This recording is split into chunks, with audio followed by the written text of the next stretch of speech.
Hey, man. Okay, so we got that. You know what? I did go through and I purged the other chat because there was just some shit that happened. Yeah. So you might be correct when I'm trying to add you back because, you know what I mean, it's not going to allow because I kicked everybody out. Yeah, is there a ban list or something instead of just kicking? Did you ban them or something? Yeah, no, I just kick them out. I purge. I don't care. I just start new chats. Oh, well, anyway, that's what's going on. It's bugged up like that. Yeah.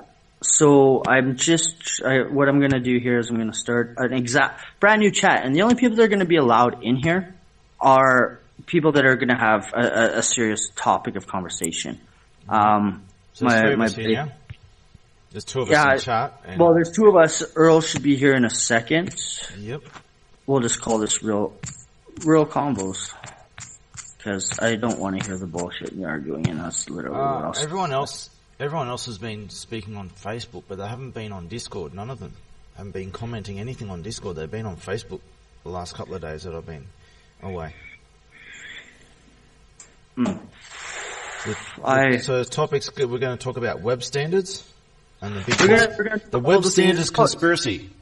Yeah, so what's going to happen here, Jeremy, is just, let's give it a few minutes here because I'm literally, pushing people on like, get in here, do this, right? So a lot of people are just getting home, right? On our side of the world, just getting home, doing whatever. So it might take a few to get in here, but you got to start somewhere, right? So here's what it is, and we're going to start somewhere. I don't know why Earl's here now.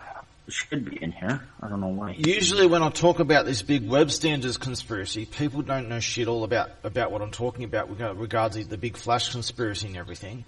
And people will attach themselves to newer web standards, not older ones.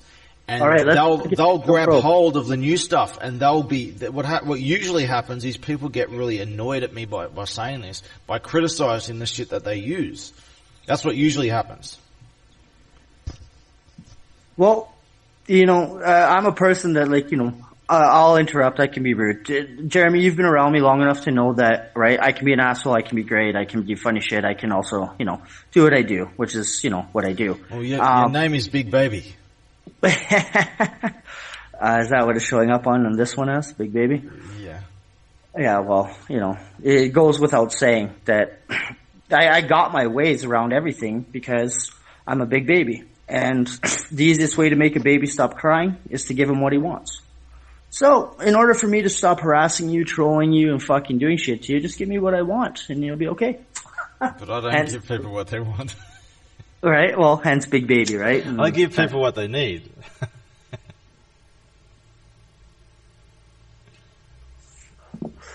Alright, so how many people you reckon you'll be able to get in?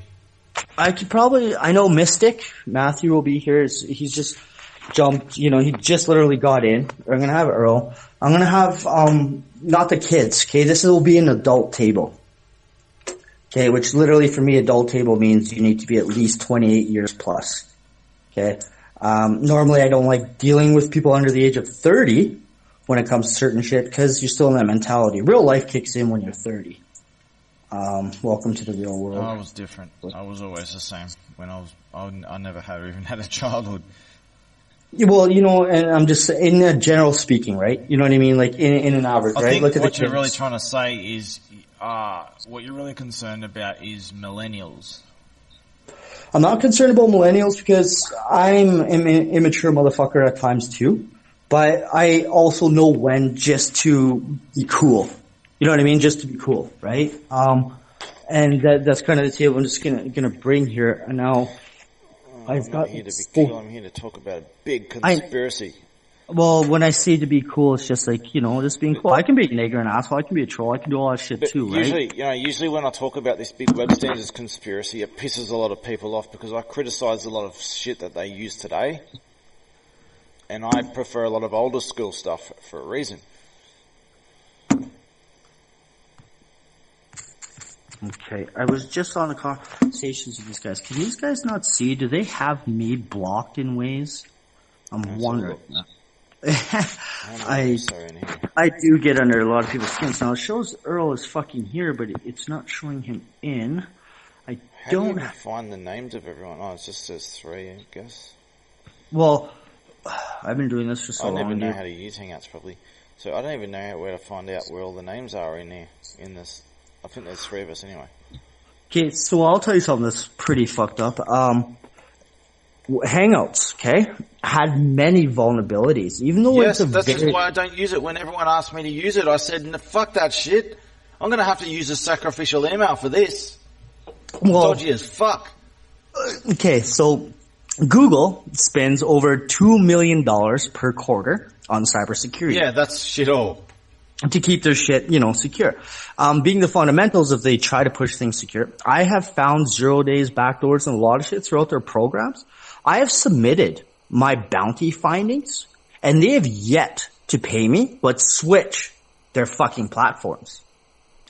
I'm not even gonna lie to you, I have a 0 day right now in Google Hangouts that can literally fuck everybody's shit. I don't use it because I'm not an asshole, but I am literally going to use it to fuck Google's infrastructure for not paying me what they owe me.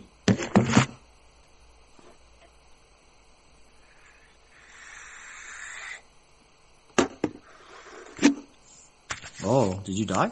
No, I'm just waiting for people to turn up. So I'm gonna try to figure out where the fuck they went. Let's just open I'm just this. finishing my coffee. It's not working. I'm still somewhat in this coma thing, but I'll be fine. Okay, I'll manage. I won't even do this because I know who's in this group. People, I will change this. It's a reminder, Bitcoin is shitcoin. I just saw an image of it. Where do I find copy? Okay. I'll look out of that. Where is Big Baby on here? Big Baby. Send it to Earl. Join.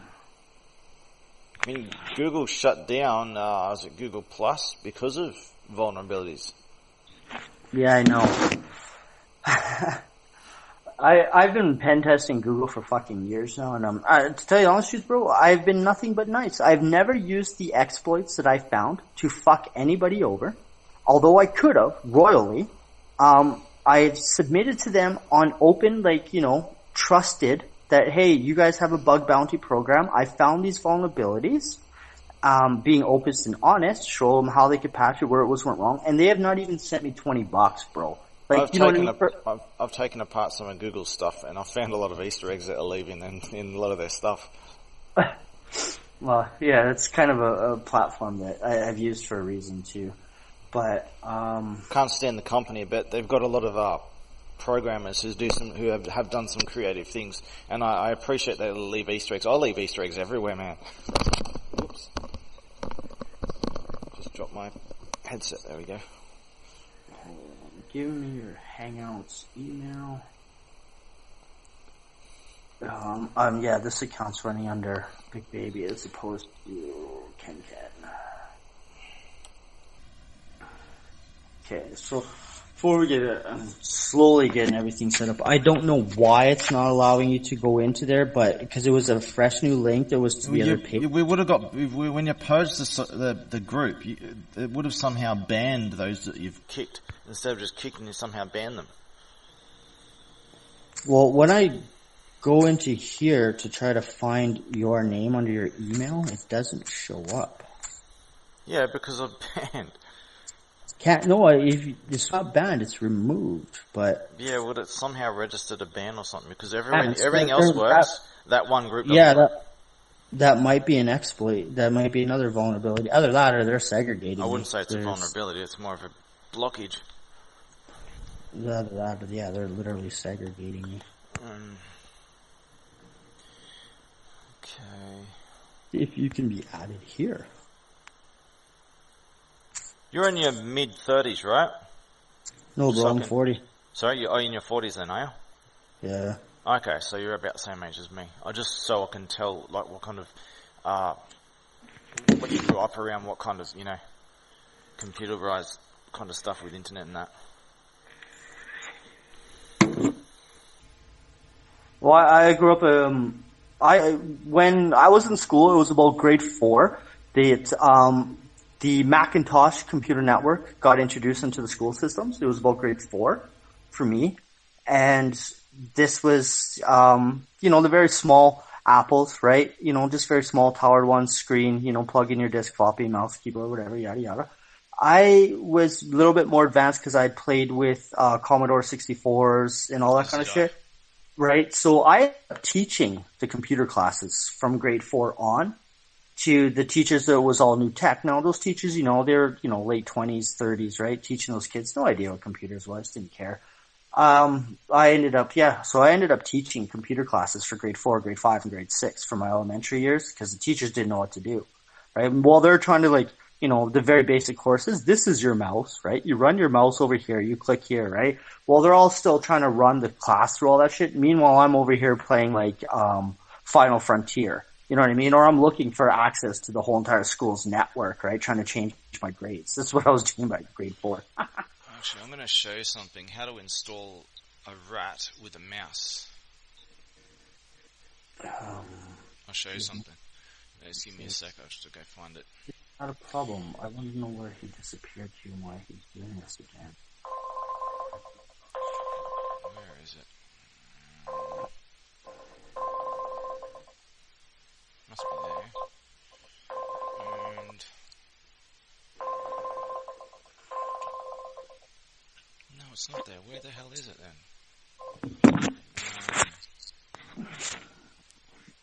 That can't be right. Let's check this.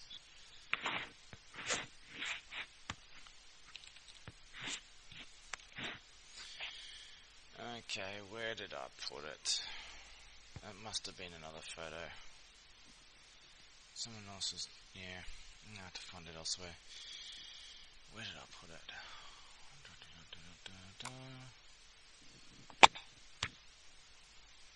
Damn it, where is it?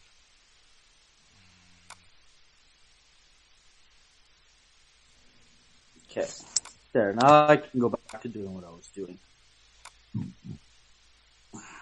I had to switch my devices there, bud. I'm just trying to look for a photo. I must have had it somewhere. Yeah, there it is. It was in another place. So here's... You're doing a phone call there. Yeah, I'm just trying to... Because there are some complications here, so I'll just have to do some troubleshooting as to what the fuck really happened here. Okay, what? 1, 8. Oops.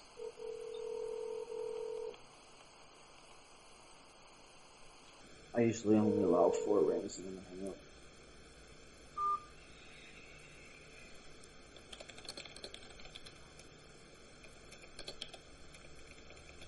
I hate the fact that I have to reset this whole entire system right now. There. There's the picture.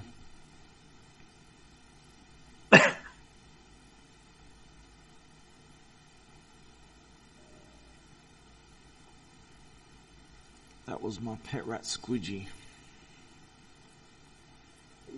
To tell you the honest truth, Jeremy, you've rang some bells in people's fucking heads, eh? And a lot of people are...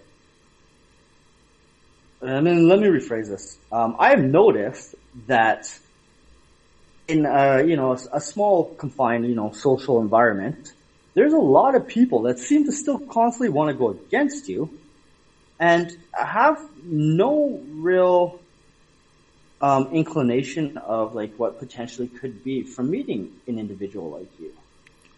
They're acting impulsively like NPCs. It's like when you're playing a game and the NPCs that you aggro one of them, they all aggro you, and they don't know why. They're just running a simple script.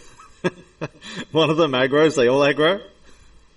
Yeah, that's exactly it. And I've noticed this. It's like Grand Theft Auto with the cops are all after you.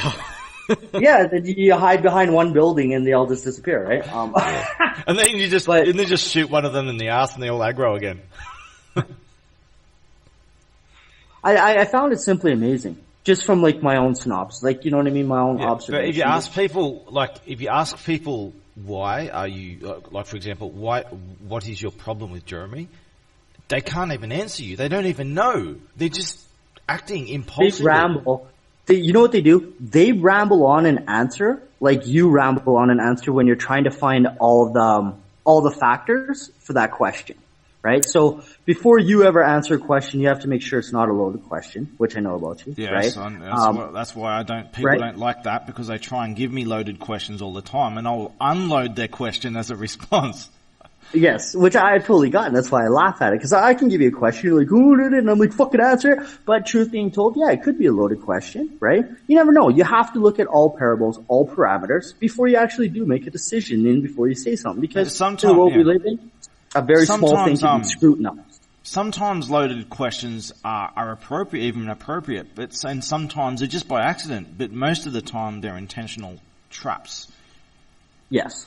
Yeah, oh yeah, which is what I proved to a lot of people that one night we did that show, and it's for the whole reason. I'm like, well, you guys are attacking him because he wouldn't answer a loaded question. Now, for me, I respect it. I'm like, dude, you're asking for every parameter for what this question means. Fucking good on you. I don't know if you've seen it yet. Good on you. I don't know if you've seen it yet, but over some recent debates, I decided, because of talking to people about it, they wanted me to expand on some things. So I did a couple of more further debating videos, and one of those debating videos is debating tactics, is debating tricks, I think they're called it. One of them was when people constantly interrupt, like some people are just snowflakes. You both speak at the same time, and then they're like, stop speaking over me, and they're just a complete snowflake. They want to control the conversation. Whereas I'm saying, no, just let the conversation go as it will. Stop trying to fucking control everything. But then there's the extreme where it's something else completely else going on, where someone's deliberately interrupting everything you say every time you speak. They're just shitting on everything.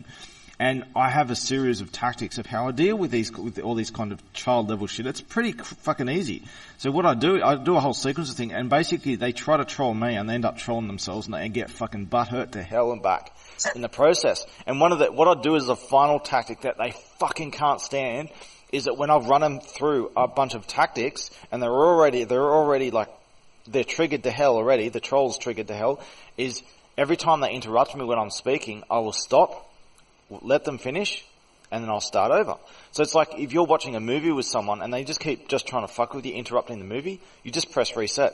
Every time they interrupt you, it could be 45 minutes into the movie, they hold their tongue for 45 minutes, then they start again, reset, back to chapter 1, back to chapter 1, back to chapter 1. Just keep, and you just say, I'm going to keep repeating what I'm going to say. I'm going to start over until you let me finish what I'm going to say. Yeah, no. I laughed at that all day. They can't fucking handle it, and they have no fucking idea what's going on. Which is the truth. I'm setting up my OBS as we speak right now, just to get everything out, because people are messaging me back. They're like, we just got into the house, you know what I mean, blah blah blah. Yep. Which is okay, because I'm literally putting a lot of people on, like, spur of the moment, let's do it. That's the kind of shit that I actually do like the most, is like, yo, there's spur of the moment's the best time shit happens. You know what I mean? Literally it is.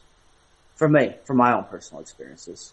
Let me just get into here, but I also have to change what happens when I do this, because I have to plug it from my TV. So, did you see my rat and mouse picture? Yeah, I'm laughing at it. Now, I want to see if I can add people to this, because it's that rat I saved from the garden. He went through hell and back, and he was about to get killed, and I saved him, and he realised straight away that I was saving him. He came straight to me, and given up on life, he just came straight to me, and I looked after him. He never left my side. He was with me at all times, as much as he possibly could.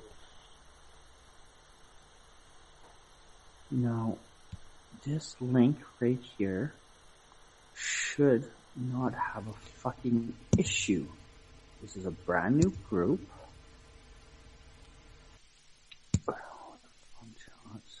Put it in here. He's chewing on my mouse there because I'm always using my mouse and my keyboard and everything, and he used to try and have a go too.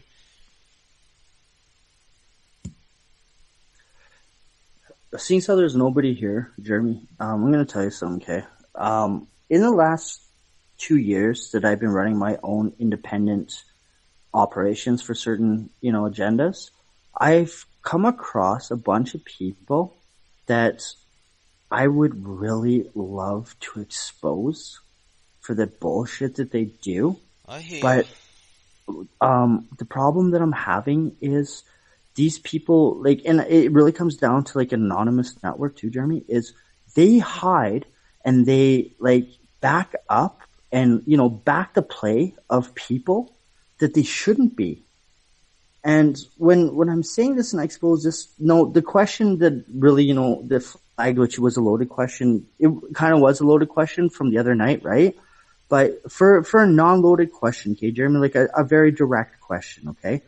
If you knew that somebody was a registered, you know, sex offender, right? Went to court, got proven guilty, you know, registered sex offender, would you keep that friend on your list? We went over this before, and it really depends because there's different types of pedophilia, and there is technical pedophilia. For example, two 18-year-olds can go and get married. Okay, boom, boom, boom. I have to interrupt you to stop you because I'm going to answer all your questions very easily, okay?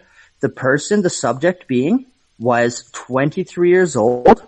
The victim at hand was 14. The circumstances of the environment was he had brought her over to get her drunk and stoned, and he made an advance on her.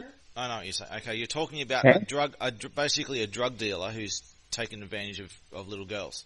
Okay, right? And when she pressed the charges and it went to court, he pled out to a minor charge of sexual misconduct as opposed to putting his name on a registry's list, which is offered by the United States government lots. Okay. What I consider in that situation, I consider the drugs the more serious crime. Would you keep somebody like that as your friends list though? No. Now, I went over this. I actually went over this late last year with a friend of mine who saw the exact same situation, and the father of the daughter went and smashed. He went up to the dude on camera and just smashed him in the head, and my friend was like, he was against the father doing this to this stoner dude, and I said, the dude is pushing drugs on children. I agree with what he did. And no one could really produce a real argument. They're just like, but. And pushing drugs on children is worse than sexual crimes, because if you were to rape a child, it's done. It doesn't continue happening.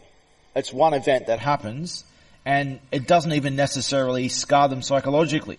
I was abused as a child and it didn't scar me. Some people get messed up and they need to own their shit and stop blaming what was done to them. Sexual crimes are offensive, but they're not as harmful as people think.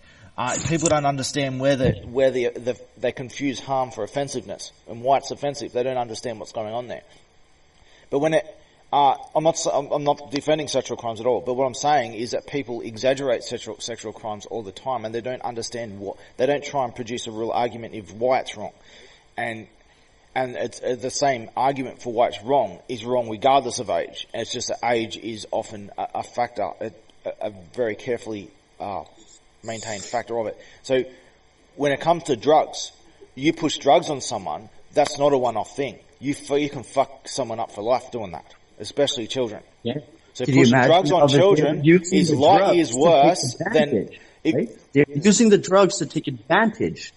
Yes, and that just amplifies the problem, using drugs to take advantage of someone sexually too. And that's wrong. It's wrong regardless of age. But to push drugs on children, when I see that scenario, what pisses me off the most is the drug pushing. On children. I'm a drug dealer, and I have never put the first fucking hood into anybody's pipe. I have never given anybody their first fix ever in my life, and I have a moral standings behind it. Sure, I'm a degenerate. I push drugs, okay, but I push drugs to adults who are not street level fuckers, who have their lives together. Do you push drugs or do you offer drugs? I'm just actually the person they know they can get the best shit, right? I'm a full there's different types of drug dealing, and some drug dealing is not necessarily even bad. Most of it is, some of it isn't, and there's different types, right? And the stuff where there's drug. The drug pushing is when people say that, what they're really talking about is these fucking druggy heads who are pushing drugs on children and sexually exploiting them and shit, all that kind of shit. There's a whole culture of that shit. Okay, it's a whole encasement of its own.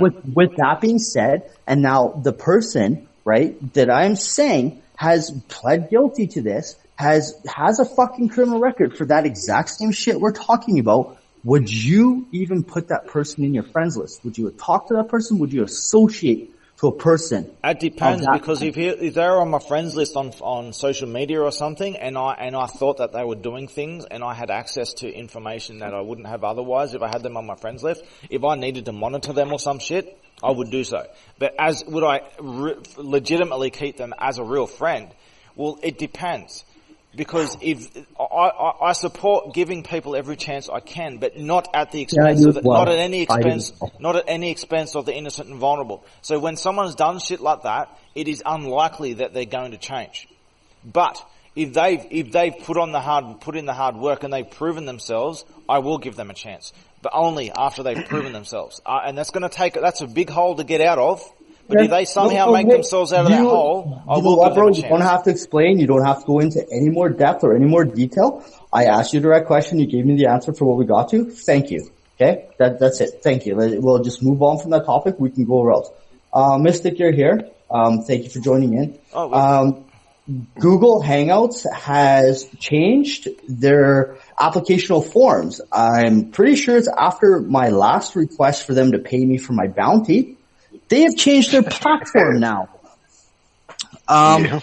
If you remove somebody from a group, from the Way to Sec Fun chat, I cleared everybody out the other day for Kenny. Remember, right? I cleared everybody out. Now that I've cleared everybody out, I cannot add them back, nor will the link work for them to join. Well, I just primarily stopped by for one reason, and that was to tell Taryn to own your shit. Is that you, Matt? Yeah, that's me, buddy. Yeah, the other one says that. I didn't understand your voice there until I heard you say that. Are you under the Matrix? Okay, I got the names. I got your names confused up. Yeah, so Mystics, you know what I mean, is ownership. What I actually was going to happen here and go on to something is something that I know as well that Jeremy was talking about, and it has to do with absolutely nothing to do with any of the masky shit, any of the owning your own shit, like literally serious real tech talk. You know what I mean? Like real tech talk and for certain things. Yeah, this is an important topic. It was something that I knew they would understand and relate to you. I'm trying to also get Maker here. He's not responding to my calls.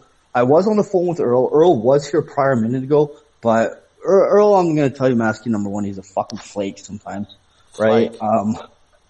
But what it has come down to is I'm literally just this little chat here, adult room, right? 30 years plus. I don't want any fucking kids in here doing bullshit. Real fucking talk, real certain thing. You know what I mean? Even if it's 45-minute talks, doesn't matter.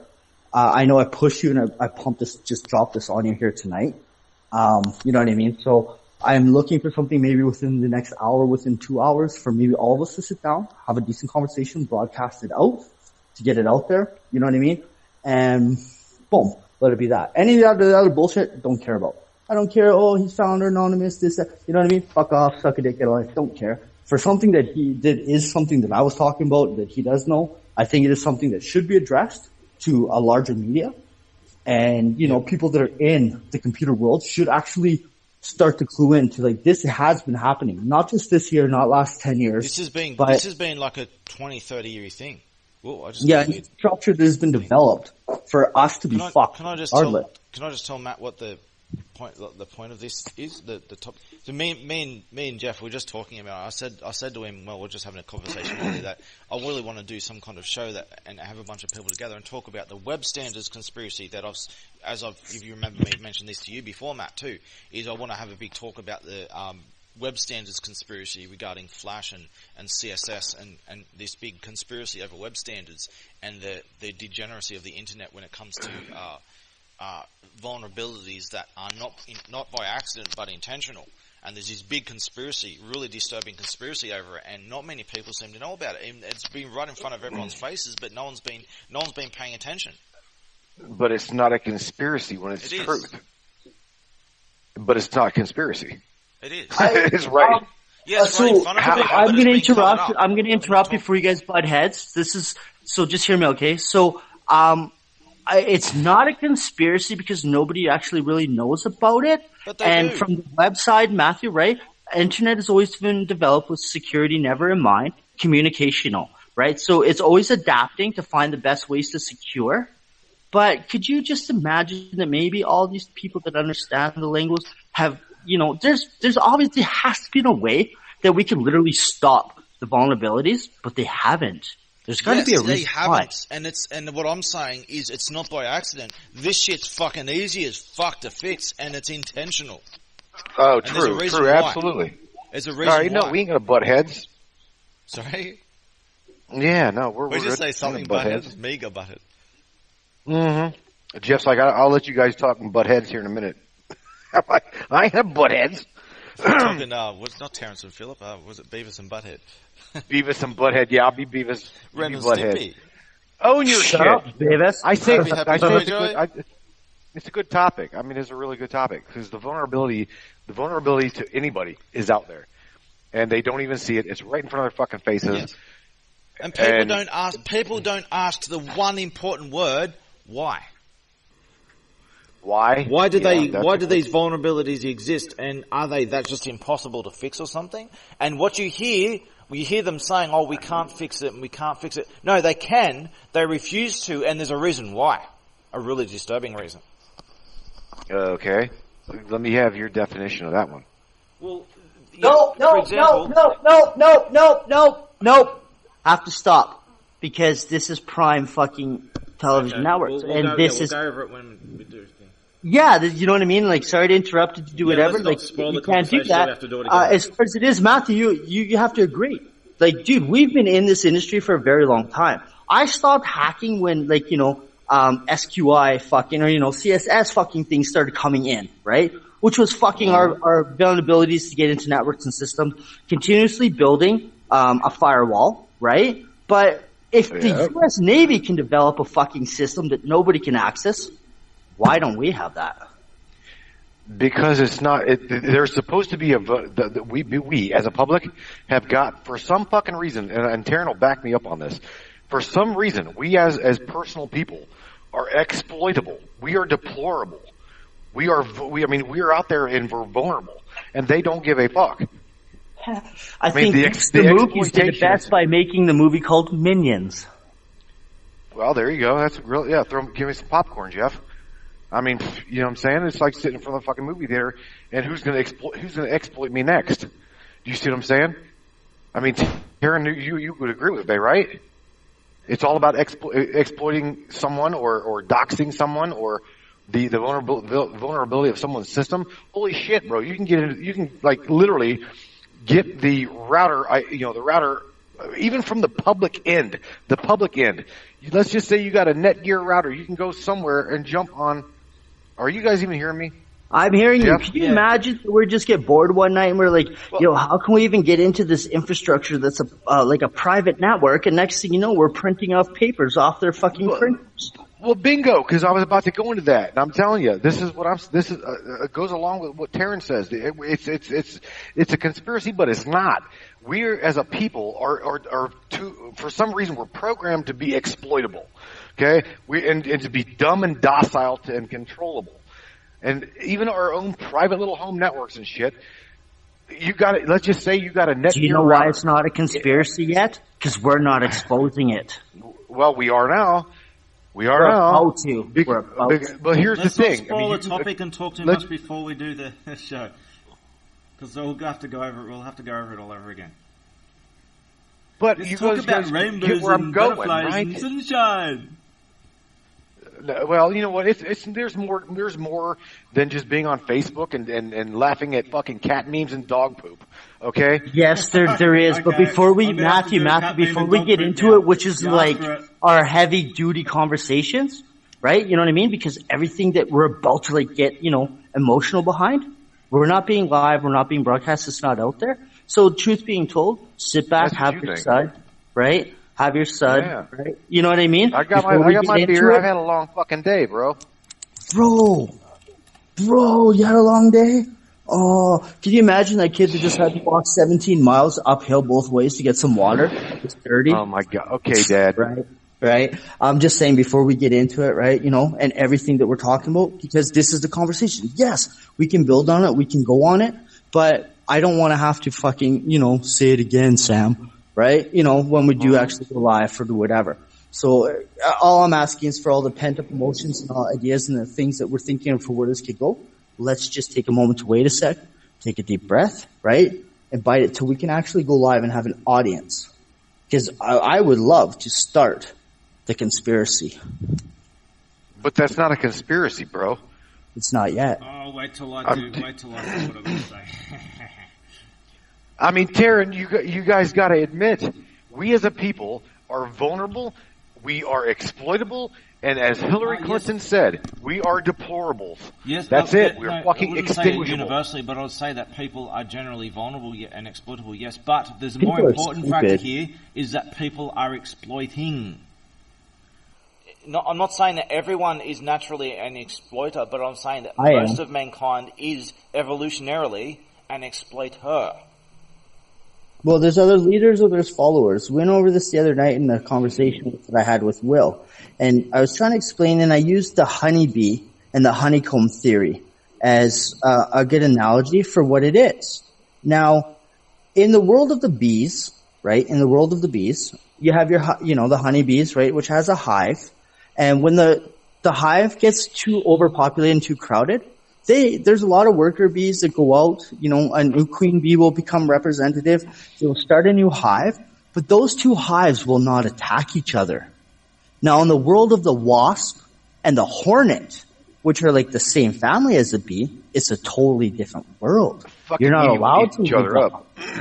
Right? You're not allowed to leave the hive because they will kill. They will do whatever. Yeah. Same with the ant world. The ant world actually falls on that same structure. You know what wasps do? They get spiders, they poison them, they stick them in their nest so they're in a like a drunken stupor, poisoned, on the edge of death, but they're still alive, and they just store them half dead in their nest and they eat them later. Well, wasps and hornets are very mean. Like a bee, the bees die. Fucking spiders do. They eat half dead spiders and they store half dead spiders in their nest.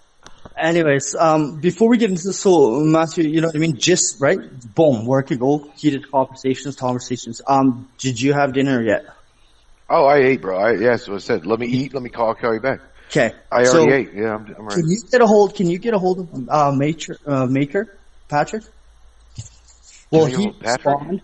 Yeah, well, he respond to your messages. Not a lot of people count I'm under, so I'm not really trying to expose it. But I would also like to have Patrick in here for the conversation. We're going to talk about web exploitations for tonight. And to tell you the honest truth, he's a very smart individual who knows a lot of shit. I get a hold of Kevin Mitnick. Maybe, I don't know. I haven't talked to him in fucking months, bro. Like, actually, it's been a long while. Yeah, I would like to just kind of keep it for our simple-minded people, because if we start exposing the people that we can actually really bring to the table, not only is it going to be a waste of their time and a waste of our resources for what we can bring, because we're not really, organized to the fact that it would be worth their time. It would be, bad. Fuck, dude, I could get fucking Bill Gates in a conversation. I talk to him on a regular on fucking LinkedIn. You know what I mean? I have constant questions, but that should not surprise Matthew. Dun. Yeah, right. But no, just being said, it's like, I like Patrick to be here, I speak to Jeebus on a regular basis. Oh shit.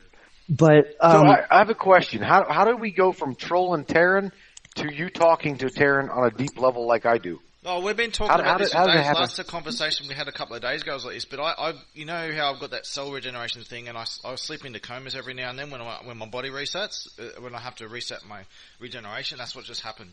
So I just spent the last few days asleep, but during that, I woke up for 3 hours, and I spoke to him for 3 hours, and went straight back to sleep, and I slept for all since. We got interrupted by Jay that needed a hero cookie to recognize that he had trolled Taryn after Taryn said I can't be trolled, right? And Jay needed a hero cookie saying, "Oh, I trolled you," you know what I mean? And blah blah blah. Okay. Yeah, they just give him the fucking hero cookie. Literally, Jay had tried to say, "See, Jeff fucking told you." I'm like, "Don't get me involved in your shit, bro." Honestly, I'm fucking talking to Jeremy on a one-to-one level. I was taking the time to fucking get to meet to know who this fucking person is. All you assholes do is run fucking circumstantial fucking bullshit, right? And that's all it is. I told you. I fucking didn't. I tell you, dude. I spent 14 plus hours listening to his material. This is a very smart individual. He's got very intriguing information. And if I had to, if I've got the platform to allow him to speak, I'm going to let him speak. Because, Jeremy, you know that. With that Kabbalion thing and that movie that you gave me to watch, I've gone through them. And I know the people in this stuff like Jordan Maxwell, Peter Joseph Marola, what's his name? David Icke. I know all these people very well. I know Icke personally. I've got a lot of things to say on those people, and I can bring them all to the table. Let's just say I don't agree with a lot of these people. I can tell you some of these disturbing things about them. But Matthew, that should answer your question as to why I went from trolling to investigation. Now, of those people, I don't want to bring this mixed into this what we're going to talk about today because it's two completely different topics. Thank you. But I just want to say now is of those people in that movie, there's only one person I do respect, and that's Jordan Maxwell. And even though I disagree with a lot of stuff he says, he sometimes hits the bullseye, and when he does hit the bullseye, he's very helpful. And his favourite quote, Jordan Maxwell's favourite quote of all time, that people keep forgetting, and he keeps telling everyone, is, "I'm not the foremost authority on anything." He's just a dude who's spent a lot of time researching. That's it. Mm-hmm. He doesn't. He keeps saying that, and everyone keeps treating him as though he's an authority on everything. Yeah, and he's not right about everything, and he doesn't claim to be right about anything. Online. He does his own research, and he's not the best researcher in the world, but he does that much research that he sometimes goes into places and he finds a little bit of truth here and there, and he gets a lot of things wrong along the way. And people don't listen to what he says. They take bits and pieces of what he says, and he keeps telling every people, don't just believe everything I say. I can be wrong about different things. But the thing is, Jordan Maxwell, he's a bit frail. He's always been a bit frail, and he doesn't do much debating. He likes to have conversations with people who agree with him, but he doesn't debate. And that's where he went wrong. He never debated people who disagree with him. And that's what he needed to do. And this has been that's why he's partly responsible, but not really so much, but he's partly responsible for all the misquotings of his own stuff. People treat him as though he's an authority, and he's not.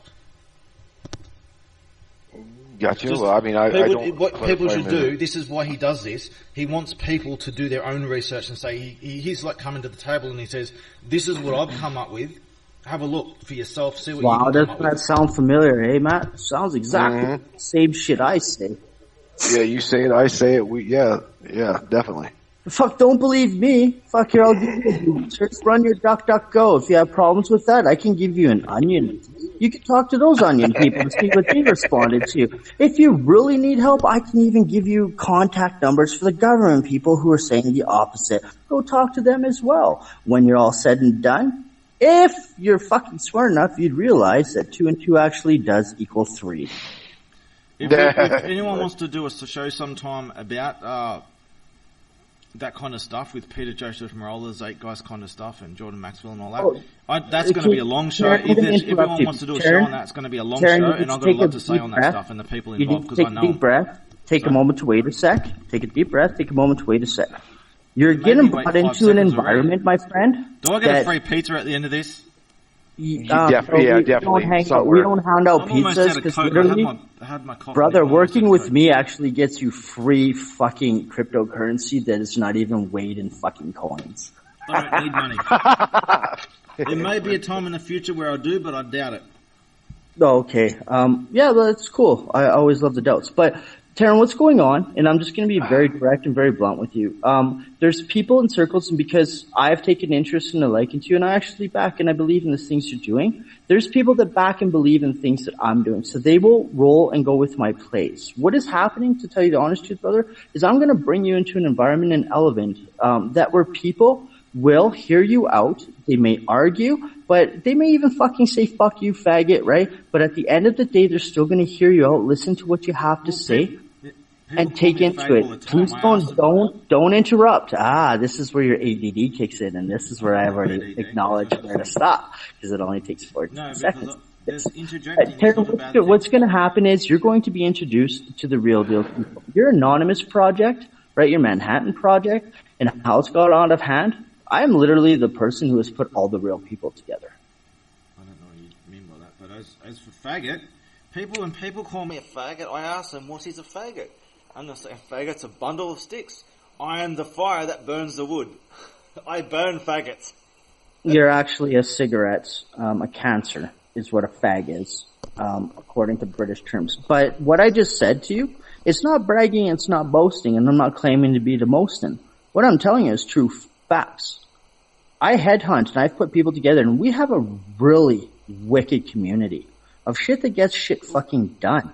As much as I'm the fucking asshole, if you've ever watched Dragon's Den or, what's the other one? There's Dragon's Den and there's like, wherever the Canadian one is, you could literally call me Kevin O'Leary.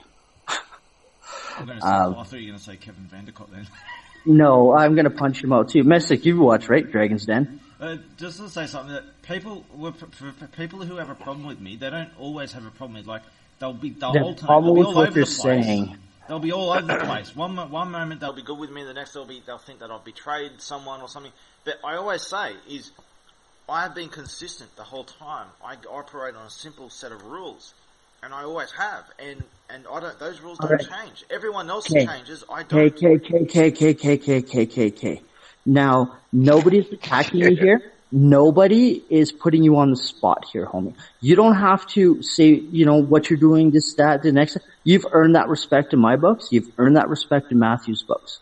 Okay? So enough self-gratification of what you're doing, because we already know what you're doing. We love what you're doing. I'm not engaging in self-gratification. Maybe it was wrong choice of words. That was an attack of words. Sorry, I should be more passive-aggressive. So I'll change my demeanor now to kill my tone. Oh my God! I think what he's trying to tell you. I'm just staring at that poop picture, man, and it's just going through my head. Look, Taryn. Okay, welcome to the world of Dora Explorer on crack cocaine. Oh, with all these people that keep trying to dox me lately, they don't realise all my shit's already public, but they just don't realise. So they keep welcome doxing, to my world. This is why this American Jeremy Martin and shit, and I don't tell them that they got the wrong. But so when they ask for my address, I'll say 42 Wallaby Way, Sydney. I don't care what your address is. I don't even try to dox you. My name's P. Sherman from Finding Dora. I could literally change your name to Fitzen Tight. I could change your name to Fitzen, your last name Tight, right? Fitzen Tight. I could make you German. Fuck it. I could make you a wooden shoe language. Instead of Germany. All I'm saying to you right now, Jeremy, Mr. Martin, okay, is when you come across me and I put you into groups, like you're sitting here right now with Matthew, nobody's attacking you. Nobody is questioning your fundamentals of the shit that you've gone through and what you're doing. I'm not a snowflake. I don't. Oh my God! The fact that you keep interrupting me shows that you're not open-minded. I want people to attack me. I don't want to attack you. Believe me, you sir, you don't want that. I turn it into something good. Okay, all right.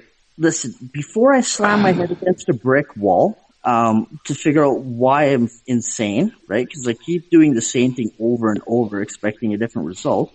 I'm going to change up my tone of voice. Jeremy, right? So, because I'm speaking like this, you should have no fear, no threat, right? Like, I'm not going to oppose you. Right? Do you feel offended? You're not going to attack me now, are you? No, come on, cutie. You're not going to do that. Right? So just take your note, right? Dude, you do a gay voice that convincing that I'm kind of like stepping back. Matt, that's a little too convincing. What do you think, man? No, I don't know, bro. I'm not going there. He doesn't want to fight with me. But I'm just not going there. Yeah. The reason why I did that, Taryn, was just to see, right? It affected you. Made you step back, say, see, I do that really well. Then maybe step back in the context of do you have some gay tendencies? Oh, whatever. I'm happy all the time. Right? Oh my God. Taryn, I just listen, brother, okay? And it's not often I said friend. Taryn, I consider you a friend, and I told you this. The word friend to me is a very big deal, okay? Not associate, not someone we know. And if I call you a friend, that literally means, dude, I am willing to kill for you. So when I say this to you, when I'm saying this to you, mate, when you're here, you don't have to fucking, defend yourself. You don't have to explain yourself, mate, right? And to all those other things. And I think because some of the ordeals that you've been through, you have a Geiner counterclocker in your head that automatically puts up walls because you're so used to being attacked. No, I don't put up walls. You got it all right backwards. I don't put up walls. I absorb bullets and I transform them. I just thought of something, a really good meme. So you know you're mad bro meme? What about a you're happy bro? Are you happy, bro? No, you know you mad bro meme with the dude with the helmet? Well, why not change that to you gay bro? Happy bro? Are you happy, bro? Are you plugged in here, man? That is so memeable. It can be, but what I'm doing right now is like when all I'm needing to do is plug this in. Columbus first showed up to the New World, which he thought was Asia, which turned out to be North America. There was a language barrier and a conflict of, which could have been hostile. Now, what I'm seeing here is, although we're speaking a native tongue that majority of the world does speak, we're still having a language barrier for communicational. And the communicational bridge that I would like to gap here is some English barrier there. You are amongst, when I bring you in somewhere, Jeremy, you're amongst people that if I say I respect you, they will respect you. I don't care if people respect me or not. It doesn't matter. It doesn't bother me. All I care is whether people are receptive to information or not. It doesn't matter whether they like me or hate me. It means nothing to me. Matthew. Matt. Yeah, buddy, hang on a second. Wait a sec, Skid. Say it right or don't say it at all. Yeah, wait a sec. Taryn? Yeah.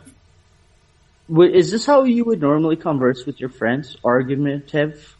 Well, I'm always on the run and shit now, so I don't go clubbing. It's tough to keep friends. When I used to, before I got kidnapped the second time, I was going clubbing. Like my best friend died. It was like 2 months before I got. I think it was about 2 months, maybe 3 before I got kidnapped and was in prison for a year.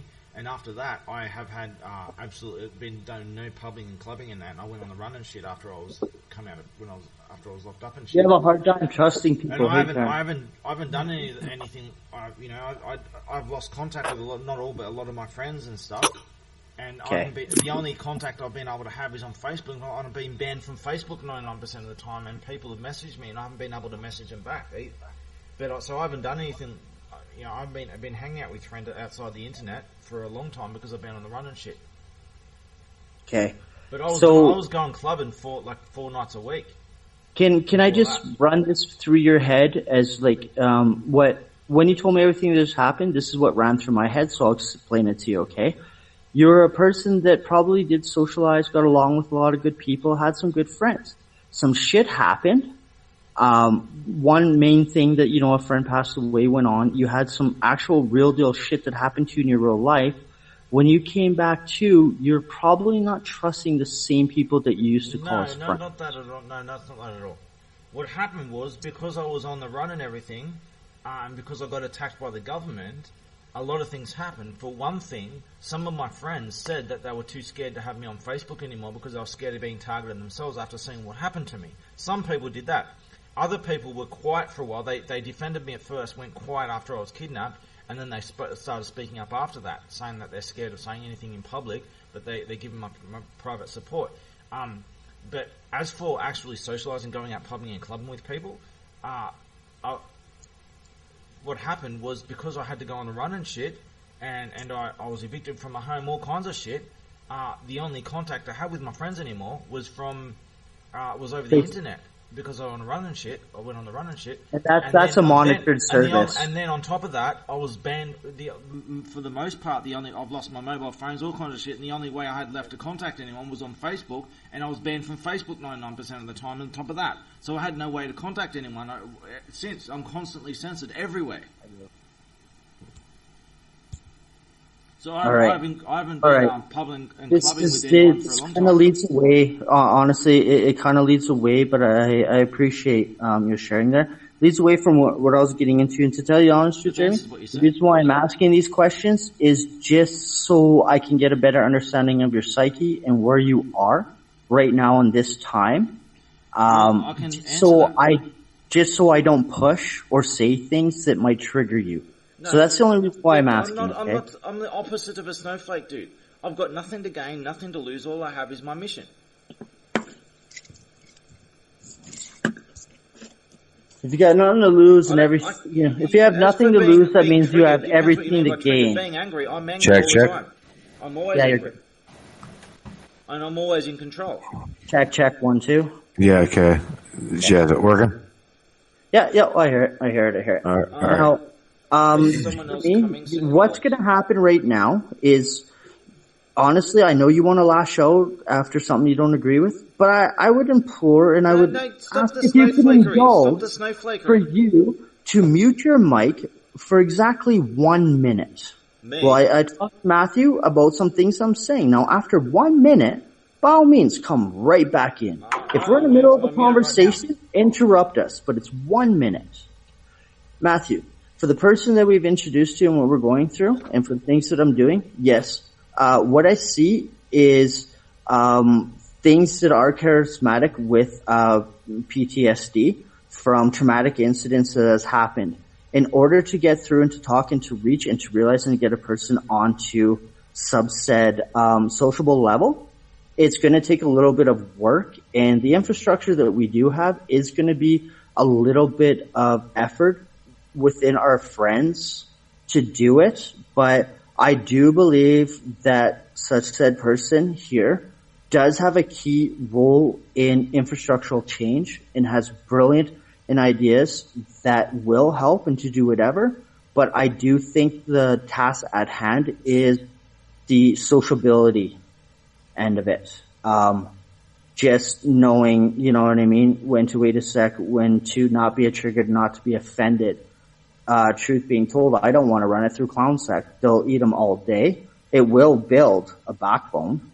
If I put them through rage a sec, they'll make them cry. I know that. Can't put them into wait a sec because we no longer exist. But I do think that within all of our, within our things, there's something a lot to be gained for humanity within this thing, as opposed to, what my own personal agendas be. And everybody knows I have personal agendas. This personal agenda would be to get this person's voice heard. Okay, if you think someone will eat me alive, challenge accepted. That was only 45 seconds, mate. You're a little long enough. If you think someone can eat me alive, challenge accepted. Let's go. Bring him in. See what happens. I'm the big boy here. Well, you're a little bit you're a little bit younger than me, but you're quite sharp as a tack. I will admit that. If any of these little trolley shits want to take me on, that's what I've been doing. I've been eating them alive every time. Well, Taryn knows that I'm not going to just stand back and let someone tear him up. No, I want people to try. I can handle it. I've been I understand. For a long time. It's easy street. It's like dealing with toddlers to me. But the thing is you shouldn't have to. Okay. Yes, but I have to because there's a reason why I choose to be attacked, because I can transform it and I use it for something constructive. And the reasons I use it for something constructive might not be apparent at first, but it will be more apparent as time goes on. Taryn, do you remember I'm doing things with a plan in mind? Back a while, Kenyon mentioned PTSD. Okay. Yeah, well, I don't have PTSD, obviously. I love traumatic disorder. I mean, the world doesn't need any more armchair psychologists. We've got enough of them already. That's number 3. Do you remember whenever I had mentioned to you, Taryn, that me and Jeff both, I've interviewed people with that has went through mind control programming and didn't even know it. Okay, they didn't know it until they went through past life regression, or let's just say hypnosis at some point. Now you have been through a lot of shit in your life, bro. You have been incarcerated. You have been into insane asylums. You've been put through the ringer. So what I'm going to do is I'm going to come at you with my understanding of clinical hypnotherapy, okay, and psychology. How do you possibly know that what you are telling these people are true facts and not implanted reality? I have the perfect answer. Is I keep saying this, so I'll do it again. Okay, so I say a lot of things, and what I say is backed up with a lot of evidence. But I keep saying all along, don't just blindly believe what I say. Don't blindly believe what anyone says. I have a story and a perspective to say, and even if my story wasn't true, you have a lot to learn and a lot to gain from it. So if it is true or false, look into it.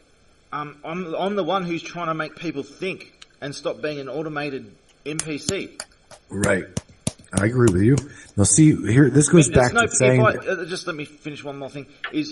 Of course. If I was to give everyone the truth on every topic and just upload all the information they need to understand the whole truth of the big picture and everything, if I was to give that to everyone, it's not going to solve shit all, because they're still not going to think for themselves. I keep saying all along it doesn't matter. Look, knowledge is temporary, okay? You can only hold knowledge temporarily, just like you live temporarily too. Knowledge is temporary. You use it for whatever reason you're going to use it for while you've got it. The whole point here is morality. Morality is the topic at hand over all this. It doesn't matter what you know or believe. False beliefs, easily fixed. False motives, not easily fixed. So information is easy to fix. If you put a bunch of people with all different ideas and beliefs, if their all moral compasses are all in the right place, they'll sort that shit out no problem, really easy, in no time. Problem solved. Usually so. So false information isn't the big deal. People think that it's all the big information war of false. You're trying to find the truth out of false information. Finding the truth in false information, it's easy to do. The problem here is false motives. That's Taryn, what it's all about. It's all about motives. You derailed me. This is why I don't like talking to you. Is because you cut me off and then I got derailed. So now I don't have a clue as to what I was saying. I do. Matt, I was the very first person to be able to ever to do it to you, and I could fucking not a problem with this on that. We jump from a topic and turn for what it is, mate. Nobody's attacking you again. Your viewpoint. No. That's what you're saying. I just answered what he says. That's all. Stop being a snowflake. Oh yeah. Don't want me to treat you as a snowflake. You have to give the respect to others when they're talking. If you don't want to be interrupted, don't interrupt them. Because if you interrupt sometimes people should be interrupted. Sometimes it's okay to interrupt, and just sometimes like I'm interrupting you now. Exactly. You're trying to control conversation. You're trying to control conversation. That's what snowflake does. No, it's not controlling conversation. It's allowing people to have equal say. You know what? Yes, it is controlling a conversation. 100% correct. 100% correct. You are right. 100% correct. Controlling a conversation. Now, the means for me to control this conversation is just to allow everybody to get what they have to say out before being interrupted. That's the reason why I'm trying to control a conversation. So you're trying to control conversation. When someone says something and they go off and they say something false or false premise, they should be interrupted. Now, as what happened earlier, I was responding to what was said. I didn't derail anyone. I was responding to what was said. Do with what you're educated enough for. To tell you the honest truth, Jeremy, you're a very smart individual and you know things that you're doing and why you're doing them. But the time that you implicate them is bad timing, homie. I disagree. I know what I'm doing, and I'm quite a seasoned debater. I know you were going to disagree with that, but the fact that you heard me out was enough that it's breaking. That's breaking grounds. If you allow everyone to say everything they're going to say until they stop, that can be a bad thing, because sometimes they can just insert lie on top of lie on top of lie on top of lie. And you don't let people do that. When someone says a lie, you must interrupt. Or if they get something wrong, a premise wrong. Hey, you know what, Matthew? I can't disagree with them on that, because look what I did over the last 5 years, right? By allowing a compound lie over a compound lie over a compound lie. And I got away with it because nobody ever stopped me. Yeah, so you kind of, are you not agreeing with me? Sometimes it's necessary and it's a good thing, and you're obligated to interrupt sometimes. And you can interrupt for other reasons as well. And it's all good. Just stop trying to control conversations. Let it go as it may. So I'm going to interrupt right now is because I would like to hear what Matthew has to say. Well, I would, pardon me, but what I was going to say has a lot to do with what I said about the MK Ultra and the pre-programming of one's own reality. It goes further than that with Jeremy, because Jeremy has got, this whether it be his or whether it not be his. I mean, again, we all know Photoshop, and there's been people call me out on that one.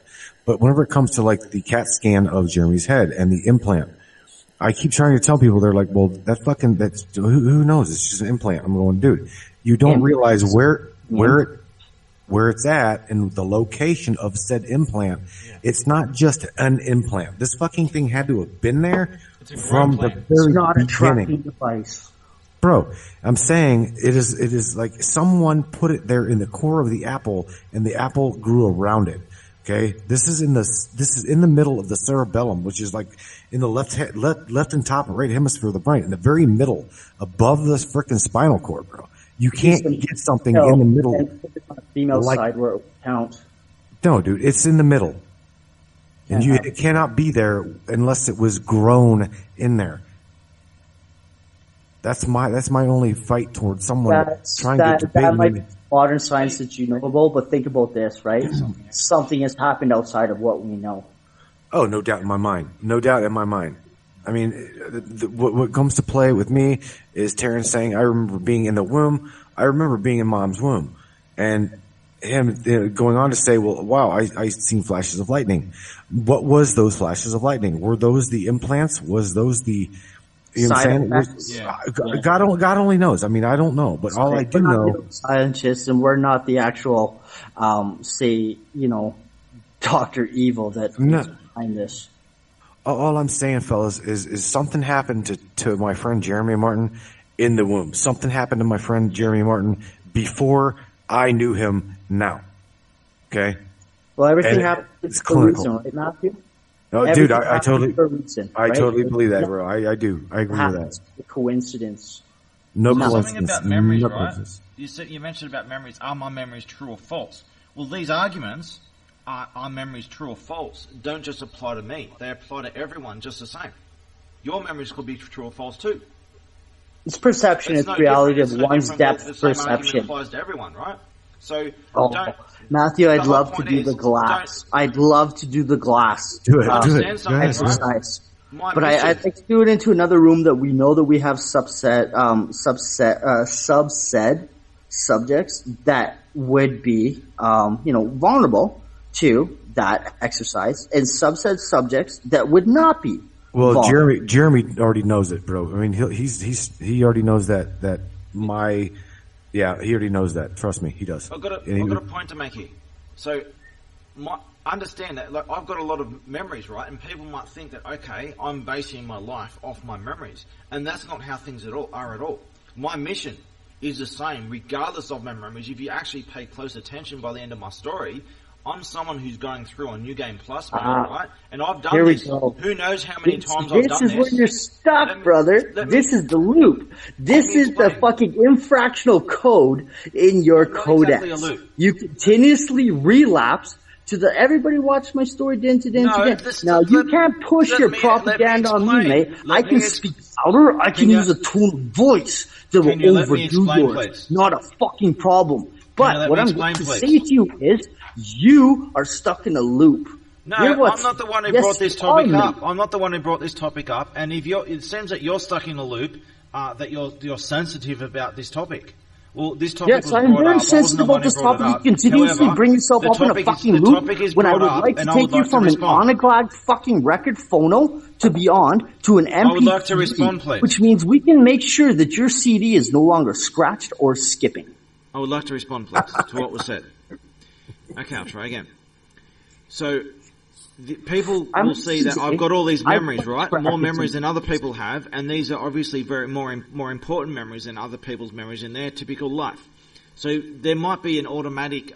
Sorry to judgment. interrupt you. I would like to ask you a real fucking non-loaded question, and I want your real response to this. First. What is the last memory that you recall at your very adolescent point in life?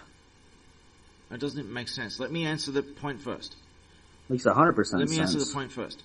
This is about memories, and this is an important point. It applies to everyone, okay? This is not about me, it's about you. So if you have memories, right? Now I have more memories than other people, right? And people would think, because of their life, they compare me to their life. In their life, they have memories, things that haunt them and stuff like that, things that control them. They're controlled by their memories, right? And they think, okay, if they're controlled by their memories, if I have all these other memories, I've got like a shitload of memories, then I must be totally controlled by them, and I must be mind controlled. And I understand. I don't base my life. So I'm just going to stop you to ask Matthew this question. Let me finish answering. Matthew, what is the last memory that you recall as a child? Can you let me finish answering, please? And what age were you? Well, this is kind of like a not fair question because I meditate. Okay, fuck this. I'll answer this. No, I'm just saying very carefully, okay? The last memory that I can really recall in my lifetime is when I was 12 years old and I was faced to do something and I was put behind the gun to do something. Now, all my adolescence memories are flashes that come in like an acid fucking flashback, but the last actual memory in my databanks that I can recall thoroughly was when I was 12 years old and I was standing behind a gun and I shot someone. Okay, I'll try to answer the thing about memories again. I'll try and continue. So people base their lives on their memories, thinking that, okay, I must do the same. I don't. That is the whole point. No. I'm just asking, what is the last memory you recall as a fucking adolescent? You won't let me explain. Now, I don't base my life on my memories. Even though I've got all these memories, my life is not based on them. My mission is not based on my memories. It never has been. Has nothing to do with basing your life on your memories, mate. It was just a simple My life question. is based on what taking... What is the last memory you recall as an adolescent? Can you let me explain, as an infant, as a youth? What is your last memory? Please? Was it happy? Was it sad? Was it dark? Was it grey? Fuck all that. Fuck feelings. And my life is not based on that. My life is based on this. It is not based on memories. Other people are. My life is based on something completely different, and that is the whole point. If you get to the end of my psychiatrist had a hard enough time with me. Maybe we just love to see the reaction from him. You just keep interrupting me. Let me explain. Other people base their life on their memories, and they're haunted and controlled by their memories. I take things from a completely different perspective. Sure, I have memories, but my life is not based on those memories. My life is based on a simple concept of you look around you. Let me answer the question. Man, like seriously, honestly, just shut the fuck up. Take a deep breath. Humor me. Take a moment to wait a sec. Take a deep breath. Take a moment to wait a second. Let people speak. Let me explain. Answer the question. Yes, you did speak, but you're going off into a tangent. You're going off into a tangent, homie. Yo, mes ami. In French, that means you are my friend. Mes ami. Let me answer the question. I'm asking you, what was the last vivid memory you recall from your adolescence, your pre-youth? You're just interrupting and vandalizing the conversation. Do you remember what you did in grade 2? Matthew, do you remember what you did in grade 2? Do you remember grade 2? Let me answer the question. Yeah. Yes. Let me answer the question. I'm going to try again. No, you're going to have to wait a sec. Let me answer the question. You're going to have to wait a sec. No, you're going to have to wait a sec. And the reason why you're going to have to wait a sec is because I'm going to interact, I'm going to be rude, I'm going to redirect. Because what I'm asking is a question to Matthew.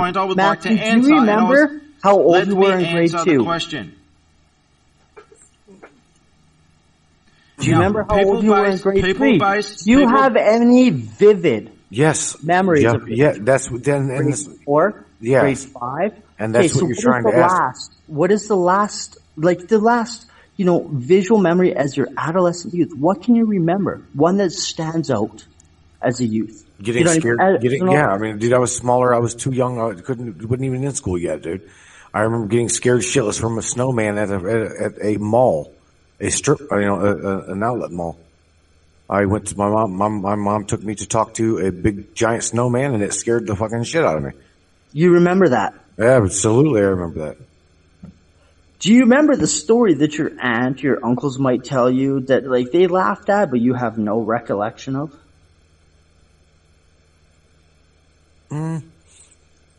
Yeah, I mean, I remember, being told different things that happened to me. But you don't remember that, do you? Of course not. No, of course not. But I can tell you this, okay? Like Taryn's going deep into the question. I just want to answer the question and no one will let me. Okay, so Taryn, you just interrupted again, right? And No. You interrupted. I've been trying to answer a question for a long time, and you just won't let me speak. We're not going to let you speak because it's not always about you. Like you said earlier, this is not about me. It's about you. This is not about me. It's about you. So thank you. So please just be quiet for a moment. You won't let me answer. Just be quiet for a moment because it's not about you. It's question? about me. And that means it's also about Matthew. So you're focusing and on Matthew all about was you. asking a question. Let me answer the question. Break him. All right. Fuck it. Whatever. I was asking Matthew a question about some things that he gave an answer for. Well, I was asked the question first. Let me answer the question first. Then you move on to your question. Let people ask you an answer. What is the last fucking vivid memory you can recall as an adolescent, Taryn? Well, my adolescent years didn't end at a defined point. I remember all kinds of things. So there's no line in the sand. Oh, lithium is not even going to work for you. What are you talking about? Drugs have got nothing to do with it. I remember all kinds of things throughout my life. There's no line where adolescence became adulthood. There's no clear line. Tell us one. Tell us one memory. Not about explaining everything else. Tell us one memory of your childhood. Well, here's one to really blow your boat, Taryn. Ready? What you just said is there's no line in the sand to define adolescence, right? From other said experiences, right? It needs a lot of different, depending on what kind of context. For example, you might say, what was my in a certain year, my final high school year or something like that. That's one line that you can draw fine. I have not been given such a line, so give me a line to define. I'll give this a line, I'll say it one more time. I asked Matthew if he can recall a time in his adolescence that was a vivid memory to him. He shared his story. I shared my story. Give us, brother, if you don't mind, a time in your life that you recall before adulthood, before puberty, pre-adolescence, that you recall as a memory. I can give pause tomorrow. You want me to give you just any example then? So pre-puberty. Pre-puberty, yeah? Mm-hmm. Okay. I'll just that's countless examples. I'll give you one. All right. I remember the first time I went up in the bush. We used to grow up in the bush. I remember when we were like 5, 6 years old, not 5, 6, 7. I think I would have been 6 or 7, somewhere around 6 or 7. I can't remember exactly the number. But the first time we used to go down into the easement, and we weren't allowed to go out there, and then I remember the first time we went up in the bush in Crackneck. I remember all the white sand and everything. I remember it crystal clear. What happened? We explored the bush. Who's we? Me and my younger brother. Do you remember your feeling at that time? How you were feeling? I remember a whole bunch of things, including the sense of adventure, which we would classify as feelings. Mm-hmm. Not that they have any sway over anything; they're just a memory. Where do those memories go? Can I ask you that? They are part of a memory of the experience of the moment, a snapshot of the moment. That's all they are. And what is this That's right now? That's as far as they go. That is as far as they go? Yes. They're in based experience for a reason, right? It is a snapshot of as things were during that period of time. It is like a video recording. No, let me play psychologist a little bit. You ready? Psychiatrist. Yeah. What moment are we in right now, Taryn? Sorry, say again. What moment are we in now? We are never in one moment. It's a constantly moving moment. So every time you define a moment, it's already happened. We're in the now. So in other words, is before you can even say the word now is past tense. By the time you start saying now's already finished before you finish the word. Okay. Excellent response. That is true. So that's absolutely correct. So based upon the fundamental aspect and the knowing that science proves, they can prove this. There is a delay, a time delay, okay, between the mind, what the mind comprehends, okay, in said reality. Your body and your emotions will react to what you see before you even see it. Do you know that?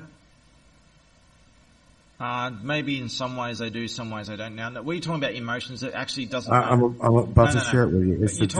You're talking about your conscious awareness compared to subconscious emotional awareness. Now, it doesn't quite work like that way. Now, some things, depending on how you've trained your mind and stuff, especially more than anything, is you can become consciously aware of something before or after your emotions have any play in it.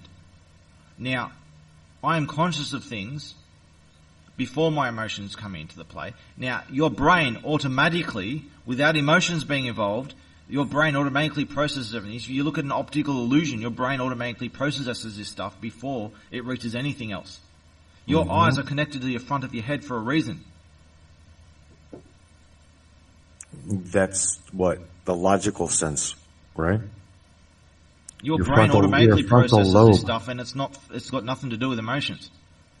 What I'm saying is your body will react. Your body will react automatically, you mean?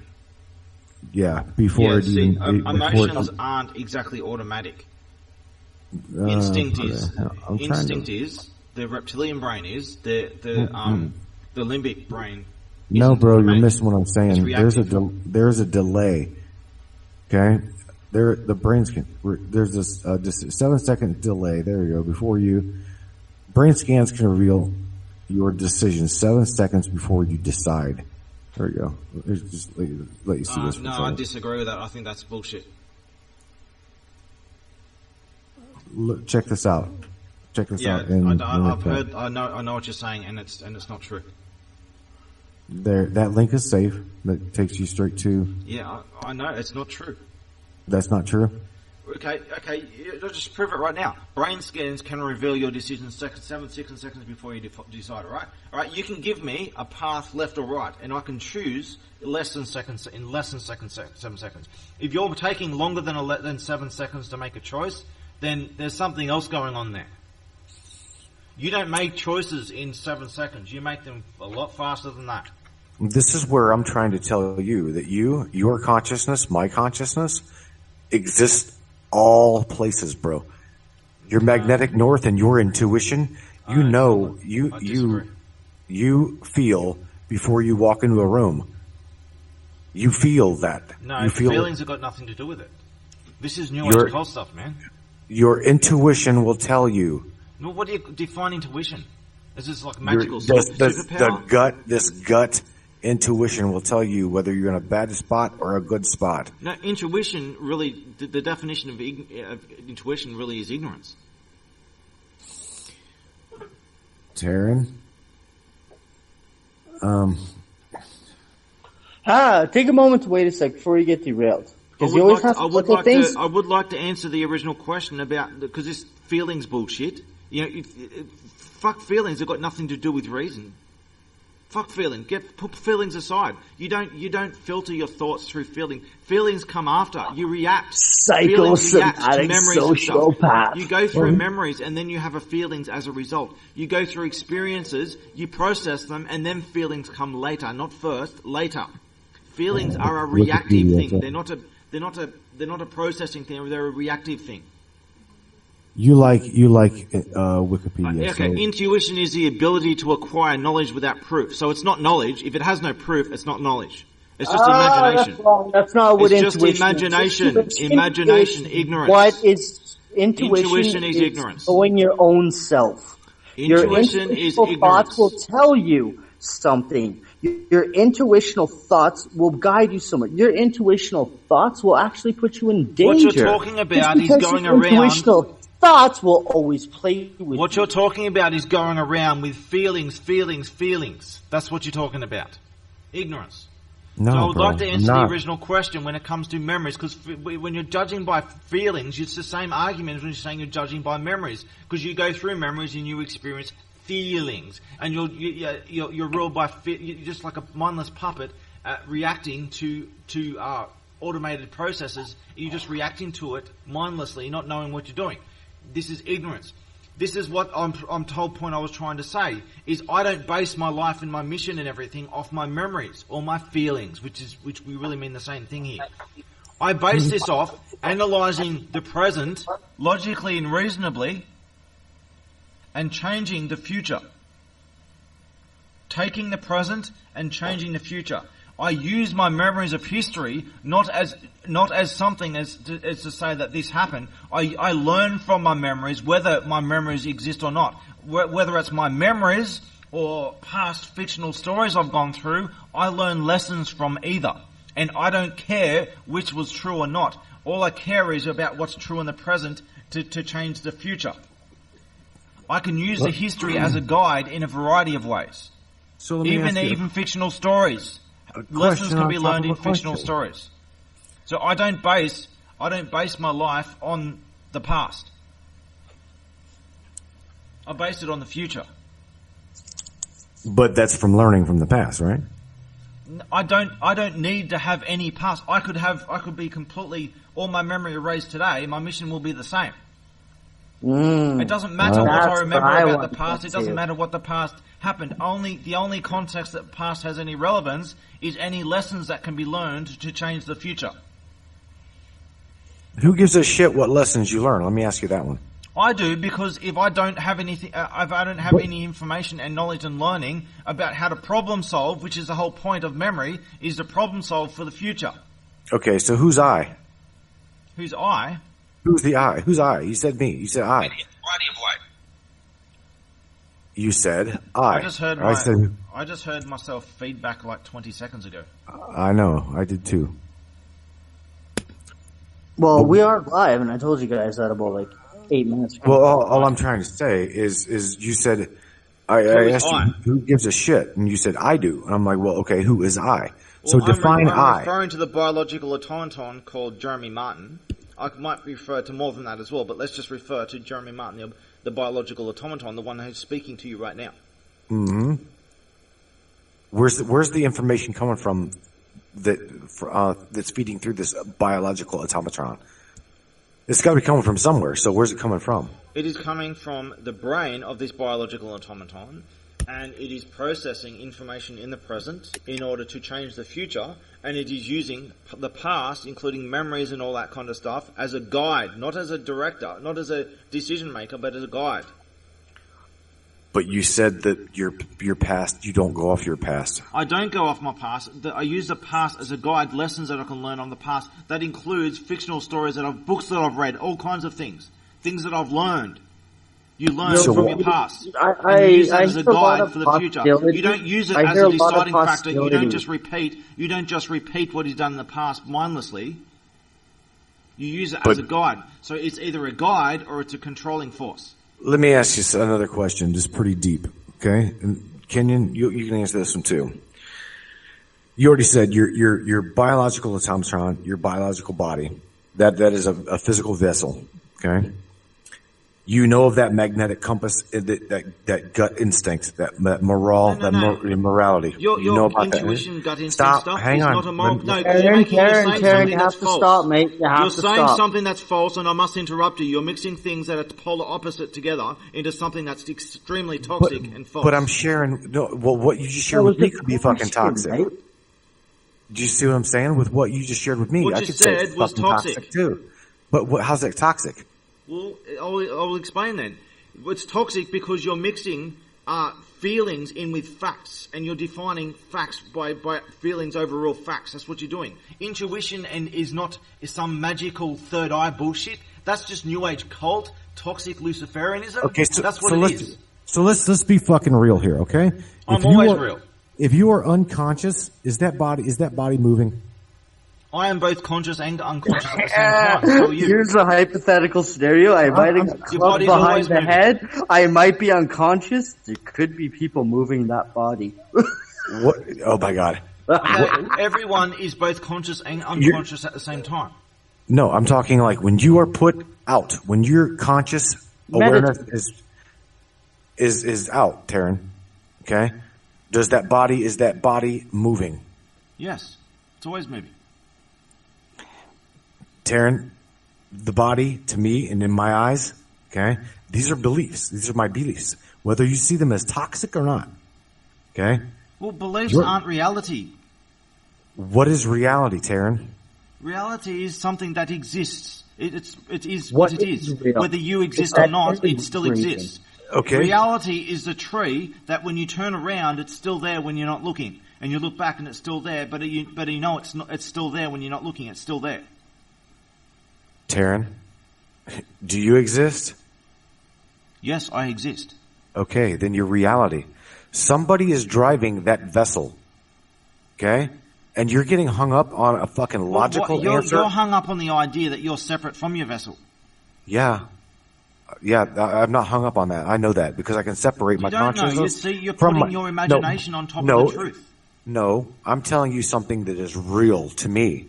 Very real. No. See, there's no your reality and my reality. There's only the reality. It might not your be imagination, real to you. Your feelings don't determine reality. Reality exists whether you exist or not, whether you believe it or not. Listen, I'll get a rape whistle just to stop the arguments. Listen, okay, what he is saying might not be real to you in your world, but what he has just said is the reality that he does live in. No, you're false. No, your imagination and your feelings don't determine reality. That's toxic fantasy.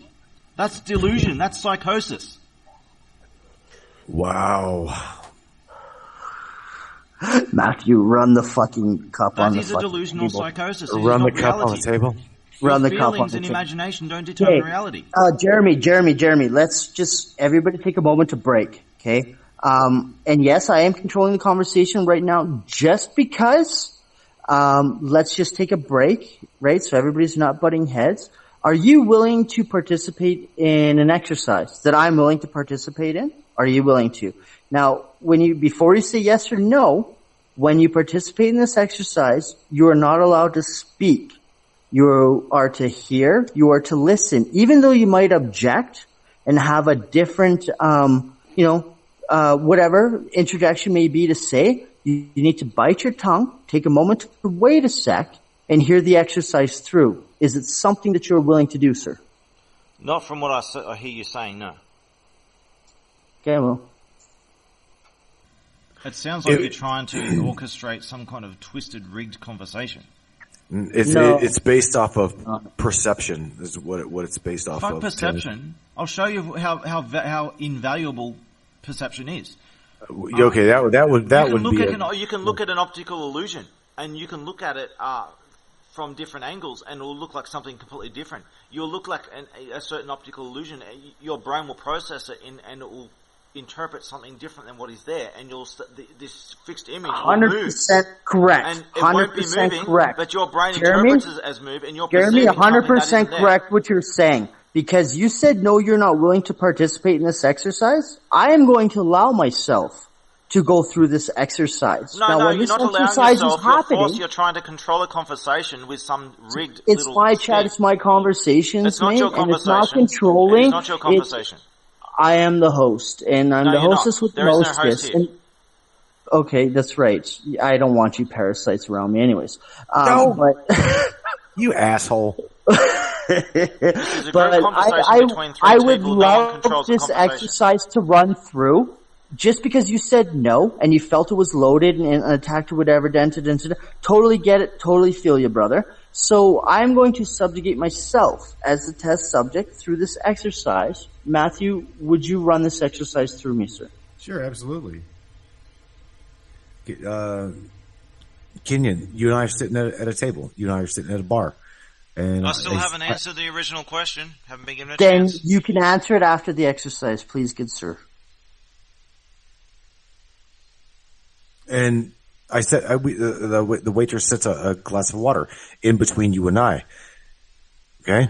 You to the left of me, I'm to the right of you. One glass in said reality. Taryn has already defined reality. It is what it is. It's illogical. It's physical. It's right there. Don't worry about him. There's glass on the table. But I'm saying, let's focus. There's glass on the table. It's sitting between me and you. Waitress all of reality says she set the waitress has set this glass of water. Through my eyes, I can see a bubble, and through your eyes, you can't see that bubble.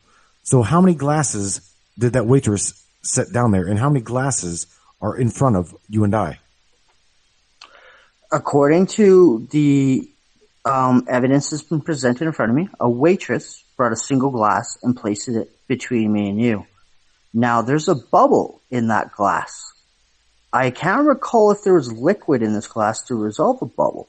So in my mind, automatically, without knowing that there's a fluid and you told me there's a bubble, I would consider that one big air bubble. So yes, I would agree that that bubble is there. That is my perception of the reality I was just proposed. Mm-hmm. But how many glasses of water are on that counter? Does that water even exist? Because we never discussed if it was water. It was just a glass that was presented on front of the table between the two of us. That's true too. But where I'm going at is from my side of the bar, looking at the glass. There's a scratch in the glass. Can you see that? Not from my side. I heard what sounded like a crack of glass. Okay, well, there's a crack in the glass. That's a perception. That's what I see it to be. My perception, my reality sees this physical. Stop doing this. Stop saying my perception is my reality. It's not reality. It is toxic fantasy, delusional psychosis. It's not reality. If a tree falls down the woods, it happens whether you see it or not. It still exists. Your imagination of a tree falling in the woods doesn't make it real. If you live in a governed society, mate, where they told you this glass is not half full, it's not even half empty, it's fucking full of water, and this is what they told you, then yes, your reality of perception would be exactly what they told you. Perception is not reality. This is New Age cult ideology. This is Luciferian devil worship, power worship shit. It's toxic. It is a delusional fantasy. It is a psychosis. Illogical self. Perception is not reality. Saying so is a toxic delusional psychosis. My nickname. You have the right to believe that, Scientology. Did you hear me? I'm changing my nickname to Damien. Fuck it. Damien? Why? Because I mean, I live in a reality full of delusions, illusions, and satanic worship. That's what you're telling me. Yes, I love that's the what you're orgies. choosing. You're gonna like the orgies If you're too, saying bro. perception is reality, what you're saying is that you live in a delusional, toxic psychosis. No, bro. What I'm saying is, you're above God. No, you can just change reality to your I would imagination and your 100% feelings. agree on that. We do live in a delusional reality that has been presented to us that now has become a psychosis. That is a reality in the world that we have been projected to live in. Psychosis. I have psychosis? If you think that perception is reality, then you suffer from a delusional psychosis. If you can't perceive reality, that means you're unaware of your even existence. No, that doesn't mean that at all, no. Yes, it does. No. Therefore, I don't exist. If you can't perceive your said reality, that means you're not aware of your own Everyone existence. perceives some percentage of reality. It doesn't mean that you perceive everything. You can't see the air. So what you perceive and I perceive is two totally different fucking things. What you perceive does not 100%. determine Here's an reality. example. You are told that you will go to school. After you finish school, you will get a job. You will find a girlfriend. You will start a family. And you will continue the cycle. Bro, what you're I need talking to about here is you're saying, fuck the real world. The real world, I don't like the real world. I'm going to just live in a fantasy world, and I'm just going to pretend that I'm above God, and I'm just going to imagine shit into reality. I'm just going to imagine don't unicorns, exist, bro. leprechauns and shit. God doesn't exist, Taryn. Wow. Prior to me saying that apparently I don't exist, what you perceive, right? as you just said here, the God ability, doesn't exist. perception is Like, the ability Matthew, to are see, you hear, or trying become to aware of totally, something through the senses. make me fade away? Well, what I'm trying to tell him is, in whose perception does God exist? Because that's Luciferian Satanism type shit. Morning star, bringer of light. There may or may not be a God. Who knows? No one knows that. And if there is or not, your ability to perceive it doesn't make it real or fake. Taryn, you exist. And by your existence, you know that there is a God. You know that there is a creator. Would you agree that I exist? What? I am a God because I have created something that the whole internet is now doing. Would you agree that I exist? God. I absolutely would agree with you. Okay, there's 7 billion people in this world who don't know that I exist. In their perception, I don't exist. Do I exist or don't I exist? To them, you don't exist. But, honestly, I can make you a fable. There's no alternate versions of reality. Reality is reality. Your feelings, your emotions, your own eyesight doesn't make it real or false. It is real. All right, so I'm arguing with somebody who doesn't exist. There is a tree in Brazil that I've never seen. That tree exists whether I know it exists or not. You're failing to see your own story. I don't have powers above God. Yeah. I'm not the devil pretending he's above God. You have to let him let it out. To tell you the honest truth, Matthew, you have to let him let it out, right? Every question, everything that we direct at it. It is the most arrogant and toxically delusional psychotic thing to think that anything that you don't see just doesn't exist, and that somehow you can live in your own fantasy bubble of reality. No, your fantasy bubble is not reality. To answer that, bro, I agree with that 100%. That's why I created Operation Masks Off. And I wanted to see everybody's face that I was talking to, because without seeing your face, you did not exist to me. And I've put fucking MP3s and MP4s. Well, that is the height of ego. Pixel. Well, buddy, I have a fucking ego. There's no fucking question, ifs, ands, or doubt about that. I have a fucking ego. We can have a discussion on God, okay? Trust me, I've got an entire hour and a half lecture. You really want to talk about God? Taryn? Jaffrey ordered destruction. We're talking about fantasy and reality here. Your fantasy doesn't determine reality. I have a fantasy that I can live on my own private island, right? Not even Jeffrey Epstein Island, but like one of my own personal private islands where I could have indigenous women that are over the ages that, can control to any one of my sexual fantasies. That's a fucking fantasy. Now here's the reality. I have to wake up, do a 9 to 5 to make sure that I can still survive in the reality that was given to me without fucking choice. I was born into this. Yes, now, you don't choose reality, neither do I. Please be quiet. If you would like your... Well, no, actually, you're the one who went for about half an hour and would not let me answer a question, so don't change the rules. Damn, guys. Okay. You know what? I don't even want to speak. I would just like to hear what Matthew has to say about this whole topic. So I'll bite my tongue and just take a moment to wait a sec. But Jeremy, I'll tell you this. Suck a dick, get a life, fuck you, faggot. Oh. Ouch.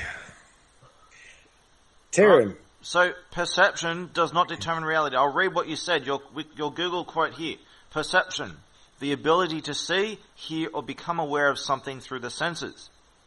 Your senses can only pick up a certain amount of things that are there. You can't see the air, especially if you're looking through the window. You can't see the air, you can't see the wind, but the wind exists whether you see it or not.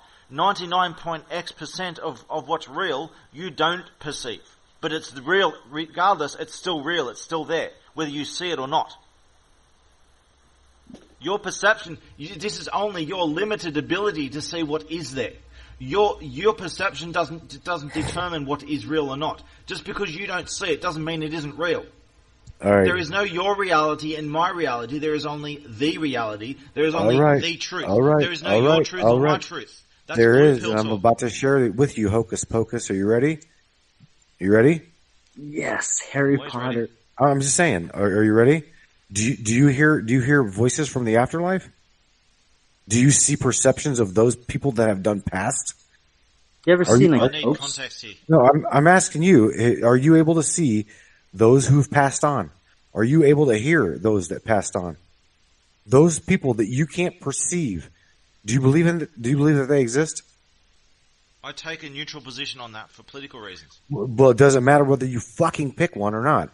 He pled the fifth. Neutrality. He pled the fifth to not make himself guilty for saying yes. But that's failing. That's a false positive, Jeremy. No, it's not. It's not a Yes, positive. the fuck it is not. It's neutral. Just like that. guess That's what? like, You're yo, fired from you your got employer. AIDS. We're sorry. He meant HIV positive. No, That's a negative. end of story. He refuses to take a piss test. You're fired from your employer. It's that logical and that physical. I can perceive and I can hear. Okay? Jeremy, I asked you if they exist. And you just said you don't want to respond to that. I didn't say that. I said I take a neutral position. It may be the case. It may not be the case. I'm not the one And who's I will to be back above him God on his to claim his to know, answer to know on that the answers. because I don't he claim to know says the answers yes. to every single It's question. going to make him look more crazier than he already is. Let me answer. I don't claim to have the answers to every single question, and I don't try I and fill in questions that I don't have the evidence for. Then where So and I why take a neutral position as an act of responsibility. I don't try and just conjure up fantasies, and just put them in the place of reality. But you did. You said my perception is satanic bullshit. Yes, I said that your attitude of perception is satanic. Okay, so I didn't say that perception you have was no satanic. clue about ways I of didn't say your psychology. perception was satanic. I said what I was saying was that your attitude on perception being reality is Luciferian. Is at the heart of Luciferianism.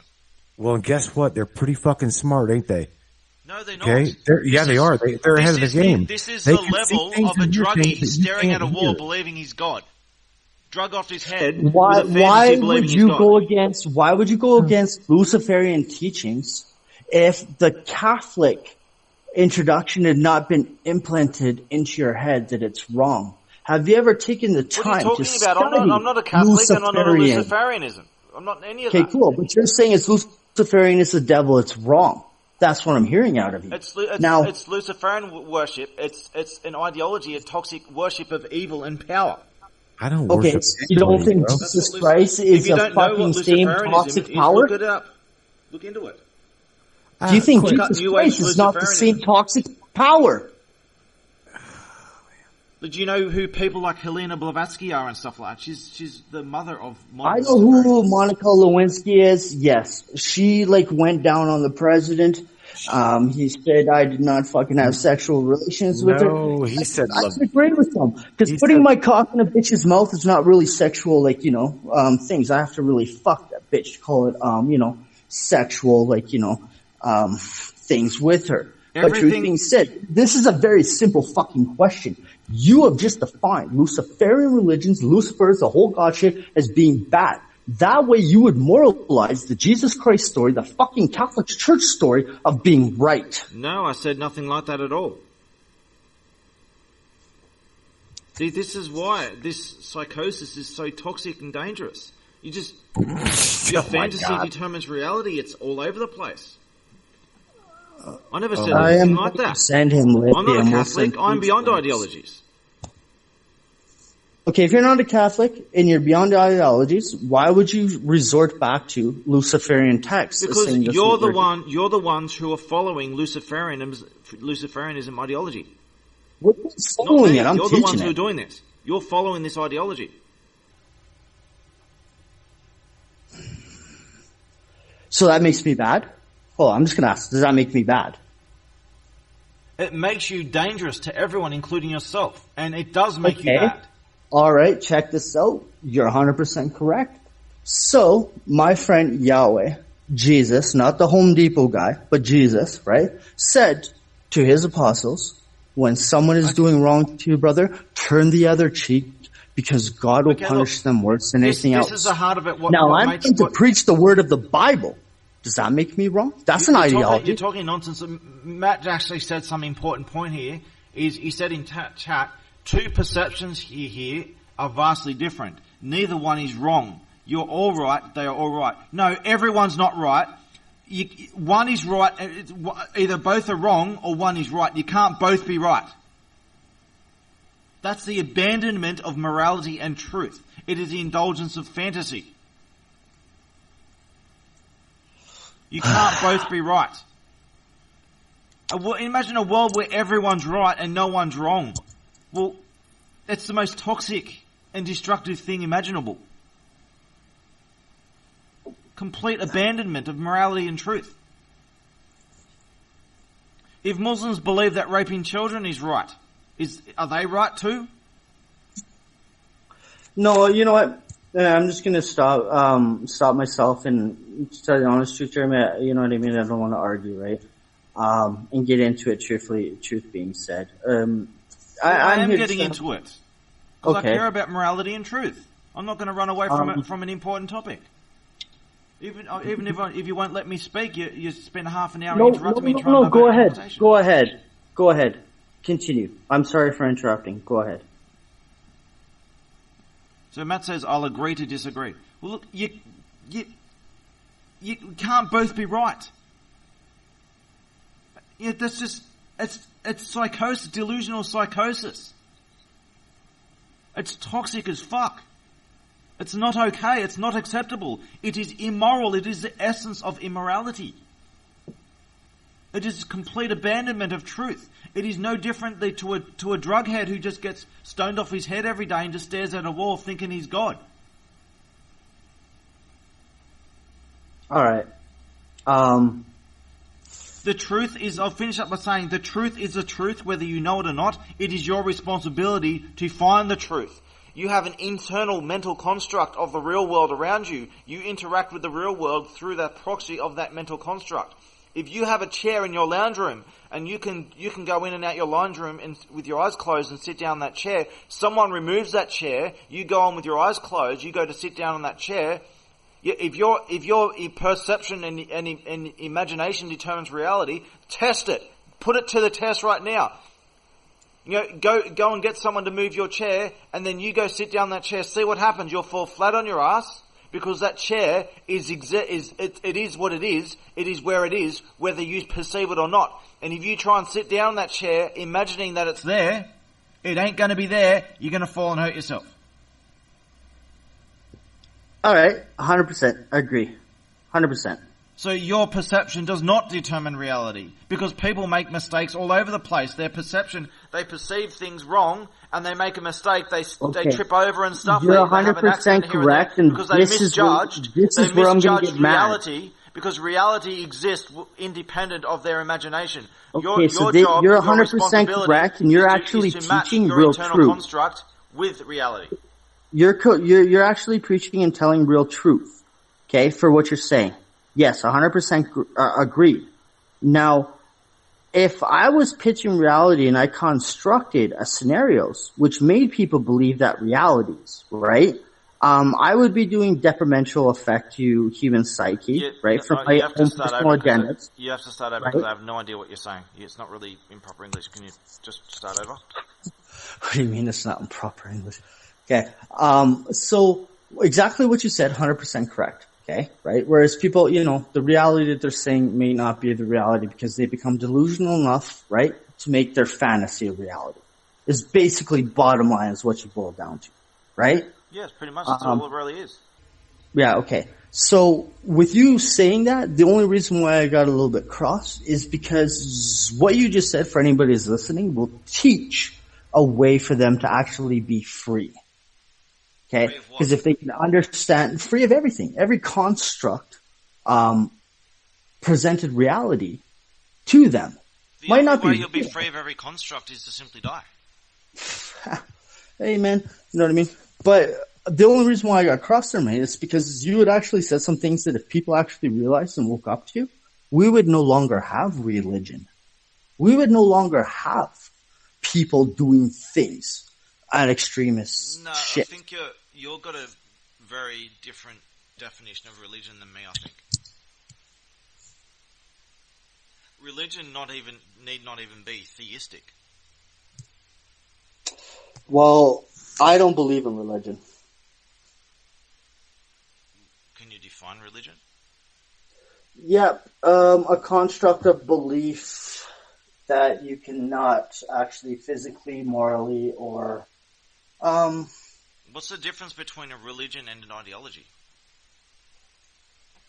A religion has faith and ideology is an idea. Well, ideologies require faith too. They sometimes require. In order for an ideology to actually take, take movement and go beyond an ideology, you would need to have people that have faith and belief behind your ideology. Have you ever heard of the term religious ideology? Yeah, I create them all the time. I'm the one who actually created a religion and their own language for it.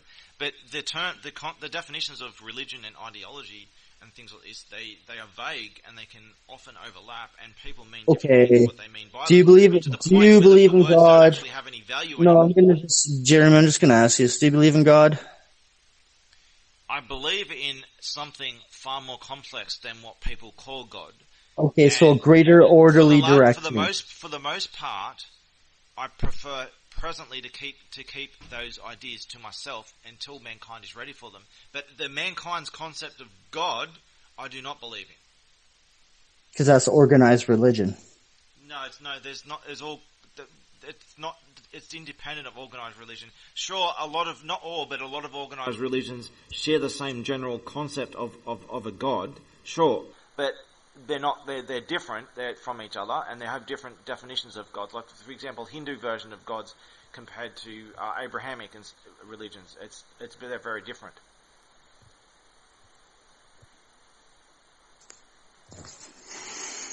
Polytheism and monotheism are two different worlds. Okay. Two different definitions of gods. I'm not going to disagree. I'm not going to agree. You know what I mean? I'm not even going to argue with on this, because everybody is entitled to their own right of belief and of opinions, just like you have spoken, just like I have. Everyone is not entitled to be sheltered from criticism either. That's right. That's what this idea of your truth and my truth, toxic fantasy crap, is. People think that they have the right to indulge fantasies and live in imagination land and be safe from scrutiny. And no one has that right. All right, which you're a prime example, because you've given that and you've been living under scrutiny for the last little bit since I don't complain about it. I want people to scrutinize and test me, and I want them to test their own ideas too. Which I do agree. What I will say here tonight, Jeremy, is that I had asked a bunch of people, right? You know, we had other people in there were doing this for the original conversation that we wanted to get into. A different topic we're going to talk about. Right? A totally 100 different topic. Now, they did not come in and, you know, they all said, yeah. But for what you just went through and what I just went through, and I told you what I was doing, right? Some showed up, some didn't. You know what I mean? Boom, they're here to do whatever, right? All I'm going to say is that real recognizes real, okay? And real people... Not necessarily. It often is the case, sure, but not always. All I'm going to say is there's a lot of people that are putting you under scrutiny, and when I'm asking them to join the table to talk to you, they get scared. To me, in my head, what that says is they're bitches. Okay? What it says to me is deep down they're not confident in their own ideas, and they are attached to ideas that they know are probably wrong, yet they attach themselves to them anyway. But at the same time, there is a justified argument people can make, is that they're scared of getting scrutinized and humiliated publicly, and they don't want to. Now, they can do this out of cowardice and illegitimacy, or they may, in some cases, be scared of being illegitimately humiliated in ways that they shouldn't be and wrongfully judged. If someone is concerned about being wrongfully judged, that's a legitimate position one can make. But usually it's people, they know they're wrong and they just got an ego about it. That's what usually is the case. Not always, but that's what's usually the case. Yeah, no, 100% I agree with that. But for people who have a genuine concern about being illegitimately criticised, well, you know, just man up and learn how to defend your position. You consider it as a challenge, as something to learn from it. Fuck your feelings, fuck being humiliated, stop being a coward about it, and learn how to fight. Fight like a man. The greatest thing that anybody who is human can suffer through, get over, and live from is self-humiliation. If you can laugh at yourself, stupidity that you have done, there should be nobody else out there that can put you down. Right? Truthfully, being all told, if you're willing to make a fucking joke where you're the butt end of the joke, you already know that you're going to be the person laughed at. On that topic, I'm just going to send an image here. right? And you're going to laugh at the fact that people are making fun of you, right? They're trying to get one underneath you, but to suffer self-humiliation is the ultimate. And if you can laugh at yourself, there's nobody else who should be able to laugh at you. And if you allow somebody else to laugh at you, even though you could suffer through self-humiliation, you have some other different issues. Truth being told. There's a picture of a butt face. Is actually the avatar of one of my YouTube channels. Getting onto us, I encourage you guys to look up New Age cult and Luciferianism and combine together Luciferian New Age cult.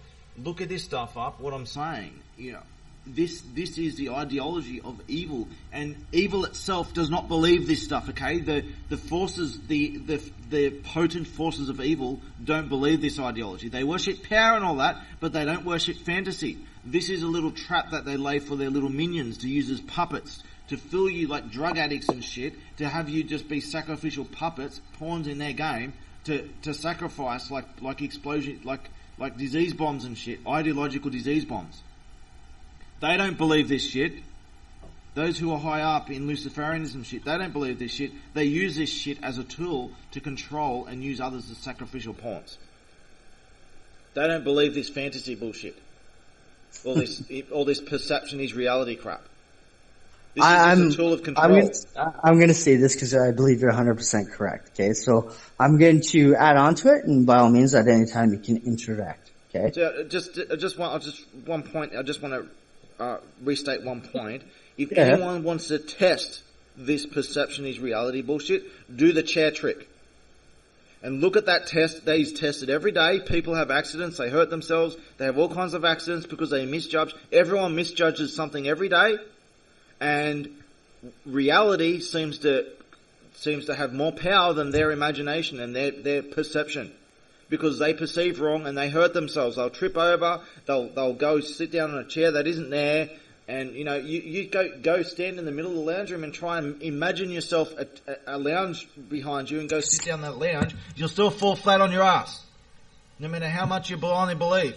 You can be like a faith healer who's going to pop his ass blood vessel, his pooper valve. He's going to pop his pooper valve, trying to believe things into happening, and he can do this all day, and it won't do shit. In fact, if you give me a chance, I can read something that I wrote.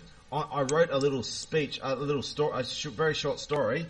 I'll get it off my Facebook on this very point of faith. Well, I'm going to stop you there because that's, you know what I mean. You answered the first thing that you interjected me for, right? And you led to another topic, but let me finish the first thing that, you know what I mean, which you answered for, okay, mate? And then we'll go on to the next one while you're looking up the information from Facebook. Cool? Where is it? Jeremy, I'm going to ask you a simple question, okay? Very directed. It's not loaded. There is no right or wrong answer, okay, for what you answer in this. I'm going to ask you a very simple question. What is your perception of me? What is my perception of you?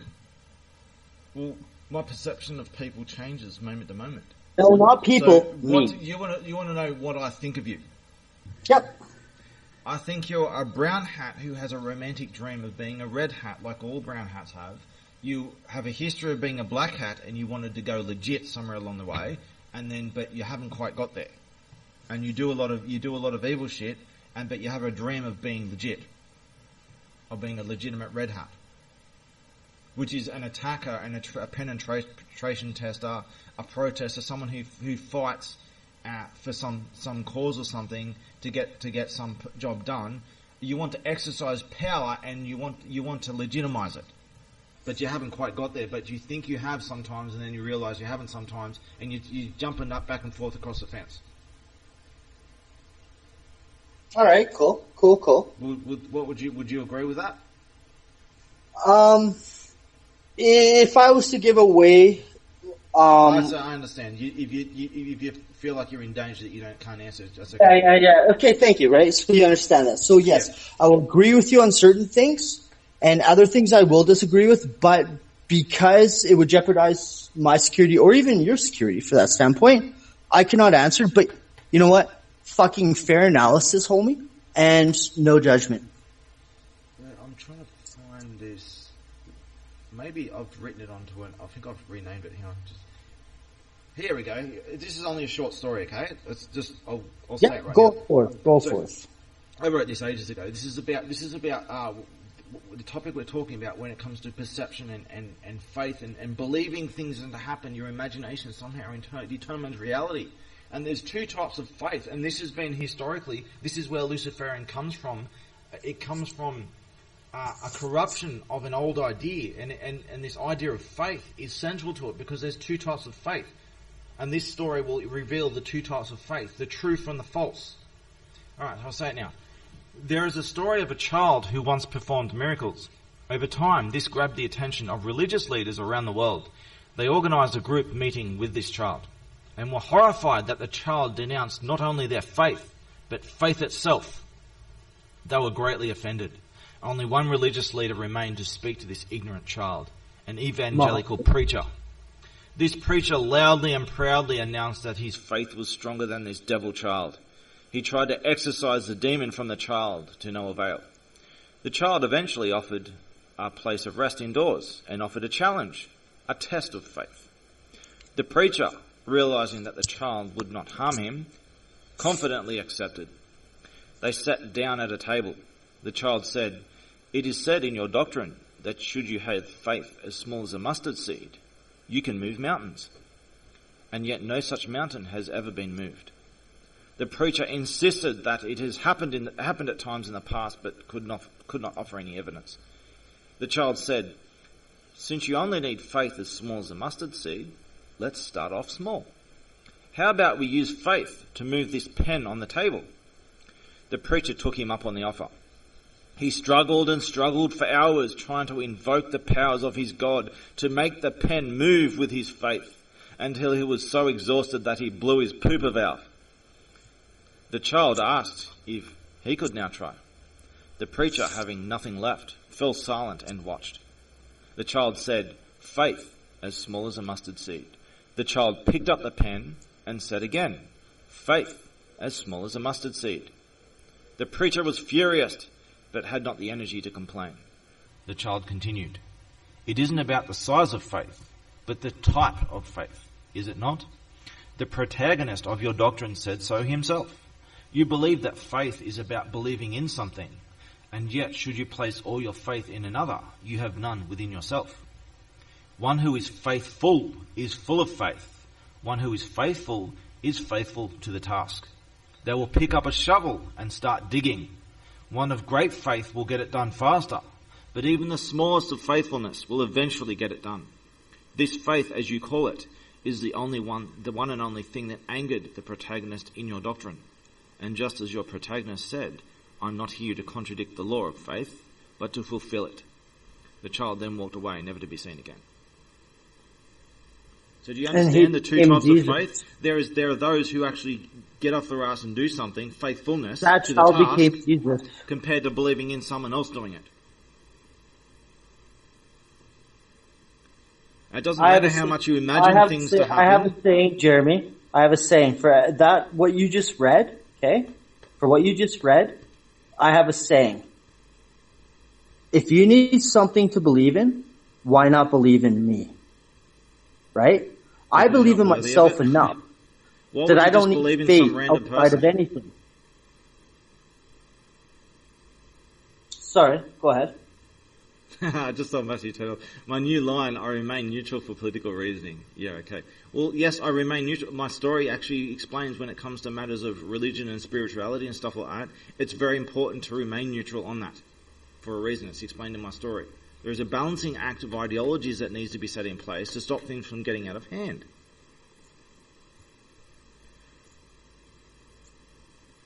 I'm just going to say.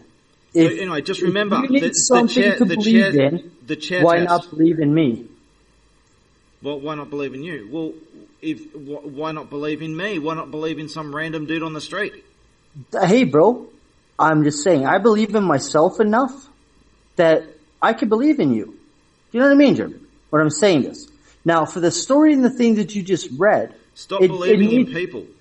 It made people upset, right? Because it questioned their faith and the things that they were doing when the person said this child was right.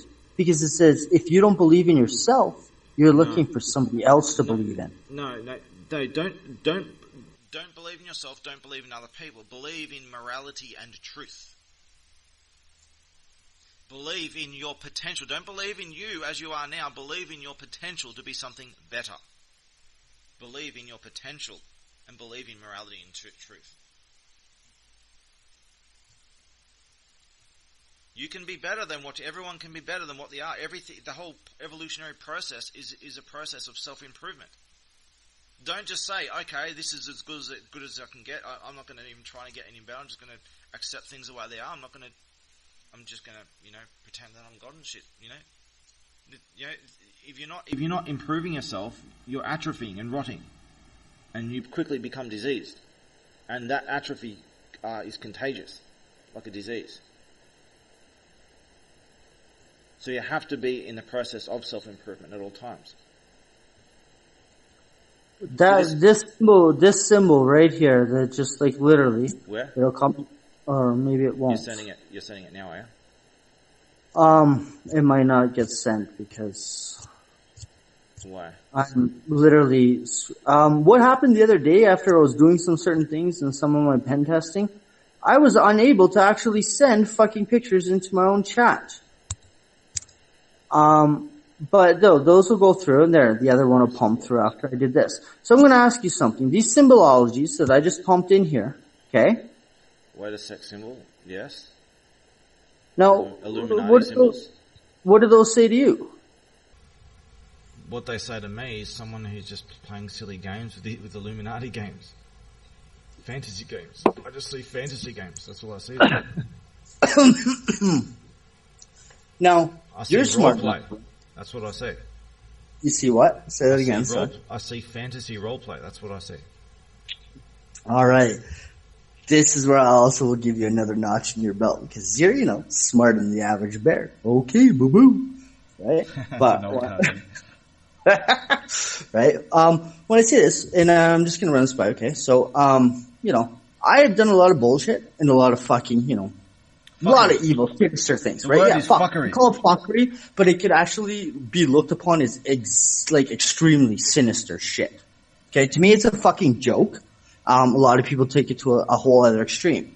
Now, if you're looking at this and you just laughed, right? You've seen these symbologies, right? You've seen these symbols, and you have said, it looks like a fucking child having some fun, right? Bottom line, right?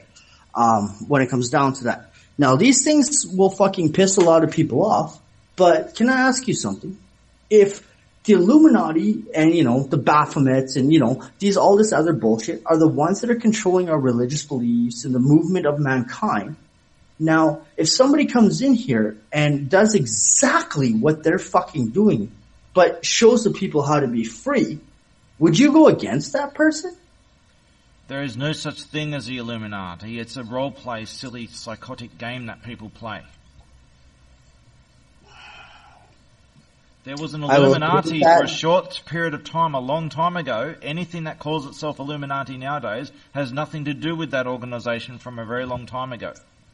That was 100%. I agree on that too, because nobody in the right clan would ever tell you that. Most of the people who associate with this Illuminati stuff tend to be con artists or just psychotic conspiracy theory nutters. That really hurts my feelings that you're telling everybody the truth. For what I've been doing, but a lot of them are too stupid to fucking figure it out and would rather argue with me as opposed to have a fucking laugh. What's so funny about pretending that you're Illuminati? It's just do you know what the word, we went over this. You know the word Illuminati means to be enlightened, right? The enlightened ones. Yes, illuminated, yes. Yes, okay, right? So now think about this. Jeremy, I'm gonna say this to you. I think you're an enlightened individual. You have a lot more information and a lot more fucking, shit, knowledgeable, knowable shit than the average motherfucking bear. Okay? I'm gonna say that. For me to say that, that would mean, in my eyes, you'd be enlightened.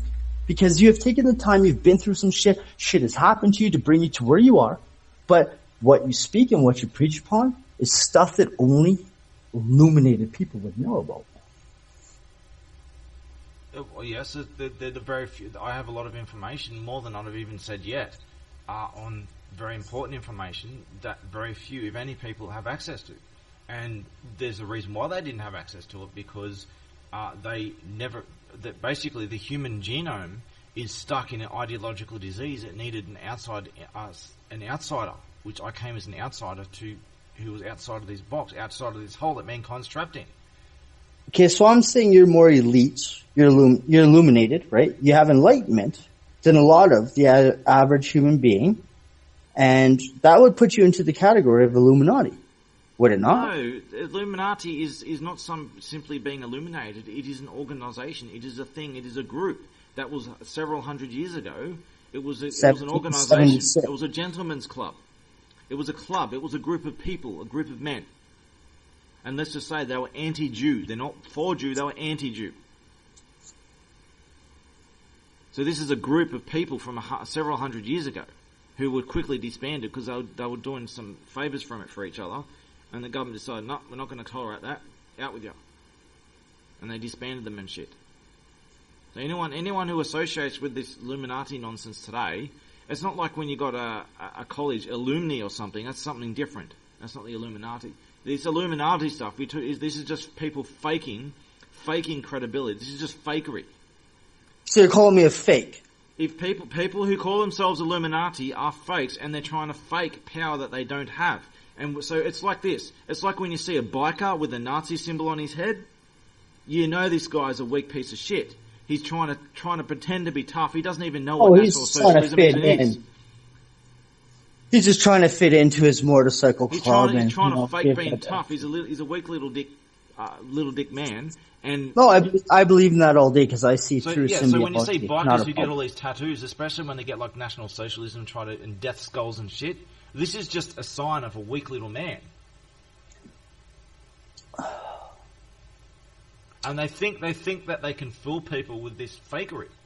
So the same thing with Illuminati, people who show Illuminati symbols and stuff and try and pretend that they're a part of this magical Illuminati special elite group. See, what if you weren't trying to pretend? No, bro. I totally get what you're saying, but what if, right?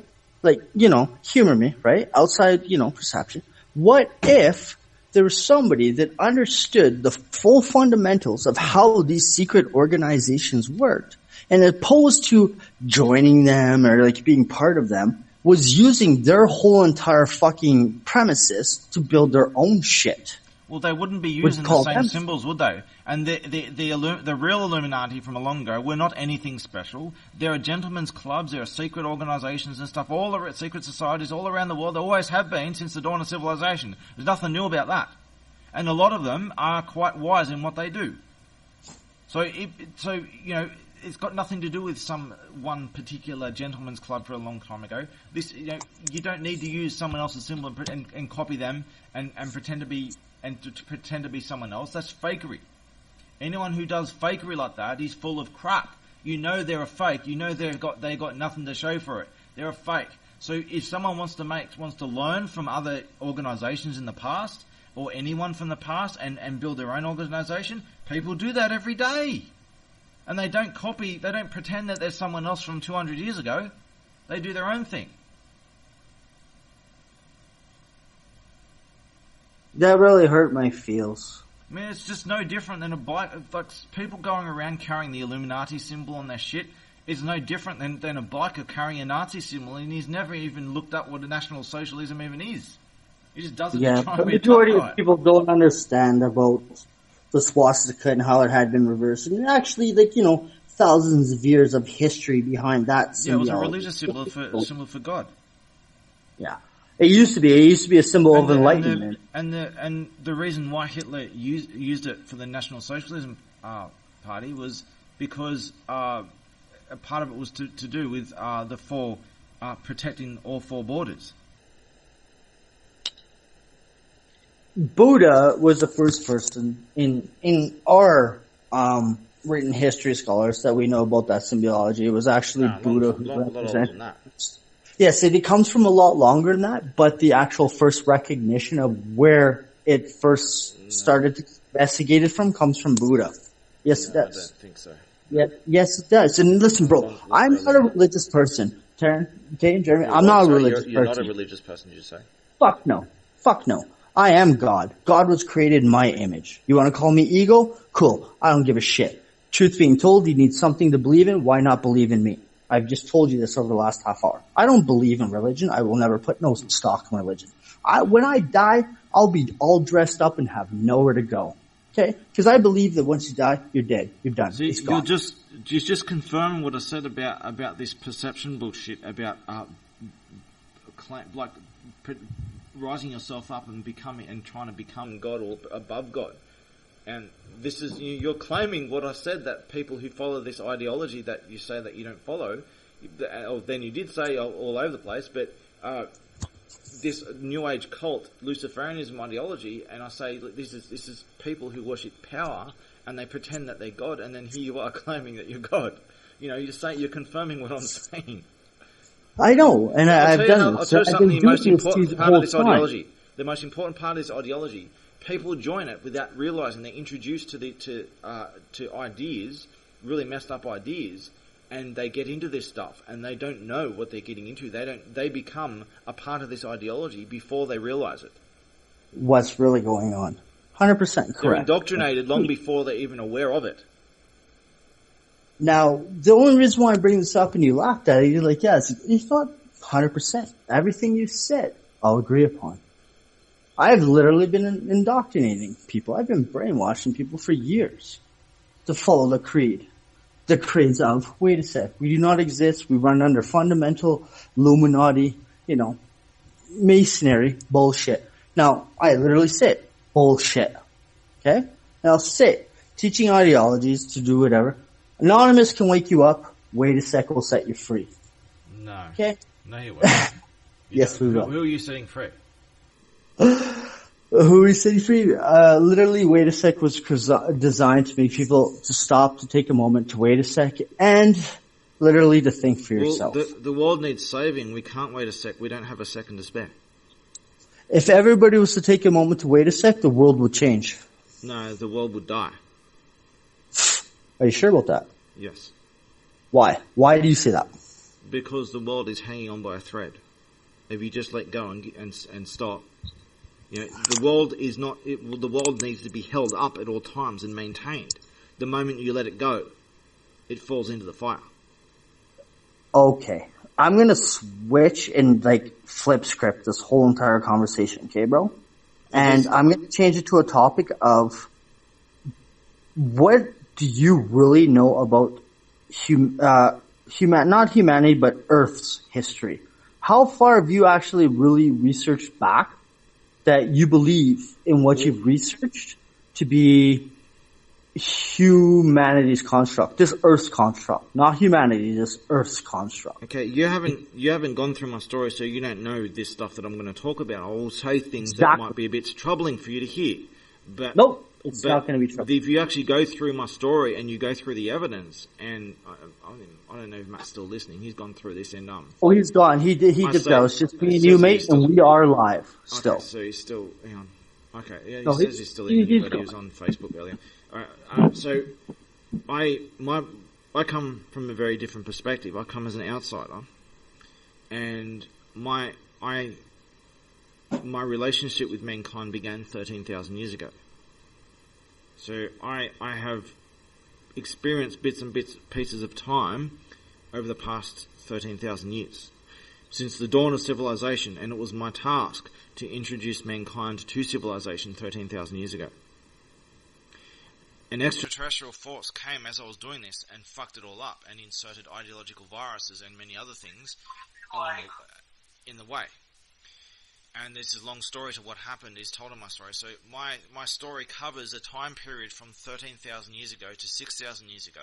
And about 6,000 years ago, a massive extraterrestrial intervention was done on this world. That's why there's a giant scar of death. What I'm about to do is I'm going to put a break in to give you advertisement. Anybody who has not checked in to Jeremy Martin's story, known everywhere as Taryn, by all means, you can PM, hit me up, look at other things. We'll put you onto the track for what the greatest story ever told. Okay, what is going on. But what I'm actually talking about here, what I'm saying might sound a bit crazy. It's not crazy. It is all true, and I have a lot of evidence to back it up. And this is anybody who is tuning into this that is known and to being around me, bro. There's no such thing as crazy. Truth being told, if you want to look up this story I'm talking about and the things that I'm talking about, just go to YouTube. Just type in. You should be able to type in Jeremy Martin, the greatest story ever told, and you should have like a Purple Man account. There'll be a playlist called the greatest story ever told. Right there on Google. I'll make it right now just for you, Jeremy, that it is a top SEO search on Google. Check this out. I don't think it's on the top of Google. I will make it. I think one of the movies, but not that. I'll look it up now. I'll make it. For just being said, so, you know what I mean? Hey, Jeremy, I don't even fucking question shit. You know that. I've never questioned, never second guessed anything you said. I have never questioned or second guessed anything you've said. Ever. You should question it. You should actually investigate. Don't believe or don't believe. Don't go either way. Just investigate from a neutral position. And, then again, like I said, I asked you for an analysis of me, and I would not confirm nor deny shit. Now, I'll try and answer. So when I say when you talk about researching in history, sure, I've done a lot of researching in history, but I don't agree with a lot of research because I have a lot of personal information on this, personal experience that is not documented. So my experiences are a lot of research over the last several years that's been coming out, revealing, confirming my story, sequentially confirming everything in my story. So a lot of older myths about the past have been disproven, and as time goes on, more revelations keep fitting with my story. So my story goes, what happened... Jeremy Martin, when you type in Jeremy Martin into the Google search, we get the XBMC, the extremist, sports fanatic, as a top result. No, go in YouTube. You type in YouTube, Jeremy Martin, the greatest story ever told. I'll do that right now while I talk, just to confirm that it comes up with the right thing. I'm going to change this for you. I just need some things that I'll do off camera to make sure that you're top in. Yeah, there we go. Yep, the first thing that comes up is 64 video playlist, 11-hour movie, and it explains everything I'm talking about. And it should be 64 So anybody who doesn't know about, Jeremy's story and this and that, I do highly suggest you take it and look into it because just in the context of the conversation, you know what I'm talking about. Jeremy, I've never investigated into it, wink wink, right? But I will just say this, everybody who does know and everybody does listen to what I'm doing, I'm a very controversial person. I'll fucking put people onto the spot. I've put Jeremy Martin onto the spot several times. We've done many of these things. And to tell you the honest truth, I have yet to see somebody who can come in here and fucking derail him, defuck him up, and do whatever for the things that he claims. Now, in a global spectrum of things, Jeremy, Mr. Martin, right? There's a world that's going to change and do whatever, and we openly, honestly welcome you with open arms for new evolution of people that really need to listen and to hear what your story is. Because the story that you've gone through, homie, I don't need to watch it. I listen and I talk to you. I already know the psychological damage and the shit that you've been through. If anyone wants to contend anything I say, don't just hide in a corner and say to each his own. Debate me over it. I'll give you a chance to prove me wrong, win me over, and be open to the idea that I might be able to win you over. So don't just hide in a corner. Come and meet me at the table and debate me over it.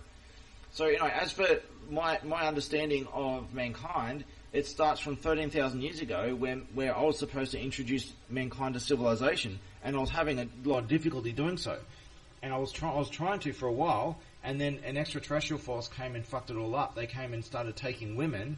And they were supposedly making children with them, but I never saw the children until a long time later. But they said that they were taking children. They kept taking more and more women. A lot of shit went down, and I became a messenger. And this is where I skipped ahead into the future because I was doing long distance travel in stasis. So I've got a long detailed story. I explain how the ship worked, how the whole ship operated, how everything worked. Mobile fortress I went back and forth to, political entity there. A whole detailed story. Some of that's in that story. I've got additional videos if anyone wants to engage me on it. I'll give you more additional videos and all the details of how everything worked. But so what happened was, as a messenger, I was to try and resolve this problem on the planet with this extraterrestrial meddling force. There was another old extraterrestrial group that hid underground from a long time ago, and they were called what you might call the Watchers. They're not the Watchers that you hear about. They weren't meddlers. These were separatists, and they were supposed the rule was that we will only allow you to stay there if you get rid of these fuckers causing this trouble. Well, someone just added. So anyway, there's a complex situation there, and I was a messenger to try and resolve this. This went on back and forth. They came and went. They just kept coming back and causing trouble over 6,000 years until eventually a military force of some sort was sent to perform a massive intervention on this planet. And that's why you have a giant scar of death from North Africa through the Middle East all the way to Mongolia. That shit was destroyed 6,000 years ago. And I have the explanations for the geological records and everything, what happened. And so there, 6,000 years ago, there was this massive intervention to purge this world of the corruption that had happened and the meddlers.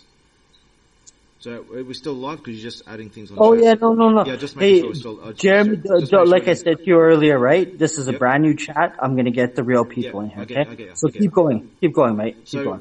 So anyway, that's where most of my experience happened. Now, what happened is there was the rise and fall of different civilizations over time, over 6,000 years, or 6 or 7,000, however you want to say, about 6,000 years. And toward the later stages, it really got out of hand, and there were actually hybrid. I finally started actually meeting some hybrids between a meddler and a human, hybrids and stuff. And there's got a lot of details in this story later I can show you. But it got really out of hand until they decided to do an intervention. And then from that point on, I was not allowed to go anywhere near this planet. They wanted me away from. They didn't want me to be corrupted. They had other things that wanted me to do since then. And I did. I went through since then for another 6,000 years or whatever. I was traveling long distance doing certain interventions that I was supposed to do. A long story to that. But then I had to come back, and I had to take a one-way trip, and I was inserted into a fetus. I was disassembled and replanted into a fetus. And I can show you in the chat if you've got a video going. I'll just show you examples. I'm not making this stuff. I can show you. I've got microchips and shit in my head. This is not some crazy story. I've got a lot of evidence. Just to give you an example, I'll show you some of the microchips in my head that were part of the grafting process of putting me. Of shit that you've been through. This is a lot of it. Jeremy, I'm gonna say this. Bro, like I said, right? I've never investigated your shit, right? You know what I mean? But the reason why I'm adding and bringing to certain people and things we're talking about is, you know what? It might not get across right now, mate, but there's going to be a time where people actually do have to figure this shit out and start to listen and learn. Unfortunately, it might just not happen right at the second. Do you know what I mean, mate? We have to, right, continuously grow and burn and expand humanity's, subconscious of, shit happens, motherfucker. You got a wicked story to tell. So what happened was a couple of thousand years ago, about 2,000 years ago, I came down just to visit really quickly. I didn't come out of the ship. I just came to visit just to see if mankind was still going because it's been a long time, and then I left. I didn't land or anything. I just came down and to the surface and had a look at some people and I left.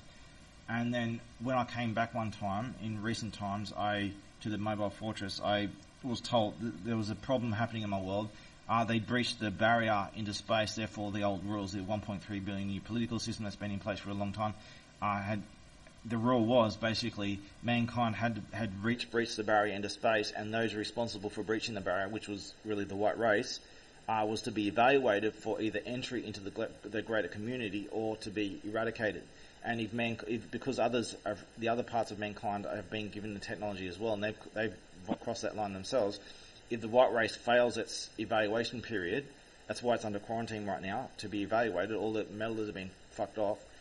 White race is being evaluated. If it succeeds, the white race will gain entry to the greater community, and others, if they play their cards right, other races in time will get their own. The white race will do the hard work, and then they'll become accepted in their own time if they play their cards right. And they're not playing their cards right presently.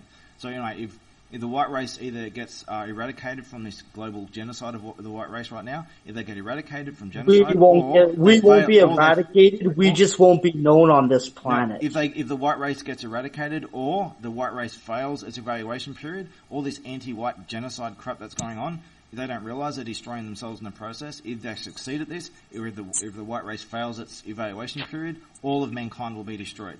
Because this is a rule to protect themselves. Any new entry into the greater community must be eradicated. If they are a violent, invasive species, they're evaluated to see whether they're going to be a threat to everyone else or not. If they are deemed a threat, they must be eradicated to protect everyone else. This is something that goes on a galactic scale, so these strict rules have to be in place. Yeah, Jeremy. So I have a friend of mine named Will that just joined us. Okay, Is he in Will does a whole other project that is known as Demand the Truth. The truth? Demand the truth. Okay, yeah. Okay, he goes after political figures that have been hiding children going missing type shit, where they've been linked to, and you know that pedophile ring, you know that Child Protective Services stuff. Yeah. Okay, he's a front runner, like a real deal, boots on the ground, a real soldier that gets up in their faces and asks these questions. Okay, and is no longer just asking for the truth, demanding the truth. Well, I've got a question for him then, if I can ask a question to start, if you'd like. Oh, Will? I'm here.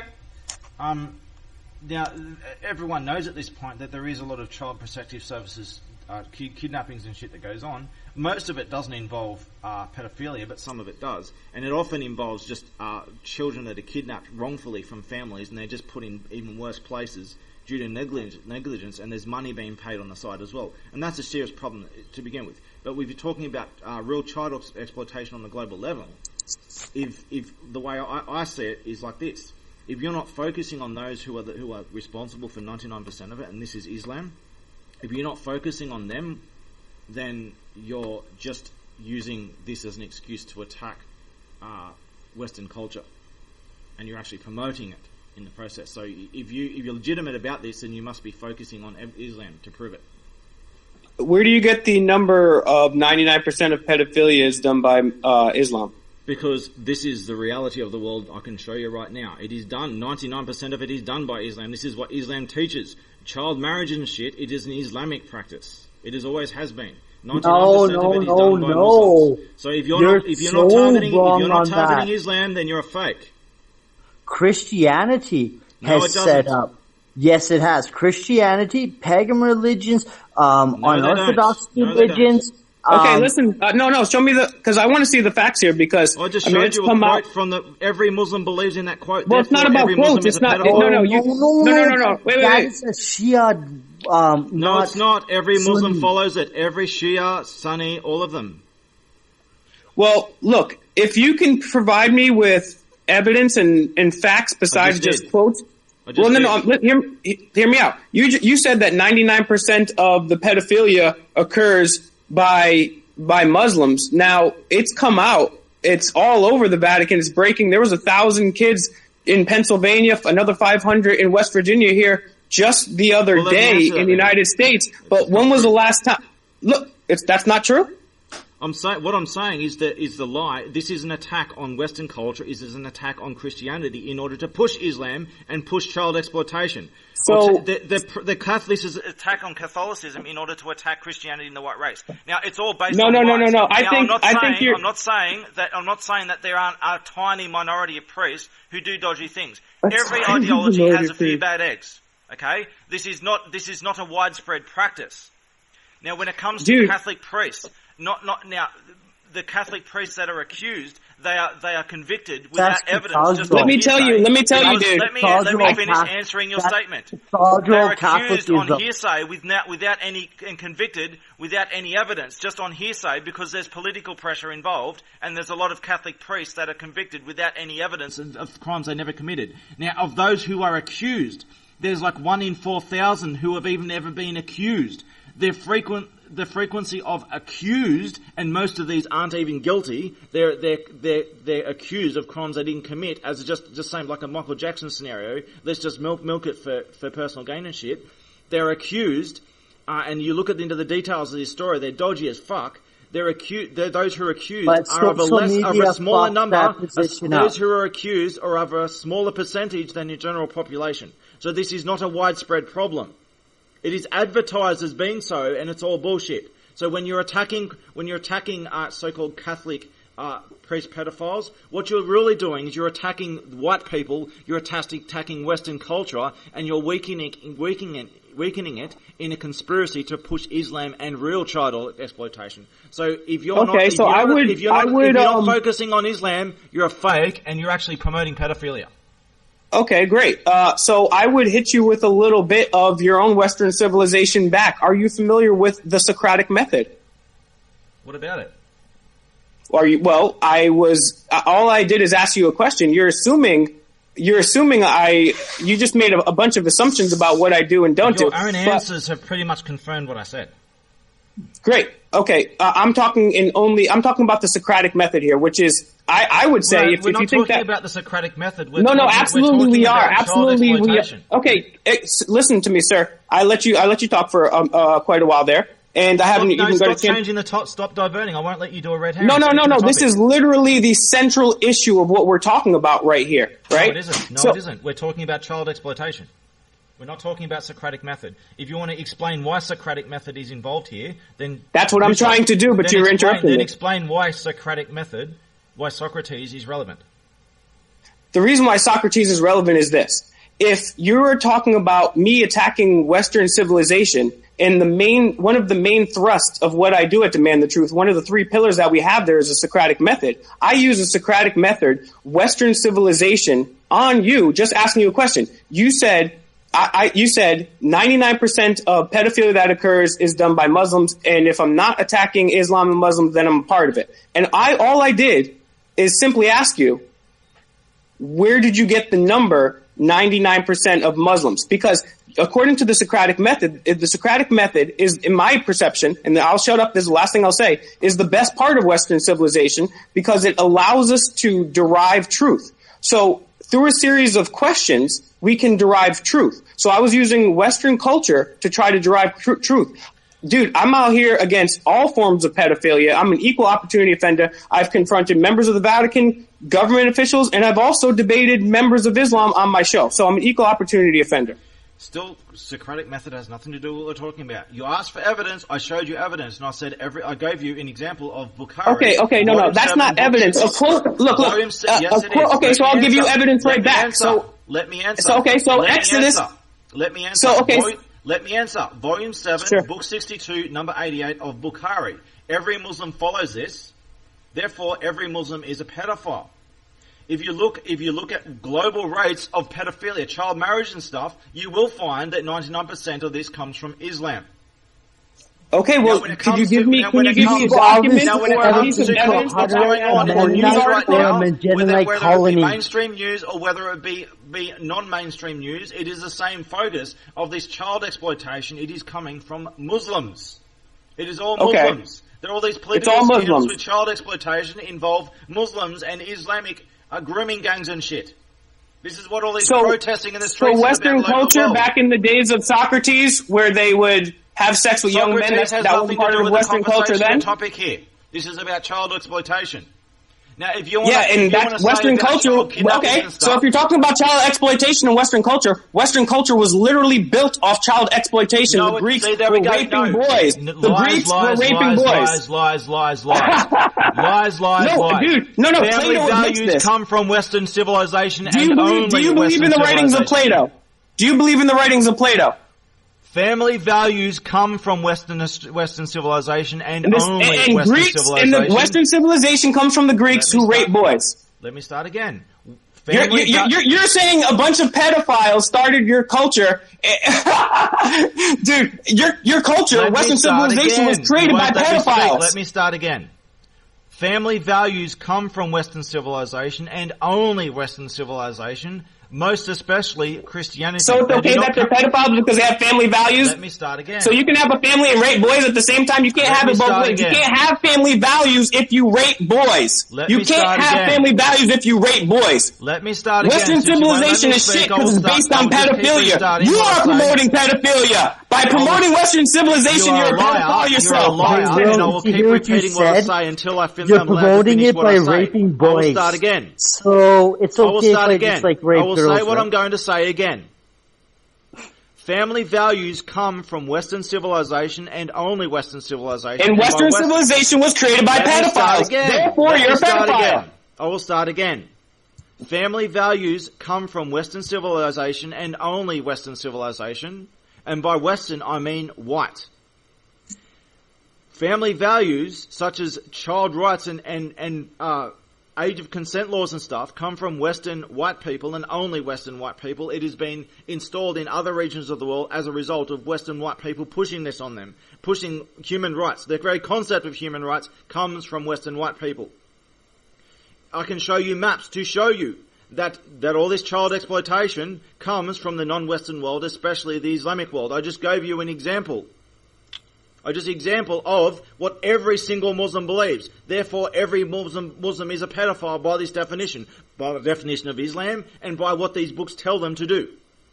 So 1.6 billion pedophiles in the world. This, if you look in the Islamic world, all this child marriage and shit is rampant. If you look at all the protesting in the street, this is what because of protesting of Muslim grooming gangs and shit. I'm not saying that there isn't problems with non-Muslim child exploitation, but it is tied to Islamic child exploitation, and Muslims are responsible for the vast majority of it. You want me to show maps to prove it? Yes. Okay. I'll get some maps out.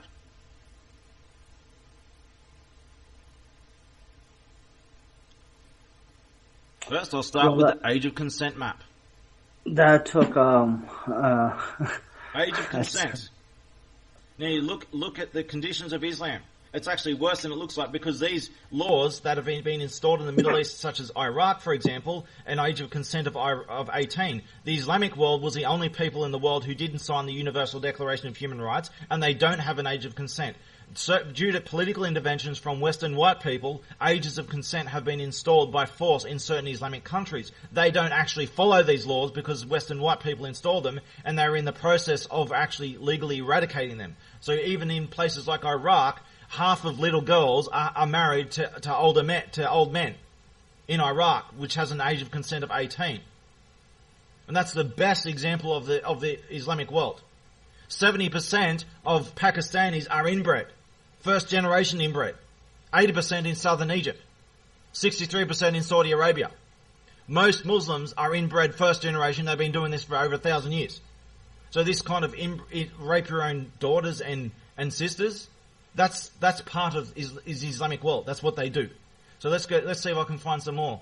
I've got heaps of maps here. We'll go global slavery index. Okay. Did you know that when it comes to child exploitation with human trafficking, Muslims are responsible for the vast majority of human trafficking in the world? This Libyan slave trade that's going on in the media right now, this is global, man. They're doing this they've always been doing this all over the world. The very word slave was named after the white Slavs from being enslaved by Muslims. Muslims are the world's slavers. Slave is a Scandinavian word. No, slave is a name for white Slavs. From the Muslims enslaving the white Slavs. I can show you the definitions right now if you like. I'll get the definitions right now. All right. So, Will, you got your shit muted, but so listen, there's always going to be a head button, right, Will? Right? You know what I mean? Here you go, definition of the word slave. For whatever, but there is no such thing as bad educational learning. Now, when I say this, it's going to be somebody who has learned and has some knowledge and, preaches what they want to say about their thing. Now, it might not be in the right opinion or even the right mindset of other people, but there's always something to learn from it. Yeah, Running I'm away. in the middle of producing maps right now, and here's another map, the Corruption's Perceptions Index. You want to blame Western culture for corruption? Western culture is the last bastion of morality. I'd never said Western civilization was the cause of corruption. You're putting words in my mouth. Look, if someone is not open-minded enough to have a discussion using the Socratic method, it's a bad thing. It's a waste of time to me. This isn't about Socrates. This isn't about Greece. This is about this. Sir,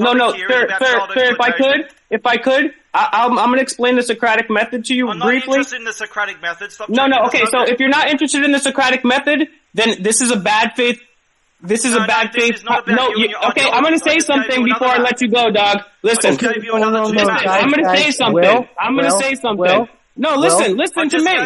Y'all been talking.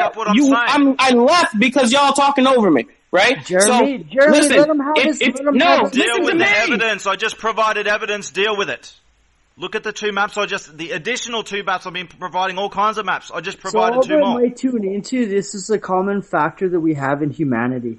Whereas one person cannot get their point across and the other person has to extend their fucking point across. Now myself personally, I would like to hear both sides of this tale. But this is a common factor that we see in humanity as a downfall, which I believe is a plague to mankind of society. I would like to hear what Will had to say, and I would like to hear what Jeremy has to say. Well, I was asked to provide evidence. I'm providing evidence. Let me finish doing what I was asked. Let me answer questions. I'm answering the question. I'm providing maps as I was asked. Let's go through those maps. The last two I just sent after providing the definition of slavery. The first one is a corruption perceptions index. Look, all in blue, in the high numbers is the purity of a country, and the low numbers is the impurity of a country. Look, it's frustrating as fuck, Will, when you're talking about child exploitation, look where corruption is coming from. I've showed other maps as well, and go back through them as well. The last one I just sent, which was, just let me find out which one it was. Just give me a sec.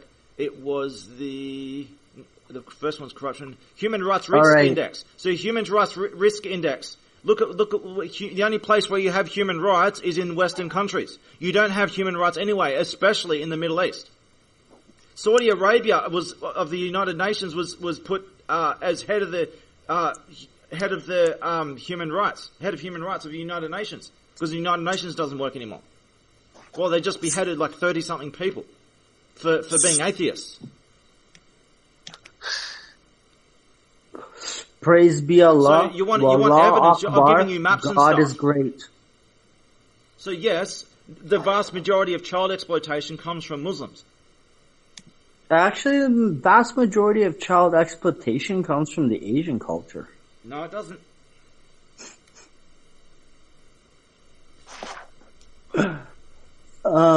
It comes from Muslims. Muslims have this in their ideology. I showed quotes. I showed quotes of their ideology, and I can show more. Would you like me to keep providing evidence? I can guarantee you that there's probably about 220 million Asian children working in sweat factories. I can guarantee you there's about 220 Muslims living in China. That is a bigger form of child exploitation than the sexual child exploitation. But nobody ever actually looks at that.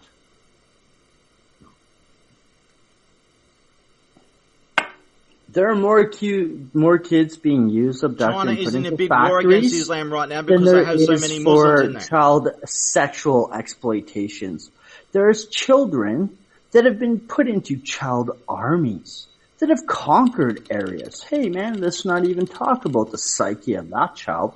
Let's talk about the sexual exploitation of these children. That is just one demographic of what child exploitation really is. And if you continue to focus on one fundamental of it, you're seeing and you're losing grasp of a bigger I'm the one with the facts here and the evidence. I'm the only one who has a legitimate argument here. Cool. All right.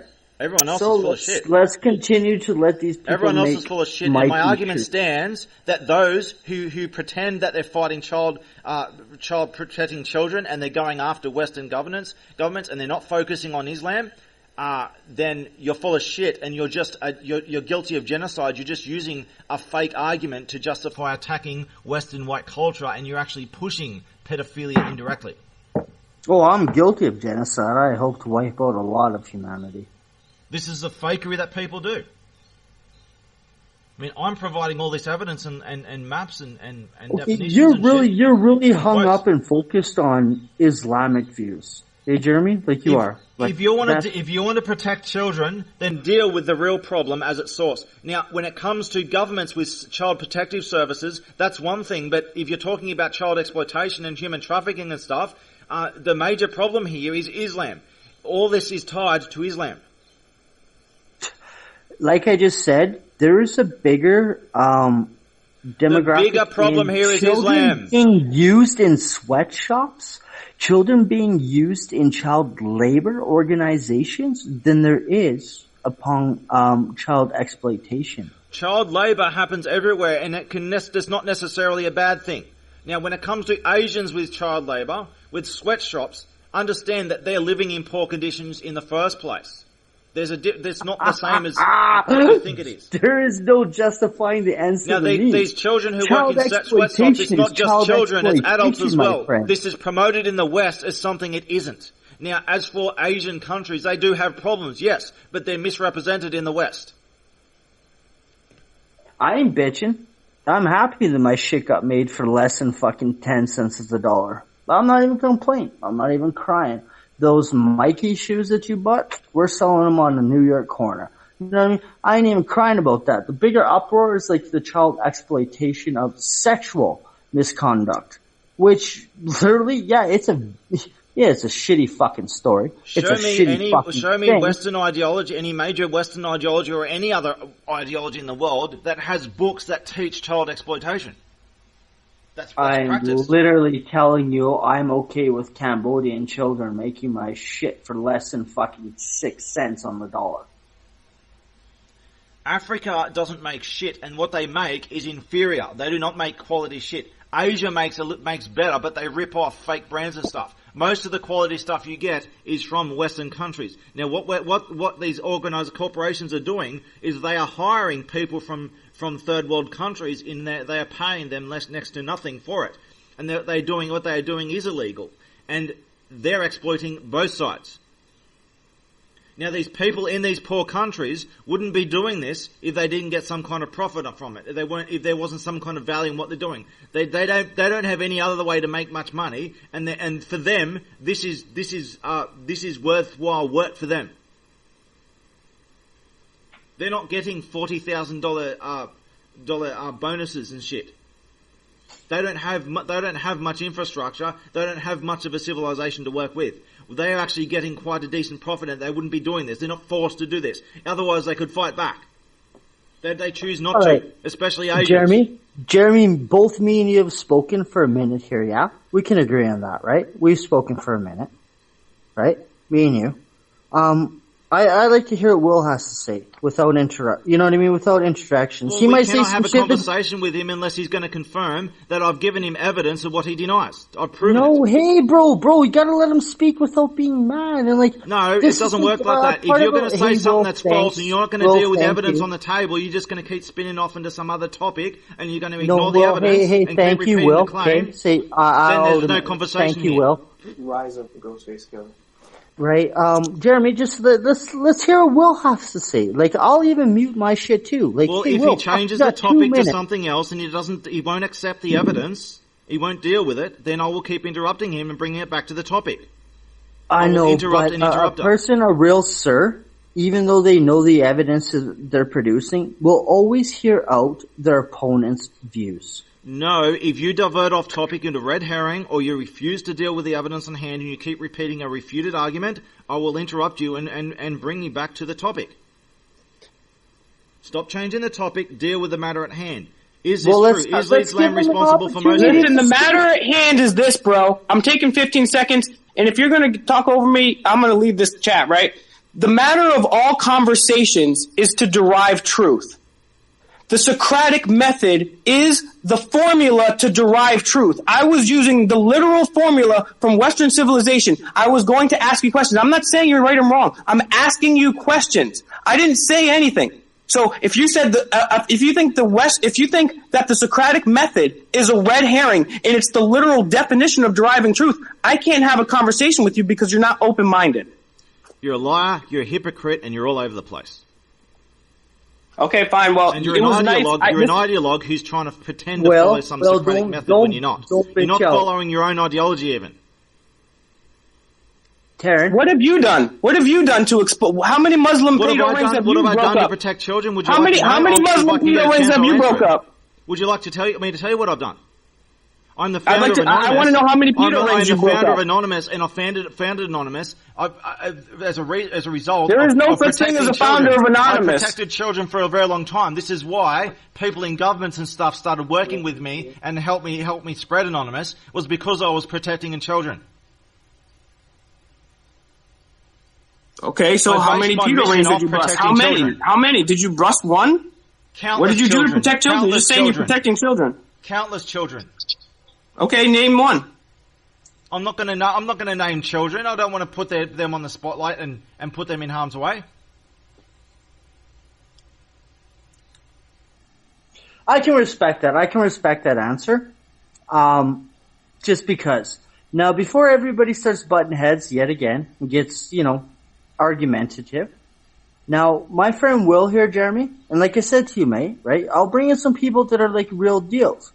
Now, Will is actually shown the fact that he can mute himself, he can wait, you know what I mean? To do whatever. Actually, he can't handle the conversation, and he wouldn't deal with the evidence. He was going in circles, red herrings all over the place, and then he raged. He left. He's not being reasonable at all, and he still hasn't dealt with the evidence. He asked me evidence. He asked me evidence. I provided him evidence. Are we dealing with the evidence? We won't deal with it. He's bringing it back to some other topic. I don't care about Socrates and your Greek ideologies and stuff. This is a matter of truth or lie. I gave the evidence. I agree with that fully. I agree with that fully too, Jeremy. But maybe Will doesn't understand that stuff yet. And everyone understands what I'm saying.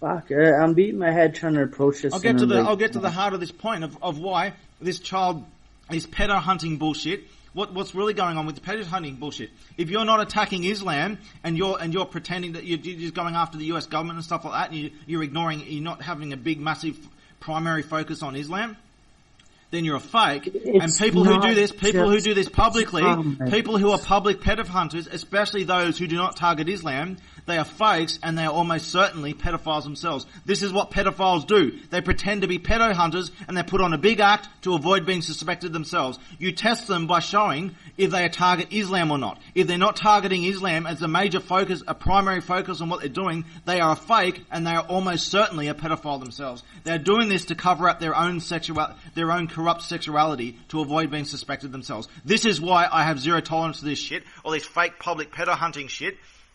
Because bro, I agree people with who do this are almost always pedophiles themselves. I will agree with that all day. These people going to say we're pedo hunters, I literally think they have skeletons in their closets that they're trying to keep there. I agree with that all day. Test them. Okay? You must test them with the Islam card. You must test them with the Islam card, and he's failed the test. Well, I'll say this to you, okay? I don't believe in religion. I've already told you this. I've studied religions, many religions, and understand. Let's not put religion on the same card. But Jeremy, let me ask you this. Stop. Jeremy, stop trying to turn Islam's crimes into an attack. No, stop. I will back Muslims' faith. And I will back Muslims' religious faith. You're putting false blame. What you're doing is disgusting. I'm saying people who follow a certain ideology are raping children and shit, and you're saying, let's not blame the Muslims, let's blame the Christians as well. Christians aren't doing this. Hindus aren't doing this. Yes, they are. No one else is doing this on a massive scale. Only Muslims are doing this. Stop blaming the victims. Stop blaming the victims. There are people that use Islam and they rape children and they do that shit under the name of Islam. Do you know what's happening under the name of Christianity? Stop blaming the victims. Stop blaming the victims. This is not the fault of Christianity. Christianity has been historically the only defense against it. Stop blaming the victims. Blame Muslims for what they do. I don't believe in any religion. Blame the people responsible. Stop blaming the victims. I believe a religion is the downfall of all mankind. This is not about religion. This is about one religion who's responsible for it. And it's not just a religion. It's the people. It's the genetic people responsible for it too. It's not just religious. It's genetic. Okay, well, you know what? You're totally 100%. Blame those who are responsible. Don't blame innocent people. Christianity is not at fault here. I think it is. I think Christianity is fault as well. There are 30,000 Christian denominations, and you're going to blame 1 in 4,000 in one ideology, and then somehow everyone else is guilty? This is like saying one white dude killed a black dude, therefore all whites are racist, and we have to kill all whites. That's what you're arguing. But that's the society we live in. If you would hear me out here, Jeremy, it's not the society I don't believe in. I don't care about religion. I think religion is the downfall of all mankind, and due to the fact that you're saying, no. If you want to make that argument in another situation, go ahead. Talk about religion in general. We're talking about one religion here. I'm blaming one religion for the crimes that it does, and you're trying to divert, and you're trying to say, let's pass the blame onto the victims. What you're doing is a child who's been raped, and you're blaming the child. Actually, you're right. You're right. I am passing the blame on the victims. The victims is everybody who can still believes in a fucking organized Christians religion. Are the victims here. They're not the perpetrators, they are the victims. Hindus are fucking victims. Hindus are victims, not to as much of a degree, but they are especially a victim in India right now with what's going on with Pakistan, yes. Hindus are the victims of this Islam shit too. But it's mostly Christians. And from my big perspective on this, Jeremy, is all of this could be avoided if we abolished religion. No, religion is not the problem. One religion is a problem. Hindus and Christians, you normally get along fine. Everyone gets along with fine except for Muslims. Muslims don't get along with anyone, not even each other. Muslims are the problem. When you want to deal with child exploitation, you deal with it at its source, Islam. That's an ideology perspective. Because I live with Muslims, bro. I speak Arabic. I've grown up around Muslims. I grew up around Muslims in sword battles. I know the difference between Shia and I know the difference between Ismaili. Okay? If you really want to get into it, bro, you look at this Muslim books. We have Orthodox Christians. We have Roman Catholic Christians. We have Latter-day Saints Christians. We have many different Pentecostal Christians, and there are no Christian Bibles that teach to rape little girls, and there is no Christians on a wide scale raping little girls. Read the books of Exodus. The Old Testament, it does not teach to rape little girls. There are some bad things that happened in the Old Testament, but you're misrepresenting context. This is not a divine preference. This is the whole purpose of the New Testament was that people were doing this evil shit, and their God was trying to stop them and lead them into a better direction. And the New Testament, the Christians follow the New Testament, not the Old Testament. The New Testament, the Old Testament was an Old Testament. This is not a loaded question, Jeremy. Stop speaking over it. Let me answer. Not a loaded question. I'm just going to speak anyway because you're not going to let me speak. The Old Testament is called the Old Testament because it was a failure. When I die, it failed because under rules and regulations to stop them from doing it, they wouldn't stop doing it. Okay, I'm going to ask you a question, okay? Have you ever read the Quran? Have you read it? Yes, I have. I've done documentaries going for many hours on this. I'm probably the only one here who have a clue about what the Quran even is. Okay. Do you even know what a hadith is? Bro, calm down, motherfucker. Calm down, never calm down. And calm I'm angry the fuck for a reason down, because mate. you're defending, you're all defending child exploitation and you're pretending you're not. I'm not defending anything. Yes, I don't you are. give You're a blaming the flying victims. fuck about it. You're blaming the truth victims. be told, I don't give a flying fuck about it. I hate religion. I do. I think it's garbage. I do give a if flying you need fuck. someone to follow and you need someone to believe in, why not believe in me? Because you're not worthy. But truth being told, yeah, maybe I'm not worthy. But what I'm going to ask you, someone to believe in. What I'm going to ask you this, Jeremy, okay, is you might go against this, and you might have very good, valid fucking, evidence to prove what you're saying, but have you ever read the Quran? Have you ever written I just told you, yes. I've done very long documentaries on this. I know the Quran more than the vast majority of people. So you have. I know my shit. Can I ask you a question? Do the Muslim people believe that Muhammad, peace be upon him, was a descendant of God or a prophet of God? They believe he was a prophet. There is no descendant of God. Muslims don't believe that Jesus was the son of God. They don't believe in any family of God. They believe that God only had one true prophet, the final prophet. And they believe that all these other ones were just a preparation for the final prophet.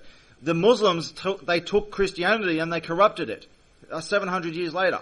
Now what they do is in the Bible, Jesus speaks about the advocate, the one who is to come. Christians have misinterpreted that. At least Muslims got that right, that there was another one that would come after Jesus. They believe that Muhammad was that one. He was a false prophet. Peace be upon him. No, peace not be upon him. He's a fucking rapist, terrorist, pedophile.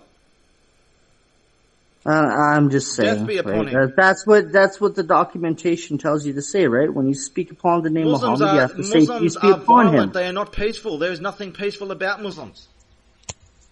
I can quote their right. You want me? I can show you quotes of the Quran all day and Hadith. I can show you documentaries. Me going through hours of documentaries of this stuff. I know the Quran inside out. Do you know what I like, Jeremy? And I'm gonna tell you this. Do you know what I like about all this religious factors? Books, Bibles, whatever. Do you know what I like? And I'm gonna tell you this. Do you know what I like? I'm gonna let you even guess. No, I don't want to guess. I like the fact that I don't put no stock or creed in religion, and that I can pick on anybody who uses religious as really, a because you're part of the New Age cult, Luciferian religion yourself. You just don't realize it. You pretty much agree with it earlier. Have you not seen what Wait a Sec is? I've questioned you about all day. You also identify as the Illuminati too, so you're part of the Illuminati religion too. I'm just part of a New Age movement, like you said.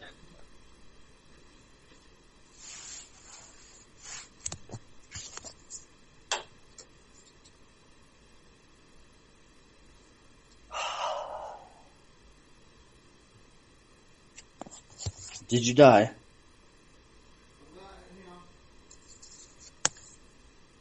He hasn't died yet, folks. For everybody that is listening that will tune in, and we'll use this for other subjugated parts. This is golden. Things make you go, wait a sec. Illuminati doesn't exist. He was completely right.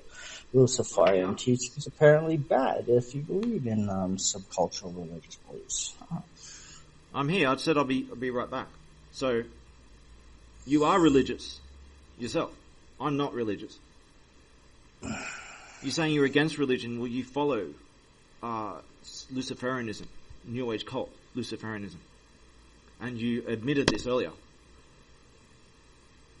And now you're against religion, but you're following religion. Now, this topic with Will, this is why you must always cut them down straight away. Everyone who introduces them is all about protecting children. You test them with the Islam card. And what does he do? He quickly degenerated into attacks against Western civilization, proving my point. There you go. It's always an attack against Western civilization to push. Do you not understand what's really going on here? Because it said here's another guy. This is what he does. He wanted to argue against you. Couldn't do anything. He left. He ran away. Yes, you introduced him as being a pedo hunter, basically. And I said, all right, well, this if you're legitimate. You must be doing Jeremy, this. Do you do this? And he said he would not do it. Don't worry about writing a definition for what just happened. Think about what I've said to you. Here we go again. Here was somebody that had the opportunity to do whatever, and they ran away. Okay? And I'm gonna say that again. Right? There was an opportunity to fucking talk to you, you conversed, you showed them some shit, they ran away. As opposed to fucking hearing you out, right? Looking at different angles. They asked you to do that. I asked you to do that. Not a big deal. I don't give a flying fuck. Okay? I'm just looking at a bigger grand scheme of things. Is putting everybody together. And by all means, you want to argue? Argue. I don't give a flying fuck, homie. I really don't. Well, he asked me for evidence and I provided a whole list of images and screenshots and stuff of evidence. And then he ran away.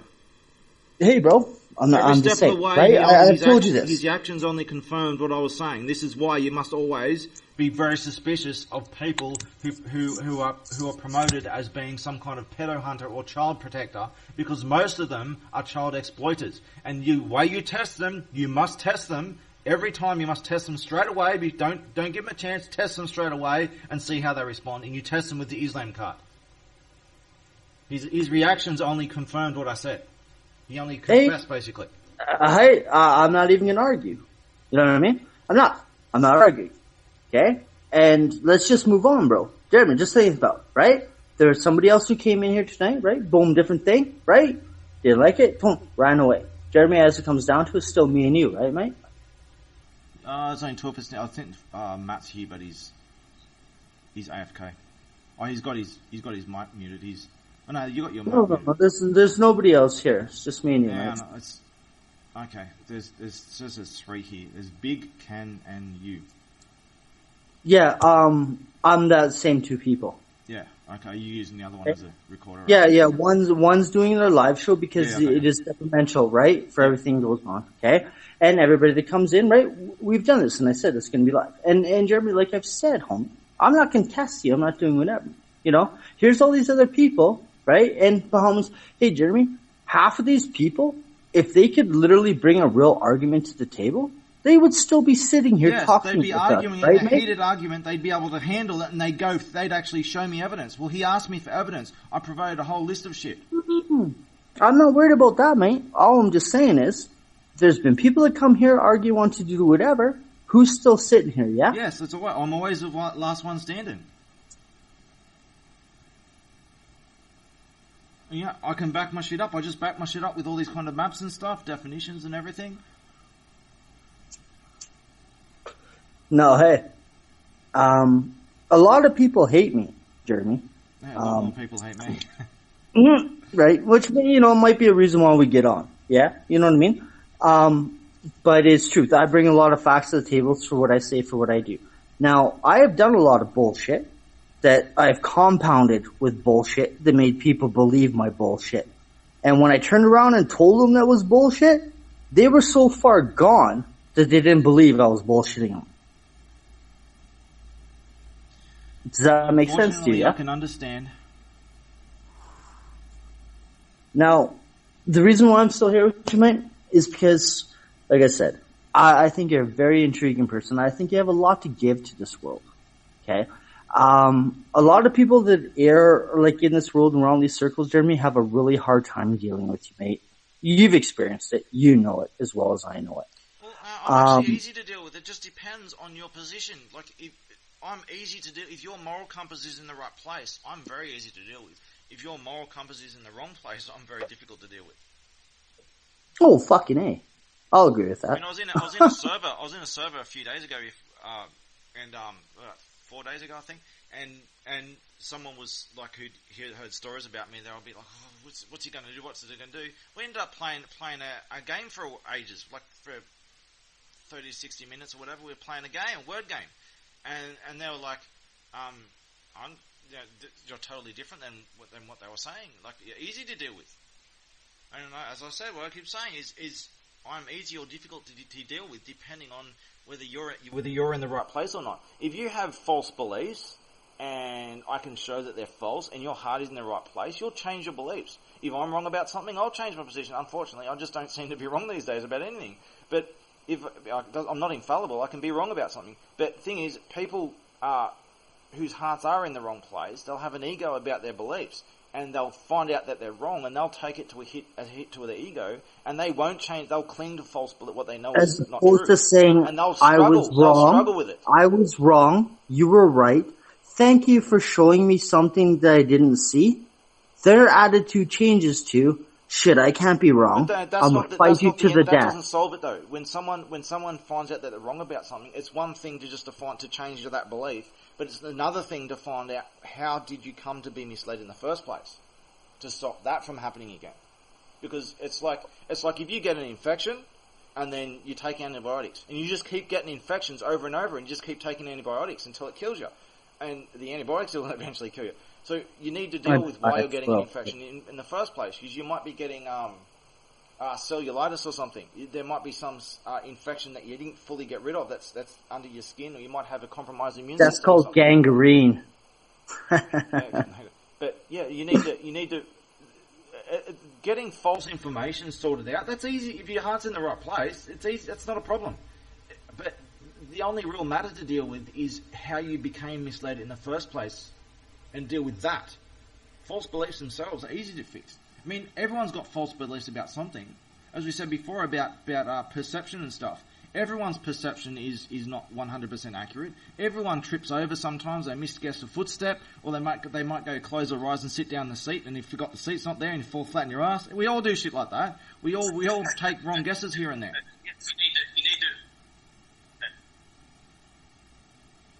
That's just a recording. Yeah, no, I was just checking on the feed to make sure. Sorry about that. I just want to finish off that point about pedo hunters. It is very important to be very wary of pedo hunters because most of them are pedophiles trying to cover their scrap trap. Yeah, they're so kids. You must immediately test them with the Islam card because what they're doing is they're just using this as an excuse to attack Western white culture and civilization. They're trying to promote white genocide, and they're probably buddy with Muslims themselves, and they're playing a role reversal thing, and you need to pull the Islam card on because if you're pretending to fight against the red shirts, right? You're the green shirts, and there's these red shirt cult, right? Elementary, So Red Rover. I call whoever over. No, but so you're one of the you identify as one of the green shirts, and they're the heroes, right? So you pretend to be that you're one of the hero group, the green shirts, and then there's these group of red shirts, and they're raping children and doing all bad shit, right? So you identify as a green shirt, right? So you go and say you pretend to pick on red shirts, right? So what they'll do is they'll only pick on certain red shirts. Only the weak ones who won't fight back, and only the ones that belong to a certain race. They won't touch the bad red shirts, the ones doing the real bad shit. They'll pick on the weak little ones from a certain race. So they're not against the red shirts. They're just trying to attack a certain race, and they're trying to cover their own tracks in the process. You see what I'm saying?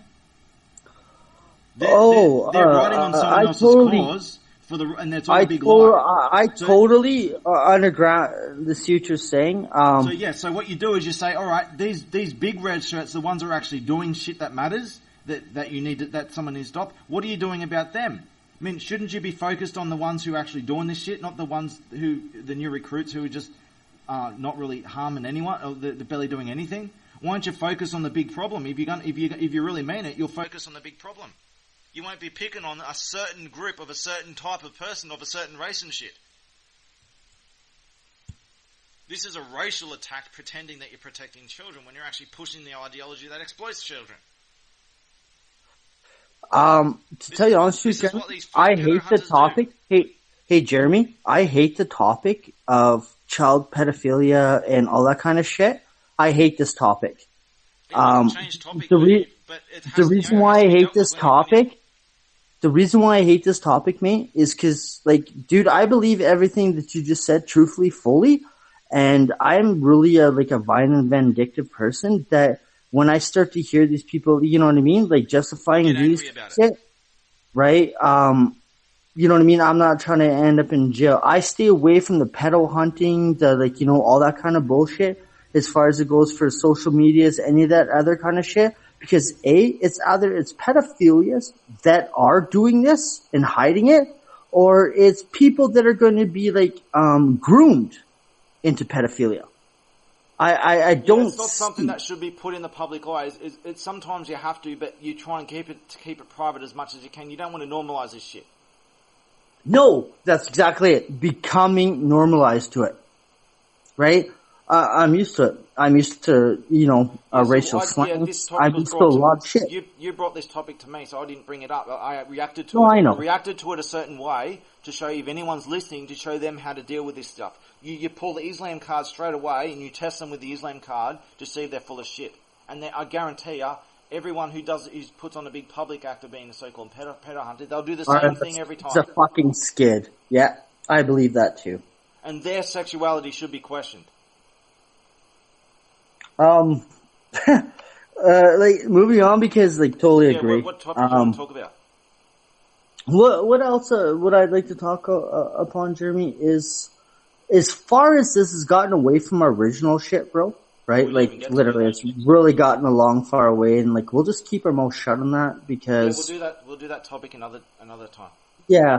Another thing that really goes on that I don't like. Okay, and I'll just tell you from my aspect, I hate Anonymous, you know that, right? I run my own scams, my own clans, my own bullshit. What I don't like to see upon to the world of Anonymous is people using Anonymous for their own personal gains. you need more context there, because some people can reach out asking for help. They can reach out to anonymous people asking for help. Here's what I mean about own personal gains. Okay. Making money and stuff. That's what I disagree with. Well, let's just say about this. Hey, Jeremy, you know what? You could be potentially able to pull in $1 million off anonymous merchandise. Do you know what I mean? Right? You're using anonymous, right, as your thing, and hey, buy your shit from us. Like, oh, we have a cause, we're anonymous. You know what I mean? Like, buy your mask here. Buy your flag here, right? Okay? Now, I've always had a personal vendetta with this action because I've always looked at it as anybody could profit off anonymous, it should be me. And because I don't, I will fight that. Why do you have some special right?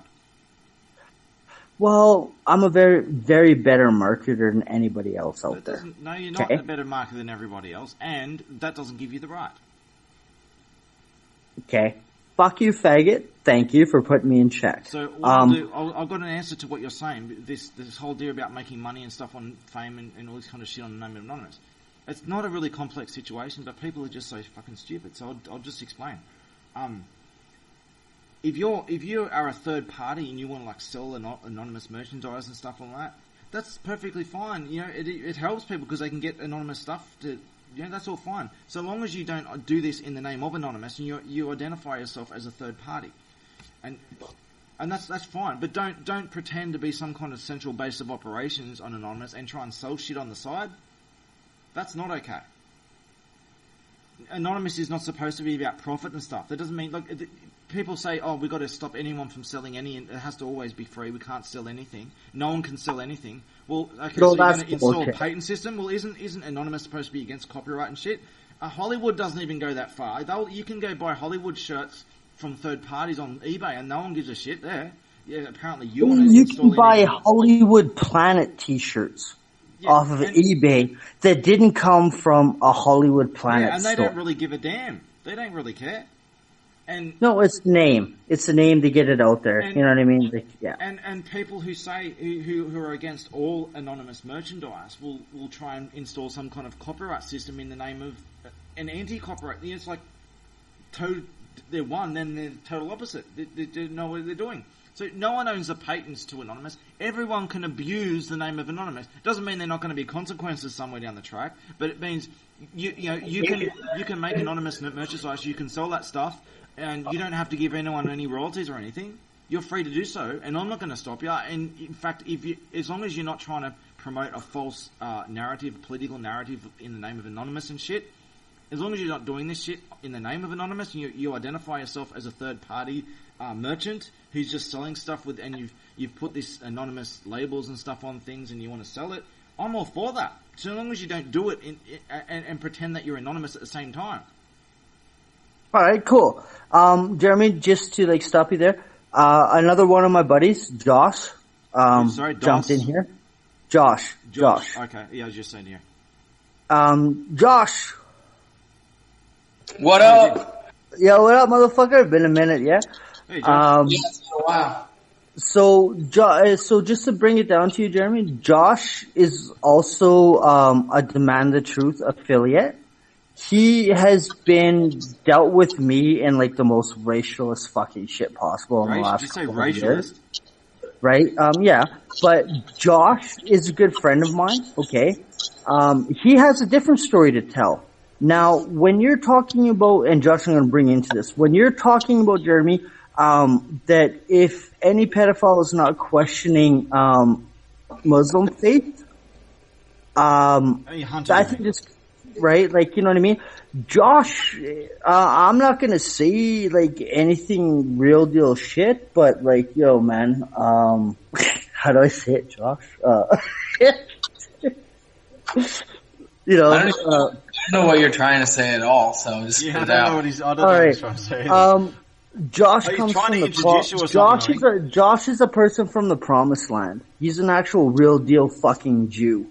Have you played Final Fantasy VII, Josh? Sorry, what was that? Have you played Final Fantasy VII? Actually, no, but I've played 9. You don't know the Promised Land then? Oh, damn, I was going to do a joke then. An Eris joke. Oh, okay. I think he's referring to Israel, but I'm not from Israel, so I don't know what he's talking about. Josh has full military training. He's literally the guy that says if this meme is good or not, Mark Zuckerberg would hire you. Josh. I've got a Mark Zuckerberg meme coming up right now. Anyway, so Josh, this is Jeremy Martin. Okay. It's another fucking wait a sec theatrics. We'll get to it, later, but you already know it. With that, we're not on like a live stream, are we? Right now, are we? We actually kind of are, but there's nobody watching or viewing, so don't worry about it. There's a meme. I will actually delete it after, okay, so you don't have to worry about it. For that being told, but so Josh comes from a place that the world hates. Like he's had literally like training. I'd love to pick his brain about. Do you come from the North Pole, Josh? Santa Claus. Antarctica is. Okay. But what I'm gonna say this, Josh, right? For all the things that you've been through, right, and all the shit that we know about, do you hate Islam? Do I hate Islam? No, not you, Jeremy. Josh. Okay. No. Now, I don't know nearly enough about Islam to say that I hate it. You've been taught, right? The honesty of your, not many people are that honest about. Through your religious teachings and trainings, Josh, you've been taught about Islam, right? I mean, I know a little bit about it. I've met many Muslims in my life, some violent, some not. Okay. Now, the huge thing is like Jews versus Islam, right? That's a big controversial in the world, right? I think Islam versus the whole world, because, I mean, it's in their religion that they want to, dominate. They want to turn everyone into Islam. Like, they want to spread Islam to the whole world, whole of the religion. Well, yeah, by the sword, but by some, subversive, covert tactics. It's in their, I think it's in the Quran that, you're allowed to lie to non-Muslims, like it's cool, it's not sin. Yeah, I mean, I know enough about it, and, that much, so these people choose to follow this. This is not taught in other religions, it's only taught in this one religion that stands out different than the rest. They're taught to lie and subvert. The years, I think every religion has its, it has views that are or like the Jews think they're the chosen people. Yes, like, I can humiliate Jews big time. That's a long topic in itself. But with the Muslims are actually commanded to rape and steal and murder and behead and invade and subvert and all this and conquer the world. Other religions don't teach this. This one religion is separate to the rest. Very different. Well, it's also cultural though, because there's like. I don't know. There's a lot of Muslim people that don't like. There's so many different types of Islam. There's so many different sects. Yeah, but they all follow. They all follow the same. They have the same plan. Like if I have a lot of that stuff is prescribed locally by governments and local leaders. Propaganda. Of course those local leaders. Of course, those local leaders are trying to spread as far and wide as possible, and they have different purposes, different goals, but no, they don't have different goals. That's the thing. They all follow the same book, and the whole book is an instruction manual on how to violently and oppressively. Well, there's like just like in Judaism, there's extra work beyond the Torah that depending on how. You need to be quiet right about now, Josh. Judaism doesn't teach that. There's some stuff in the Talmud that's messed up, but that's only what rabbis follow. That the rest of the Jews don't. Now, as I said, I can criticize Jews all day. That's it, and it's kind of separate. But I'm just saying, let's compare. We can compare and contrast, and we can look. To compare them, Jews. Except for some minor rabbi teachings that about exploiting children and stuff, which is only a tiny minority thing. It's not the vast majority of Jews don't do this. So this is only a tiny minority thing. But even Jews they follow like the Torah and stuff. They don't follow all these. They don't have all these commandments to rape children and conquer the world by the sword, beheading and shit. Only one ideology does this: Islam. No, Zionism actually teaches that too. No, it doesn't. Zionism is not written by is not a religious book ideology. It's more of a large scale kind of thing that includes a whole bunch of ideological branches. Zionism includes Christianity too. Like there are a lot of Zionism has some overlap with Christianity. It's more of an imposing force on Christianity to try and take over Christianity. But it's separate to Christianity. Christianity is actually a defense against Zionism, but it's not. It's been compromised by Zionism. As for Islam, right? But as for Islam, all this stuff about like raping children and stuff like that, this is taught in the Quran. So these people, there are those who are forced to be a part of Islam because you're not allowed to leave Islam or you die, right? And they'll kill your family too. They'll hunt you across the world if you leave Islam. Fucking right. So there's people who are forced into Islam and they don't have a choice. Given the choice, they would leave. So I don't count these people as real Muslims. Actually, they still have a choice, Jeremy. Follow Islam or die. Yeah, so these people who don't have a choice, given the choice, they would leave. So I don't count those people as real Muslims. I'm talking about those who do choose to be Muslims. So if you're in a Western country and you debate a Muslim, this guy is representing his ideology, and he's trying to defend it. He's given the choice and he's choosing to. He's a real Muslim, right? So these people who are real Muslims, which are the vast majority, the vast majority are real Muslims. Only some of them, given the choice, would leave. But so these real Muslims, they believe in these things like child rape and shit like this, and it's on every page. It's not one or two bits. It gets worse than anyone. You have to read this shit to see how bad it is. The stuff that you've heard, how bad it is, that's actually worse than that. But it's along those lines. So they choose to follow this stuff. They believe in invading other countries and raping their children. And they've been doing this throughout their entire existence, and they're doing this today. And there are massive protests around the Western world over this Islamic invasion and shit. I've been central to a lot of stuff that's going on there. So all these Muslims believe in this stuff. They believe in raping children. Does that make them, do you think that these people are good people? These ones they choose to follow this stuff. They believe in it. I don't care if they're good people or not, and I don't care if they want to rape their own children, but just stay in the desert is how I feel about that. That's what most people would think that. You're all fucked up, keep that shit to the desert, just stay the fuck out of my country. That's what most people, they're not even allowed to say that anymore because that's hate speech now. But that's what most people think. And what most people think that if you keep coming to our country, we'll just go and fucking nuke you a lot of it. That's what a lot of people just want to nuke the fuckers. So what your position Josh, on that? he's relatively new to my brainwashing. Keep it in your own country. Just stay the fuck out of ours. But realize these people they have a crystal clear goal. They want to invade our countries, rape our children, behead us, and consume us like vampires until they destroy the entire world. That is the goal of Islam. This is not just the misunderstanding. This is on every page. This is a training manual and instruction manual on how to take over the world and just destroy the world. So, according to what Jeremy is saying, that the way of Islam is literally the terrorist handbook, right? Like the anarchist cookbook. It's called the terrorist handbook. People call it that. Yeah. Now, I could literally I could prove what I'm about to say, but I'm just gonna say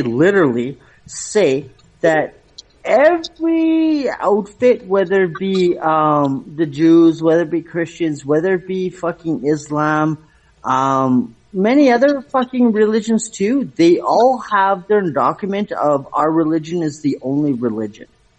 And everyone in every ideology, religious or otherwise, think that, hey, we've got it right, everyone else has got it wrong. That doesn't mean that they are on a conquest. They have a mission in life. Their whole life is based on trying to rape other people's children and destroy their cultures and society. Only one religion, only one ideology does that. It's okay for everyone to think that, hey, I've got it right, everyone else has got it wrong. I'm going to choose this path. And we have it right. There's nothing wrong with that. It's a big world of difference between that and then proactively going out and trying to invade the world, following a book that tells you to invade in the world, raping one child at a time. Actually, Islam never tried to invade the world. They invaded the Holy Land. No. Islam is under a mission to take over the entire world, and they've always been on that mission for 1400 years. No, actually, Islam just wants credibility. No, they don't. They want to invade the entire world violently and bloody. That's what their mission is. That's what the Quran and Hadith teach them to. That's what they've been doing for 1400 years. When they can't kill non-Muslims, they kill each other. God wills it was like the slogan for the Crusades. No, do you know what the Crusades were about? They were about white genocide, Islamic slavery of the white race, the white Slavs. Slavery was the word slave came from the white Slavs, as I said before. The white Slavs were so enslaved rampantly by Muslims that the very concept, the very name was named after the Muslim enslavement of white people. The Dark Ages were a period of 1,000 years of darkness where the white race was on the edge of extinction, constantly genocided, enslaved, and raped by Muslims. We're just gonna say stop for a second because I'm gonna ask. I'm in the middle of saying an important point. I'm in the middle of saying an important point. Islam started once 400 years ago in the early 1600s. The white race, under the banner of Christianity and politics, united together under one banner, fought back against Islam and made a final stance for their own survival. And they won. And they got some of their land back. Let me finish answering. When you went back home, dude, can I finish answering? Your duties for what your can I finish answering, please? For your religious, whatever your status may be, right, Josh? When you went through that and you learned all your training, did they teach you hate upon any other religion? When I was in the Mossad, when I was not in the Mossad, I did not learn any such things.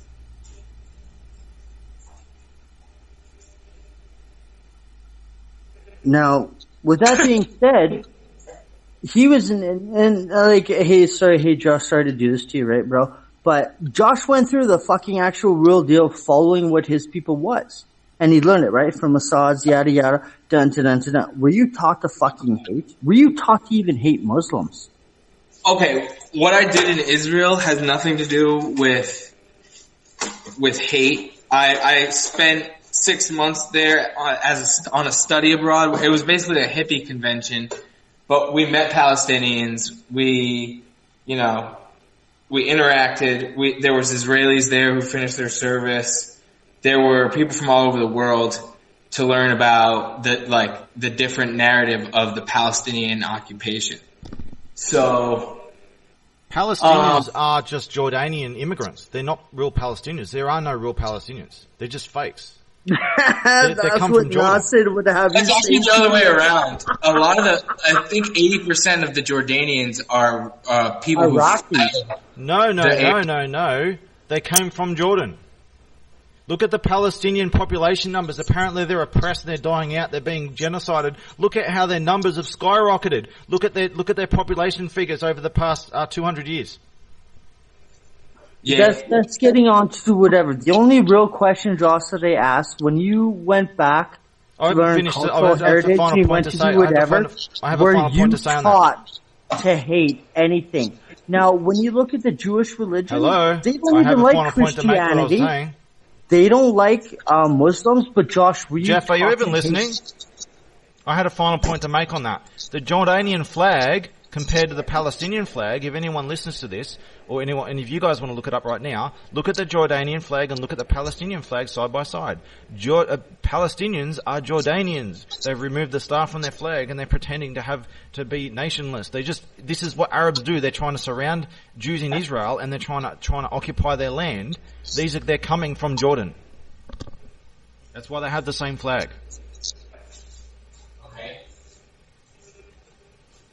Hey Josh, thanks, bro. Should I respond to you, Big, or should I respond to Jimmy? No. Go ahead. No. Don't respond to me. You know better, Josh. You know better. I mean, obviously, I was never taught hatred. Like that's such an absurd thing. Yes, you were. Everyone's taught hatred. Hatred's a good thing. Well, I mean, it made me fear, but I don't hate people. I don't really hate. I mean, I can understand that the people. Yes, you do. Everyone hates people. Everyone hates people. No. In order to hate somebody, you would have to have loved them, and they would have to have done you wrong in order to hate. Love and hate is emotions. No. Hate is not emotions. No, it can involve. It usually does involve emotions. It doesn't have to. If you love something, then you hate something. You can't. If you love something, you have to hate something. But everyone hates at least one group of people. Everyone does. Anyone who says otherwise is not telling the truth. You're 100% correct. I hate fucking Australians. That's the problem that I have with what you're saying. I don't hate a group of people. I hate individuals. Because in every group... Well, what about ideologies? What about Islam, the ideology? This ideology that teaches to rape children and shit and behead... There are still people who are Muslim who know the difference between right and wrong and realize that that makes... Thank you, Josh. Thank you. Every adult knows right from wrong. They just pretend they don't. So children know right from wrong. If you said that you hate individuals, what about right? ideologies? What about evil ideologies like Islam that teach this stuff? Do you hate the ideology? Even those people. No, I'm not talking about the people. I'm talking about the ideology. I mean, I have serious issues with many ideologies of all religions of all types. Yeah, so we all do. Yeah. So do you hate certain ideologies? At least one ideology do you hate? I mean, and then hate is a weird word because, like, why would I have that kind of emotional reaction towards an ideology? Hate isn't an emotion. It's a moral position. Hate isn't an emotion. It's a moral position. Hate isn't an adjective given for hate is an adjective, disapproval, which means it gives you a descriptive of a noun. So now, in order to hate somebody, we've literally been passed off that you had loved to hate. Now, if you have a passion in your soul and it's burning and it's a desire, you can hate something. That is a word that is literally used on a day-to-day, whatever, as opposed to I dislike or I despise. Yeah, it's like an intense dislike or despise. It's more intense than that. And it's not an emotion, it's a moral position. It's something that you find morally offensive. Hey Josh, do you find me morally offensive, bro? And if you don't answer yes, I'm sending Bart back to your house. Wait, what did you say? I said, do you find me morally offensive? And if you don't say yes, I'm sending Bart back to your house. Right? I mean, yeah, you offend a lot of people, but I don't really care. You can't be offended by me, Josh, because you've learned who I am, right? Well, because I know your heart's in the right place. Is there any idea that is there any idea anywhere in the world, any idea that you find morally offensive? Yes. Absolutely. So, yeah, everyone will say yes to that, yeah? Yeah, absolutely. I agree that morally offensive. Yeah, so you hate more than just individual people. You hate bad ideas. Nope, I don't hate. Motherloads of bad ideas, right? I find it morally wrong because I cannot utilize it for my own personal gain, but I don't hate them for having one better on me. That's not what I'm saying. I'm saying if something is wrong and immoral, do you hate it? And no. The honest answer is yes, everyone does. No, I don't. I do not hate something that is improper and immoral. Jeff, because in order for me to hate that, bro, right? I would have had to have loved it. You're angry about things that you oppose, right? Everyone gets angry when they oppose certain things, right? You get angry just as we all do, right?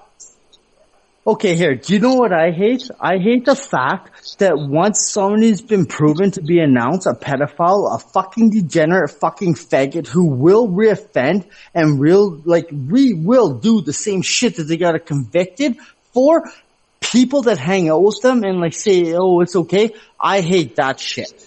Okay, so now when it comes down to somebody saying, do you hate or you have a moral objective to this, that, or the other? I will say no if it doesn't fall into the category that I just said. You disagree with me. I'll explain why. You hate the person who does it, and you also hate the idea of being their friend. So you also hate an idea. An ideology is a system of ideas. It's just a compilation of ideas. So if you hate a component of an ideology, then that pretty much shows that you do hate, that you are capable of hating ideology. But here's the problem with that argument, because it can be flipped on. Just say Islam and the people of Islam hate our ideology, and so it justifies them. Yeah, why do they hate us? Why do they hate us? Well, because the West has been written and portrayed to them as the root of evil. No. These people are evolutionarily extremely immoral. These people have been These people have been inbreeding for more than 1,000 years. They think it's not. They know right from wrong. They just don't care. They're pretending it's a game. These people are extremely pathetically evil. They enjoy destroying life and causing harm. It's what they do. Apparently, Their Josh, ideology teaches them what they do inherently do. Evil. They've evolved to be this way. Now, they have no basis on their claims. They just lie. Lie, and lie. They don't care. Up is down, left is right. They know better. They just don't care. So, they're just being fake. They're fake about everything. You're making generalizations about 1.8 billion people. Yes, I'm not just making inaccurate generations, but accurate generalizations, because these people choose to follow this book. I can show you all kinds of quotes. I showed one earlier about raping children. They believe in this stuff. They don't believe that this is moral. They know it's immoral. What they you're just calling don't care. raping children, can I just say that in that book, they see the right for a 9-year-old girl to be married to a 35-year-old man. So you're calling that rape. They know this is wrong. They don't care. What they're doing, they are pretending. They're just inverting. This is what evil people, wolves will hide among sheep, they just invert and reverse and role play and all that. That's what they do. They know, they just don't care. Check this out. It's going to be sinister. It's going to be as fucked up as sound. What they're doing. Imagine a 9-year-old approaches Jesus Christ and he says, "Oh shit, cool story, bro, but Muhammad would give me $20 for you." These people know better and they just play a game of lies. They enjoy lies. They enjoy raping, defacing and destroying and corrupting. They're evil. The only people that like raping children is because they have a small penis. The only reason why your dick looks big in a 12-year-old's hand is because you're fucking scared. That's not fun. I don't think that's funny at all. This is the truth. Now listen to where we at in this day and age.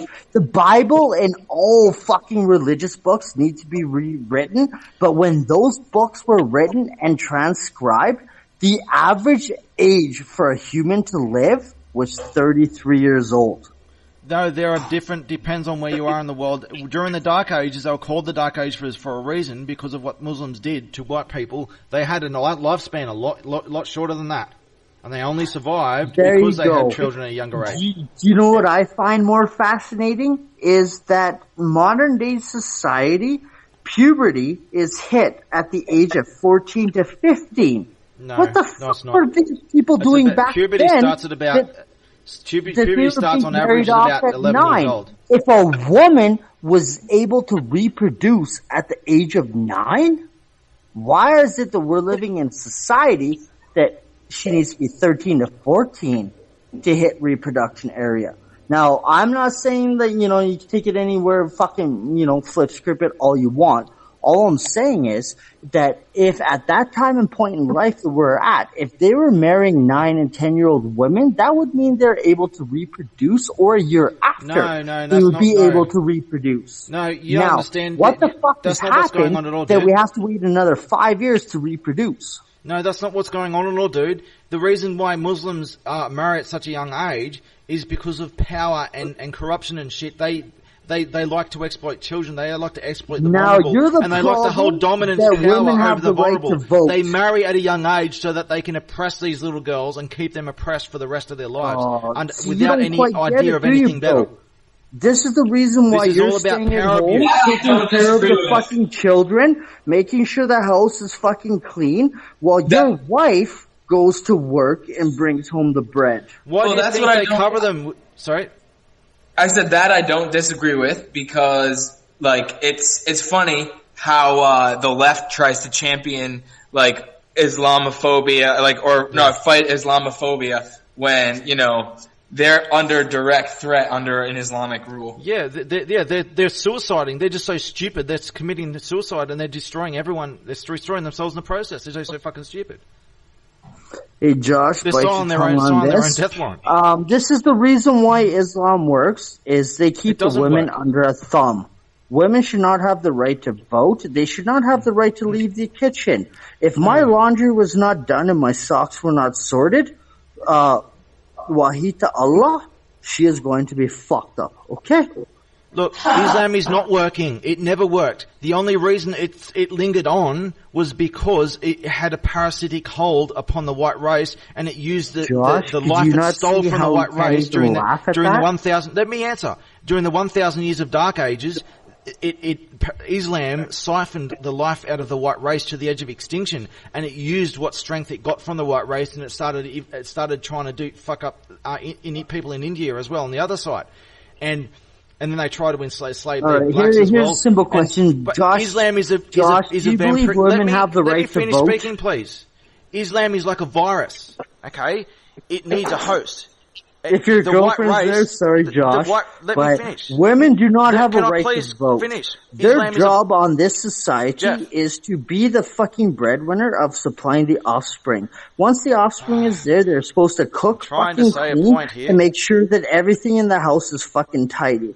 Now you're telling me you want to go past the 1950s and give women the right to vote? Wahi ta'Allah Masai. If you want to talk about women voting, that's another subject, and it's not what people think it is. Let me finish what I was saying. Islam is a virus. It needs a host. The white race. Can I please? It needs a host. The white race has been historically the host that kept it alive.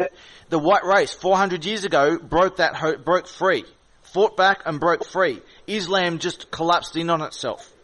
It has recently revived. In 1924, they revised all these different versions of the Quran into the Cairo edition. They all follow one version of the Quran now in an attempt to revive Islam. The Jews were behind this. They were feeding Islam and using Islam as a proxy to attack the West and white race.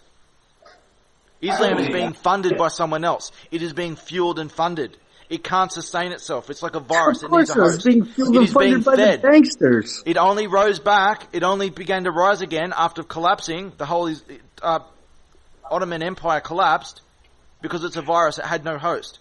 It has risen again because Jews have funded it, and they've been funneling money from the West in order to use them to attack give me the $20. West. It's not my fault, dude. I'm just a poor carpenter. I'm like a Jesus type guy. Yeah, listen, Yahweh. You got the hair for it. I saw your picture. What you're not getting here, Jeremy, is you're getting really irate. Now, my friend Josh here, he's been through my scrutiny. I say the most racist, ignorant, bro, hang me at a fucking stake, call me a witch type deal, right? For the shit that I fucking say. Now, when I tell you this, you're procrastinating, saying, Jeremy, do you believe women have the right to vote? I'm not procrastinating. Do you believe women have the right to vote, Jeremy? Where did procrastination come from? That's real. Well, because you're procrastinating to answer on this question. Do you believe women have the right to vote? I was trying to answer another question. If you want to talk about women voting, that's another long topic of itself. All right. Do you believe women have the right to vote? You want to talk about that now? Okay, let's talk about it now. Right. Do you believe women have the right to vote?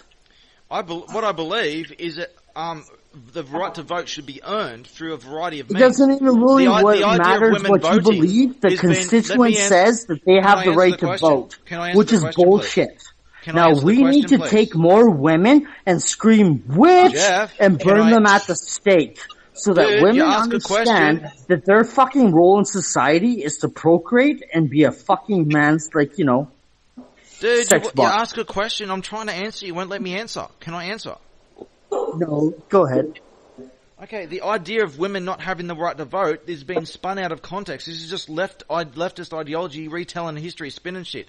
Back in those days, there are a lot of men that didn't have the right to vote. Basically, men did all the work. It was those who did the work who had the right to vote. Not even all men even had the right to vote. It was those who contributed to society who actually were intelligent enough and competent enough that their vote would count. That's probably why you don't have a say. Let me finish. Everyone else didn't have the right to vote because they didn't have the intelligence and the capacity and the moral fortitude to vote. If they were given the right to vote, society would have gone to crumbled because they would have fucked it up with wrong votes. Only certain people who were worthy of a vote were given a vote. Now, back in those days, men were the ones who did all the work. Now, there were times where women were given the right to vote in rare exception when they proved their worth and stuff like that. And it's been spun out of context. So the idea of women having the right to vote, there was a whole push for everyone to have the right to vote, including immigrants. The worst idea of all is to give immigrants the right to vote. You give immigrants the right to vote, your country is gone. There's no borders anymore. Your country's taken over already. It's too late. You've already been taken over the moment you give immigrants a vote. So the idea of giving everyone a vote when they when people who have a bad vote, they're not educated, they don't know shit. Look what it's led to us into. All the governments have been taken over. This is why they wanted to give everyone the vote, in order to take over the governments with people with their shitty votes who don't know shit about any topic. They don't know what they're doing, and they're easily manipulated into voting for the wrong person. So that's how the governments were taken over. They've all been taken over. That's why we've got this big political war now. Hey, Friedman, check your fucking notifications, because what I'm gonna say to you right now, Jeremy, is like this bullshit. If I get on a fucking boat right now with like 60 people I know from Canada, right, and I come to your fucking country and I want to say change this fucking shit, are you gonna give us, like, me and the 59 other people the right to vote and have our say? If you are black or brown, the government will throw 2 votes at you. You fucking racist, no. Yes, they do. They do this all the time. If you're white, they won't even let you in the country. If you're brown or black, they'll let you in. They'll give you a mansion. They give you mansions. And if you're a Muslim with 4 wives, they'll give you 4 mansions. But if you're a white, you don't get nothing. You don't even get in the country. If you're brown or black, they'll give you a vote. They'll give you all this free welfare in every white country. It is a systematically intentional genocide. Josh, can you believe the shit you're hearing here tonight? I mean, I've heard this before. It's not new to me. I'm not making this stuff up. It's real. It's white genocide. It's intentional. The idea of giving immigrants a vote is for the purpose of voting out the locals. Okay, hey, Jeremy, can I ask you a question, bro? Just like, I'm gonna ask you something. If you can take a moment to wait a sec, I'm gonna tell you a story about I don't need a sec. A fisherman that I know named Josh. Okay, that in a modern day, we're going to take from the fisherman to the modern day, where there is a person who came across to this country. The land behold, you're in Australia, mate. There's some motherfucker that came across from from the other side of the continent over to the Western, hemisphere, came in here, had a bunch of fucking problems, right? And one of my fucking, my friends put this motherfucker up, right? And he caused this guy nothing but fucking problems, right? And, after all that was all said and fucking done, would you still consider that guy a friend, or would you, literally want to fuck him up? I really need you're missing a lot of context there. You missed half of the paragraph. I need the other half to really get any context of what you said. Go ahead, Josh. It's a long fucking story. I don't even really want to talk about it because... Oh, is this talking about something that did happen? Hold up. I'm woodworking right now. So yeah, I just heard the grinder. Alright. Okay, Jeremy, check this out, okay? See, there was somebody that, went through, the child exploitation of the cabal. You know who the cabal is, right? Quote unquote, the cabal, right? The sexual exploitation of the children and yada yada. This person, let's just say, lives in a wooden shoe country. By wooden shoe country, I mean a Dutch Netherlands region, okay? Literally Keebler elves, okay? They live over on that side of the world. They were exploited by a cabal. Testified in the United States of America that they were child exploited, got kicked back to their country, was under fucking bullshit, came back to the United States with people that were trying to help them do their story. Fuck the people that were trying to help them do whatever. Would you feel sorry, or would you just bury them? Again, you're missing half the paragraph. It sounds like you're telling a real story here, but you're not filling the whole thing in, so I need more context to understand the situation. You're missing a lot of key important points to what you said. Hey Josh, do you feel comfortable if I just speak it? Yeah, give me a minute. Let me just finish up what I'm doing real quick. Okay. Jeremy? I'm trying to do something out. Jeremy? Yeah? Okay, there was a person that came across, like, a file folder came across my desk, so to speak, okay? Yeah, just for a sec, because you're missing bits and pieces there, do you mind if I interrupt you and say, can I get some context here and there so that you don't have to keep saying that? I'm gonna give you the full context, and this is why I started again, okay? Yeah. There was a file folder that came across my desk, okay? As I picked up the file folder, I read to who a certain individual was, okay? This certain individual had testified on Capitol Hill, right, that he was part of a sexual pedophile rings, cabal, like, unorthodox bullshit that we hear about and read about every day, okay? He was the person that lived through it, didn't get suicided, testified against it, okay, and was kicked back to his homeland with no recognition after testifying that literally he had been raped by full-grown men. Let me interject. Okay, so you're missing bits here. So first I'll just say is that people testify to things that don't happen all the time. Sometimes they do so. Sometimes they do. Let me finish. Let me finish. Sometimes they do so deliberately. Sometimes they're being coerced, and sometimes they're batshit crazy or whatever. Just because someone testifies to something doesn't mean that it's true. It's truth. It doesn't mean that it's true. Okay? Yeah, right. It's just hearsay as hearsay. Because honestly, I'm just going to say this name because no, I don't need anyone's name. I don't need anyone's name. That's not the context I need. So understand, hearsay is just hearsay until you have good evidence. I see this kind of stuff all the time over a lot of false cases. In fact, 85% of rape cases are proven false. Now, Jeremy, because you're a moral person, I am looking for justification to making somebody disappear. Okay, I'm gonna lie to you. So this person who testified, right? So he was. Are you saying that he was exploited in in North America, and Europe? And Europe. Okay, so yeah, he's for some reason. So you're missing bits here. So he's in North America, right? He's in North America. He's testifying in North America, and then he gets booted back to Europe. You're saying? Yes, he was. Okay, so was he actually kicked out of the country and banned from the country? Let me take it from here, because Big Baby is like, he's jumping over something really important. Yes, that's what I'm trying to understand. Alright, so the story goes like this. Will Turbot from Demand the Truth, he's got, connections to everywhere. Because he's a champion for the children, people come out of the woodwork who have been negatively affected by this shit to go on his show, to talk about it, whatever. So, this dude, he contacted Will, for, just to get his message out and to kind of help us in the process. And, nobody really knew how fucked up he was, cause like, he was good at hiding. This guy he interviewed? This guy interviewed, you mean? Don't get me wrong. Yeah, don't get me wrong. Big, bad-mouthed him a lot, and part of it, yeah, he's done some fucked up shit. He's used his victimhood to exploit people, but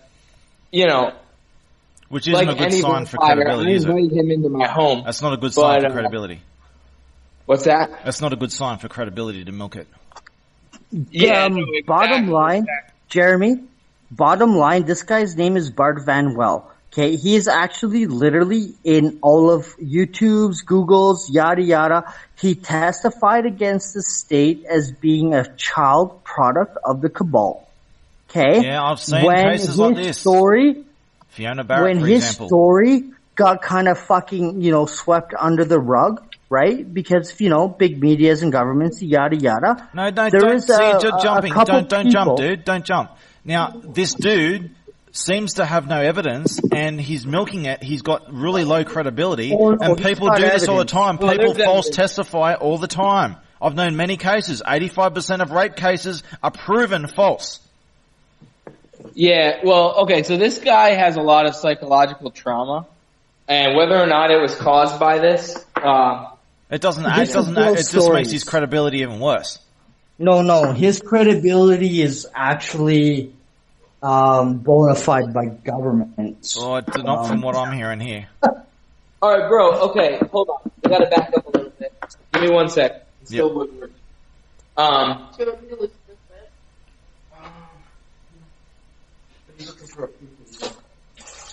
Jeremy, there was a guy that has testified on Capitol Hill against the pedophilia rings within the cabal, international cabal, okay?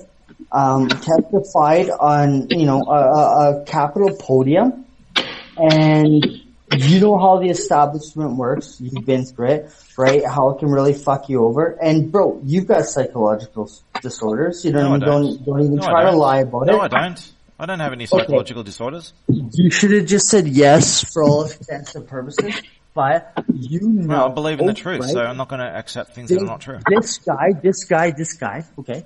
This guy testified on Capitol Hill to go through what he did go through. His story is no different than a story that you're telling. Forget about the testifying phase. Well, it sounds like a very different story, actually. Here's the hard evidence. In the court case in which he testified, the two people from the Netherlands that were, on his side, one was a private detective. I don't remember who the other one was, but she was a woman. And there's a documentary. You can watch the documentary about it. I've seen the same kind of scenario you're saying. Yeah, private detectives get pulled in by cases all the time. I've done a lot of private detective work myself, I know. Hold on, Jeremy, hear it out. They uncovered the Prime Minister of the Netherlands had been to Turkey to solicit sex from young boys, and the Turkish government, didn't intervene. They didn't try to stop it. They just took videos of it, and then they used the videos to blackmail the Dutch government. Like, this is all, documented. Yeah, is there evidence of this actually happening? Because this just sounds like another Fiona Barrett. No. Look up Fiona Barrett. Same kind of. I've heard these stories before, so I'm only concerned about whether there's evidence to, because it doesn't matter how many hearsay, how many supporters there are. It doesn't make it true. This happens all the time, so I need some kind of actual real hard evidence. You know, it happens all the time, right? This just happens to be a time that we have somebody that will tell you the story that this happens. Yes, it's just hearsay as a real life person.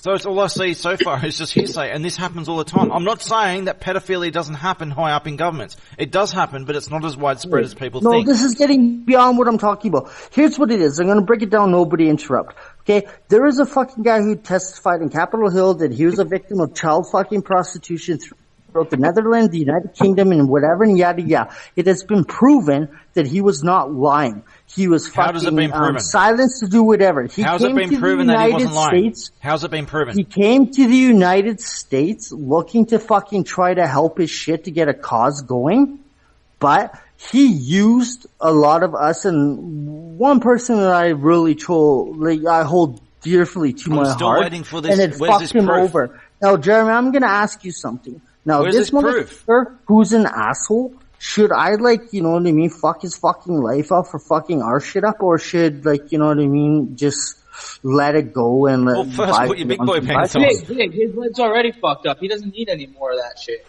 Okay, look, it really looks like he's full of shit to me. I'm keep saying, where's this so-called proof you're saying? Because all I'm saying is hearsay. Hey, Josh, let's flood this chat with Bart's shit.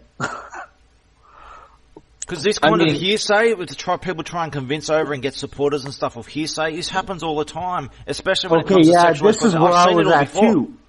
The fact that he milks it, a legitimate victim would not milk it and have psychological problems at the time. This is a textbook case of someone's batshit crazy and is trying to exploit people. I don't think you know enough, man. You just don't know enough. Is there hard evidence of this happening? Oh, big time. Give me some of this evidence. Show me, just give me examples. You don't have to give me the video. Just refer me to what kind of evidence there is. There is no evidence because it happened when he was a little kid. All we can do is take his word for it. So at the end of the day, it's just his word. No. Here we go. Jeremy, you want to look into it? Here you go. This is not even in English. I had to run my fucking wooden shoe country VPN to get this. Now, you're in Australia, should not affect you, and you should not have issues to block this. But look at that language. Language. Wrong page. This is all there. This is not bullshit, bro. This is real deal things with the establishment doing what the fuck they do. Now, when you met Will tonight, Will is after Congress people that are hiding. Well, I exposed this Will person. I exposed him as a fake, as a racist, genocidal fake who's actually hurting children. You guys might have butted heads. It's I exposed the guy as a fake. Dealing with Jeff Kenyon. I exposed him as a fake in 2 seconds. Will is fucking sound behind what he does. I exposed Will as a fake in 2 seconds, and he lost his shit over it because he got no. nothing Will's not a fake by all means. Yes, he's a fake. I just proved it straight away. 2 seconds, and I proved he was fake. This is what I do with all these so-called pedophile hunters. I know exactly how to deal with them and test them for what they are. Will's not a pedophile hunter. Put it that way. Well, you introduced him as one. And then I provided the Islamic card, and how they respond to the Islamic card reveals their true colours. And his own confessions afterwards, he took pot shots at Western white civilization and confirmed. His own words proved him wrong, proved me right, and proved him wrong. I have an outside source before you move. Anyway, so I've looked up this guy and I can see things. I can see things under this name, but I'm not seeing anything of interest. There's a Netherlands. I found his Twitter. I'll look on his Twitter. Bart Van Wel, Netherlands. Where's the translate? There we go. Anyways, Josh. Yeah. Thank you, bro. Yeah, no problem. Yeah, look, I'm not saying. All I'm saying. I'm going to put you guys on hold. Josh, defend what bar shit it is, because literally I want to fuck. So this guy who's supposedly the victim of sexual exploitation, I'm seeing sexual shit all over his Twitter. The guy's a fucking fraud, man. He's full of shit.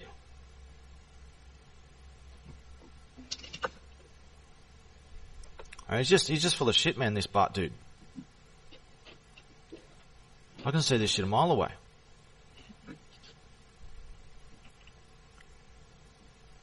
Well, obviously we're not going to convince you otherwise, so... Well, yeah, there's no evidence, it's just hearsay, and every sign points to the fact that the guy's shady as fuck. I'm seeing sexual comments and shit all over his Twitter, everything.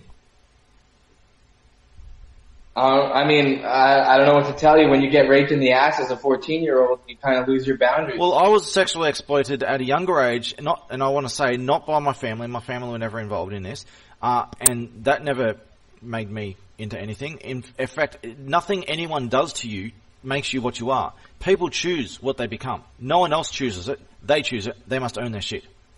So if you're sexually exploited as a child, what's probably gone on is that you come from a family who has an inherent immoral, parasitic disposition, who's a parasite on their gene pool. They're just degenerate scum. That's the whole fucking country. The whole country? Well, the Netherlands isn't a degenerate country. It's one of the most advanced countries in the world. Well, also another one of the most inbred. No, it's not. Oh yeah? The Netherlands is one of the most advanced countries in the world. Oh yeah, they have wooden fucking shoes. Wooden shoes? Where are you getting this nonsense from? All the splinters in their toes. Splinters in their toes? What are you talking about? In fact, let's see. I think they're number one. Night to spend with my girlfriend, so I'm gonna end this. Let me say one more thing. I'm pretty sure the Netherlands is number one in the world. No, it's Norway. I think that Norway is one in the world in the Human Development Index. It's number 10 in the world. But Netherlands is one of the most advanced countries in the world. It is not one of the most inbred countries in the world at all. I don't know where you're getting that from. It sounds like you're just doing what Will Turner did. You're just being racist and genocidal against white Western civilization, and you're just using this child exploitation shit to just make up conspiracy theories to attack innocent people while doing nothing about the real pedophiles, the Muslims. There's not a conspiracy behind that. There's no evidence. It's a conspiracy theory nonsense from a dude with a long history of fraud. The guy's got no evidence, and he's got a long history of fraud. He's full of shit. Seen it all before. Who has a long history of fraud? Isn't it funny how I can provide evidence of real serious, real proof of rampant pedophilia, and no one's that concerned about that, but suddenly some random person attacks a certain group of people, and as long as you attack that certain group of people, no evidence required. All you need is hearsay, and it's all hell break loose now, so long as you attack a certain race, a certain culture. Who are you talking about? Are you talking about Will? I'm talking about all of you and these so-called fake child protection crap. Bro. Different standards of evidence, hypocrisy. In 2015, 45 kids went missing in 1 year in the smallest state in our country. And there's not a peep from anybody about it. It happens a lot more than 45. I know, but most of it, or the vast majority of it, is done by Muslims. There are massive protests all over the West right now over Muslim grooming gangs and shit. Dude, I don't disagree with you. I know there's pedophilia in Islam. There's pedophilia in every group. There's pedophilia in No, there's not pedophilia in Islam. Islam is pedophilia. It is responsible for the vast majority of it. Dude, just because it's in the book, the holy book, doesn't mean that everyone who's Islamic practices Yes, it does pedophilia. by definition. If you choose to follow a book that commands you to be a pedophile, and you choose to follow it, that makes you legally a pedophile. I guess if I announced on Facebook today that I've joined ISIS and I follow their teachings, then therefore I'm ISIS and I'm charged for being a terrorist. Who's being a terrorist? If I announced on Facebook today that I've joined ISIS, I would be rightfully charged for being a terrorist because ISIS has terrorist teachings. So even if I haven't killed anyone yet, I'm still charged as a terrorist, and I'll get locked away for the rest of my life. And I should be if I did so. So identifying yourself with an ideology that teaches terrorism or pedophilia and terrorism and pedophilia makes you a pedophile terrorist. Therefore, all Muslims are pedophile terrorists because this is what their books teach. By choosing to follow this, that makes you that. That follow pedophilic things in a book, but all the other Jews, they don't follow that book. I'm a Jew. No, the Jews don't follow the Talmud. Only the rabbis. Only some rabbis do. I had to read a section in my Talmud to be bar mitzvah. Like, everyone has to read it at some point in their lives. It doesn't mean they follow it word for word. The general Jews don't follow the Talmud, and they don't follow this stuff that's about 3-year-olds. It is one quote in the Talmud, and it's only one quote, and it's not like in Islam where it's on every page. And this one quote is not practiced, and it's not being interpreted as priests raping little children. It is considered unacceptable. It is a mystery statement, and it should be dealt with, sure, but it is not an active thing that's followed on a wide scale. Are all the pedophilic is that in the Vatican? Is that all like conspiracy theory to you, or? As I said before, and I'll explain this again.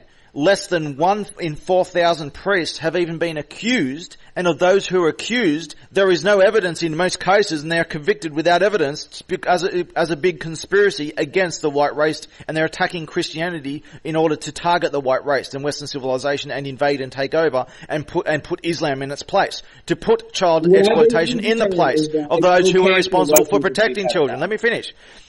Christianity is responsible for family values, for child rights and human rights, for protecting children. Christianity is responsible for this. So all this stuff about Catholic priest pedophiles and stuff, most of a vast majority of it's bullshit, and it's spun out of proportion. Less than 1 in 4,000 priests have even been accused, and many of them aren't guilty of anything. And of those who are accused, if you measure that across the general population of those who are actually convicted in the general population, the accused priests are less in percentage than the guilty convicted in the general public. So it is not a widespread problem at all. It never has been. The only problem was the fact that the Catholic priesthood decided to cover it up and deal with it themselves instead of opening up. They had a reason why they did that. I don't agree with their reason, but they did this to protect their religion. They did this to protect their religion from these genocidal attacks. They know exactly that reason why Christianity is under attack. They were trying to protect Christianity from a genocidal attack. So that's why they tried to keep it secret. They didn't ignore it. Of molestations go unreported? Well, the same thing applies to the general population. Far more happens in the general population. As I said, these accusations against these priests, many of them have no evidence at all. Most of them have no evidence as far as I can see, and innocent priests are being convicted all over the place. Evidence? It could happen, and you could not have evidence because 10 years ago you didn't save the DNA from the guy coming in your ass. Well, if you have no evidence, then you shouldn't be convicting people, can you? Should you? What? If you have no evidence, then you shouldn't be convicting people, should you? I don't think that there should be convictions, but I'm just saying you can't say it doesn't happen because you don't have evidence. Of course, it happens all over all kinds of crimes happen all over the place, but it happens at a tiny minority. You know, someone can die of a heart attack, a random heart attack out of the blue. It doesn't mean everyone's going to die of a heart attack. It just happens on the rare occasion out of the blue. It doesn't mean there's a heart attack epidemic. There's an epidemic in our society of CPS abusing their power and unilaterally. Yes, child protective services do abuse their power, yes, but that doesn't mean that they're molesting children. If you want to deal with who's molesting children, you deal with Islam primarily, and you deal with LGBT cult secondarily. That is the vast majority, like 99% is to do with Islam and LGBT. Usually both hand in hand. I would like to see your evidence and data. I provided evidence in the chat earlier. I provided it to Will earlier, and he ran off with all butthurt about it because he had no argument to contend with my evidence. Scroll up in the chat, and I went through all different maps. Scroll up in the chat. I went through all different maps and everything. You can see them. I'll peep it out. I'll look at their sources. Like for me, it's if you have the evidence and the evidence is credible, my opinion or what I believe changes. There's no emotion behind it for me. So. I'll check it out.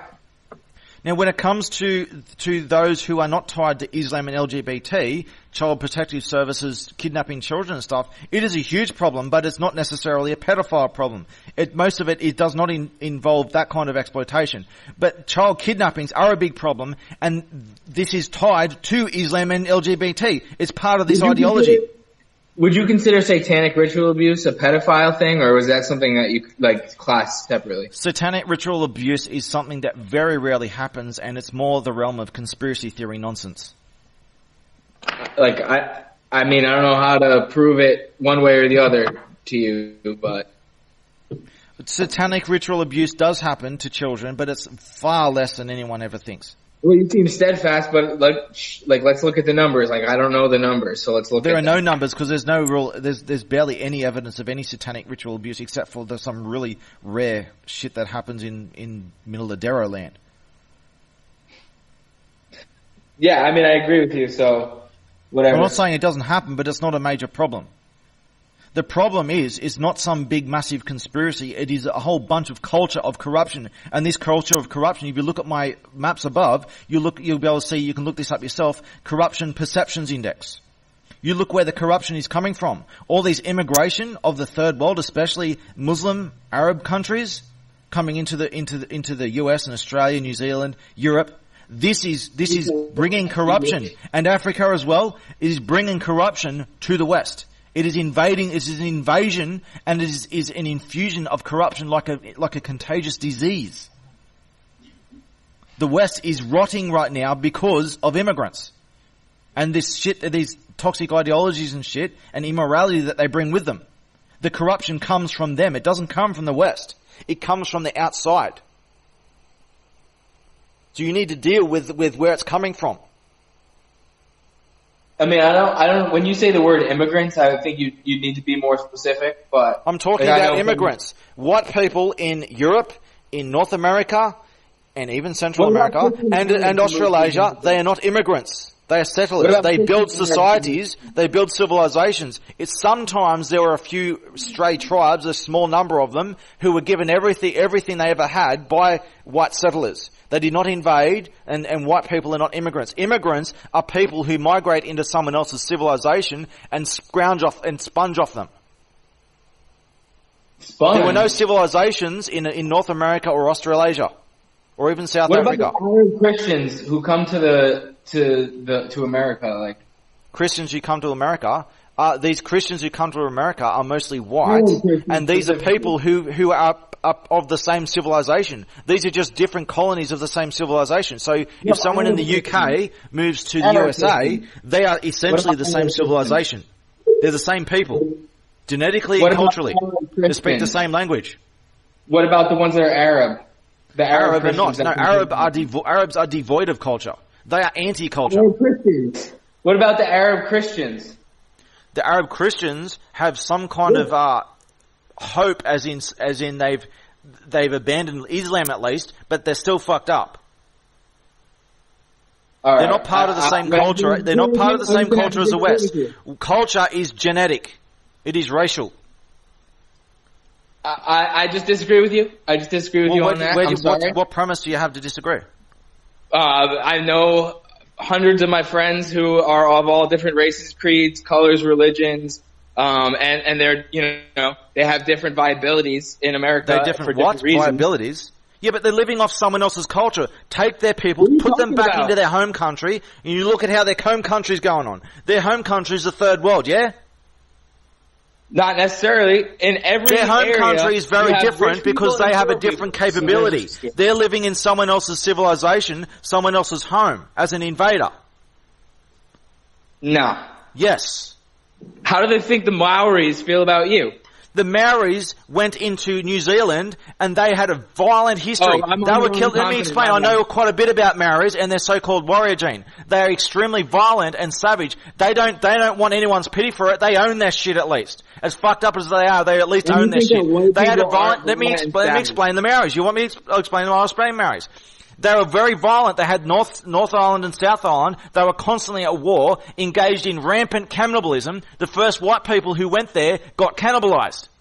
White people came there later, and they settled there, and are separate from the Maoris. And the Maoris, every now and then, they try to cannibalize the white people. The white people left. They came back again, and the Maoris eventually they were begging white people to help them because they admitted that, look, we're fucked up. We're living in hell. You guys have got like paradise to offer us in comparison. You just take over and show us the way. That's what happened. And Maoris have big problems with a lot of criminal activity. The vast majority of them on welfare. They don't work. They don't contribute nothing. Most of them in prison. But what happens is because of this so-called warrior gene they blame it on, is these violent tendencies they have. This is their warlike. They evolved this shit. It's more than one gene involved. And this happened to other islanders that were of different genetic groups as well. All islanders had to evolve the same way through a really harsh environment over 1,500 years. Maoris, what they do to settle these violent tendencies, they go up on top of mountains and they're ritualistic, have fights often to the death. And they do this in at least so that no innocents get hurt. And they do this and they own their shit, at least those that do this. So white people never fight to the death? No, I didn't say white people didn't fight to the death. What I'm saying is that Maoris, they have such violent tendencies that every year they go up atop a mountain at a certain time of year and they have fights often to the death on top of mountains so that they don't lash out against innocent people in civilization. Because they have this imprint to fight, to survive. They had to do this. They had to fight to survive. Anyone who's not part of their in-group, they have this violent tendency to go and eat them. To kill them and eat them. Sounds like a good survival strategy amongst a genocidal race. It is a survival strategy among islanders because they before they went to New Zealand, they lived with other islanders all along the Pacific Islands and stuff. There were white people, there were black people, there were Asian people, and there were mixed of all different groups. All of them were around the Pacific Islands, all different areas, right? And what happened is you have scarce resources. And what happens is this is why a lot of them are morbidly obese. This is evolutionary so that they survive. They store fat for times of where there's no food. And they consume an island and then have to move on to the next. And they have to manage the population fiercely because they have to get rid of other islanders from other groups so that they don't out-consume the resources so they don't die off themselves. So there was a harsh environment of war and genocide and eating each other, cannibalism, in order to survive among these islands with scarce resources. So that's where they all evolved the same thing of all three different groups. Except blacks, not so much the Australian Aborigine types, they were a little bit separate, except for Papua New Guinea, north of Australia, they got into all that cannibalism shit as well. But the other ones in the southeast, of the islands, they were separate and they evolved very differently. But for everyone else, they they evolved along the same path of evolution of this cannibalism and shit to survive, and these violent tendencies. And a lot of them, not all of them, but a lot of them have evolved to become morbidly obese as a result. It's so that it can store fat and survive. So what's your solution here? Do we kill everyone else that's not white? I never said anything like that. Well, I'm just trying to the solution is to everyone to own their shit and stop scrounging off other people. Okay. To each culture, each group, their own. And certain groups who are violent and savage, I'm not saying Maoris fit into this because they're different.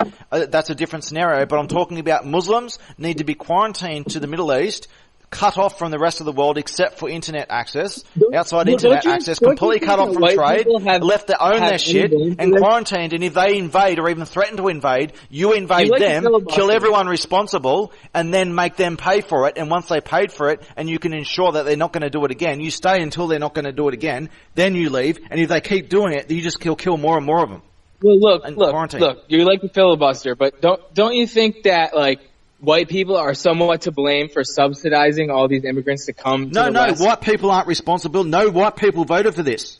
This was forced. No one in my country voted for all the international aid that's being provided. Everyone's fighting against it. This has been, the government are forcing this on. They don't give us a choice. And if we complain about it, we go to prison if we complain about it for hate speech or racism. People, right? That's white people, right? That's government. White people are not responsible for this. Jews are responsible for this. And Jews aren't really a race. They're a bunch of all different people who have abandoned their race.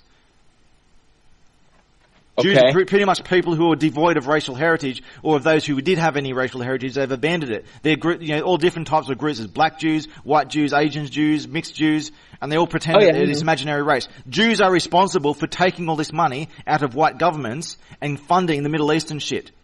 White people are the victims here. They're being stolen from, and the money that's being stolen from them is being used to fund the enemies to destroy them in the first place. So the very funding of these invaders is being stolen from the very victim. White people are not the blame, they're the victims. But the Jews I've seen are very white. Who? I don't know what kind of Jews you're talking about. Jews. Ashkenazi Jews are a bunch of displaced white people who have abandoned their heritage. And a lot of them are actually mixed in with other people. They're not 100% white. They're mixed people. They're mostly whitish. And there are different groups within them. These are displaced white people who were invaded by Muslims and shit. Muslims and older Jews who are a different group. Judaism people. They were invaded and taken over, and they converted to this ideology to save themselves, and they've been displaced ever since, and they never found their way again. And they've been walking all over Europe without a home, following this toxic ideology that they were indoctrinated into. And most of them are not. The vast majority of them are not 100% white. They're mixed. And that's Ashkenazi What does it mean Jews. to be 100% white? Because I'm 100% white. I'm actually from an ancient race. That's actually a separate species than mankind. We don't breed exactly perfectly with mankind. We have problems, so we classify as a separate species. Wait, but okay, so most of the ancestors of Jews come from the area of Israel and Egypt. So would I be Egyptian? Am I Egyptian? Or am I Russian and Polish?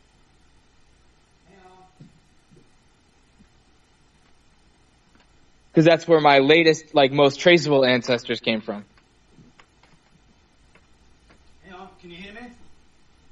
Can you hear me? Yeah. Yeah. Back. I was away from that. I didn't know you could hear me. Okay, so the modern day Egyptians are just Arabs. They're not. Yeah, they have nothing to do with the ancient Egyptians. I'm the ancient Egyptians. Ramses II. He was white with red hair, dark red hair. He was we're a separate species, kind of. And I'm one of those people. I'm a direct descendant of the real ancient Egyptians. The modern Egyptians in the 1950s, they had a big violent takeover. They stole the country.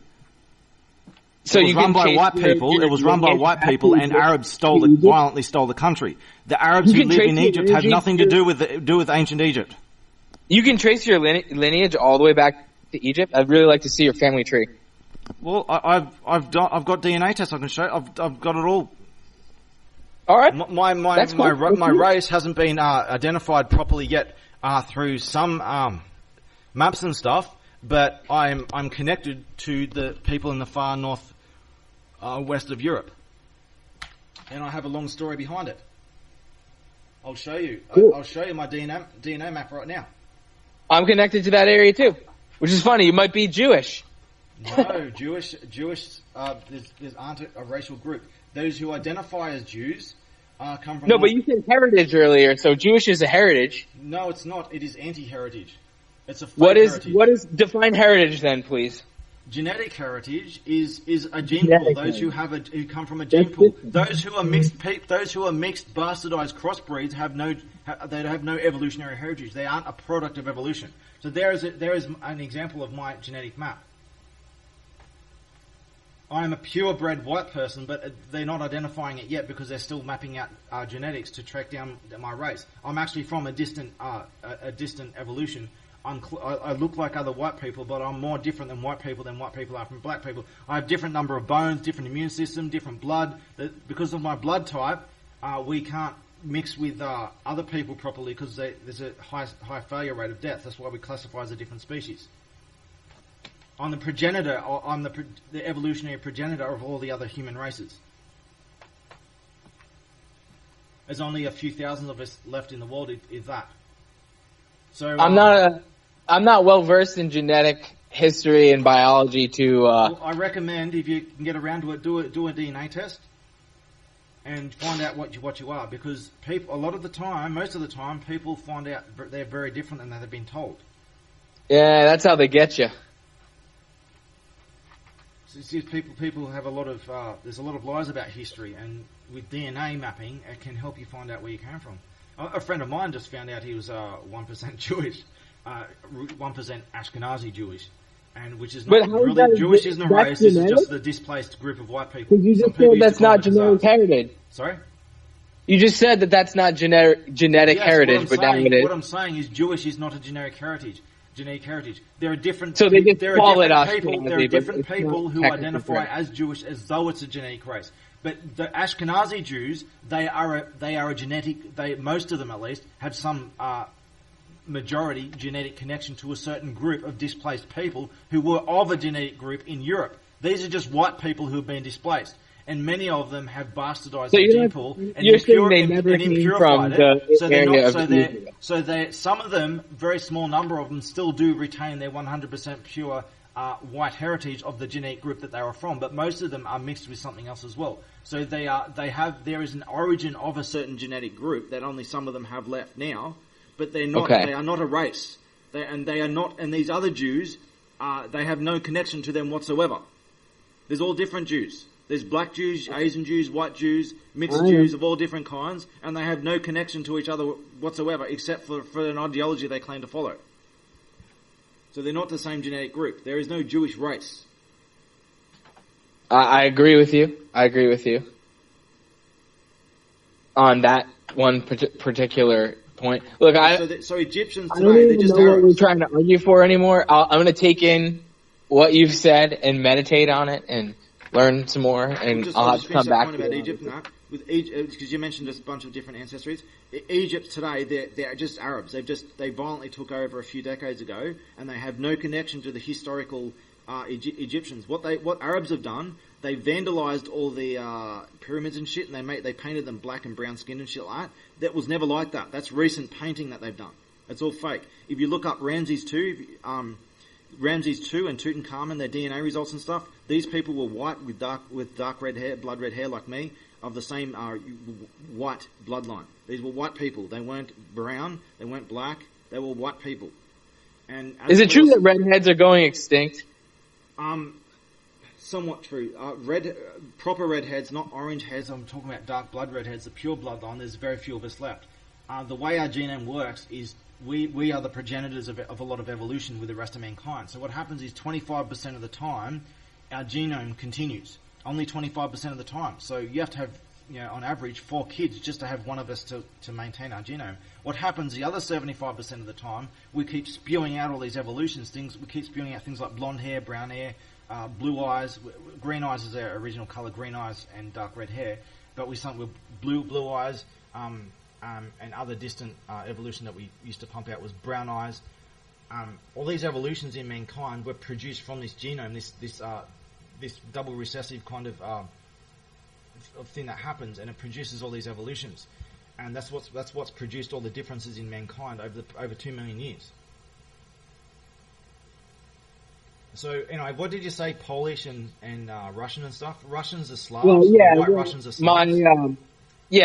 My father's side. My mother's was Christian.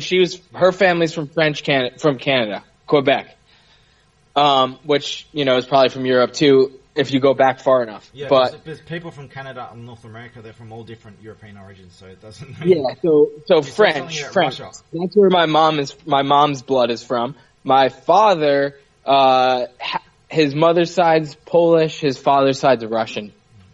Okay, and my great great grandfather and his brother fled Russia to avoid conscription into the communist army. So it sounds like that you have Slav in you. Yeah, probably. Polish are like displaced people. Slavs and close to the Slavs in Russia. The white Russians are actually Slavs. So, Slav. Yeah, that's. So what I would say that your ancestors were slaves by Muslims, because the Slav is the word from the word slave comes from the word Slav because of Muslims enslaving Slavs so much. Yeah, and if my lineage really does go back to Egypt, like I was enslaved by your people too, so fuck you. No, my people never enslaved anyone. My people are most enslaved and abused people of all time. You're saying that Ramses, the Egyptians, the pharaohs didn't enslave people? You're saying you have connection to Egypt today, Egyptians today, or ancient Egyptians? Ancient. Well, how do you know? How do you know? Well, I submitted my DNA findings to Ancestry.com, and after Ancestry.com checked it out, they sent me back a flyer, a pamphlet, an email that said, fuck you faggot, suck a dick, get a life. So if you haven't had a DNA test, how do you know that you come from Egypt, ancient Egypt? Where did you get this information from? I don't. I'm just saying if. I said if. If my ancestry goes back. Because that's the story of Judaism, that, we've been expelled from all these places and we always conglomerated together and... Yeah, well, the Jewish stories are all lies. There's no Jewish race. It's a bit everything's been twisted. Prior to what Google invented is a lie. You didn't clean this, right? Yeah, so a lot of historical narratives, especially the so-called Jews, it's all bullshit. And DNA evidence is very helpful to reveal the truth about history. And hey, Terrence, send a picture of your toes. I haven't got a picture of my toes, and I'm not going to take one. Oh yeah, according to that diagram, which I don't know if that's really not. You fucking Jew. Shh. We need to see if the founder of Anonymous, the prophet of all prophets, literally his feet fall in line. Yeah, send us some pictures of your toes. I swear I'm not going to sell them in the dark web. Alright, this on my toes. Alright, I gotta go. I actually do too. This was an enjoyable conversation. I have to go though, so it was nice meeting you, Jeremy. I will look into some of the things you said, though I will, continue to, truth for me is what's important. Well, I don't recommend you getting a DNA test to know what you are and where you came from. That's how they get you, Jeremy. Who get you? They. Don't you know they? Get you in how way? They. This just sounds like conspiracy, though. No. As for DNA tests, if you're concerned about anyone getting your DNA, great. Now, police, if you have any criminal record, the police will get your DNA anyway. Sold to China. Sorry? It's big data. Your DNA is accessible anyway. Anyone can get your DNA, and if you have a criminal record, police will have your DNA anyway. Have you been extracting my cum in my sleep again, Big? I will not confirm nor deny that is the mayonnaise I use on my toast. Oh, God. Josh, hey, fuck it, dip out, deal with your girl, bro. Thanks, homie. Yeah, it was nice talking to you guys. Peace out. Jeremy. Yep. Catch you later, man. Jeremy. Yep. Now, there's been a lot of shit that's been going on, and like, you know, hoorah and like all fuckery. Just give me a sec, hang on, I need to wee.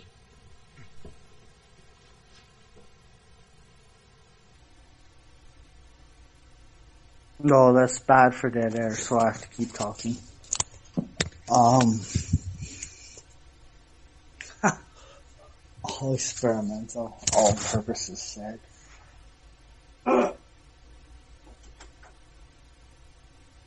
Hey, Jeremy, can I ask you something, mate?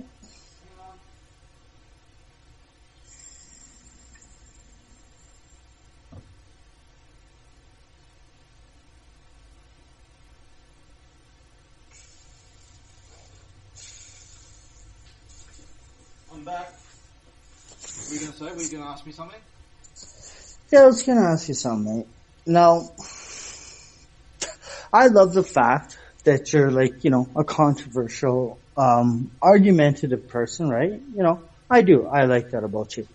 Now, have you ever thought to yourself that maybe it's sometimes better just to listen to what the idiots have to say before you like beat them up? I listen to what they say and then I respond to what they're saying. I respond to what people are saying. I'm like Tetris. You throw Tetris blocks at me, I put them somewhere. Don't complain, I put the Tetris blocks somewhere. You're the one offering me the blocks, I'm just putting them where they go. I know.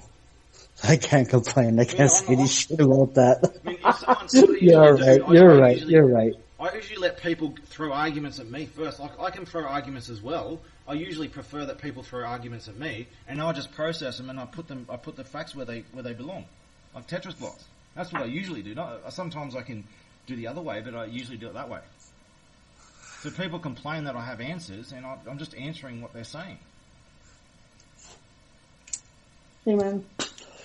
Jeremy, you know, as much as I've already said, Jeremy, we might not agree, right, on certain things, right? You know, which we don't, right? If we don't agree on something, let's get to the facts on it. No. See, people just want to hide in the corner with their what is it, perspective, what is it called? What was the word? I would use, innuendo. Perception. Seriously. People want to hide in the corner with their perceptions as though their fantasies are real. They don't want to debate. They don't want to test their ideas to see if they're true or not. They want to protect their beliefs because they're not confident in them. Have you ever been to treatment? Like for a drug addict, have you ever been to like treatment? For what? I'm just asking.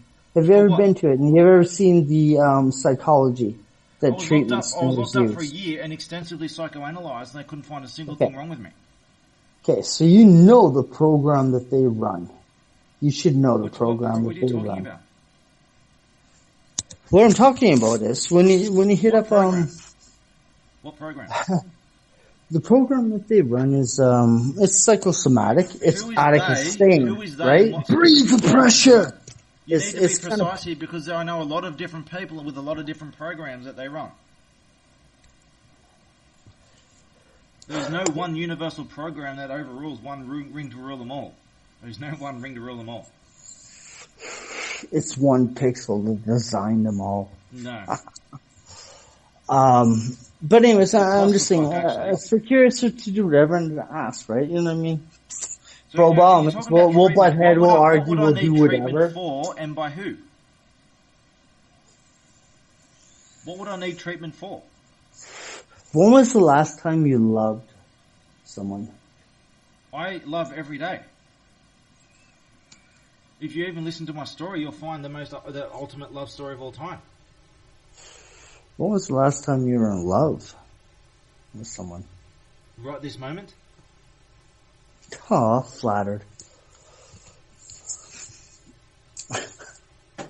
I didn't say with you. Oh shit. Oh man, that sucks. Just crushed my ego and shit. But no, it's just, you know, Jeremy, a lot of people are gonna go out there, and I will tell you this, Keith, 100%. I 100% love this about you, that you will fucking fake and fight everybody, and I think it's fucking prime. This is like me at level 100, just walking through level 1 dudes and they just burn on fire by going next to you. That's the kind of level shit I'm talking about. This isn't difficult for me. It's just, automatically. So I was going to show. I'll show you the first words to my very movie. The first page of my movie. I'll just get into.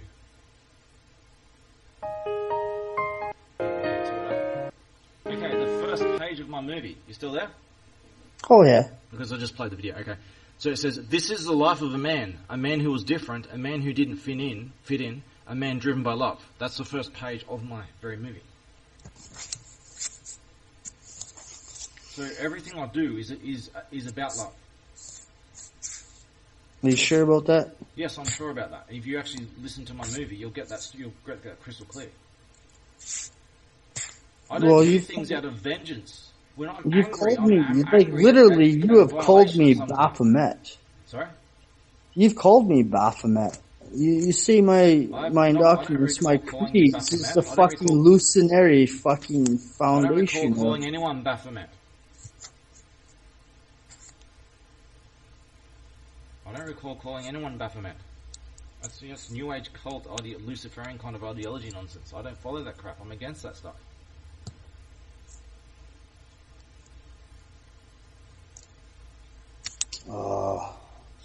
I didn't call you Baphomet, that I recall. If I did so, I would have been doing so in another context, not as a mockery or some kind of thing, deliberately, obviously.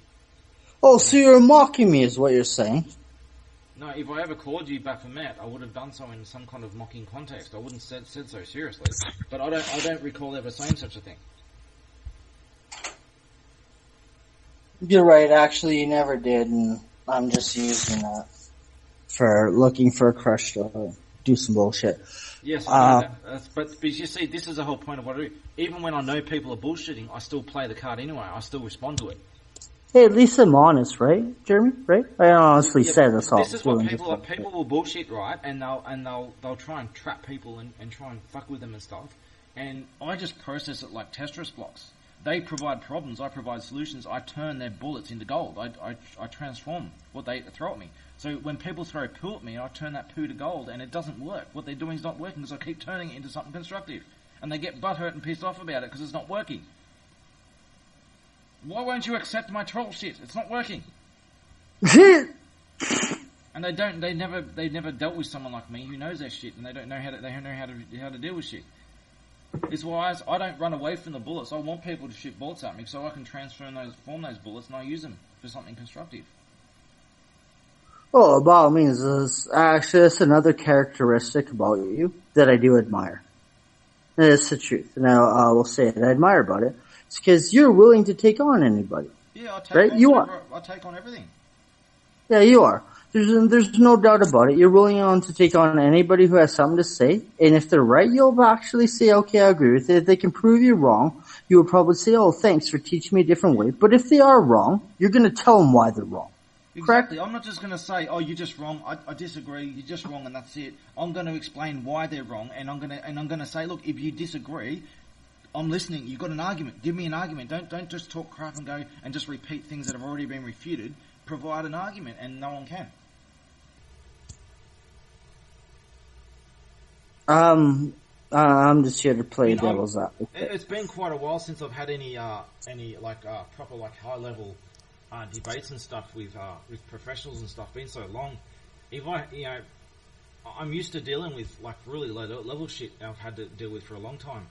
It's been quite a while since I've had someone who's been able to follow any argument paths anywhere to get a really constructive debate going. But maybe one of these days in the near future I'll be able to do some more constructive debates. But you can only work with so much with what you got at the time. So. Oh, well, I mean, that's the truth. That is the truth. But once if you can get someone who actually knows topics, what I talk about, and I talk about important topics. Anyone who knows anything about important topics, who can actually follow the argument paths a long way. A lot can be done. Can I ask you a question, mate? You just did. You can give me a choice. All right. If I was to say, can I ask you a question, would you hear me out for the question I'm going to ask? Of course, I'm hearing it right now. Fuck you, asshole. But you know where I'm getting at. So, Jeremy, what I'm going to ask you about, do you think the people of the United States are fucked? I think that the people of the world are fucked to some degree, but there is a solution. There are solutions in the work, but there's going to be, for at least most people, there's going to be a lot of suffering involved in the process. However, the people in the United States and Canada, North America in general, have a lot less difficult. They're going to have a lot less difficulty in the future in the resolution of the problems at hand in the world. They're not going to have it the worst. The worst that's going to have it is, especially long term, is the Middle East and Africa. All right, I agree with that too. I mean, Africa, long term, Africa is coming back. Africa, they're basically going to be like, they're going to just have to have a lot of civilization taken of them, and they're just going to have to learn to do shit for themselves. The Middle East are going to have to be quarantined, and I believe that as well. They've got hell to pay. They've got a lot to pay back for what they've done in the past, and they're going to have to be quarantined until they abandon Islam and start owning their shit. And you know, what's going to happen is Arabs are going to have to be quarantined. I mean, everyone knows this is an inevitable result anyway. You follow any argument paths. The Middle East has to be purged from the rest of the world, quarantined to the Middle East, the Muslim world, all of them just quarantined to the Middle East. That's actually what Saddam Hussein was doing. He was on that process to stabilize. A lot of people look at, what he did might have been wrong, yada, yada, yada, propaganda machines. He was doing a lot Truth be told, when Saddam Hussein was in power in the Middle East, there was no problems. Yes, there was. There were sanctions on him since the 1990s for a reason. So there were sanctions on him. Do you know what Saddam Hussein would do? Saddam Hussein would say, do you have C4 in your fucking bedroom? That literally means you guys are about to fucking blow some shit up. If you try to lie to me about that shit, you're probably going to be beheaded in front of everybody. Now, if you just Saddam's history with chemical weapons and shit. Do you know why Operations Desert Storm and stuff happened? Do you know why there were sanctions placed on Iraq for so long? Why Iraq was such a big problem? Now, sure, there was a lot of dodgy shit that happened in the invasion of Iraq, and I was responsible for getting WikiLeaks those files that made them famous over the helicopter footage and stuff. I know everything. I know all this shit. But there was, if it was such a simple thing as Iraq was just innocent and America just invaded for no reason, if it really was that simple, they wouldn't, it wouldn't have never have happened. The situation is actually quite complex, and there was a lot of evil shit that was going on in Iraq. Now, sure, they didn't have weapons of mass destruction, but a lot of other evil shit was going on anyway. That needed to be actually, they did have a weapon of mass destruction. It was Saddam Hussein himself. But as for weapons of mass destruction, there's an untold story there. For example, the United Nations were tipping off Iraq to all these inspections beforehand, so they can ship whatever shit that they were doing. They could ship that shit off out of the way, so that they would come and they'd look through these places. Oh, it's all clean, and then after they're gone, they put all that shit back. That was going on. That really happened over and over. So the inspections were completely I believe in that, and I don't want to touch that subject. To tell you the honest truth, Jeremy, I don't want to touch that subject, mate. They still may well have been building weapons of mass destruction. They couldn't find evidence of it because the evidence kept getting covered up. Whether they had weapons of mass destruction, they had evil plans, and they were doing a lot of evil shit. I'm not going to agree or disagree. Because, you know what I mean? It's just a topic of fighting. Can I ask you a different question, mate? I don't see debate as fighting. I see Tetris puzzles that can be solved. Alright. Can I ask you a different question, mate? I don't think we finished the previous question, though. I'm gonna cower out, because I don't want to hear the truth on that topic. But you're gonna ask me a question and cower out? That's not a good way to start a question, dude. Hey man, I'm just a journalist, right? Another question I'd ask you, good sir, is, do you think as an individual that you can bring world change? Yes, and I've already made a lot of big changes in the world already. You go through my story, you'll see it. But as for, I intend a lot of bigger world changes. Everything I've done over the past 20 years was to set up the biggest change of all. I know I have a lot of plans to do. I don't know whether I'll be able to do what I plan to do, but I will bloody well attempt. I will attempt to do the impossible, like I've done, like I've achieved for the past 20 years. I encourage a lot of people that might tune in or come across this anywhere else to look into Jeremy Martin's story, known as fucking Terran on the Discord servers, to look into it. Name, not my story, yeah. Right? Like, no, I encourage them to look into it. I've already told you, Jeremy, I've already told you, right? Yada, yada. I'm gonna ask you a next question, right? Cause that was a pretty good answer, right? These are not loaded questions, right? And that was a fucking awesome answer. A next question that I would ask you, if you were in power, what would you do to change the world? Well, I am in power and I am changing the world. Awesome answer. But as for in power, you're talking about as in if I was like the Prime Minister of the world. Global power. The President of the world global power. Like that. Global right? power. You're talking about government power. Well, the first thing I global would do power. is I would immediately set up a voting system so that the populations of the world could vote their own. I would set up a voting system so that they could have live votes instead of having voting once every 4 or 5 years or whatever. Your vote is live and active at all times, and you can change your vote the moment a politician, a world leader, a leader of any kind in government is dropped beyond a certain point. Then they lose. They can go on for like 20 years so long as they have enough votes. The moment they drop below a certain threshold, they must be removed from power, and a vote is recast on with new options are put available for whoever we resolve someone else to rise above a certain threshold so that they can get back in, they can get into power. And there's this is common sense. It's just we're living off like 200 years. Beginning of the civilization was restarted 400 years ago based on they're trying to revive the old civilizations, and this shit's fucking ancient and broken, and it came out of 1,000 years of the Dark Ages. A lot of shit needs to be revised. Everyone knows that, but no one knows what the fuck they're talking about. Everyone's not everybody knows that, well, I know my shit, bro. and I can Jeremy, not everybody knows that, and I think. For what you just said, for people that don't know that and don't understand what he's talking about, look into it. Because not everybody knows what you're talking about. An active live vote that you can change any time. And then what I would do is I would once I can get them to vote their own leaders in a live active vote, I would abandon that position of government power because I don't want it. I would only use it to give them the tools to do it for themselves. And then I would go back to doing the anonymous government. Anonymous was meant to be a government that governs a government. It is a balancing act to hold those in power accountable. It is a civilian government, not a official government. It's a different kind of government. So there's an idea of having two governments. And as I've shown before, I'll send this image again, which I've shown people in the past. Anonymous compared to the United Nations. Anonymous was supposed to be the true United Nations. That's why the symbol of Anonymous. Here we go. Here the symbol of Anonymous overlaps exactly with the United Nations logo.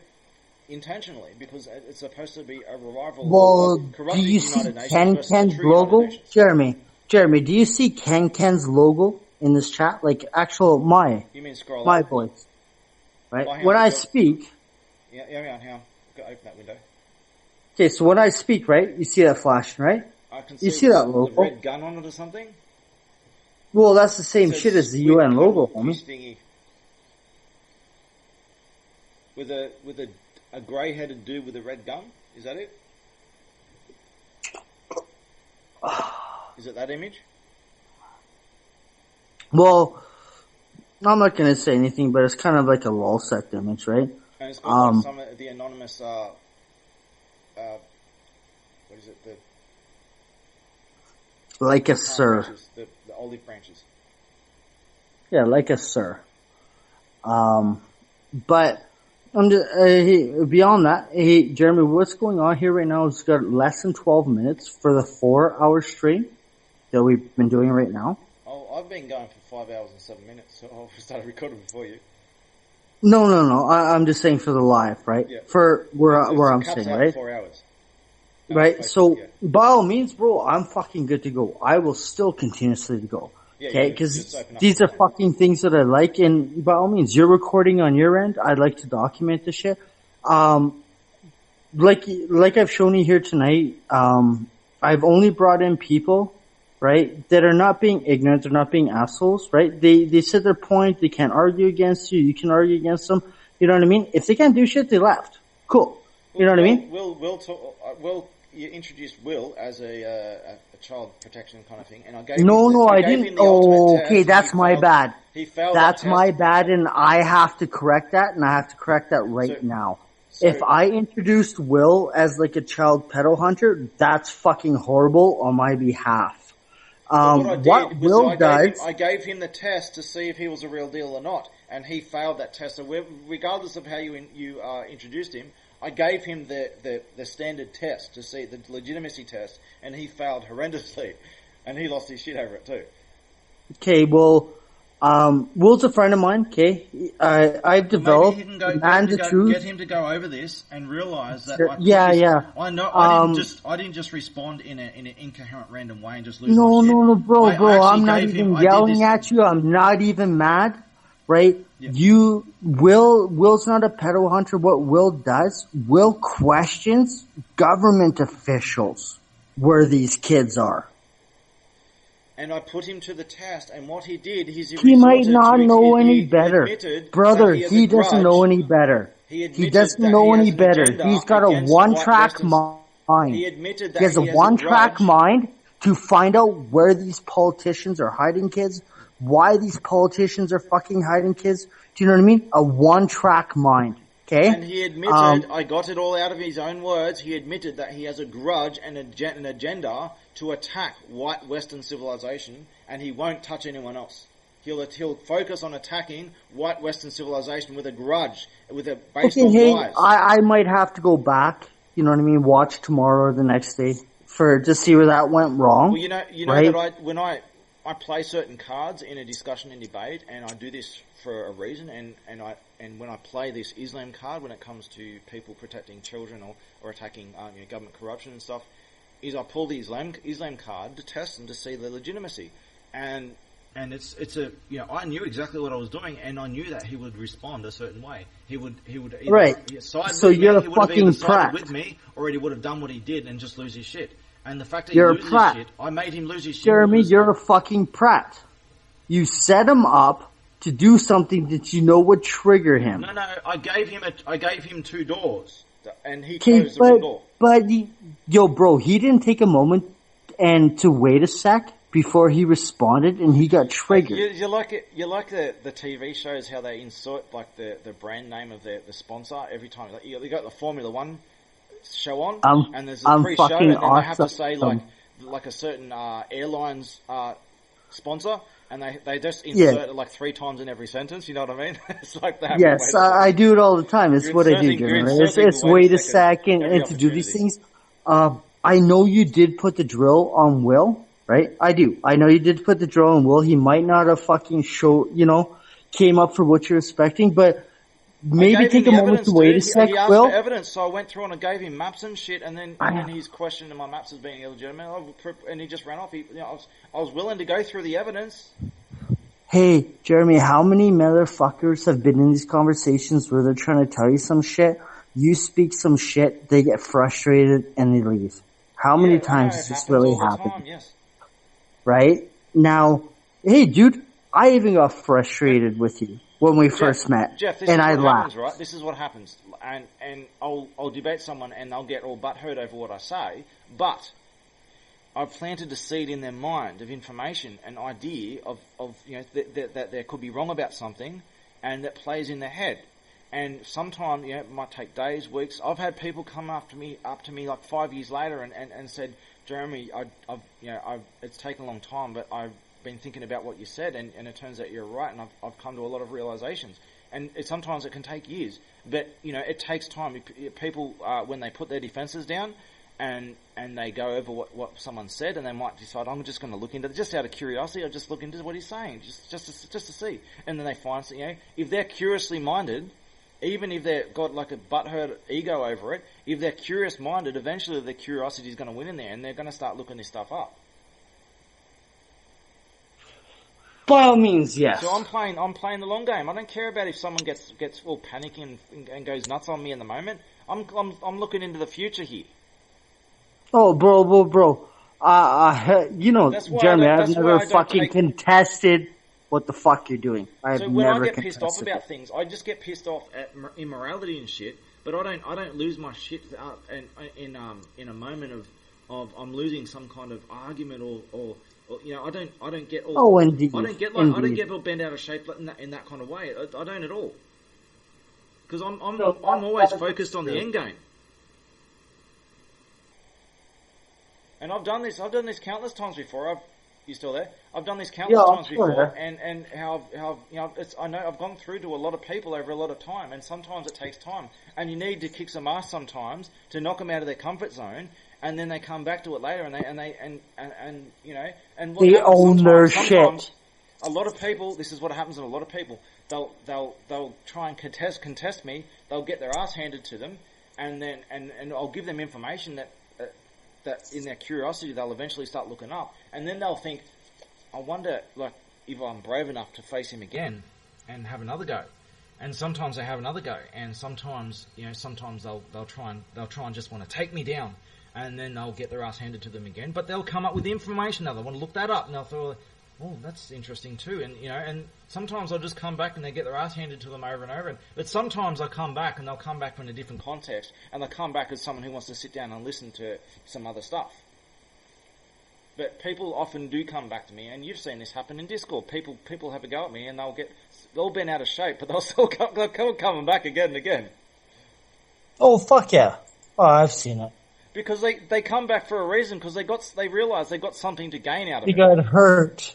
But they got something to gain out of it. That's the whole point. No. Majority of the time these people come back is they got hurt and they're mad. And as opposed to just saying like, oh shit, you're actually right, I was wrong, they want to fight. And to prove it, you know what I mean? Till there's like incineration. And that is the true fact behind majority of why these people keep coming back. Yes, that's true. That they do want to finally take me down with a grudge, right? But that's not the only thing. Is they realise that they've gained some kind of information or knowledge or something valuable out of that exchange, and they think that they've got something on me now, and now they're going to try again. Is because they've got some information out of the exchange and they've had some kind of gain from it. Can I be honest with you, Jeremy? I want you to always be honest with me. My whole entire game from this is to continuously let knowledge be known. All the more reason to debate everything. Don't hide your beliefs. Put them on the table. Put them to the test. Because if you're right about something and you lose a debate, so fucking what? If you lose a debate and you're right and you still lose a debate, then all the more reason to do it, because you can learn how to make your point across and get the truth out better. Practice and learn how to win a debate, and if you believe in your ideas, test them and learn how to express them and beat them in logic and debate.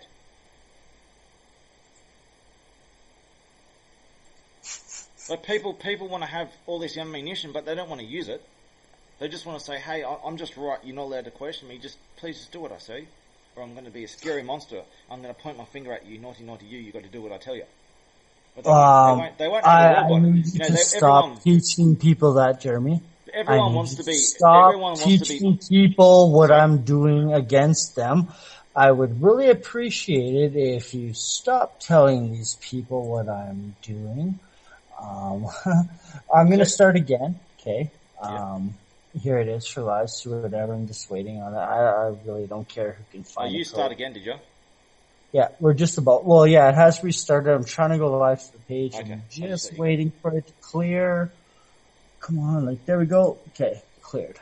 You know what I mean? As far as this, you like to record doing what you're doing? Cool. I'm running it live. Anybody has anything to contest against it? You know what I mean? Fuck, by all means, step up to the plate. I'm going to make things easier on you, Jeff. I'm just cracking open a beer so I can weaken myself a bit, make myself easier to take down.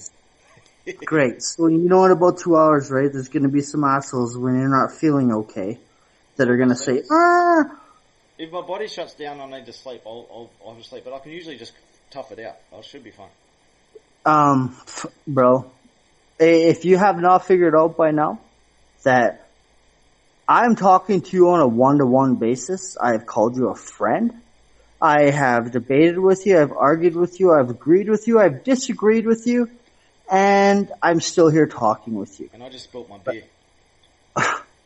Right? So, the powers that I have. But, to that being told, I love you for this fact, Jeremy. Like, for real good love, that everybody who has some shit to say against you cannot literally step up and have this conversation with you. Oh no. I just want to revamp what I said earlier, though. It's just an important point.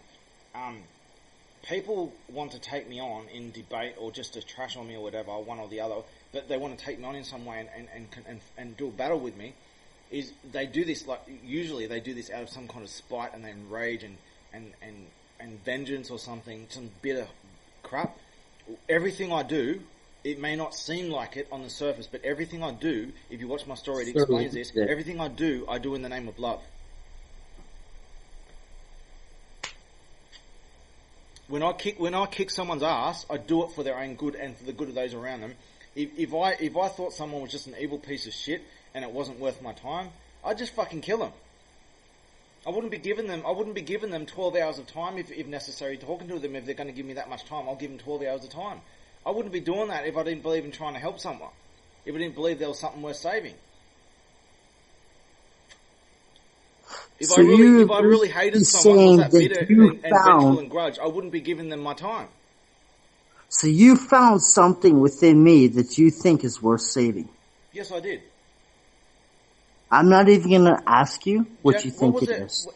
The first time I knew it from the Manhattan campaign and stuff, but in Discord, when we were actually speaking voice and everything, your first meeting with me was when people were sending really disturbing shit in my server. You know, let's not mention what it is, but really disturbing shit.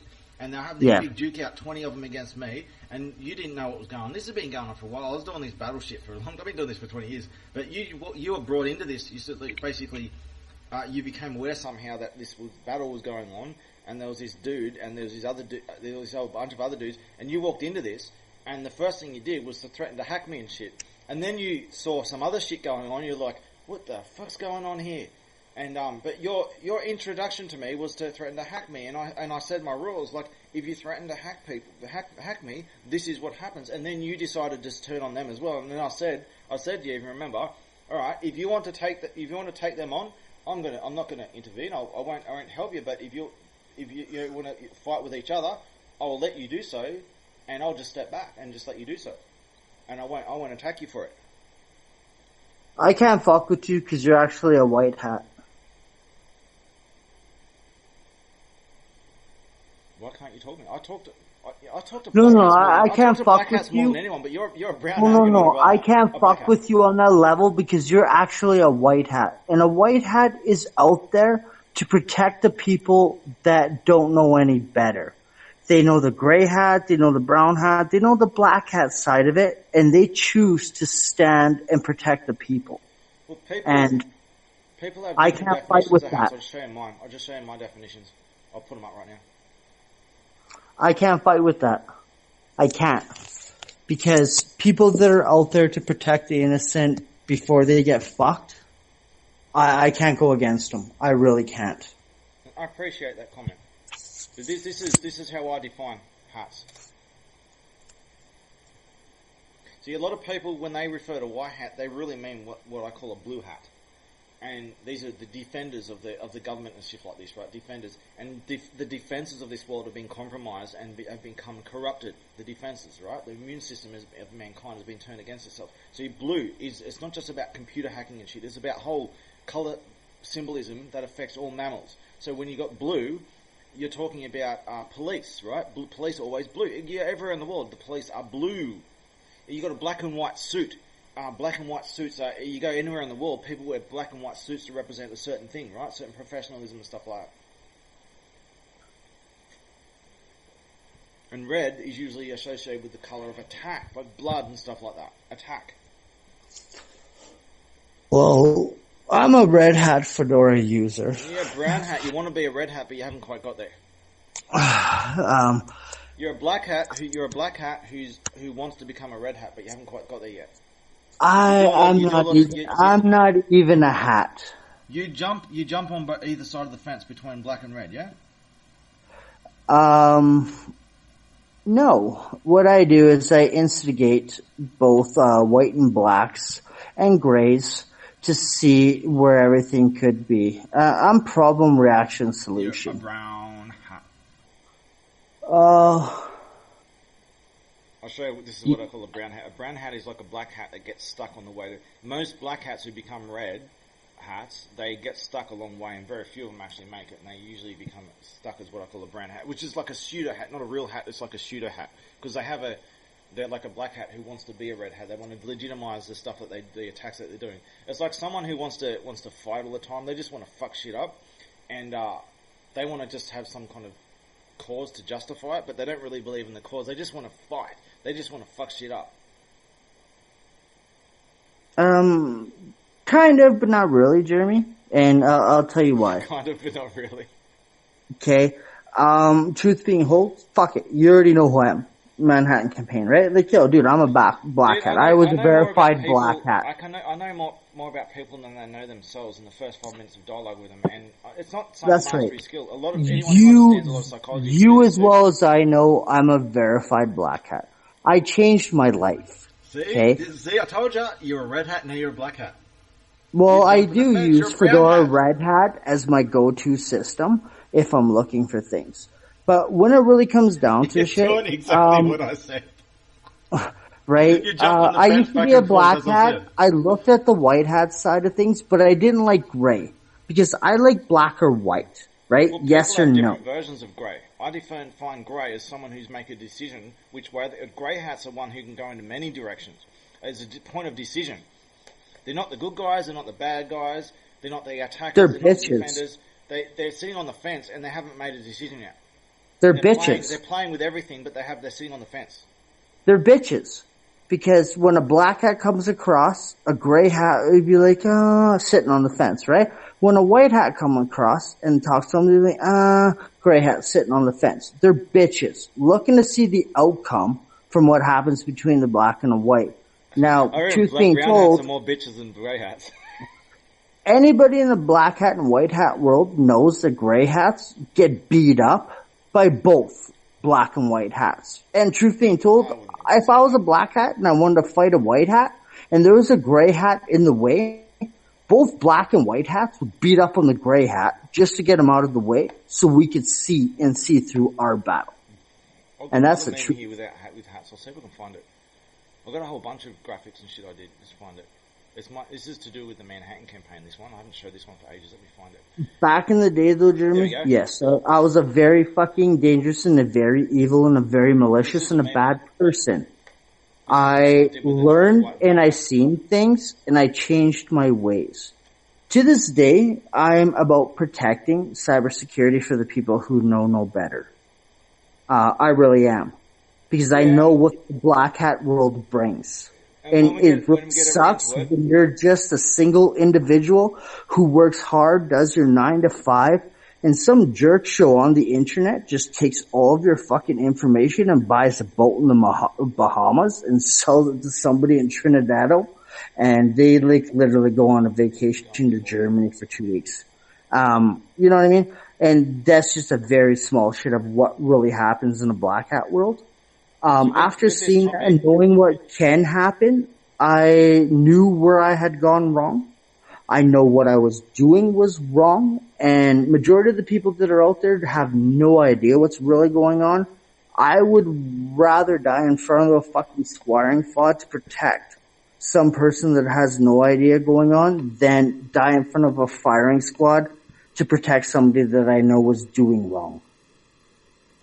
So with the topic of the hats and stuff that we're on, the topic I was supposed to talk about was to do with the big conspiracy of web standards and deliberately intentional vulnerabilities in the internet and computers. And it's important that we do that as a separate topic because it's already too long anyway. But when we do this, let's do it as a separate topic. Let's prepare first, and let's not have a conversation first, because we'll get off on other topics like we did today. So let's prepare this in advance, get people ready in advance, and we'll talk about this, because I've got a lot of stuff to say about this. And this I'm on board for that. I agree 100%. And the stuff, like off the record, I've talked to you a whole bunch of little bits of pieces of this, but this is very important, because there's a very big conspiracy here over the internet and computers and stuff. All these, I'll just mention now, just to show it, a lot of vulnerabilities in the internet and your computers and stuff like that, they're not by accident, they are intentional. And there's a really disturbing conspiracy behind it. No, of course there is. Oh, I just happen to be in the right places with the right tools and software. Yo, bro, that's the conversation, and that's the topic that we need real people for. And I just want to say one more thing on it: is Flash is central to the whole controversy. Well, usually somebody that flashes somebody is very controversial.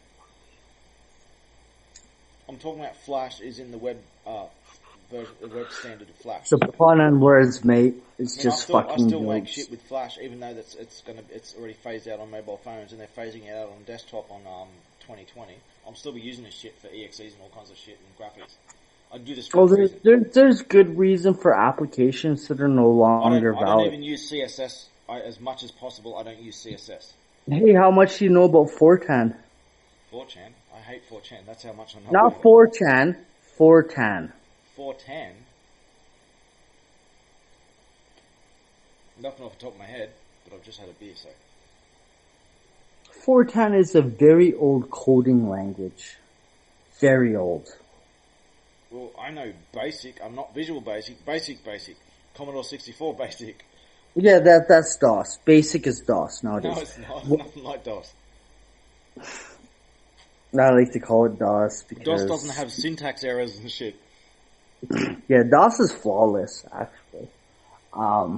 But if you don't know what 4chan is, not off the top of my head, it's literally where 4chan. Computer language and shit. I make my own languages. You've seen my own language. I make languages and shit. But, okay, check this out, Jeremy. 4chan was a language coded for 1970s government systems. All right, like networks. At some point, I've just forgotten about it, but it's obviously not something important. Well, the reason why I express 4chan as being very important because it's the same language that's being used for SIM cards.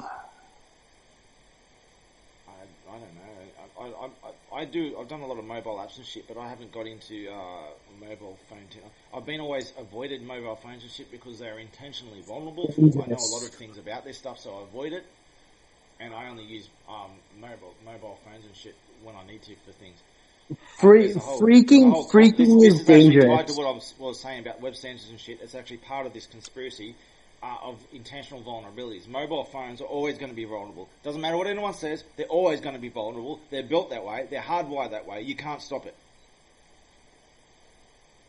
And that's actually part of the conspiracy. Not trying to stop it. By all means, if you can fucking hack my fucking mobile phone and you can get into my shit and you fucking steal something from my mobile phone, my shit's not rooted. Therefore, in the country I live in, my ISP mobile provider is actually held liable and accountable. I'll be back. Keep talking. I can hear. I'll be back. Alright. When he gets back, which will be alright, we're going to talk about a language that is known as 4chan. A lot of people call it and know it as 4chan. 4chan is an unspoken, literally, truthfully to the state, an unwritten language, unless you're an old motherfucker who knows coding. Anybody that might listen and might pick this up, your SIM card is being coded in a language that is known as 4chan. Old government systems run under 4chan. The reason why, all these SIM cards and these mobile chips, even SIM diffs, DSMI chips, are being coded under 4chan is because not many people actually really know that language. An unspoken language is a lot harder for anybody to break, crack the hash, do any of that bullshit. It kind of backs up what I have to say when we do the show about that. When I'll get to it, you'll understand what I mean. Yeah. I'll tell you this, okay? You know 4chan? It rhymes with 4tan, okay? It is literally a parody, and when they came across was the dying end of 4tan. If you don't know what 4tan is, Jeremy, do you know how history repeats itself? Sometimes it does, sometimes it doesn't. That's right. I know what you mean, yeah. Right? Yeah, sometimes it does, sometimes it doesn't. 100% correct. But there's that expression that's saying that history does repeat itself, right? When you were a child, you probably actually know shorthand and cursive, and you could probably handwrite, proper handwriting in between the lines. I haven't used a pen. I use a computer for everything. I haven't used a pen for God knows how long. By all means, if you took a fucking pad and paper and a pen right now, and those lines were on that fucking pad and paper, you would be within those lines, it would state on that fucking cursor of line, and your name would be legible. No, I've actually the closest thing I've done to a pen is when I've received deliveries and shit, and I've had to sign my name and I can't sign for shit anymore. But, I can't remember any 410 language off the top of my head. Why don't you just take a second to Google? I did. I couldn't find anything. I found one website called 410.com. That was all. It didn't say anything in details about it, and I couldn't find any references to any language called 410. So you didn't read it? I didn't go to the website, but there's only one website called 410.com or something, and it had no description. And I couldn't find any other references anywhere to any of this language. Okay. Wait a sec. But yeah, mobile phones are intentionally vulnerable. Now, I'm sure there's at least 3 more fail-safes left. All that stuff about being able to access your GPS even if your phone was turned off, it was true. Mobile phone companies decided to stop producing their phones with it. It all got swept under the carpet, and then some people went around saying, it's just a conspiracy theory. No, it was true. They were doing this, and the mobile phone companies doing it, they decided to disable this government backdoor. But people that know about what they decided to kick to the curb and not put into their next fucking mobile plan actually know the same network that new mobile plan is working on. I'm going to show you this, okay, Jeremy? Check this out, brother. Right? Check this out. It's the real conversations. This is where the fucking hangouts. Check this out. I need you to read this out loud. You want me to read it? Yeah, just read that. I was looking at, typing at 4TAN. What does it say? Yeah, because you just pronounce it different. That's why I couldn't find it. Can you read that out loud? Yeah, I'll read it out. 4TAN is an engineering office with an excellent reputation and track record focusing on basic and detailed engineering of mainly projects for the dredging and offshore industry of international operating companies. So it's got to do with dredging. I actually know a bit about dredging. I was involved with a lot of dredging of the lake. Long story there, but not sure what this says. It's an engineering office. It doesn't say anything about computer code, but there's another thing on the bottom. Right? Below that it says 410 programming language. I'll read that one. It's off, so I'll read what that says. 410 is a general purpose compiled imperative programming language that is especially suited to numeric computation and scientific computing. I'm written in gibberish, but yeah, pretty much just weird. So yeah, I typed it in. I'll look it up in this context that you wrote it. VFORTAN instead of 4TAN. Wiki. Do you remember back in the day when you were like online and that movie you were looking for was illegal and you knew it was online and maybe one of the uploaders changed a J to a fucking D. One simple letter misspelled on a search could give you a whole new world. Sometimes it can. That's what's known as I can. Hey bro, do you see how that literally says 4 months ago? right? 4 months ago. Stable. Look at the picture uploaded. Stable release 4 months ago.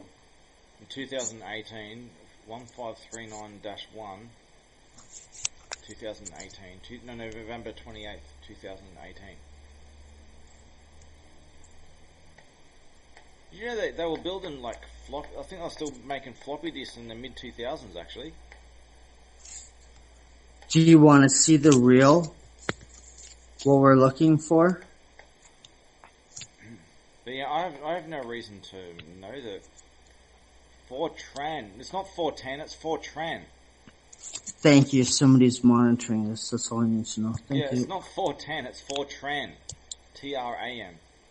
Do you remember how I said, motherfucker? Just because one letter could be fucking different. I'm pretty sure you said 410. Because you said 410. What is the advantage of MATLabs over 410 release gate? Could you imagine that if it wasn't for you, Jeremy, I wouldn't have even known that WaitASec.com was actually up for sale again. Because it is a conversation we have.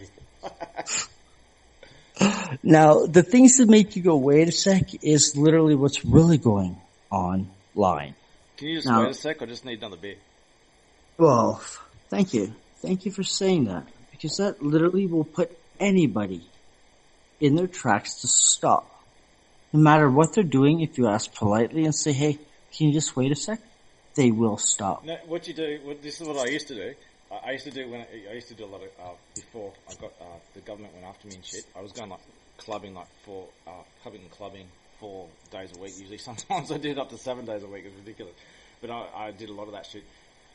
And what I do is I do a lot of tricks, like the Coca-Cola saying that Coca-Cola backwards trick. That's another. What, a sucker cock? That's a funny one, but I got a lot of party tricks. Like I do a lot of creative shit. So what I do is I say, I got something really important to tell you. And just hang on, just let me sip my beer, and you take a really long. Why don't I just take a moment to wait a sec? Well, you and you get your words like in ducks of row of alphabetical order that is coherent within a common British Wealth common language of the English dialogue of Anglo-Saxon. I know you don't, because you're not as smart as you say you are, but you're about to learn, Jeremy. You're a very different person, and you were taken by the government, and if what you say and what you whole claim true and what it is, the government has already probably established. Yes, I was taken by the government, got a lot of evidence. I've been heard by some certain people that you actually have implemented things, which they have seen, not me, but they have seen, implanted fucking objects that are not surreal, but are real. Yeah. And just because I'm saying that, I'm just gonna go and shut the fucking status of wave. You have no issues. Jeremy, are you actually calling from Australia? I'm in Australia, yes. I can't actually leave Australia because I technically don't exist according to some government records now because of fuckers. So why can't you leave? If you don't exist, you could literally walk over. It's a bit difficult, but I can organise to get an ID, but if I do so... What do you need an ID for? If you need an ID, you want to put in a government world. Listen to me and listen to me very carefully. If you haven't been abducted and these things have happened to you, you have no ID, you can't be fined, they won't give you ID, you're in the fucking perfect position to do what the fuck you want. And why I mean this when I say this, you don't need an ID to go over to the next country. You know why? You don't exist there, why the fuck do you exist in the other country? You should have contacts that are legal people that can help you out throughout this outside and binding system. I have contacts in you are who places, you are and you want to leave. They're too scared to do a lot of things I need them to do. Send you a fucking email and it turns out to be like fucking golden. You don't do what it is that you're supposed to do. Maybe a koala just says, I'm tired of eucalyptus trees. And like, I have no idea what you're saying. Something like koala doesn't mean right? That's how dingoes eat babies. You're all over the place. I was going to call that a fuck. I was going to say something really important, but I forgot what I was going to say because I was making. You have to not say it out loud because honestly, I believe you. Do you understand this phone number? Plus 31 492 457 40114. Okay, look, you wait a sec, right? I have the most awesome wait a sec trick that I used to do at pubs and clubs. Okay, you want to hear it? This is a wait a sec trick. But you'll tell it to me anyways. So, you say to someone, you say, I've got the best story for man. You got to hear this. This will change your life. You just get them really wrapped up, and you say, wait a sec, I just have a sip of my beer, and I'll tell you. And then you sip your beer. Then you point your finger, like you just wait a sec, point your finger. You put your finger up and just hang on, wait, and then you do it again. Have another sip. Hey, does your phone do this? And then no, just pay attention, keep following me, and then you just keep doing it. You keep pointing your finger, like, wait, hang on, I have another drink, have another sip, and another one, and you just keep them waiting until they say, oh fuck it, you're just fucking with me.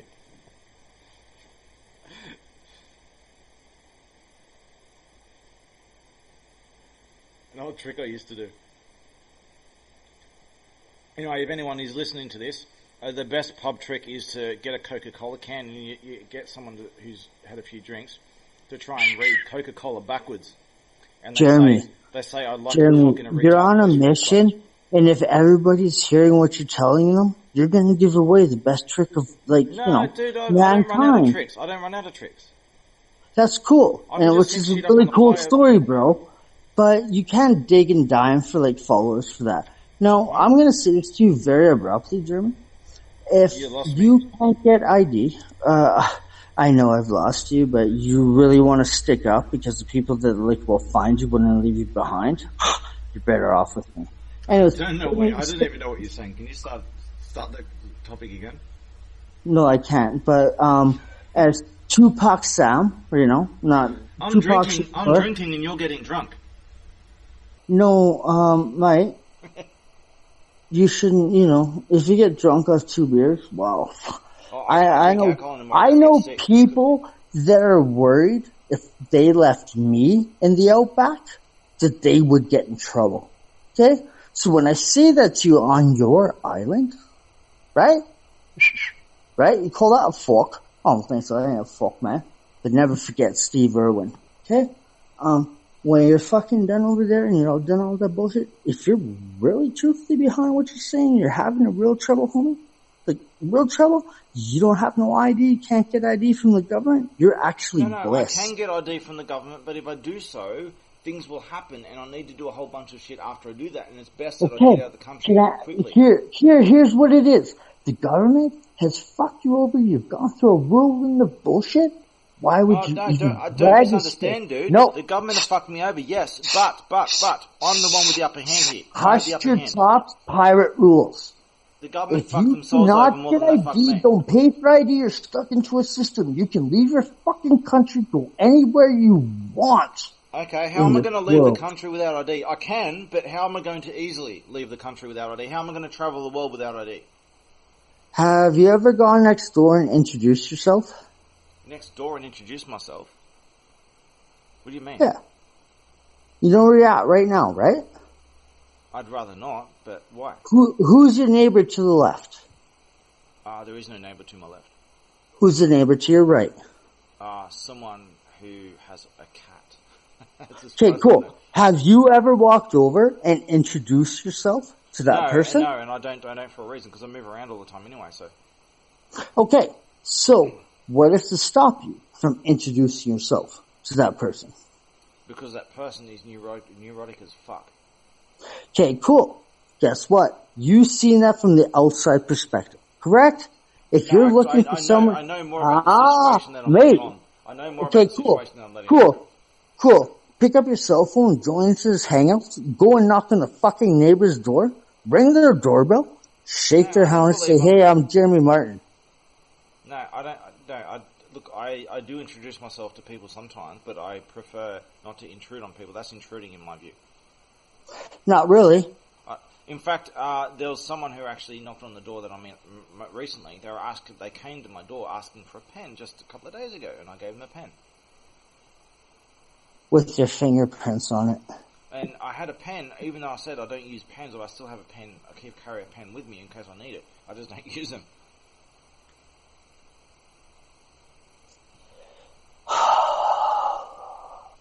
I swear, the more beer I drink, the more drunk you get. Keep drinking. Have you ever heard you're old enough, you should know this, the movie Corsican Brothers? Cheech and Chong. Of course, hey man, they are both, we they both, brothers? if you punch one in the head, the other one gets hurt. The other one feels it, but the one who you punch doesn't feel it. Honestly, bro, if you're gonna keep drinking and I get drunk, what I would do in my drunk adventure might necessarily not be what you would see what it does to you. Hey, you know what? You know what, Jimmy? Fuck this. And this is live and everybody else can listen to this too, but it doesn't matter. Oh my God. If you're really a man about what you're saying and what you're doing, I can tell you this right now, okay? In the next couple days of my life, I'm gonna border hop and go into another fucking country and go kick it with my friends with no ID. You don't have the history and the records and government surveillance and shit that I have. I can't do that so easily, and if I do, it's going to cost me a lot more money than I would have otherwise. Your name is not on Interpol. Listen, mate, your name is not on Interpol. CSIS doesn't care about you. Dude, you haven't even gone through my life story. You don't know what I've done. You don't know. You don't know what I'm responsible for. Bro, it doesn't matter what you've done and what you're responsible I've defined a lot of international laws over this shit. So yeah, I'm kind of like high up on people's. Hey! We're the monkeys, and sometimes we monkey around. You know what, Track? I've got a whole bunch of documentation to prove all this. I'll give Jeremy, you an example right now if you want. Jeremy, do you remember, and I don't want you to remember, I don't recall right now, the stuff that happened to you when the government, abducted you? Can I share with you a real life story that's actually documented? So it's no bullshit when I tell you this, sure, okay? I'm listening. Okay. Right around about 1999. Oh, sorry, 2001. Okay, it was 2001. Sorry, I'm just retracting my life. Okay, it was about 2001. I'm driving with a couple of my buddies, whatever. We get stopped and pulled over by RCMP, which is like Canadian FBI. Pulled over by RCMP. RCMP. RCMP. Royal Canadian Mounted Police, right? RCMP. Okay. They're our Royal Guard in Canada, right? The top hat, red suit fuckers. Okay. But yeah. Canada has a thing for red suits, don't they? But either way, what had happened was, right? Get caught, pulled over, right? This is my story. Somebody else involved in the story who's still alive could probably, infill what I don't know. But as it is, we're going back to the drive, we get pulled over by Canada's FBI, right? Boom. Pulled over, strip searched on the side of the road. Literally, strip searched on the side of a fucking road. That actually violates Jiva connection, bullshit. But not even worry about it, Cool story, moving on. Apparently, the police department in the town we got pulled over in found a fully automatic Mac 10 submachine gun, silence ready. The cool thing about this guy, what they had said was a machinist ready, untraceable. I'm not sure what you're trying to say. Do you know what a Mac 10 is? What? You're a bit muffled. A Mac 10, homie. Are you covering your mic? Because it's all muffled. No. You heard the word Mac? Mac 10, homie. Mac 10? Yeah. Not off the top of my head. I don't know what Mac 10 means off the top of my head now. Oh shit, it's a fucking 9mm Uzi that'll unload a fucking 39 clip in under 17.5 seconds. As far as I know, Mac 10 means OSX 10. Well, that's not Mac 10 because you don't even use that anymore. Okay, shit. You know what? You're in Australia, guns are you know what I mean? You don't see guns at all. I prefer to use swords and shit, and I've got a history of using them. Well, most people in Australia, and throughout that small area, kind of like Canada as well it is, there's not a lot of guns, there's not actually a lot of real violence. if you have a problem with somebody, you fight them. Okay, but it's not a common thing where some guy just shoots some guy, right? Walking down the street. The only people who do shootings are in Australia, and it does happen quite often. They're usually like drug dealers and shit. In the city. But we usually don't have like shootings and stuff all over the place, no. But yeah, no, right? Before we've only got a small population, like a 24 or 5 million now, and we compare population size, But as for America with guns, there's what's going on in America. This is racially based. This is not any other reason. This has got to do with race. If you go to like black areas filled with black people, that's where all the gun crime comes from. Black people. That's what statistics want you to tell.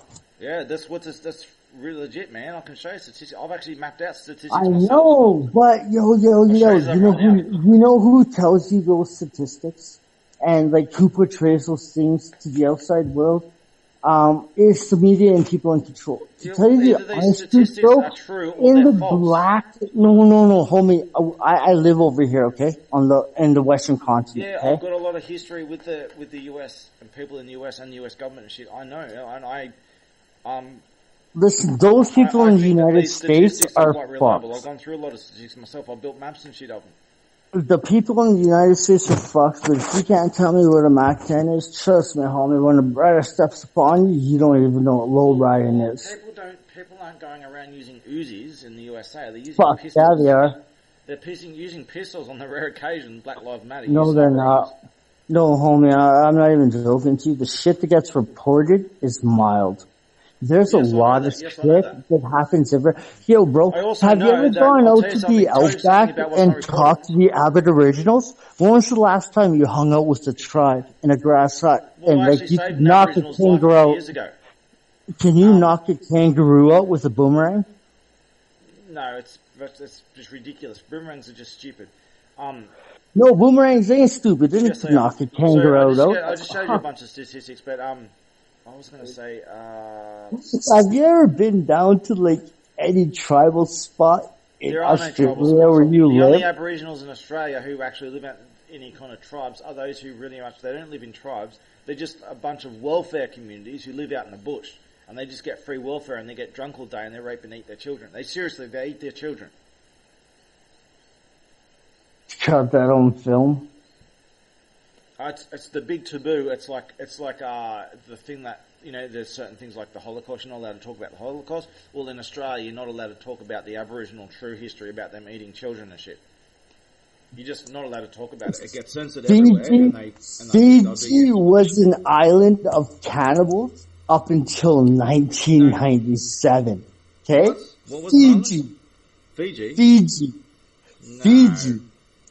Don't Google it, motherfucker. Fiji's been a tourist spot for a long time, man. Yeah, that's right. Fiji was still an island inhabitable by cannibals up until like 1997. Islanders are cannibals, and they evolved to be this way out of necessity. But as for Fiji's been a tourist spot for a long time. Do you know, remember when I talked about my friend, Ed? Have you been drinking, dude? Nope. You've been drinking for me. I'm gonna play this back, and I'm pretty sure the more I drink, the drunker you get. Most likely. It might be. Ken added, he just added someone to the conversation. Is he gonna come into chat, is he? We'll see if he's still up. I was listening to you. I was just checking other messages. But honestly, bro, like, if he does come in, he does find the way. I don't even think he'll know the way. But, no, bro, listen, when I tell you what I'm talking about is complete and utter rubbish bullshit, it's probably because... What you're talking about is utter rubbish bullshit. Yeah, because most likely what I was misdirecting you for was, the stuff you should have been paying attention to. But while you aren't paying attention to that, there was some stuff that, like, I should really be paid in full for this, but cool story, bro. Sorry, keep drinking because you got me drunk. I got you drunk. Anyway, have you seen the Corsican Brothers movie? No. Do you know Cheech and Chong? Like the hippies? Yes, the hippies, Cheech and Chong, like Mexican kind of dudes. No. They're always getting on bongers and stuff like that. Never heard of them. You don't know Cheech and Chong. What rock have you been under, dude? Alright, this is, I've said before, there's a trick. Look up Cheech and, in fact, I'm going to look on YouTube. I'm sure this is an old movie, it's like B-grade kind of movie. It should be on Dave's not here, man. You know who Cheech and Chong are, don't you? If you said that, you know what I'm talking about. See? Cheech and Chong, Up in Smoke, I think that's the one I'm thinking of. No, hang on. That's the first one. Up in Smoke. That's where my money goes. I take a toke. And all my geeks go up in smoke. I'm going to link it here right now. There is. I'll just double check. Yep. All right. It's on YouTube. Yeah, it pays to check YouTube for B-grade movies, so you can actually get them on YouTube, and you don't get any copyright flags. So people upload this shit, B-grade movies.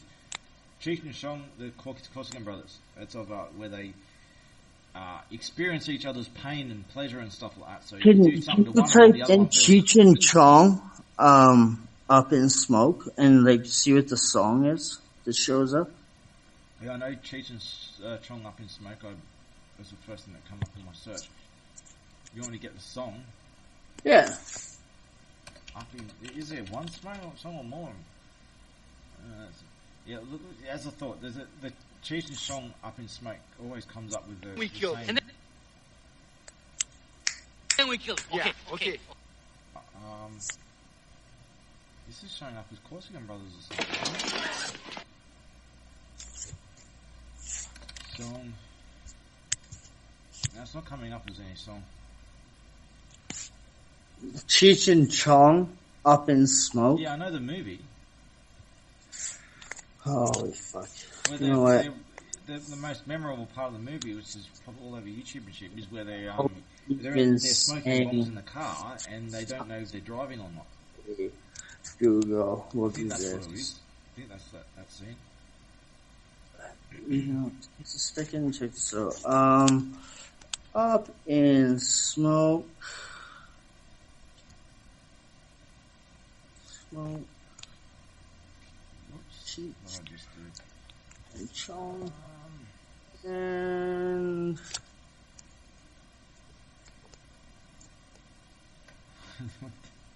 there it is. But that's not the one I'm looking for. Oh wow, people need to like re-integrate this. Someone's just messaged in somewhere else saying they found along one of my playlists on one of my YouTube channels the Castlevania Bloody Tears a cappella from Smith McGroove. If you listen to this, have a go at that song. It's in one of my playlists on a YouTube channel I've got, one of my spare YouTube channels. Here you go. Shit, how do I get this? You posting something? I'm pressing a lot of things. Honestly, here. I'll fucking be nice to you guys in this video. Y'all know this. Copy of this. Okay, here we go. Working. Nothing's coming up yet. Ed, come in here. Ed, if you don't fucking jump in. Google search. No, it's not Google search. Do you see how long that looks? Like, it looks like a very malicious link, doesn't it?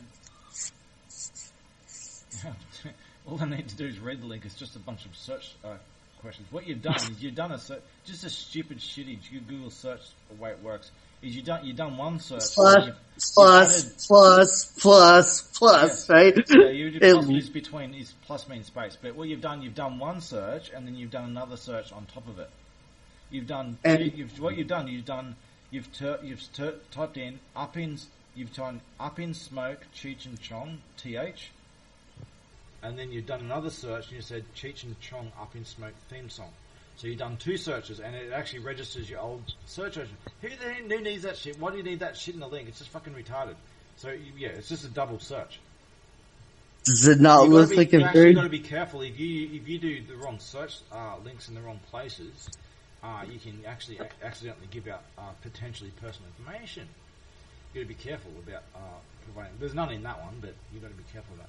So I clicked, I got onto the Google search. It's a YouTube video. Yeah.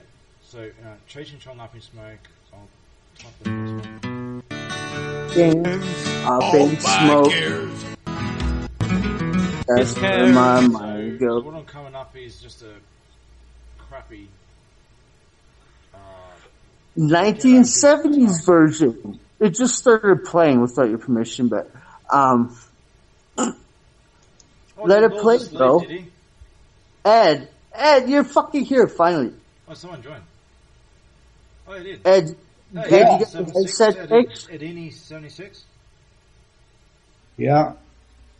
Oh, fuck. Ed, thank you. Ed, respect, because we were talking, you jumped in here, right? And you didn't interrupt, be an asshole, right? Thank you for not, being jerkful. Jeremy, this is a friend of mine, okay? Ed. Yeah.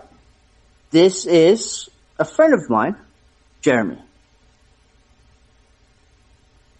Okay. Where'd you go, Jeremy?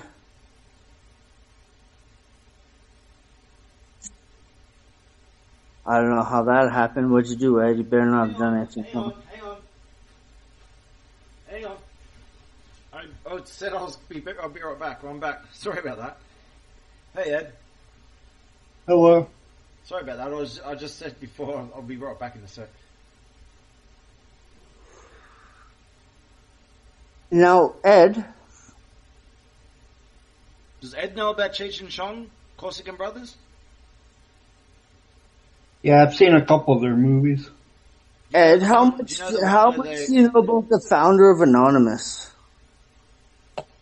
What's that? How much do you know about the founder of Anonymous? Not a whole lot. Do you really care? Not really. We're on the topic. I'm the founder of Anonymous, and there's a long story there.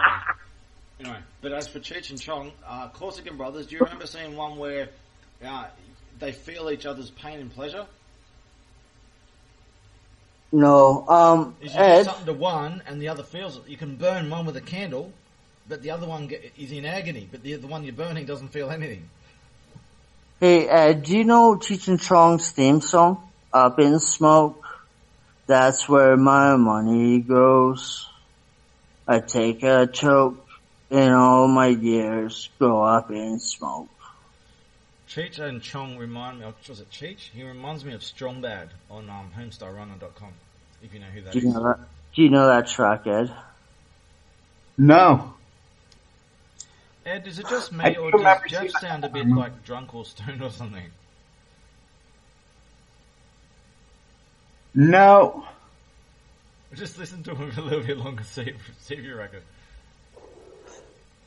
Ed sat on phone calls with me for hours, mate. Yeah. What's the time over there? Maybe it's late. What time is it? It's 10 to. To what? Tend your business and stop asking me the fucking time.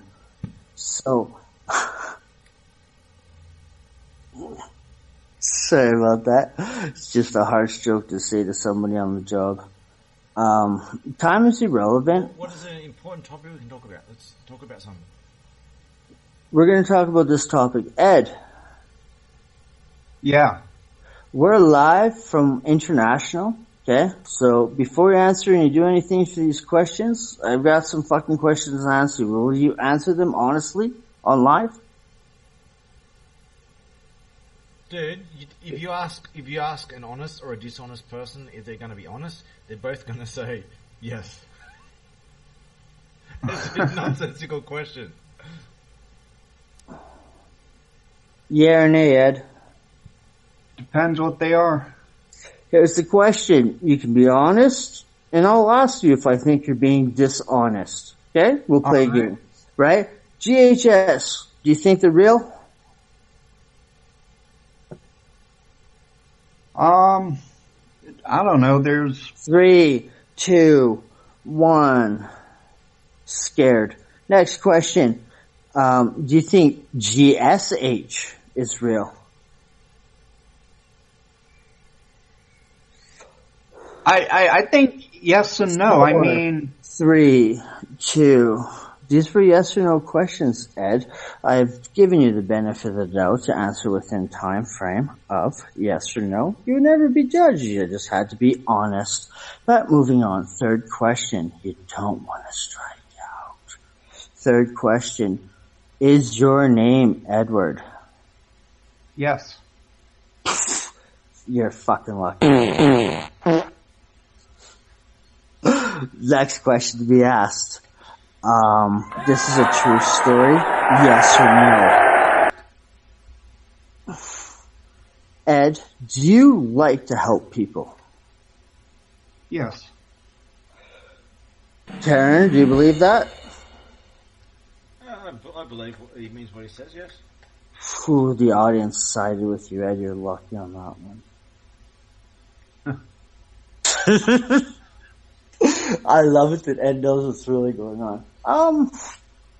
Karen, did you ever watch Sesame Street? I remember watching Sesame Street when I was little. Do you know who Guy Smiley is? Do you know who Guy Smiley is? Guy Smiley is? Not off the top of my head, no. Guy Smiley on Sesame Street was the one who used to host the show. Hey, this is a person from your past. And that person made a fucking, quote or saying, or like, nah. And then Guy Smiley would look at that person on the stand and be like, my little brother used to like the Count, or whatever his name is. Yeah. I used to hate the Count. Sucker. I mean, as a toddler, it would talk a little bit to understand why they were talking in a funny accent, because this was American and we were Australian, and this show they speaking in this different language. And so he doesn't know about Guy Smiley, and this is where you're going to get picked on, but it's fucking alright, because you know why? I don't remember any names off the top. I remember what Sesame Street was like, but obviously I had no reason to know anyone's names except for characters in the show. Okay, well, who's the character in the show? You remember Big Bird? Yes, Big Bird. Yeah, he was a junkie. My favourite characters were Bert and Ernie. I bet you broke into a lot of places. Maybe you're gay. That could go either way. No, I don't do criminal stuff, so I don't break into places. I get access. People give me access to places. Okay, Bert. He's called him Orange and Banana. Anyways, Ed, thanks for joining in, bro. Just, shooting the shit, having some fun, getting like some shows back together again, but I'm only looking for the adults, right? Yeah. Everything is going live right now. You know what I mean? I'll cut it, I'll edit, right? For, promotional processes. Just get everybody, back into the program, into the curriculum over here, right? This guy is from the other side of the pond, and when I say other side of the pond, I really mean other side of the pond in a canoe. Let's give you an example. Well, fuck, he's Australian, according to NASA. They made him up. He was a flat earth object, bullshit society things, right? But, all being said, even founder of Anonymous, I'm not even gonna dispute it and deny it, do whatever. He's got some good humanity claims, right? And I just think he'll go fucking great everywhere. You know what I mean? Bringing back the shows, getting everybody in touch again, right? See if we can do something. If you want to look at it. And, see if we can get everybody back on, the good side of the pond, right? You know what I mean? If we're all still here, there's good reason for it. I'm trying to get everyone back on the good side of the pond. And what I've sort of been saying all along, and those who do not go on the good side of the pond, who continue with a lot of evil shit, I have a lot of plans on what I'm going to do with those who will not turn to the good side, who do a lot of evil shit. And that's what he's literally gonna put your balls in a vice and smash with a hammer. We've discovered that on several surfaces and continents around the global communicational things. But when it does go fucking live, we're not sure if he's going to use a ball-peen hammer, a sledgehammer. No. The whole purpose is I'll be using a standard cheap hammer, because this is a hammer of authority and judgment and justice, and it doesn't need to be. It's like the Holy Grail in Indiana Jones. It doesn't need to be the most beautiful, expensive looking cup. It is the most cheapest thing, because the physical object itself means nothing. It is a symbol for something else that does have power. The object itself is just a tool for the mission, and the fact by using a cheap-ass hammer, a cheap $5 hammer to smash someone's balls with, shows them that that anyone can smash their balls if they're doing it. Walmart, if you're out there listening, Craftsman has put in a good bid for this hammer for Jeremy and his mission. If you can put in a bigger bid, we'll be open to hear this. But back to you. But the idea is to have such a cheap and accessible hammer, so that to remind the cyber terrorists who go around picking on the vulnerable and innocent, and the context here is those who go around threatening to hack and terrorize the vulnerable and the innocent and vulnerable.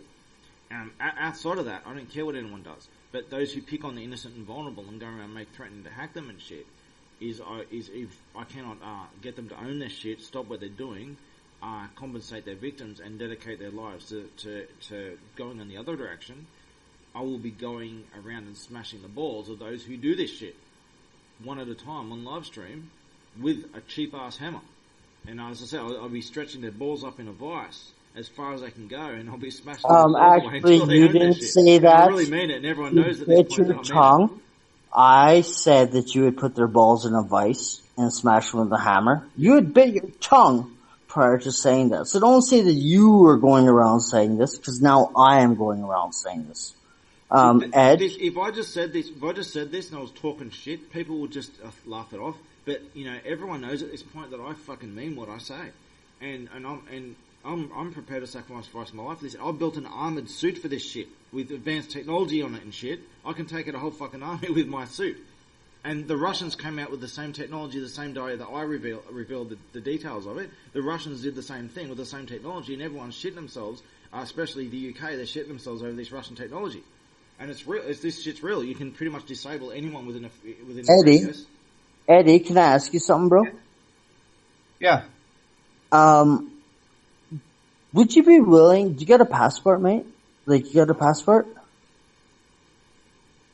No. Are you able to get a passport and leave the country of the United States? Probably.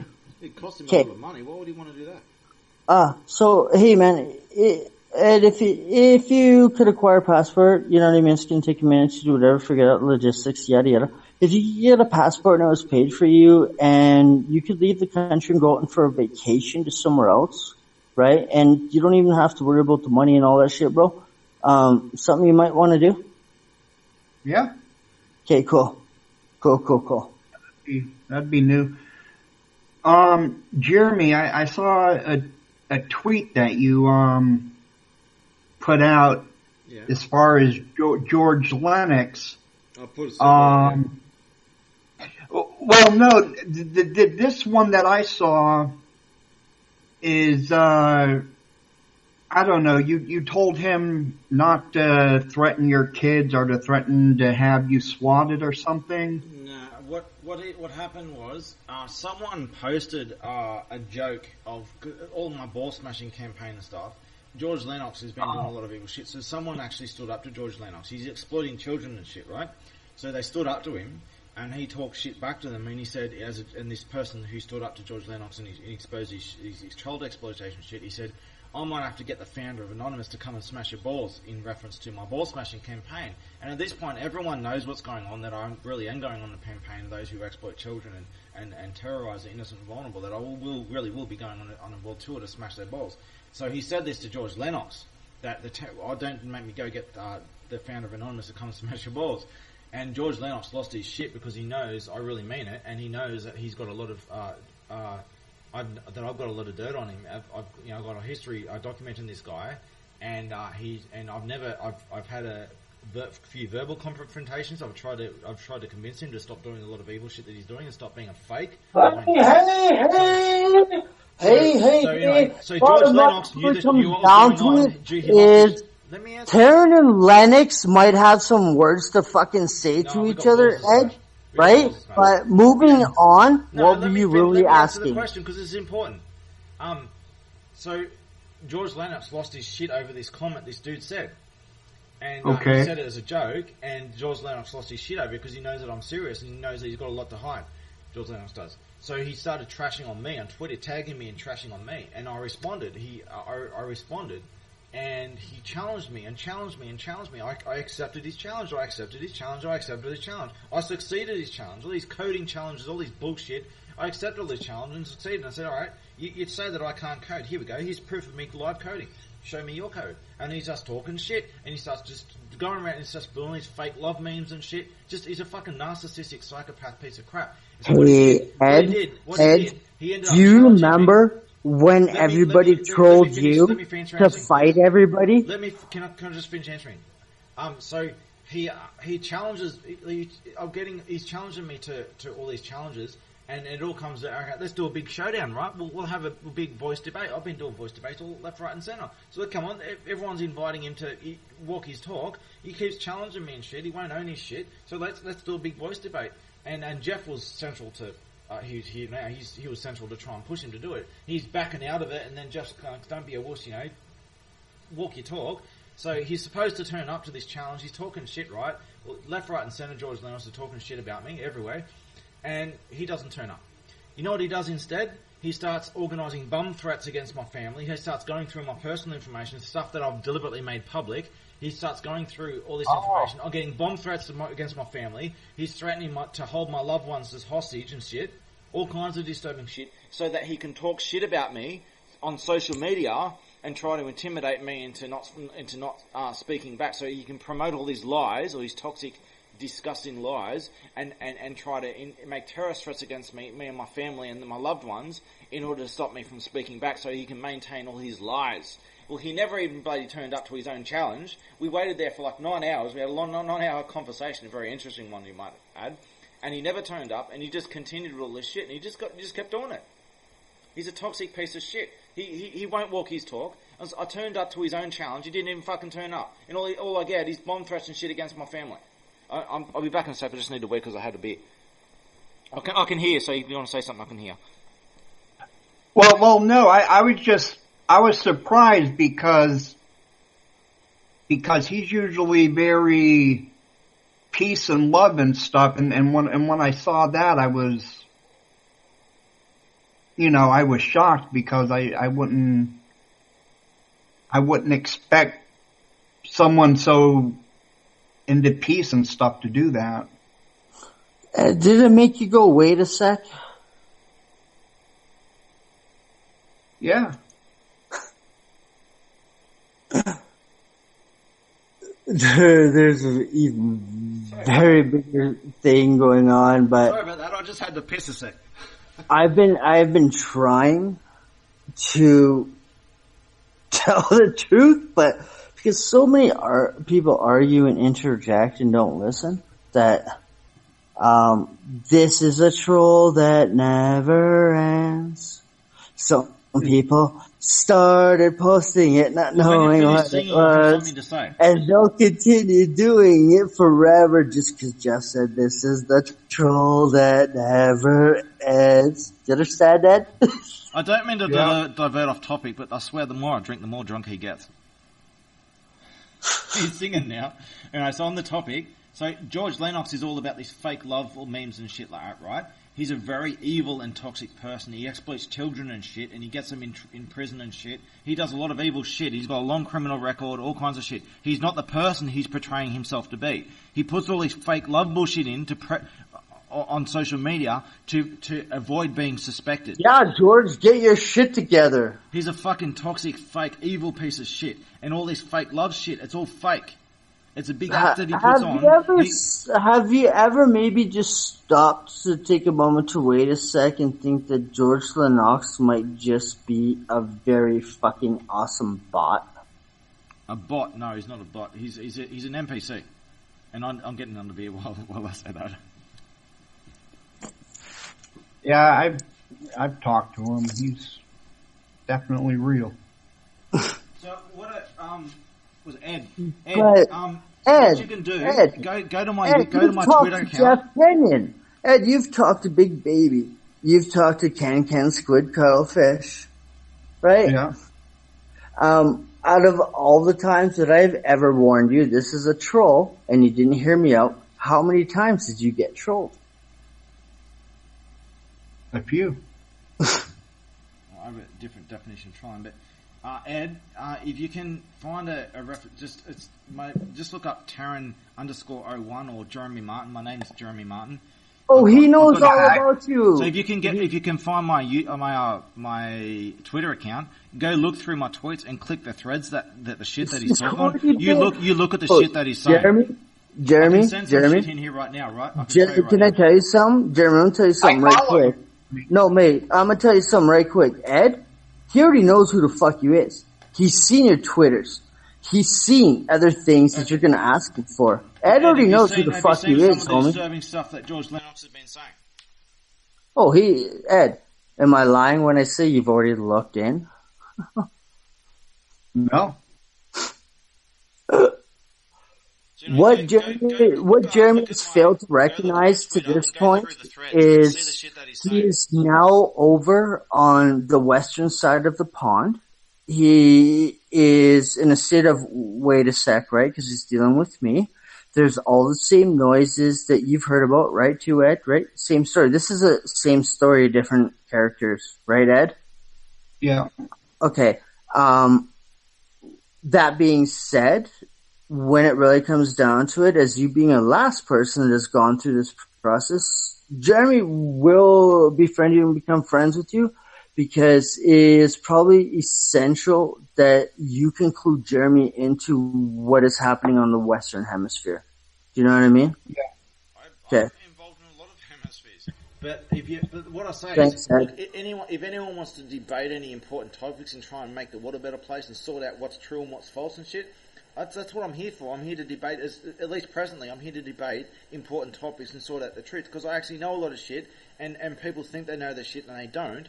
Test your ideas against me, just to see that for sure if you're right. And just, because you might be wrong about something, test your ideas in a fire of debate. Test them against me, and we'll see if your ideas hold worth and value or not. And alright, cool. Can I ask you a question? Here, fill in the blank. C:/_. C:// /_.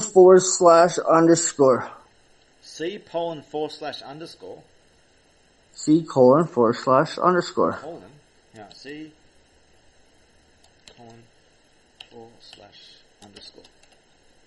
That. Is that what you said?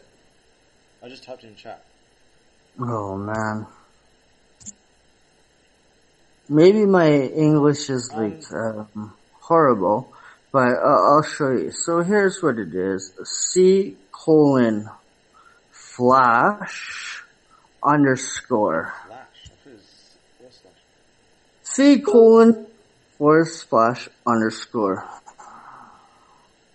Okay. What do you type next? Well, I can make something next, actually. What do you type next? Pump it in chat, Jeremy. What do you type next? Hang on. I'm going to do a screenshot. No, don't do a screenshot. Type it in chat, homie. Come on, I'm creative. I'm creative. You put me to the test. Don't complain. Here we go. Thank you. I'm looking for someone who can actually do this. Oh, come on. You don't know what you're going to expect with me. You know that. What do you get to type next? Here we go. It's coming. Picture's coming now.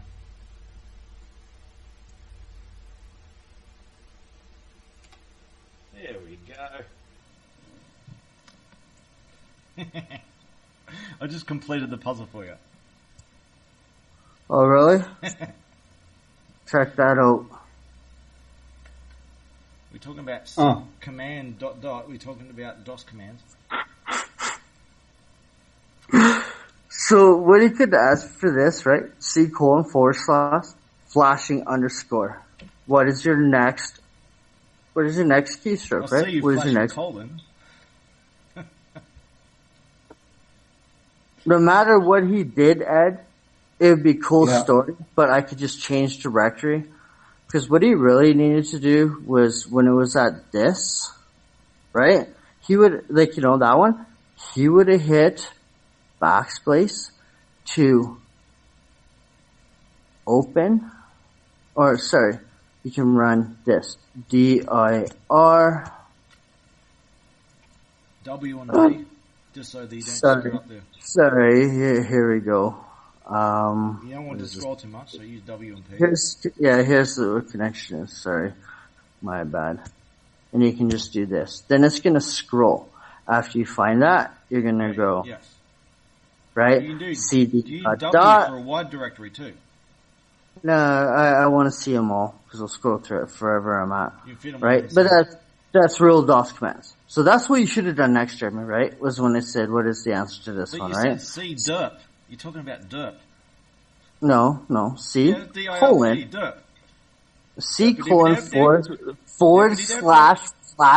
_. I see derpity derp derp. DIRP. Can you, that same thing that you just right there, can you go into sharing?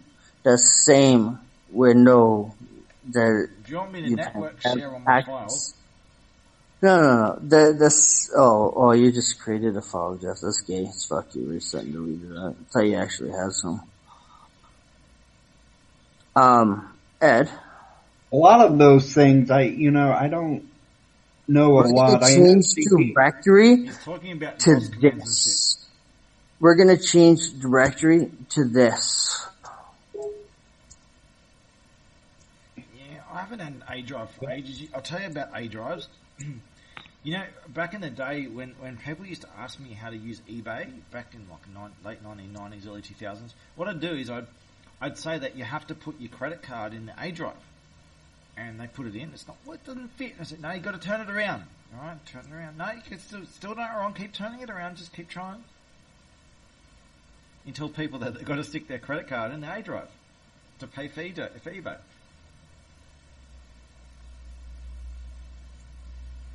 Oh.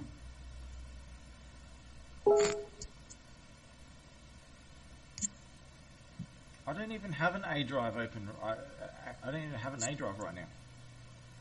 I've got other drives.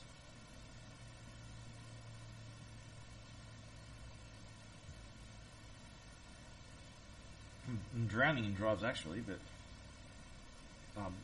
spare hard drives. The A stream will show up. VeraCrypt is a good drive you should have. What was that? VeraCrypt. VeraCrypt? VeraCrypt. No, you can't even send EXEs and shit in Hangouts. I can't do it to you. I'll be back in a second anyway.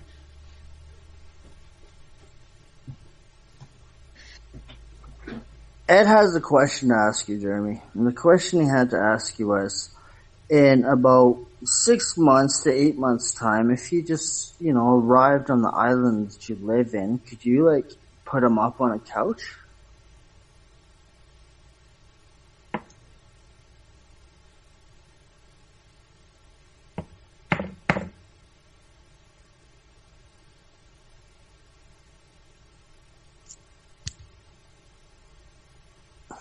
Did the whole room really go silent?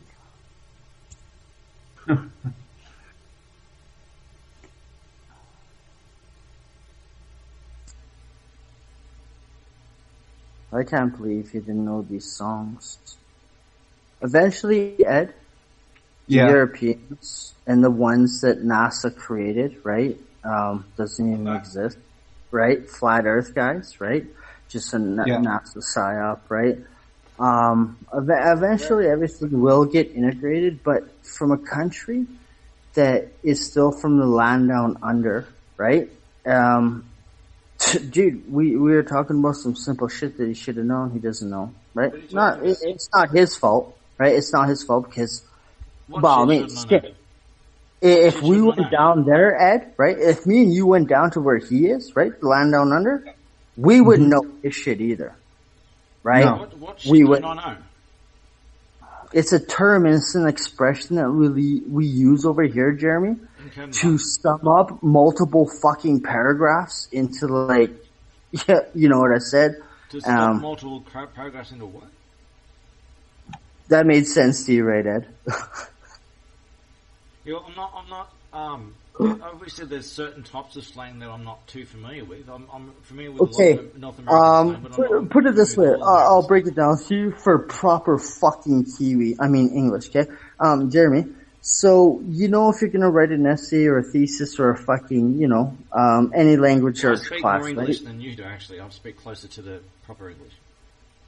Alright, bloody hell, mate. Let me tell you this, yeah? So if you're going to use cursive, right, to write an essay to your mission. That's your gaydar version. That's the wrong version. Wrong voice. I'm just gonna speak the way I speak. You should know this if you're brought up proper, that when you're writing a letter, right, and it summarizes everything that you've done, it's written in paragraphs. Over here in the Western Hemisphere, we've encountered a lot of people from around the world on the nets do it ever, and a lot of us are already in tune and have lingo that's in hip to break down that whole entire letter to cool story, bro.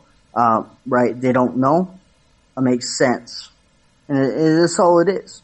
You're a foreigner coming over to this side, and when that might sound offensive to the foreigner, this is what is when I said that if me and Ed went down to your side of the pond, we wouldn't have a clue about your paragraphs. Yeah, I'm just reading. Hang on.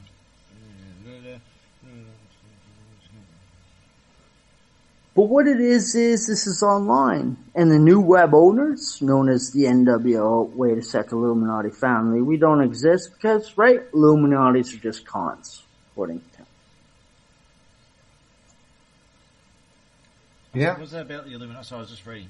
What is this about Illuminati?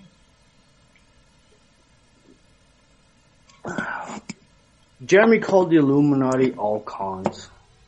Yeah, there was real Illuminati that was very short-lived. A gentleman's club wasn't anything special back a long time ago. And there's all these conspiracy theories that have gone around. They're just complete nonsense. And there is no Illuminati Day. Anyone claiming to be Illuminati Day is just a con artist full of shit, just playing silly games. It's like a biker gangster who gets a Nazi tattoo stapled to his forehead, and who doesn't know shit about National Socialism. He's just doing this to try and be a tough guy. He doesn't know shit. So it's a symbol of fakery and little manness when people use the Illuminati symbol, same as someone who uses a Nazi symbol today. Normally I don't cry online, but you really hurt my feelings. Fuck your feelings. Fuck my feelings. Yeah. You know, someone had to say it, so I said it. Fuck your feelings. Fuck my feelings. But that sounded really awesome, right, Jeremy?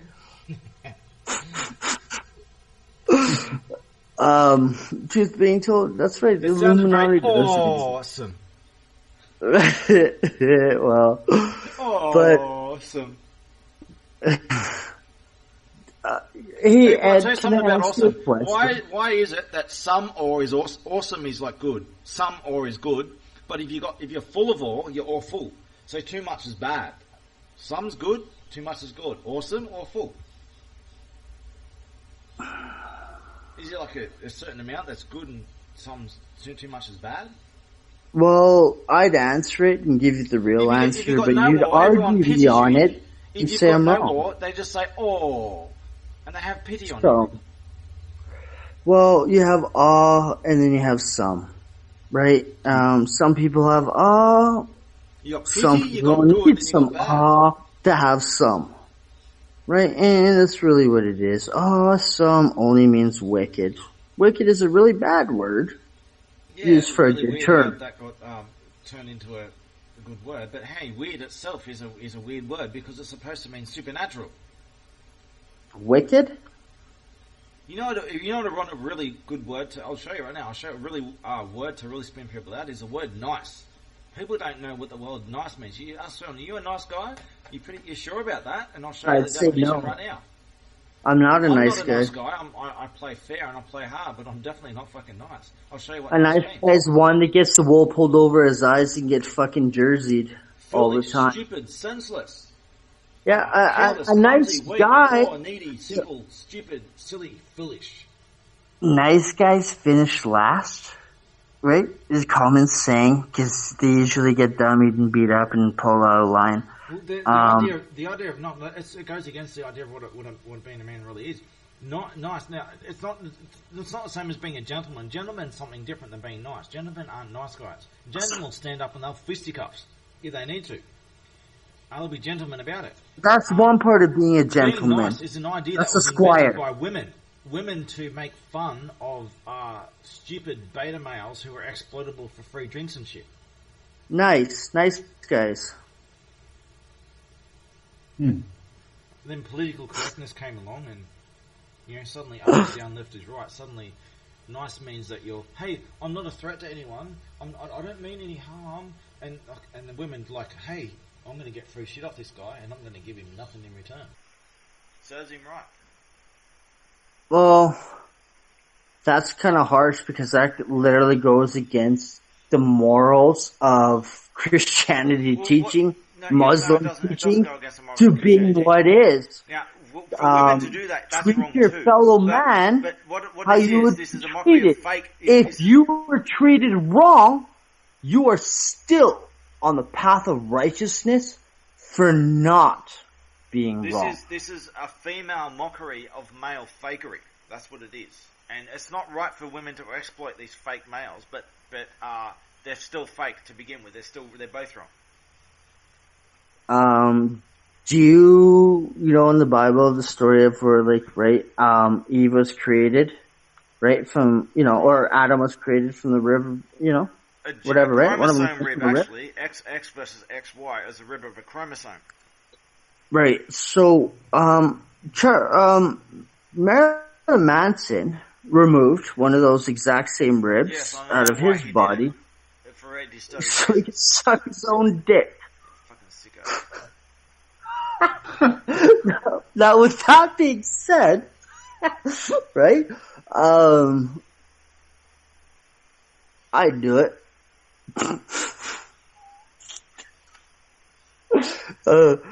No response. I don't know. He's fucked up. Ed off. Is he still here? Oh yeah, I'm still. Okay, I just wondering if he scared you off with all this stuff. No. Jeremy, Ed has been through. I'm telling you, bro. Ed has been my friend for almost 5 years now. I have put Ed through more turmoil, fucking, really just horrible trolls that once you figure out you're being trolled, you'll laugh at, but when it's happening to you, it's fucking horrible. Right, and it's horrible. But I am the only person who has ever called Ed up and said, you know what, this shit is happening, right? I'm sorry, I apologize about this. And, those people are just pawns. Ed's not a pawn. Ed's a fucking soul seeker. An inquestress of adventure to seek and acquire knowledge of truth.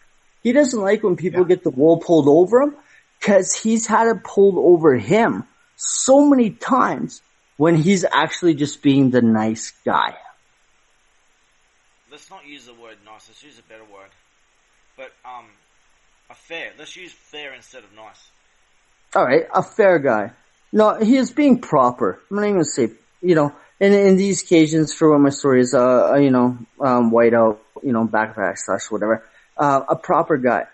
Ed had a lot of shit done to him in a psychological, troll worlds, meme worlds, lulz worlds, a lot of shit, just because he was actually after the truth.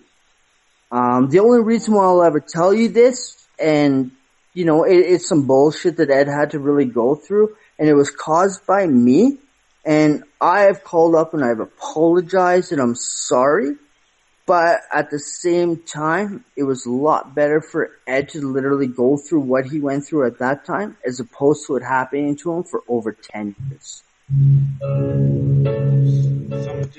So one of you just click that link. That's a YouTube playlist of my life story. Now, as Jeff said before, I'm the founder of Anonymous, and I have a story to tell. And I've been asking everyone who's willing to just sit down and listen to my story when they just save a link if you want. It's just a YouTube playlist. That's what I'm doing. Yeah, so just save the link and you're welcome. You're welcome, you can watch it in chapters, because in short chapters, so you can easily continue off where you started. It goes for 11 hours. It is worth watching. It reveals a lot of mysteries, not just about Anonymous, about the problems in the world and everything that's going on in the world right now. And there is a lot more where that came from. But that's like the framework of what Anonymous really is, and the secret mission to try and save mankind, and what the real problems are under all the secrets and everything. That's what that story is about. Yeah. And I'd like you, if you're able to in your own time, to watch that story. And a lot of things, you may see the world very differently after watching that movie. And there's a lot of evidence provided in that movie, and there's a lot more where that came from. Yeah. So I just wanted to share that movie if you're willing to watch it sometime, in your own time. Yeah, I can watch it in sections and stuff. Yeah, so I'm you've been around going around saying he's the founder of Anonymous, and I'm the guy going around who's saying that he's going to smash some balls. Literally going to smash some balls with a hammer. So you've been around since the very beginning. Yeah, the very beginning. If you got any questions about that, just ask away and I'll give you answers to it. Well, I have a question, and it's not so much that, but ask away. There's this guy. To me, I think he's a fame bag, but he goes by the name. Better not say my name, Ed. Is his name Jeff Kenyon? No. I'm just joking. What's his name? Well, his handle. I mean, if you've been around since the beginning, he's been pretty much a thorn in the backside of Anonymous. Oh, there's been many thorns, but understand this was intended. These thorns in the backside of Anonymous were intended. There was a big plan for everything on this, and it's a long topic in itself. Let him ask his question, man. Yeah. Just who's this dude? The Jester, that Patriot hacktivist. The one that took WikiLeaks down, he targets the terrorists and stuff. It just sounds like a whole bunch of people who do the same kind of shit. There's not one of them, there's a whole bunch of them. You know who the Jester is? The court town I know many Jesters, man. I know many of them. Right? The J3 Estar court Jester. That goes around, right? Oh, clown entertainment. There's not one Jester in my story, there's many of them. But the one he's looking for. This guy, he's like people watch it, robot. In the computer world, know of this guy. Well, I know a lot of you're describing a lot of people. There's a long list of them, so.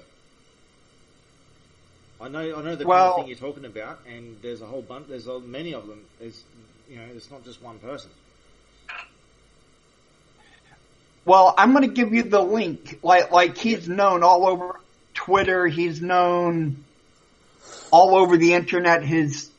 Supposedly his laptop is in the International Spy Museum. I'm still trying to get that back. The International Spy Museum.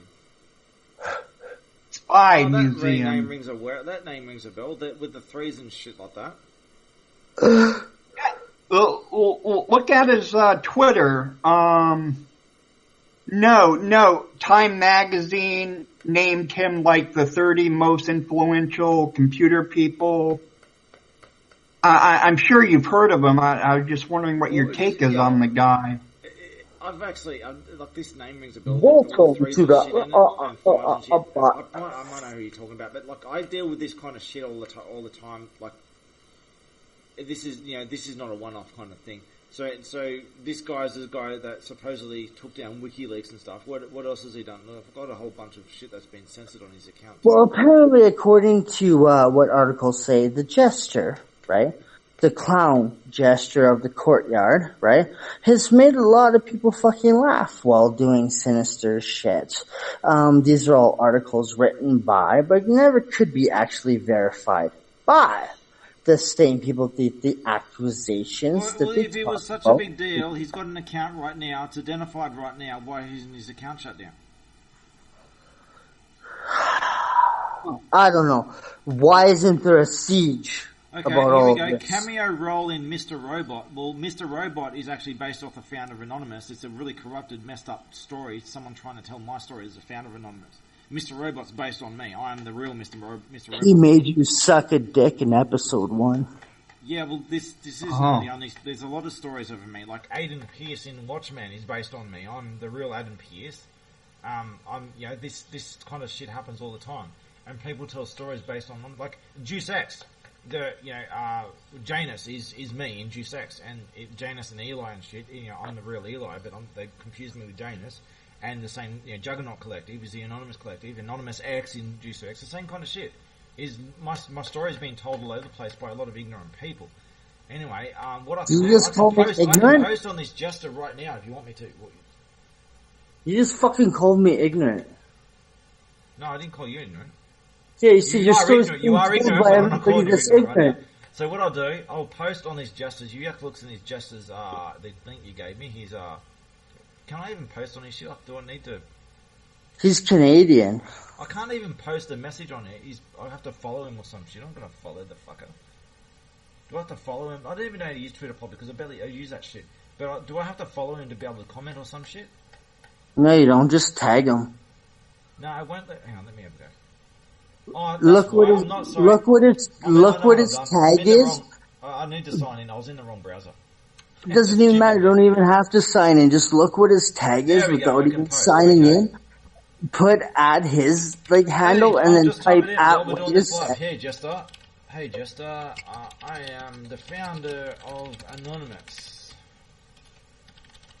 Oh, that'll rile him up. He hates. Someone just told me Anonymous about you. Would you like to have a chat? And I'll give him a picture of my armored suit. I'll show you my armored suit. That's fine. So I've got, hey Jester, I'm the founder of Anonymous. Someone just told me about you. Would you like to have a chat? And I'll just send a picture of my picture, and I'll send the screenshot right now. And then call him a faggot. I've still got that Cheech and Chong in me. Yeah. Alright, so I'll just send the screenshot right now. I'll just send the message. And you can see, you'll be able to see my he doesn't suit. like me. So, it's sending. Might be a bit too big. There we go. There we go. It just might be a bit compressed. There we go. You see my armored suit? That's actually armored suit with advanced technology on it. Legit technology that the Russians are now using. It renders all conventional warfare useless. Anyone who looks at my suit is disabled in a seizure. If you believe in fairy tales. I've got videos explaining this shit. I've got all kinds of alien technology and shit. I've got videos explaining all this shit in detail. And I showed before. I showed an image of microchips in my head. This is not fake. This is legit. Oh, this is going to take me. Yeah, there's a picture of me commenting to this Mr. Jester on his Twitter just now, and offering him an opportunity to speak. Jeremy, call him out, antagonize him, make his notifications go off. I've dealt with many Jesters. Let's see Batman deal with the Joker again. Yeah. Wait for my phone to load up. Well, Jeremy, he does not like Anonymous at all. Like he tried to nail a bunch of them in a QRC hack or something, and I get what you're saying. So what is he actually against? Is he against this fakery bullshit, that this fake version, this soy boy fake degenerate Hacker Anonymous. Maybe at one point in time, he was part of Lizard Squad. There are two versions of Anonymous, the true Anonymous, and this fakery fuckery. Bro, maybe that guy at one point in time was like part of like the real deal Lizard Squad, and like right before it got fucking known, Anonymous members dimed that guy out. Well, let's see if he responds and get what his position on this is, because we may actually agree on a lot of things. Because if he's against the fakery fuckery, as I call it, the fakery fuckery, then we will actually agree. In fact, DerpSec actually agreed with us at first before they did some really nasty shit. They actually were on our side for a while, and there's a whole bunch of basically people who are against the fakery fuckery got a history of actually siding with me. Yeah. So there are two versions of Anonymous. There's the fakery fuckery. I've got the explanation. Well, it was intended. It's a fishnet. It was a trap. It was a decoy. The decoy Anonymous. The real Anonymous is a real professional force of good to change the world for the better. All this fakery fuckery. I'll just show you an example right now.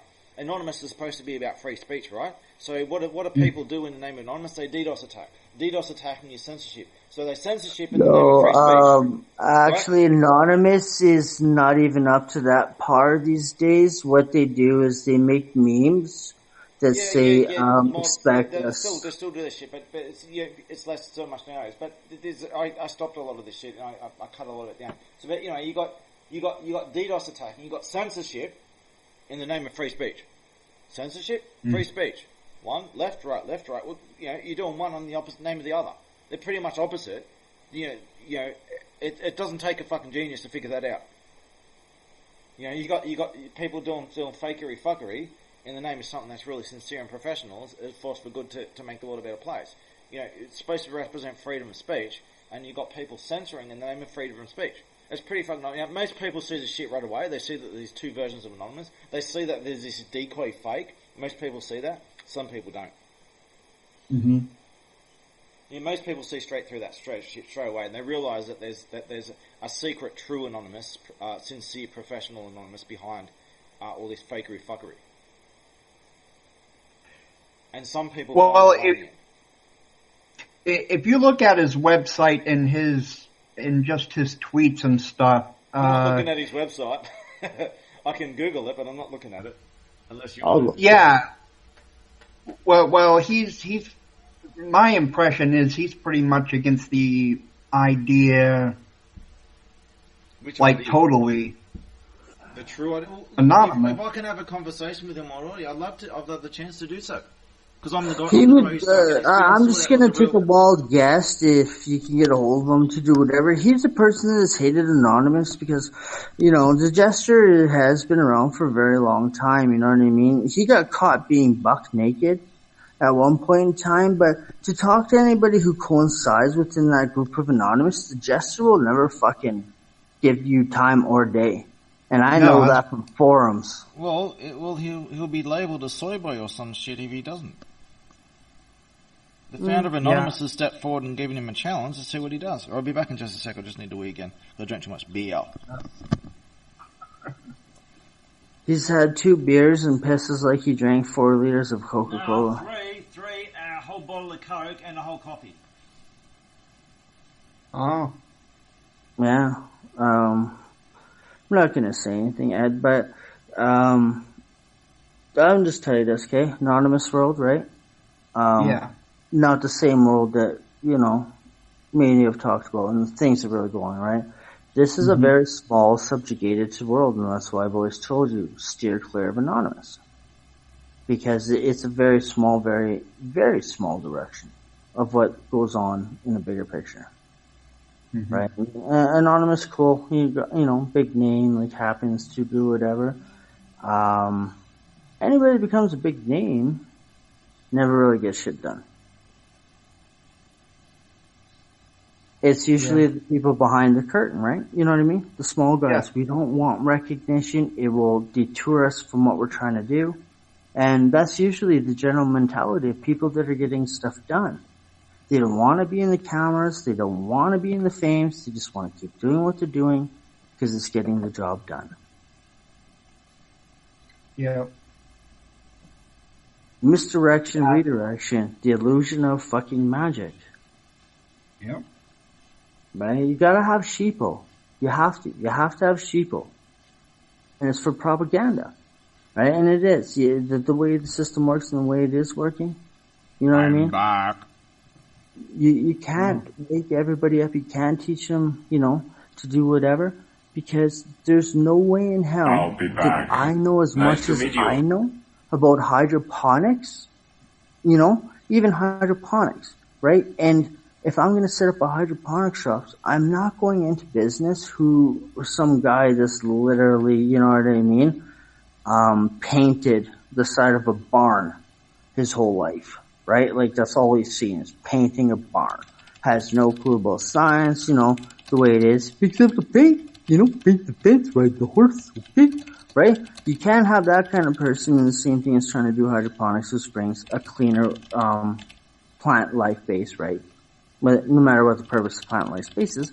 But that being said, is you can't have a guy painting barn inside of a laboratory. You just can't. And there's people in this world that are gonna paint a barn, ride a fence, right? Milk a cow, pluck a chicken. Then there's those other people, you know what I mean? They're gonna fucking paint the horse, ride the fence, pluck a cow, you know what I mean? Milk the chicken. And when that happens, old MacDonald had a farm, right? E-I-E-I-O.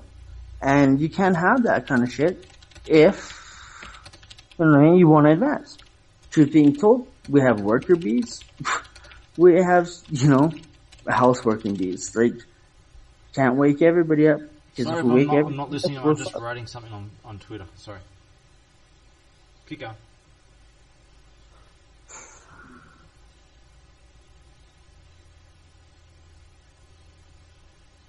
If the dean was here, I'd have you kicked out of class.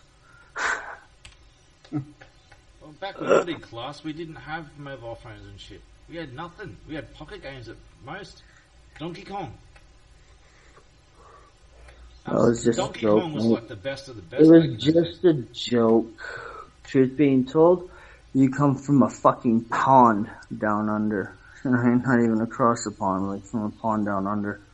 And you've got a different view and different things that are happening, but Taryn, if you're the founder of fucking Anonymous, I'm very disappointed in you, and I bet a lot of people also are too. Well, you can't be disappointed in me unless you sit down and listen to my story. Hopefully Ed has more of a chance to listen to my story than you, because I've been trying to get you to listen to my story. You won't watch 5 minutes ago.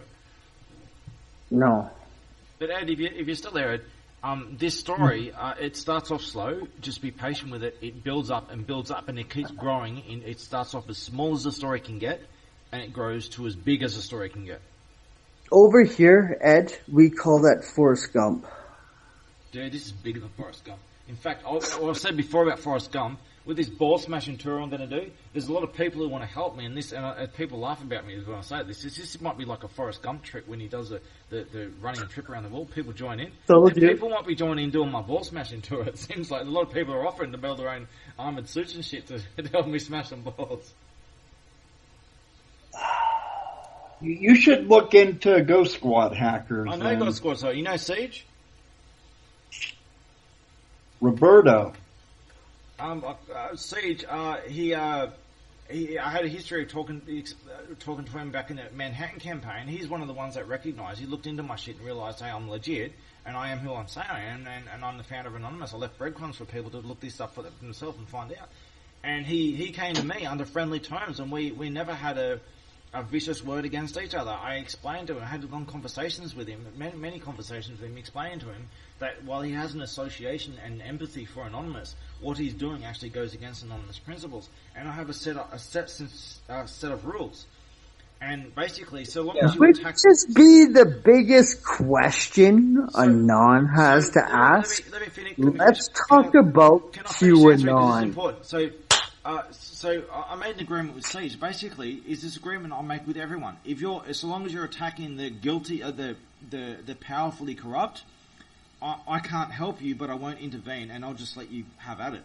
My only concern is protecting the innocent and vulnerable. So if you don't if anyone hurts the innocent and vulnerable, I have to step in. And he agreed with me. He didn't want to attack innocent and vulnerable people. We had some disagreements in in the different things, but I warned him about ISIS members in his own group, and he got fucked over by his own group. And I said, I told you so. Don't trust these Muslims. They'll screw you over. They'll join ISIS and they'll fuck you over. And he got fucked over by them. Anyway, but we came to the same agreement. I make that with everyone. Is so long as you attack the powerfully corrupt, I'll just stand aside. I can't help you do it. But if you have any evidence on any evil fuckers. Despite me not intervening, I can't intervene in your little war that you're going on. But if you have any bad people that you have any information, I'll sit down and we'll go through it. But I can't help you. I can't help you attack the other guilty parties. But I'm only concerned about protecting the innocent and vulnerable. So if you want to attack those who attack the innocent and vulnerable, I'll appreciate you doing it, but I can't help you do it. So long as hey, can I ask you a question? I can't help you do that. Jeremy, but let me finish. Would it be okay? Would you still protect, even though you said, right, you might be doing evil, but as long as you're not picking on the innocent, you wouldn't care, right? No, sometimes I say I wouldn't care, but I do care. But okay, so the reason why I ask you, what if the evil was using the innocent just for some jokes, but still protecting them so they never really got hurt? Would that be okay by you? I need to give me an example. All right. What you're trying to explain some kind of moral dilemma, and I've resolved all these moral dilemmas. I know over there. So just give me the actual moral dilemma, and I'll tell you my solution. Okay, so here it is Jeff Kenyon, right? I'm gonna pick on Ed, right? He's innocent. I'm very evil, but the only reason why I pick on Ed is to protect him from the real evil. Okay, so what you're trying to say is that you're trying to justify doing some racist shit as a result of some justified cause, and this is what brown hats do. They do evil and they try and justify it, and they try and pretend that there's some kind of ultimate good behind it, or some. They try okay, to so if sometimes people can do things, and maybe there is a justified reason for it. Okay, so let me ask you this: if knowing, right, if I don't pick on Ed, right, and keep him within, my circle of laughs, there's a greater evil that's going to do him more harm. So how is you picking on him going to protect you from that evil harm? Because those real evil people won't come at him, because he's my friend. No, see, you're offering a really weak solution where there are many other solutions. What you're doing is saying, hey, I'm the vulture, you're the carcass, I'm going to eat you slowly so that the lions don't eat you fast. Actually, I'll tell you exactly what I do. I picked on Ed for a very long time, and I've kept him around my circle, and I call him a friend for a reason, that I'll pick up the phone and call him to see how he's doing. If he was not in my camp, in my circle, there's a lot of actual real vultures, monsters, that will fuck with him. Here's a prime example that Ed will testify to this. Ed, the other day when you were being trolled, did you not drop a wait a sec picture? Oh yeah. And what happened? You have a different definition of like trolling and stuff, and people need to really define where the lines are, because it's not about this. There's a world going on that you don't know about, friend. Ed, when you dropped the wait a sec picture for all those people trolling you, what happened? I never heard from Jamie. No, what I'm saying is that I'm all for humour and making fun of people, especially when it's well deserved. Okay, that's a good thing. And I'm just going to be really honest, okay? Jeremy, listen, okay? We're on the Western Hemisphere. Ed is my friend. Ed has gone through a real ordeal, just like you, bro, okay? I've picked and, I've trolled Ed and shit, and he knows it to do whatever, but Ed is my friend, and Ed has seen some of the kind of people that I've done things with, and Ed, wouldn't not be nicer just to, have me helping you as opposed to what those wolves really do, right? You're confusing different things here, and I did try to answer you, and no, bro. I'm telling you something is going on. Now, when I say that I'm an evil person, right? And I'll contest it. I'm a very evil person. I'm going to have to play back all the times you're saying I'm a good person, I'm an evil person, I'm a good person. As if you jump on the fence. As I said, you're jumping back and forth. You're a brown hat. You're jumping back and forth on the fence between black and red. I'm a very nice guy for admitting that I'm a fucking evil person, right? There we go. So double jump. That's a double take. It's not. I've always told everybody I'm a very sinister. I'm a very evil person. I can be. I will be. And I am. But as long as you never get to that point in my life, you don't have to experience that side. Well, I'm the one that's going to go ball smashing, and I don't do this in the name of evil. I do this in the name of justice. But Ed, you know the people that's in my clan, right?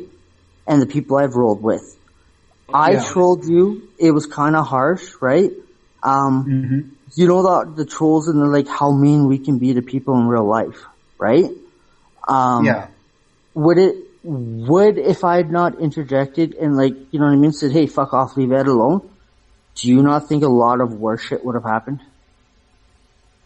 Yeah. I'm still waiting for a chance to respond to what was said. I've been asked a question, so can I answer? When Ed says that, Taryn, I'm a very evil fucking person. I am. Can I answer? But to protect and troll an innocent and have a laugh at it to make sure that they don't get hurt more, is that evil or wrong? This is like a vulture defending a carcass against the lions. You're not defending the carcass. There's nobody defending nothing. I'm guilty as charged. You're like a vulture defending the carcass against the lion. Now, when it comes to humour and trolling, you're confusing different lines here, and people need to define these lines and apply what happens in real life compared to what happens on the internet. It's no different. So what you do online is no different than you do in person. If you're going to get your ass kicked in person, then you do this online. You deserve to get your ass kicked in person for it. So what you call trolling, now you're confusing different lines of humour and just fucking with people and stalking and bullying and shit. Okay, trolling is stalking and bullying and terrorising and shit, and laying in wait in ambush and shit. That's what trolling is. Now, you're confusing that with humour. Now, there's good humour and there's bad humour. I support pushing the limits on humour within reasonable limits. And humour's good. Especially making fun of people who are well-deserved. That's necessary, man. Society needs that shit to people to make fun of people. Ed, when you were getting trolled by us, were you not pissed off as fuck? No, see, you confuse humour with trolling. I keep saying. Ed, when you got trolled by us, were you not pissed off as fuck? I get pissed off. The only thing that pisses me off... After you figured out you were being trolled, can you not laugh at it now? The only thing that pisses me off is immorality, okay? I don't care what you label it. It's simply immorality. All that pisses me off. That's all that pisses me off. You can be a fucking retarded, bloody crazy person doing really weird shit, and you'd be running me in circles for hours. But if I get the time to give you to just run you in circles for hours to spiral you into a central point where you finally start owning your shit, I'll just do that for hours. And you can call me every name under the sun. I'm concerned about motives, man. I'm not concerned about beliefs and shit. Beliefs are easy to fix. Motives. I'm a man of motives. I'm just concerned about what's the moral compass of a person. The further a person's moral compass is off, is the more I get pissed off. That's what I get pissed off at. I don't care about what people say and think and shit. You know, it doesn't matter. What bothers me is moral compasses. Did you know that Ed is Siege, bro? I don't think he's Siege, but I know I've no sign that he's Siege.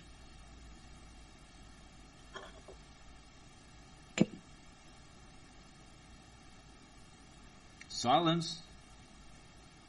I don't believe he's Siege at all. I'm pretty sure he's not, because he would be speaking in a bit of a different accent.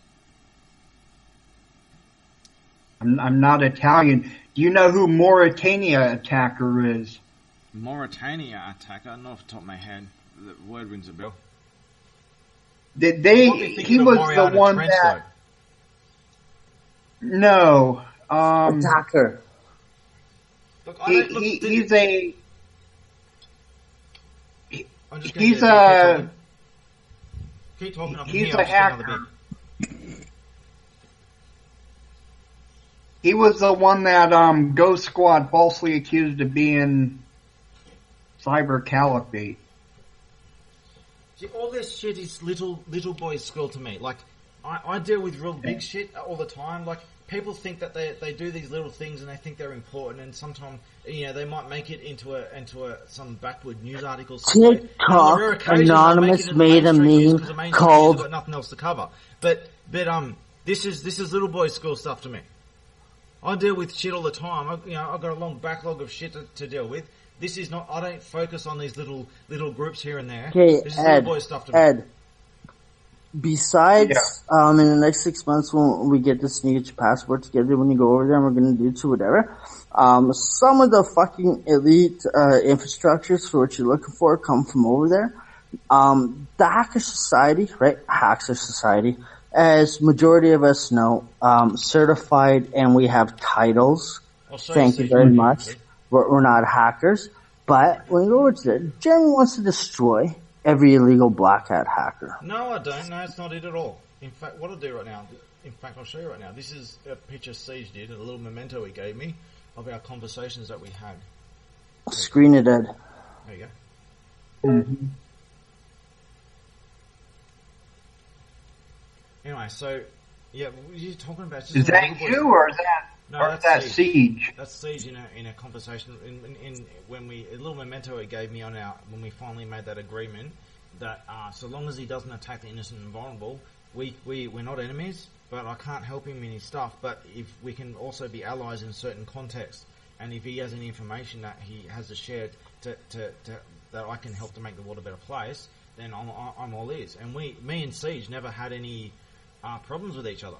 Other people. What if I created a problem right now between you and Siege? As far as I could tell, he was one of the ones who actually looked at the breadcrumbs that I offered. I left breadcrumbs. Hey, Jeremy, I'm just asking you, what if I could create a problem right now between you and Siege? Could you hack him off? If you want to try and cause problems, so be it. I'll offer a solution to it.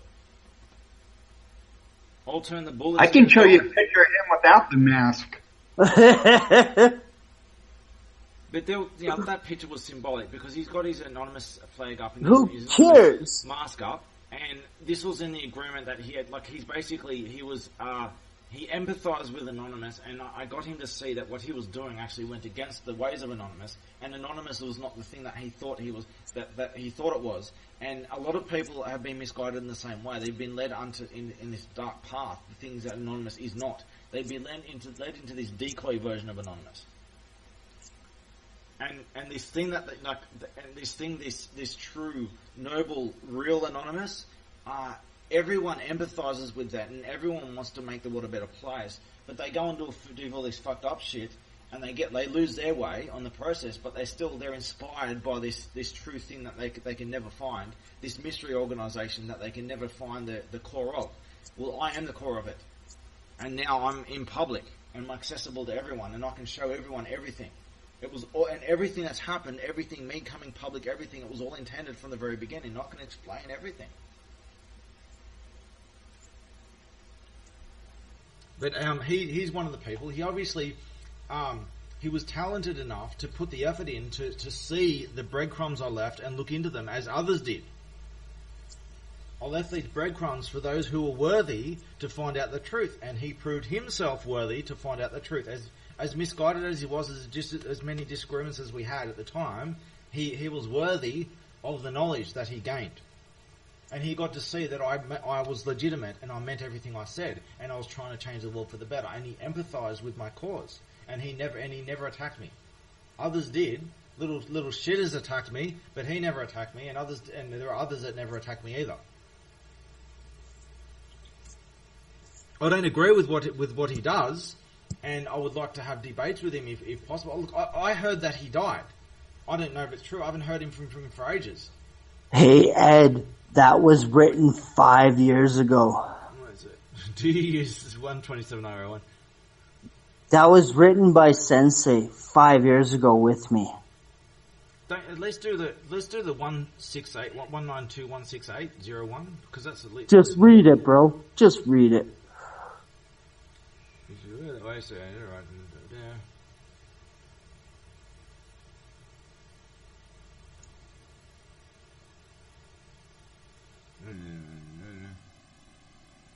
Is that a batch file? Is it a batch file? It is, isn't it? It's a batch file.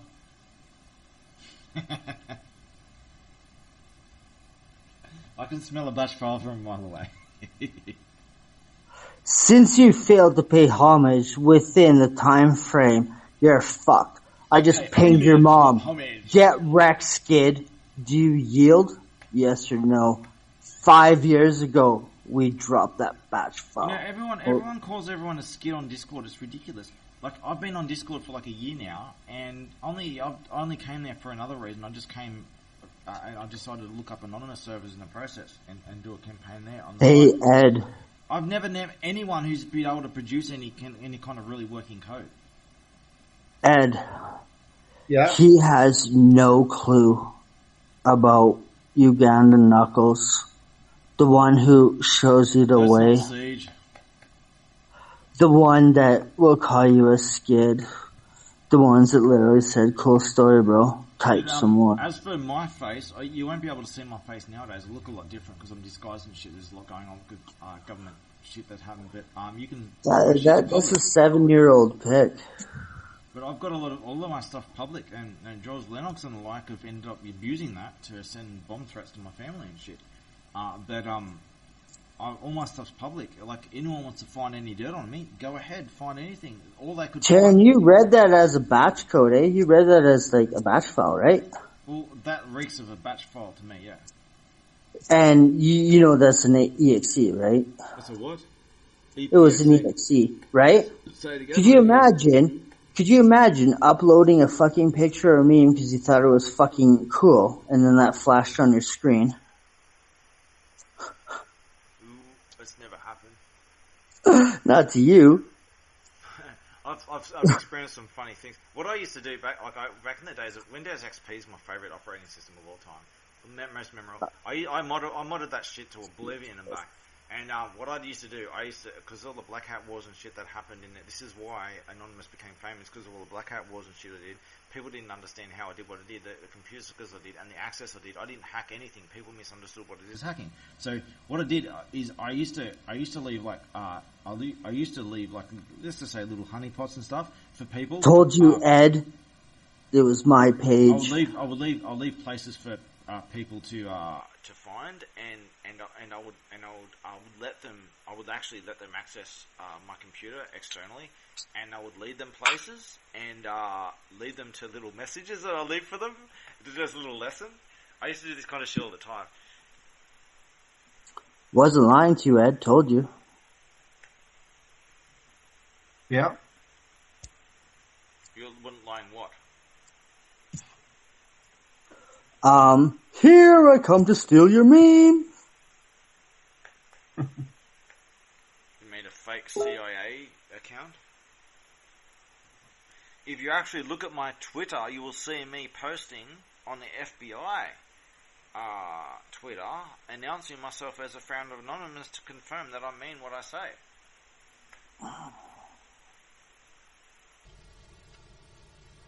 Well, I don't know what you're doing with the FBI, but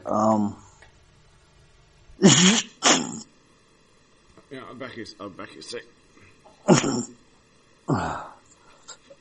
Ed, that's the page that's up now. The one that I just showed you, right? Which I showed you, right? Like that's the editor, right? Side of those pages. They took it down just like they took down my Soros one. At one point in time, the establishment will end up fucking coming for me, but whatever. Hopefully, the page I linked is still up. Yeah, it I know. It has a blue badge. It has a building in the front. How many followers? It has almost 873,000 followers. What did? The CIA page on real Facebook. CIA or a fake one? The real That's one. the real one. That's the only one that's still up right now, is the real one. So Ed, did you save a link to that YouTube playlist of the story that I want people to watch? You yeah. Okay, so I request if you're able to in your own time to listen to that story. It starts off a bit slow. It's worth watching. Just be patient with it. About an hour and a half in, it starts to kick off with it where Anonymous began.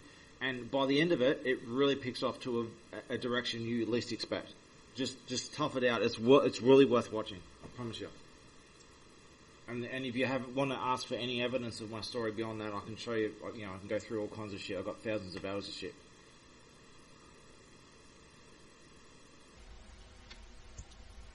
This isn't about me. This isn't about Anonymous. This is about trying to save this world. Oh, yeah.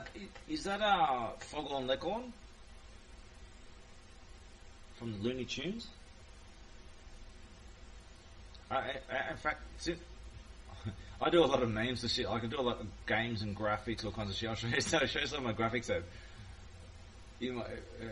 This is like I don't just people aren't just pissed off at my ball smashing campaign and shit. My memes really cause a lot of butt hurt. I can make memes like straight away. That's wicked. Is visual, but congratulations, you're the most successful failure everyone has encountered. When have I failed? Man, this Google Hangouts speed is so shit. It takes so long to upload.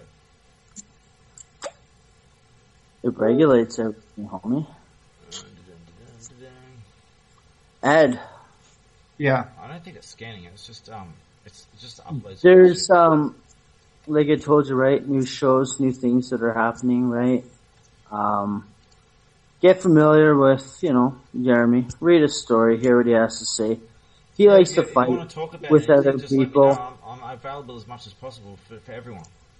You want to talk about any important topic? That's what I'm here for. At least presently, that's what I'm here for.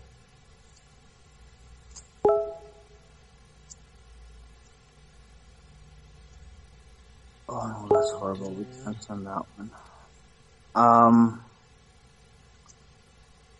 As much as he might be the founder of Anonymous, maybe even cool story, bro, right? Anonymous has changed into a really big world. You need to watch the story, dude, and really understand how big scale this is. I'm hoping that Ed ends up watching this story before you do, and then coming back to you and telling you that you need to watch this story.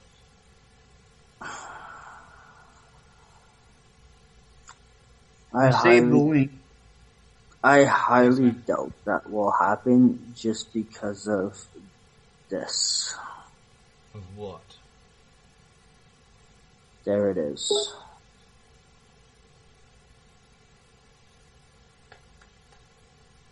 It's just an Urban Dictionary. Everyone can put an Urban Dictionary thing up. That's right, but this is unique. Maybe I should put my own Urban Dictionary thing up. Look at that. Term skids. Wait a sec owns all your bases. All your bases that belong to us.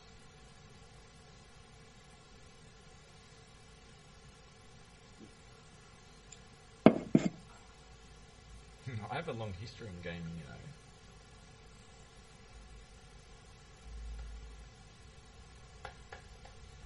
Wait a sec owns all your bases, but Jeff doesn't play games, apparently. No, man, I'm a creator of them. I play and make games. I teach people how to make games. I haven't taught anyone for a while, actually.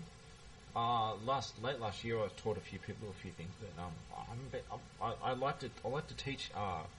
Not what you call just coding, but I like a wide variety of skills, mostly graphic art relating. Coding's just a small part of it regarding making games and stuff. I like to teach people how to make games and all kinds of shit. Games, UIs, all kinds of shit. Hey, Ed. Mm-hmm. Would you not learn not, you know what I mean? Something to do, like, fuck all your other research, but maybe take a week, right, to learn some different type of very minuscule games that can be made. The Terran can cheat. Like, and with your creative mind and to do whatever, maybe it's even just a very small, like, you know what I mean? Pop a balloon, get a point. Pop a balloon, type. Man. I can do a lot of advanced shit. He can teach you this kind of stuff. And if you can develop something, right, that is going, there's always, like, you know, third-party authentication things to look over stuff. Shit, but it's something you could learn, Ed. It'd be no different than when you met Neo, right, or you met Lennox, or, you know, all something to learn, something to teach. Terran's got some, like, really pretty cool skills. Like, he can teach it really quick. Right. Older school technology is kind of out of date for what's really going on. No, but if you can learn this old way of stuff, I'm telling you, in the future, when these people try to run certain fucking flash screen things at you, you're gonna laugh at it because you could literally just change a P to an H and... Not like that, but... Well, you know, metaphorically speaking, right, Jeremy? If you can learn what it was and what it's done, all fundamentals and everything that they're learning were based upon very beginning. Just like when I ran those DOS codes and I changed it to an A directory. If you actually know that kind of shit. Well, you can change directory names. Yeah, you really shouldn't be changing a C drive to an A drive, though. I recommend against that. Why? Oh, maybe not so much of a problem nowadays as it used to be, but put it this way: if everybody's looking for your C drive, if everybody's looking to find out what's on your C drive, but your fucking hardcore continents were on that fucking floppy, and it was only a 3.36 megabyte fucking floppy. It doesn't work that way. If someone wants to find your root drive and they're able to access your computer externally, and they're able to find DriveNet letters and everything, do you know where boot disks came from? It's not going to do anything. Do you even know where boot disks came from? They're going to find which drive letter you're using of what. It's not going to mean shit. Can't get mad on me, doesn't understand. Do you even know where boot disks came from? When I just literally said, why would I fucking load everything onto the C drive when I have an A drive? This is where boot disks came from. Holding your computer's key fundamentals on a disk. I'll tell you what a boot disk is. Back in the old days, where you'd have to spend like 2 hours loading a fucking operating system just to get it started, where you'd have to use not one boot disk, but a whole maybe 20 boot disks on like Windows 3.1 level shit, where you'd have to spend all day installing this shit to load just so you can get the operating system up and running. You don't want to turn that shit off once you got it on. What you're talking was the recovery boot disk to bypass. No, I'm talking about Windows. No, I'm telling you straight goods. What you're talking about was an operating system already on that you're going to upload a bunch of boot disks to bypass it. No. Okay, look, you can put a boot disk on an operating system. Even today, people use it different methods nowadays, but you can still use DVDs. I'm not even going to argue with it, but in like 1994, what you call USB, to this day, people took a fucking floppy disk or a hard disk or whatever, and they could load their operating systems everywhere they went. Yeah, yes, but back in those days, there were very few places you could go that even had a computer.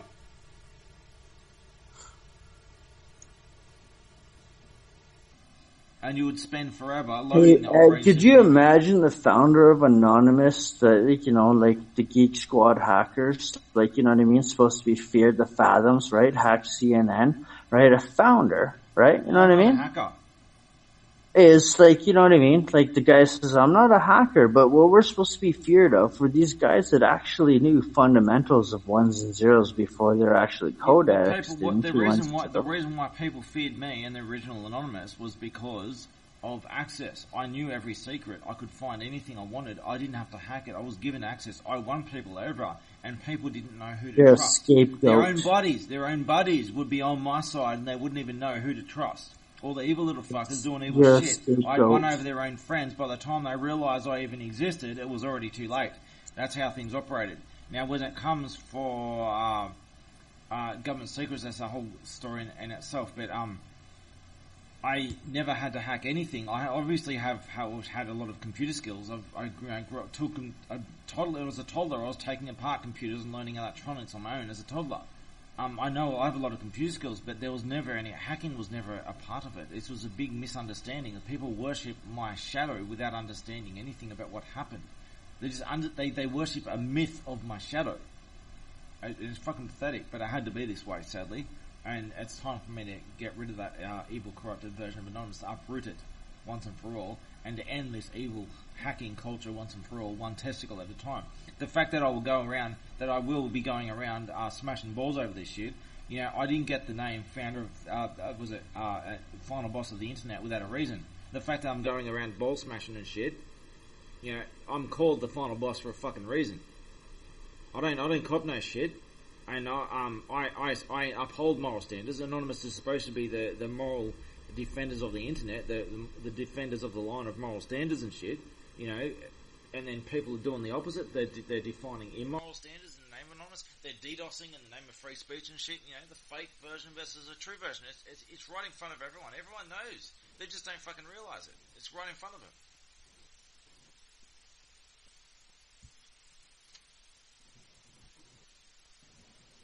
But I was called the final boss of the internet because all these little shits doing this evil shit, they would do all this evil shit, and they would effectively like level up and progress the game, and then, so, you know, once they cause enough shit, they get my attention, and the final boss will come and deal with them himself.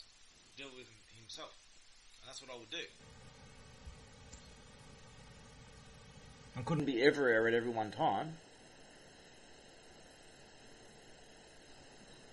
What do you think about that, Ed? I'm trying to save this world. I don't know. All the hacking lingo, I have no clue about it. So. Okay. Anyway, Ed, if you watch the movie, if you get around to watch the movie, you'll understand what I'm talking about. It's crystal clear. Yeah. And if you watch that movie and you think it's worth watching, please share it. This is not for my sake. Fuck reputation, fuck fame, faggery shit. I'm just trying to save the world. I'm on a suicide mission here.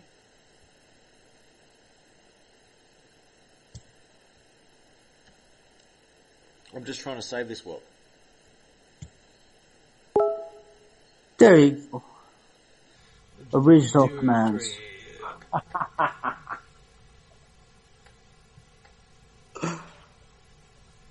Oh.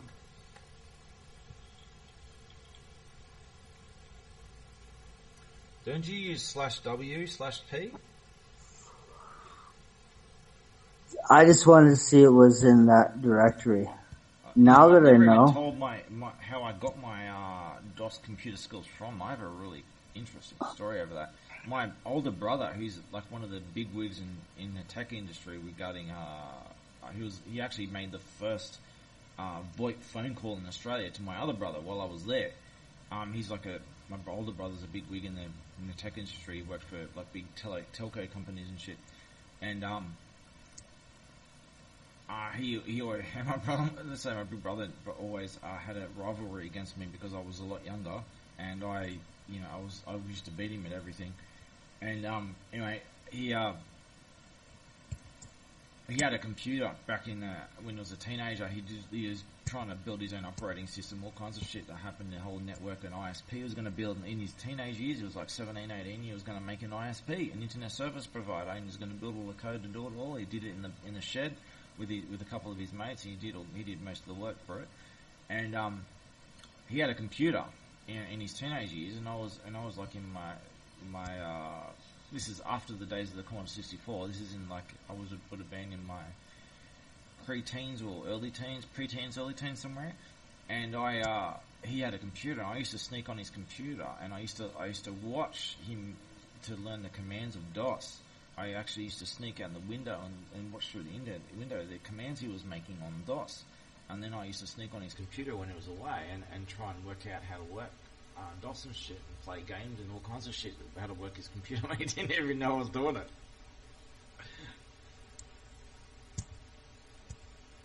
That's my first experience of learning how to use an actual PC.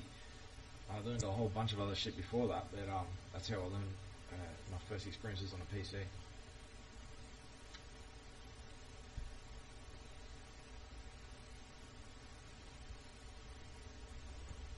I should do a video explaining all that. Hold up. I can't remember the names of those old games I used to play. Back in the days of audio ad lib and stuff like that, whatever they're called. Back in the old days of different versions of sound software, really primitive shit. The Rob Hubbard days. A little bit after the Rob Hubbard days, actually. If you know who Rob Hubbard is. Not Ron Hubbard, Rob Hubbard.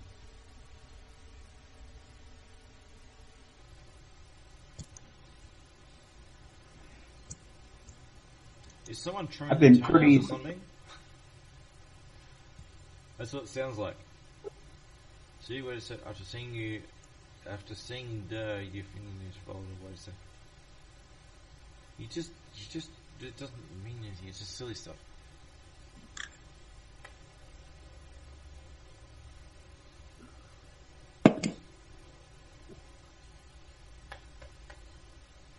Hey, Jeff, would you like me to make a wait a sec EXE that makes you just like perpetually wait? Would you like me to make you one EXE right now? I'll make one. I'll do it right now, and I'll send. I'll only take me a sec. No, wait a sec. no. Wait a sec. I'll make you wait a sec. Dylan, the reason why I laughed is because, hey, Jeremy, this is still Flash.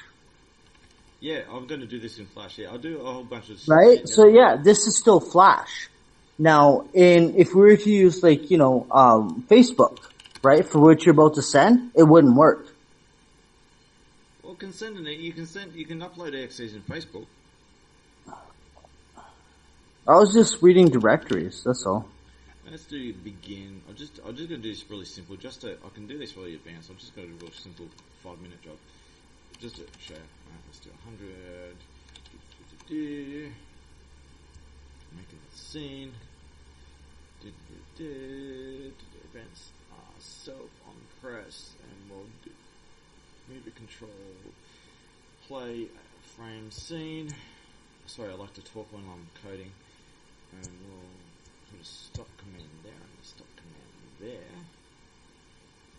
And I better save this in case it's a fucking pain in the ass when I wrote a program and I forget to save and I have to start over from scratch. I can't remember to save.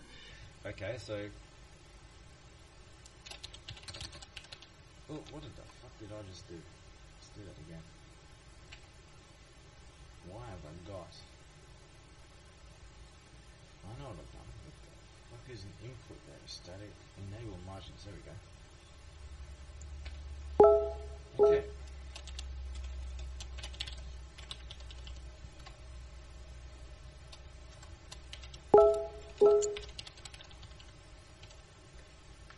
Okie dokie, let's do a couple of wait a sec dashes and we'll center the text.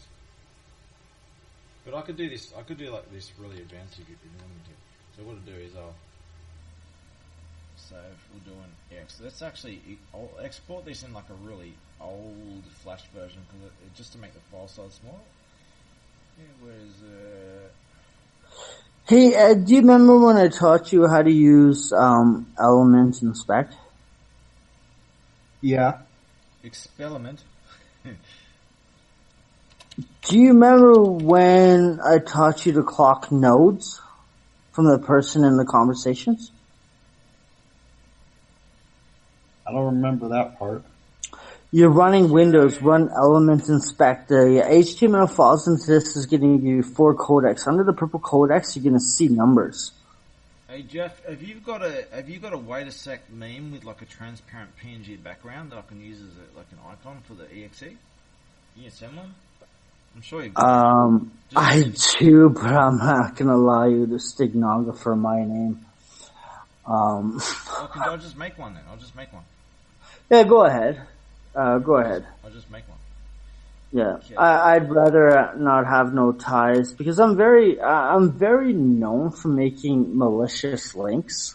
Well, I don't make malicious links. I do make joke links though. I make joke ones all the time too, just to prove a point. But I was working with like a couple, like, you know, squads out of Nigeria, right? And we're talking like 401(k) scam, Nigeria's. Okay, like real deal, my Nigerian friends, right? And I showed them how to fuck with. I showed them how to fuck with a certain font that would change PHP in a fucking HTML directed drive. And they're like, what? And I said, yeah, call it a Yugi link. And they dropped that link into Facebook. Now, what was tied with that was everybody, oh, your name, oh, dude, your name just came up a video and 9,098 people fucking seen it, right? And you click on that video. The moment you clicked on that video, just to make sure your name wasn't there, 18 billion windows would pop up. And even as much as Facebook tried to stop it, eventually they would go through. And the best part about it was the average human being, they can exit. Oh shit, that's kind of cool. Exit. And eventually they're going to find something that clicks into their brain. The moment they register with that, they automatically started entering their information. It's got a cap-off limit of about 50 windows, and then it stops. It deliberately blocks anything up on that. I know this shit inside out. So basically, they put a limit on this shit because it's so fucking easy to do this shit. I used to do this shit with Flash. You build a timeline with like 10 frames, and every single frame. Do you know what a Yugi link is? Yu-Gi-Oh? I don't know. What do you mean by Yugi? Jeremy, were you never on Facebook where it literally sent you a Facebook message that said your name was in this video and 1 million people viewed it? You're talking about the fake ads shit. Ed, you remember this? Where's the... Mm-hmm. How long did it take Facebook to remove it? Facebook's done really dodgy shit. I caught them out to prove it. Taryn, the only reason why I laugh is because you're on a mission to find the fucking real Siege, and Ed is on a mission to find the real Gesture. And what's truth being told is Anonymous is a fucking joke, and... Siege wants to contact me, dude. He'll contact me. I haven't heard from ages. I heard that he died. I don't know if it's true. I heard he was shot or some shit. I don't know if it's true, but I haven't heard from him for a while. But I'm not into. I've got more important shit. If he wants to contact me, if he still is alive and he wants to contact me, all right, Jeremy. What I need you to do right now is take a deep breath and listen. Because I'm gonna tell Ed something. You just fucked up your own meme, bro. I'm gonna tell Ed something that replies to what's going on in your life. If you listen carefully, you'll figure out what's really going on. Ed. He got mad about Lennox, right? Remember? Pushed into fights and to do some things. Let's just take a moment to wait a second. The trolls, right? Push agendas for the shows. He was getting mad at things that actually weren't really happening. Do you know that story, Ed? Ed, do you remember that story? It happened to you, bro. When did I get mad about things that weren't happening? He's getting mad at George Lennox to do whatever, Ed. It was a Wait a Sec production show. No. What are you talking about that I got mad about something that didn't happen? You want to show evidence? Makes sense, Ed? There we go. Yeah. Can you explain to him? Okay. I just made a waitersec.exe. Really simple thing, a 2-minute job. There we go. Let's just check it.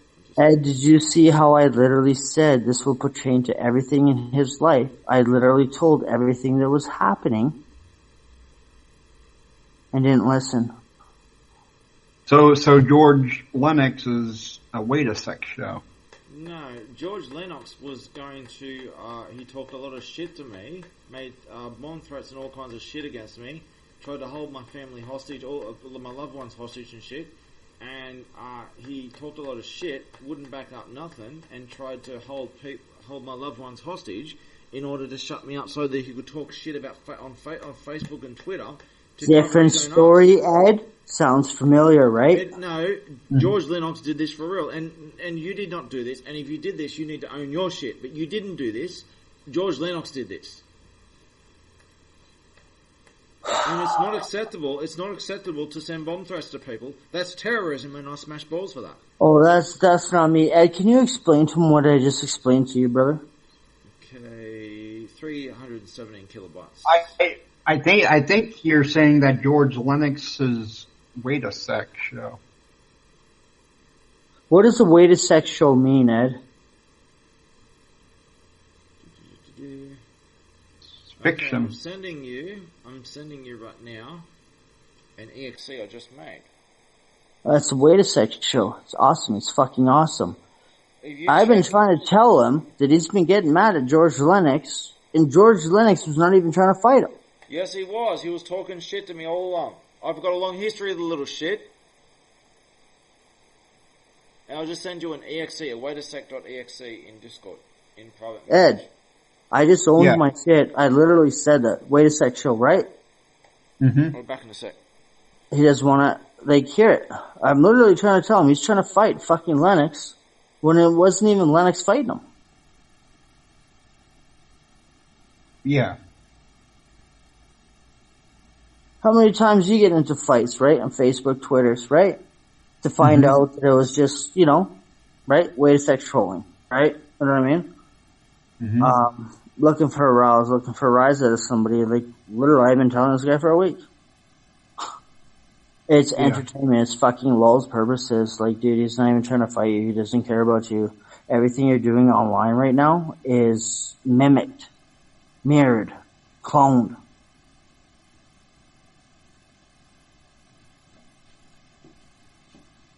Okay, so are you claiming to have done everything in George Lennox's name? Is that what you're claiming? No, what I am claiming is that I have told you, do your due diligence and do your due care. I've done my due diligence. Answer the question. You do your due diligence. I've been trying to tell you, Taryn, and me and Jay were on a conversation the other week to try to tell you this. You've been fighting. I know a lot of dirt on people that I don't talk about. And the last 2 weeks, 3 weeks that you've been fighting with Lennox wasn't even Lennox. Bullshit. You want to prove it? Prove it. I actually can. Who is using the Twitter account in his name then? Who is using a Twitter account in his name? Right? Prove it. Ed, you know me, right? I'll literally tell you the fucking truth. Prove me who uses that Twitter account. Go post on that Twitter account right now, confirming that you're Lennox. If you're claiming to be Lennox. I'm not claiming to be Lennox. Alright, then who is Lennox then? Who is falsely using Lennox? I'm asking you to back it up. Back it up. Just give me a second here. No, don't go messaging people, because you go messaging him and asking him to pretend that it was someone else. I was just looking for a screenshot in the conversation. So here I come. I'm coming right back. Here, I don't even care. Lennox already knows what's going on. Lennox does this. He does evil shit and he pretends that he didn't do it. I'm quite familiar with these sadistic, psychopathic tactics.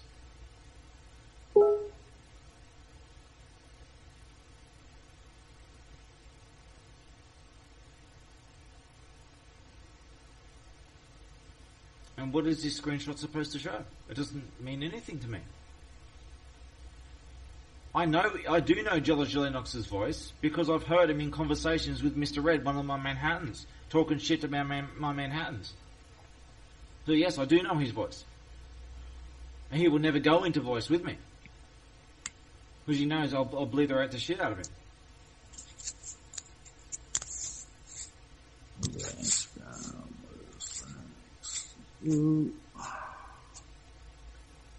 He's responsible for bomb threats against my family and holding my loved ones hostage.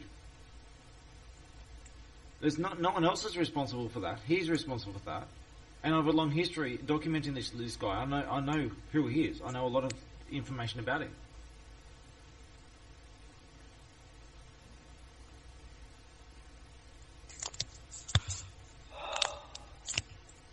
No one has an argument. No one has any evidence contrary.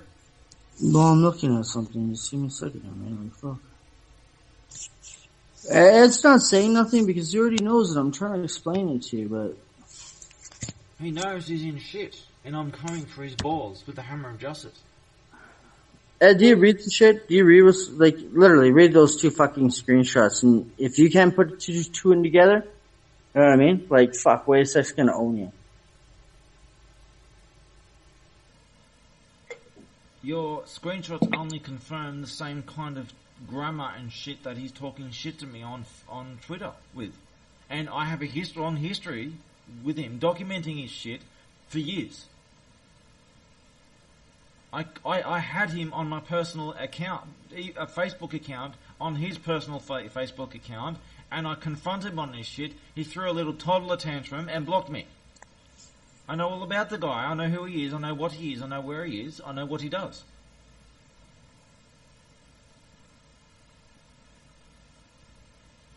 I showed people called my bluff in Discord the other day. I showed you. I showed people of his that I can access his government records. He's on a government watch list.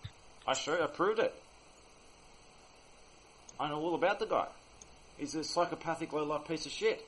And he does all these fake love memes to cover up the evil things he does. Just low-level, psychopath-level shit. Can I show you something? Okay? I'm going to show you something. After the 2 things that I just showed you, right? Yeah, well, you just showed 2 screenshots of conversation in Facebook. It means nothing. It has no context or anything. It's actually not Facebook. But, just read this last one. Yeah, this last one is of Discord. It means nothing. What is it supposed to mean? It has no value of anything. It doesn't mean anything to me. What is it supposed to mean? It's just random conversation in Discord. Ed? It sounds like a little soy boy who's running away from a debate. Well, listen to this. The first thing is he's referring to himself as George. Why would he call himself George when he's George? Yeah, people pretending to be. Who knows who's supposed to be who these days? Well, I know who's who.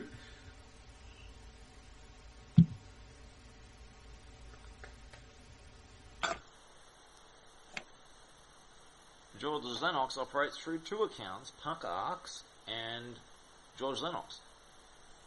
Yeah. And he just alternates back and forth. And whenever anyone confronts him on his shit, he spams all these fake love memes and shit to cover his tracks.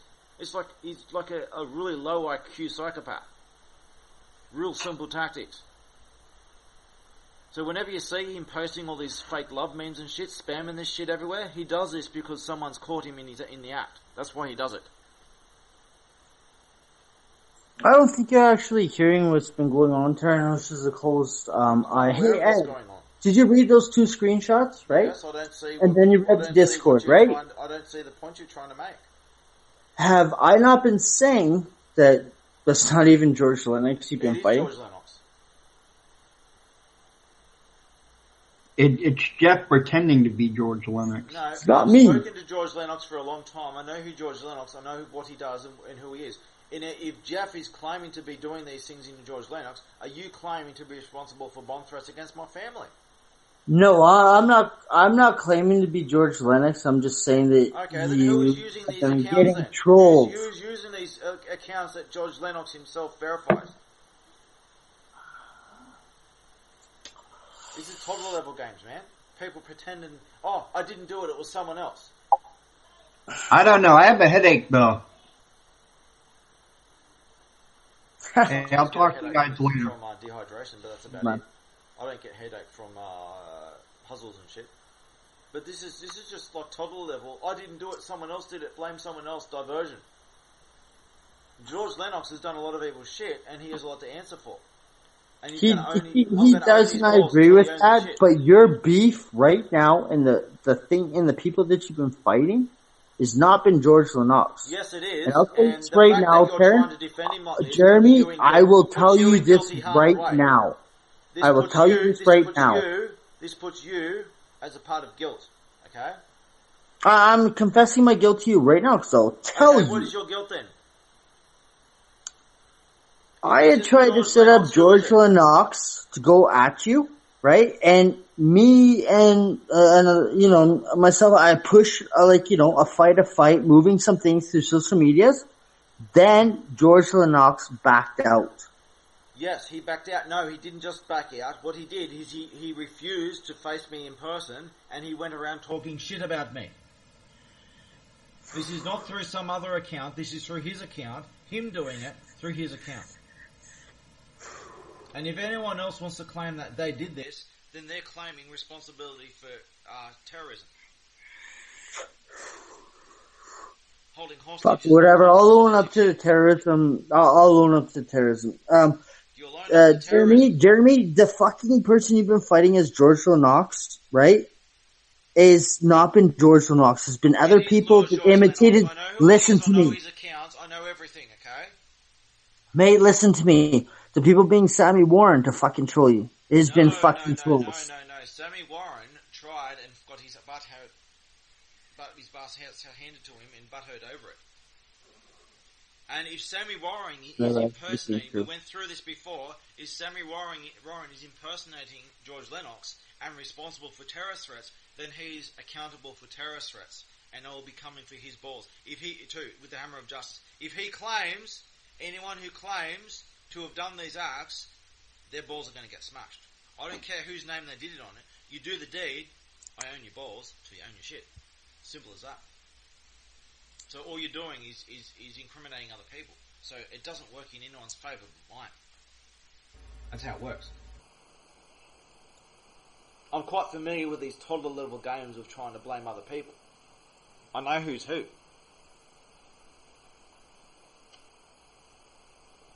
You don't go around making terrorist threats, trying to hold loved ones hostages and shit, and so that you can talk shit about them on social media without them trying to intimidate them into not fighting back. That shit doesn't work on me. The fires of hell won't stop me. When I smash balls, I smash balls. Jeremy, man, bro, listen, I'm just gonna level with you, okay? I'm gonna level with you. Well, why don't you level with me all the time and be honest all the time? Because I'm always honest. I'm always level. I'm always honest. Why now? Why be level with me now? Does that mean that you haven't been level with me in the past until this moment? Yo, bro, here, I'm gonna level with you, okay? Just let me level with you, okay? And you know what? I've done wrong. Jeremy, I've done wrong, okay? And I'm gonna level with you, okay? And this is the reason why I want to level with you, because I don't want to participate in this charade, okay? So I'm gonna level with you, okay? Everything that I've done, sir, right, to talking with you, get to know you, do whatever, that is genuine. The person you've been fighting with as George Lennox or Sammy Warren is not, okay? The fight, bro. Talk shit about me. Don't try and pass blame. George Lennox has done a lot of shit. I know. I've known about his shit for a lot of years. Please just let me own my shit, Jeremy. Please just let me own my shit, okay? You're just lying. You're not leveling with me. I'm trying to own my fucking shit, and if you can't accept this, you're lying. Okay, then I'm not going to be bothering you to continuously get trolled. See, you're trying to put games over someone who knows better. I know the truth, and you're lying. Alright, man, I was trying to level with you.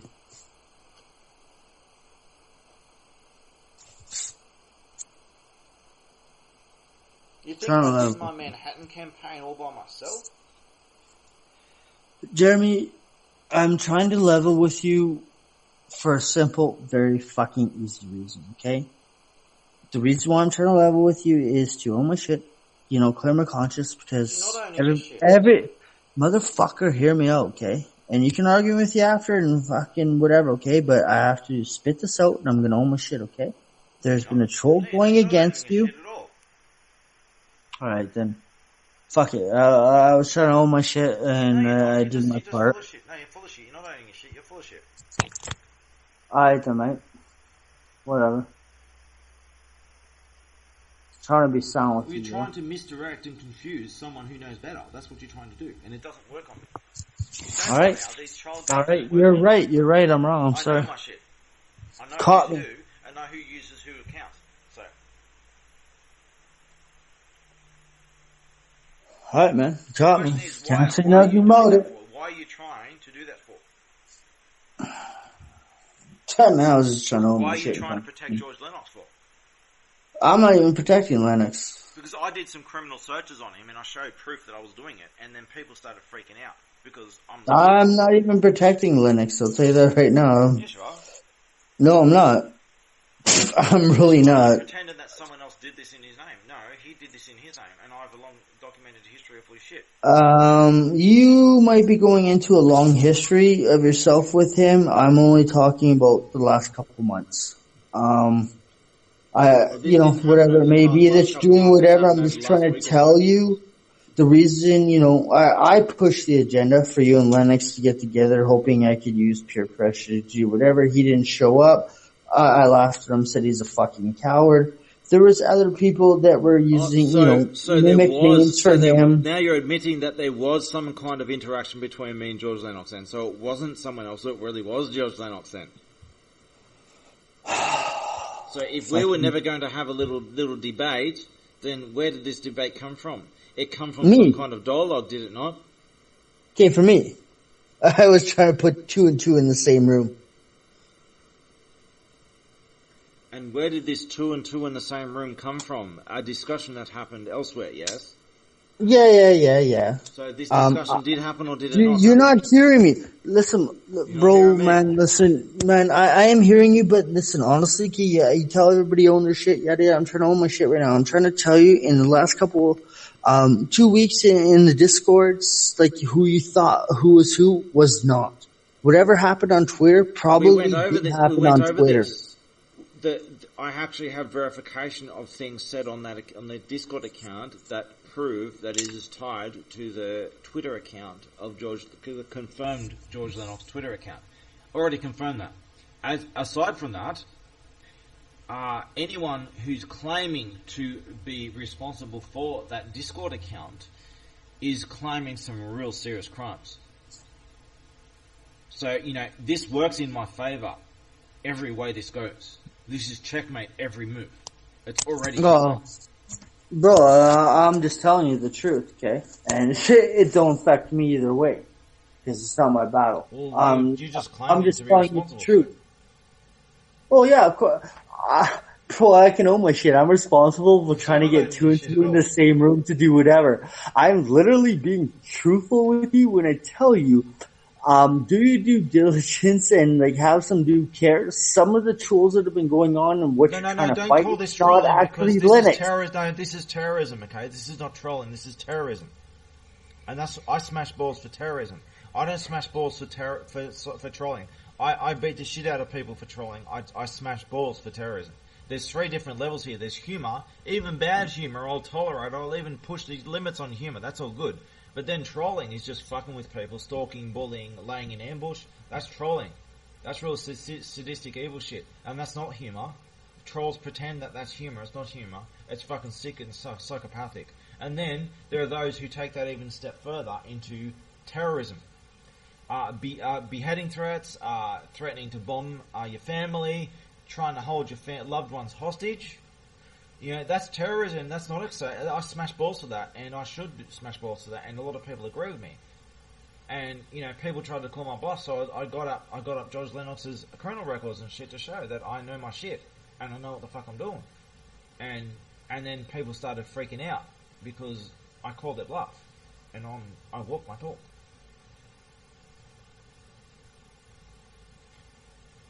Alright, man. There are certain lines you just don't cross. Humour's humour. Trolling's trolling. Terrorism's terrorism. And people need to understand especially the line between trolling and humour, but even to a lesser degree, but important degree, the difference between terrorism and trolling. It's not acceptable to go around making bomb threats against people's family and trying to hold their loved ones hostage, because I I don't accept hostages. I'll go straight for your balls. The fires of hell won't stop me. I've got nothing to gain, nothing to lose.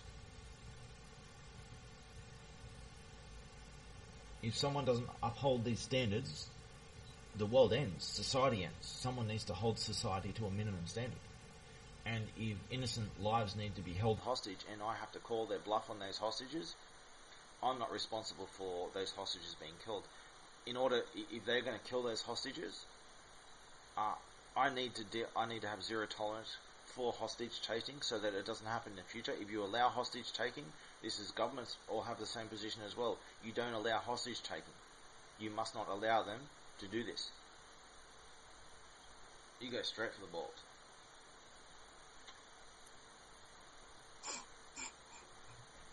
In certain lines of acceptable behaviour, and this is not acceptable. Terrorism is not acceptable. I don't find this funny. You know what? Hey, attorney, might not, and I've been open and honest with you. But what I do love, I'm not trying to destroy this world. I'm trying to save this world from those who are trying to just shit on it and destroy it. If you don't want to be a part of the solution, then at least just stand aside and get out of the way and just right in the corner. If you don't want to be a part of the solution, go find a corner somewhere and just quietly die in the corner. What, if you're not part of the solution, you're part of the problem? Yes, because it's like an elevator that walks backwards. If you're not walking forwards, then you're standing still, then the elevator goes backwards. So if you're not going forwards in evolution and advancement... Do you know that's a propaganda saying against the people who won't uprise? No, it is sometimes a propaganda sign in a very different context. Yes, but it's not. It's actually based on a true thing. Yes, of course it is. If you're not part of the fucking solution, you're part of the problem. Not always, but usually, yes. And in this case, yes. Right. So, you know what? I was just trying to give a solution. Apparently, I'm going to be sucked into the part of the problem. Provide me your solution. You weren't providing the solution, but if you're offering a solution, I'm all ears. You don't want my solution, homie. You still have a hard time believing that. Are you confident in your solution? Yes or no? Are you confident in your solution? Oh, yep. Okay. Well, I won't even hesitate. Put your solution to the test against me. All right. In order to solve the fucking issue that humanity has right now, it is actually time for... define that issue first. What is that issue? The issues, which boils down to a bigger word that's in capital letters of issue, mankind has lost its way to work with each other for a greater goal. Unfortunately, mankind is not evolved enough to realize... See, mankind, you got it wrong from the start. Mankind is more than one group. Mankind is a label given to a whole branch of evolution. Hey man, you asked... Mankind is not a singular group. You asked for what I was, for my solution. Yeah, I'm giving you're it. Wrong. So I'm cool you got that you don't put all of mankind into a certain group. I understand. I respect that. That's cool. So I'm going to say this again. 11/16 of this planet's inhabitation is a downfall, a liability, and a plague upon where the 5/16 of the rest of the folk are trying to advance humanity. Now, where do you get 11 and 5/16 from? 11/16, which means you would have 5 fucking 16s there. Yeah, I understand the percentages, yes, there's a majority versus a minority. Where do you get these precise numbers? Out of my head, because you asked if I had a solution. And I'm sorry if some of these people who don't fall into that category end up getting sucked into that category. You know what I mean? Shit happens. But truth being told, I would literally bring another chapter in the Bible of how God eradicated mankind and he had to start again. Well, what if there is such a chapter and you just didn't know it was there and it's right in front of you? You asked for my solution. If I was able to build a railgun, read and you don't even read it, it's right in front of you and you won't even read it. Bro, if I was accessible to own a railgun, the Earth would be flat. So you'd destroy the Earth if you had a chance?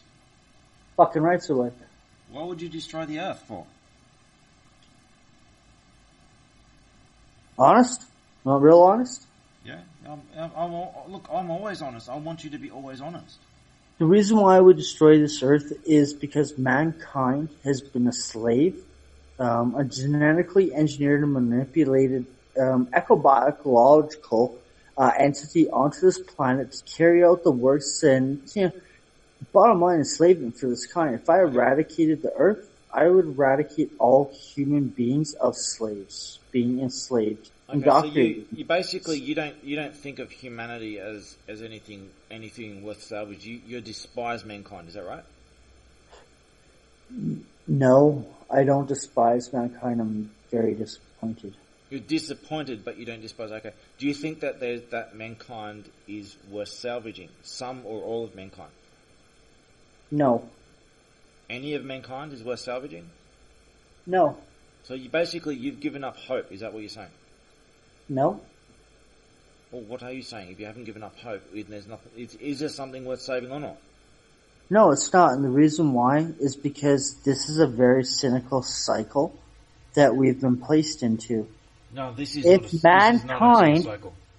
mankind was able to evolve upon the point of slavery, fighting, wars, yada yada, they'd be worth saving. But slavery is not necessarily a bad thing. If people do crimes, they should be forced to pay for their crimes. That's slavery. It's a good thing.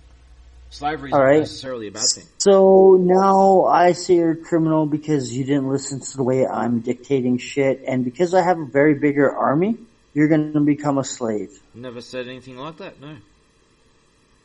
I'm just saying, homie, you asked for the fucking truth, and I'm telling you. You asked me for the truth, and the reason why I'd eradicate all of mankind, because I don't see them ever working together as a whole. Okay, you don't. So as you said, you don't have any hope for mankind, yeah?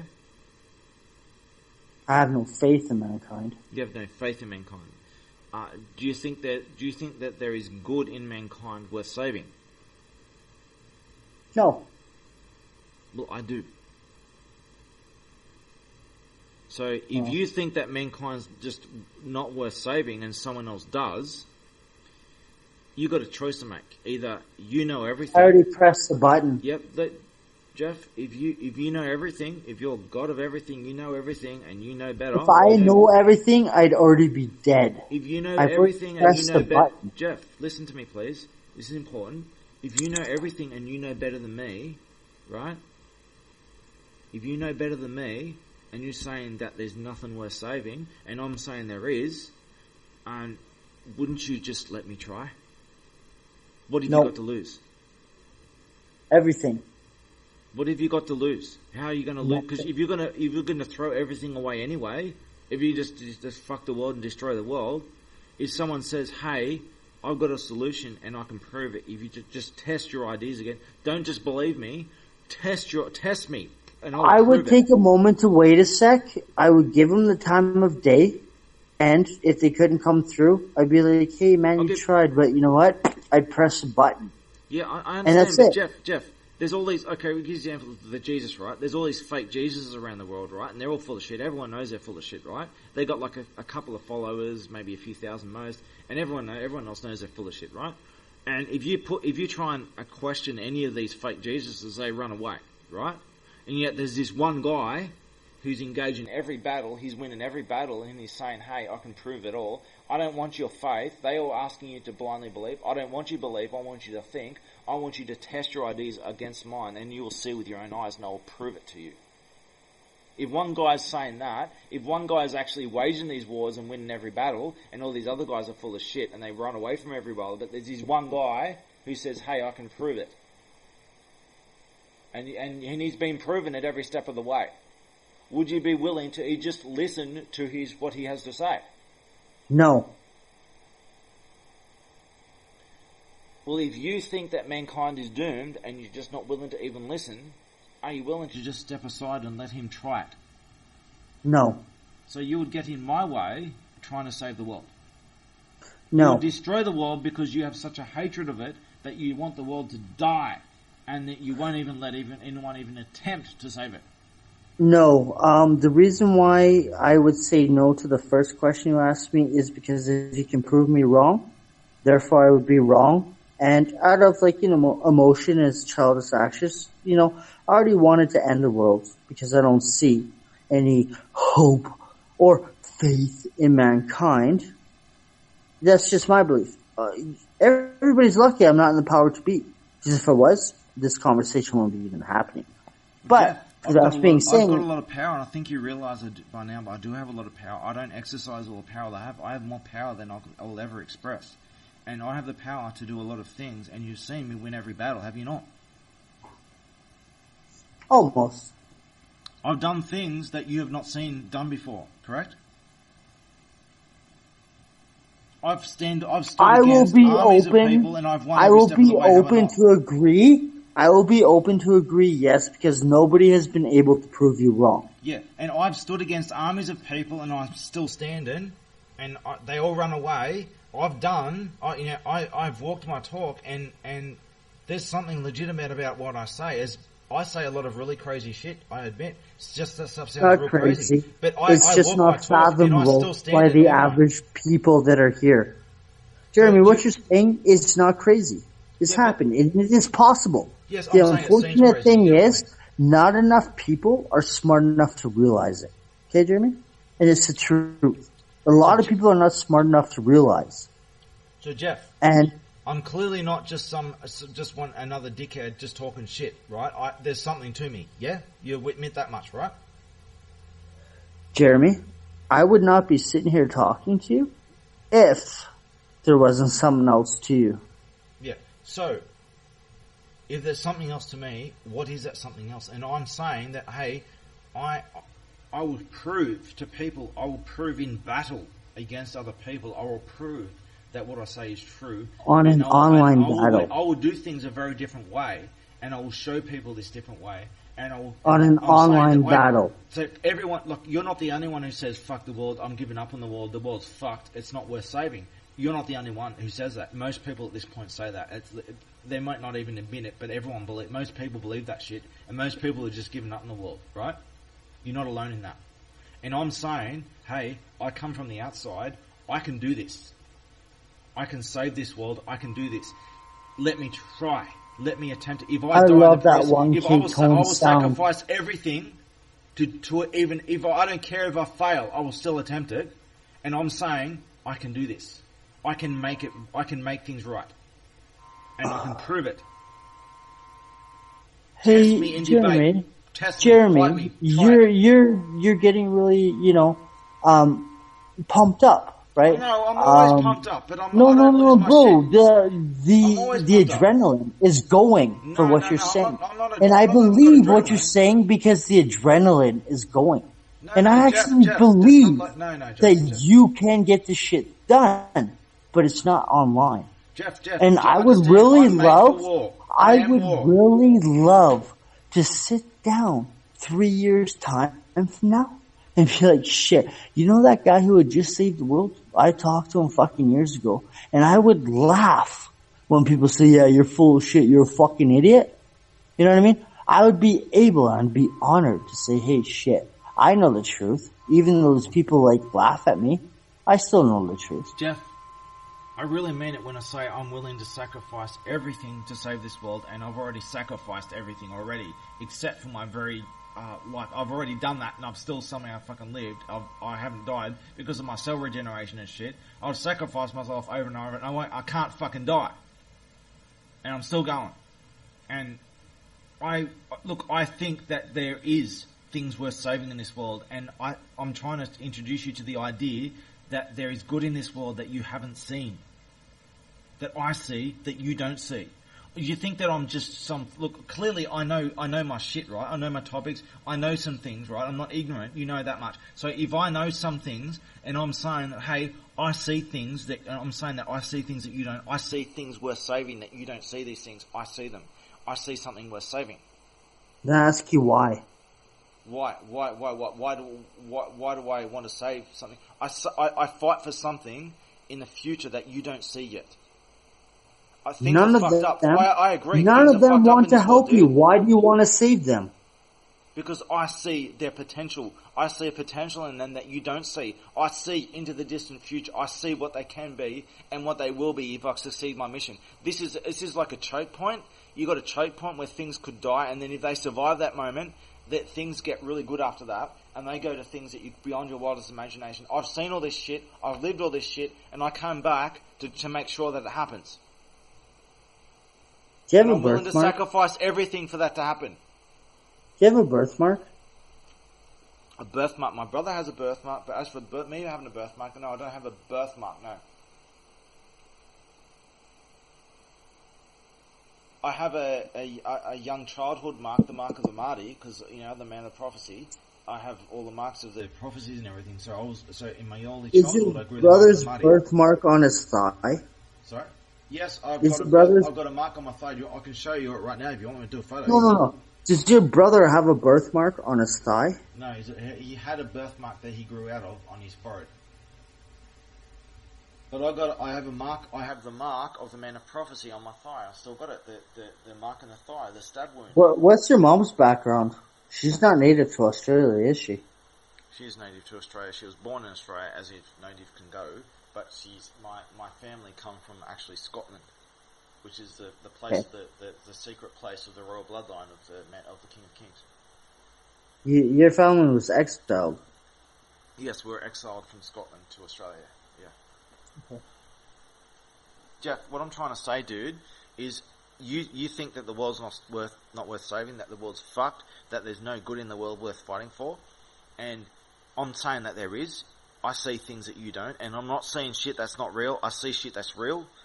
I understand you're disheartened, and the Jeremy, prophecies. I'm not even going to fucking lie or pretend to lie with you. I believe there is things worth saving on this planet too, but after looking at the overall view of things, the needs don't justify the ends. The wants of the masses don't overweigh the needs of the few, and the society that we're living into is going to be destined and doomed. So Jeff, there's some kind of sacrifice that needs to be made to save this world, yeah? And it's a matter of does the many sacrifice for the few, or does the few sacrifice for the many? I'm willing to make the sacrifice for everyone, myself. Okay? I don't ask for anything in return. How would you do that? Everything. I've been doing this my whole life. I live every moment. How would you sacrifice everything to save I live every moment doing this. This is my life. This has always been my life. I've never got to enjoy life. I've never had a life to live. It has always been work. It has always been a life of sacrifice. I don't ask for anything in return. This is because mankind needs someone to save them, and I've done this. I've sacrificed everything. I have nothing to lose at this point. I did have something to lose up until several years ago. I have nothing to lose anymore. Nothing to gain, nothing to lose. All I have is my mission, and I'm prepared to make that sacrifice and take the burden of everyone. I don't ask for anything in return. I don't even ask for anyone's recognition. I do it because I believe in the good potential of mankind, of all, even the black race who's got really fucked up shit going on with their evolution and stuff. I believe that they can find their way in the end. And once I've sacrificed, I've done what I need to do to save others. If I needed to sacrifice myself for the black race after the others are saved, I would do so. As much as people call me racist, I would do that even for the black race. And I really mean it. I see things in mankind. I see potential in the future that I'm trying to make happen. Real potential. And I understand the psyche of mankind. I understand the problems of mankind. As I said, I went into this 13,000 years ago. I was there from the very beginning where these problems started. You weren't. I can solve them. I understand mankind can't solve this themselves. I can. I can do this.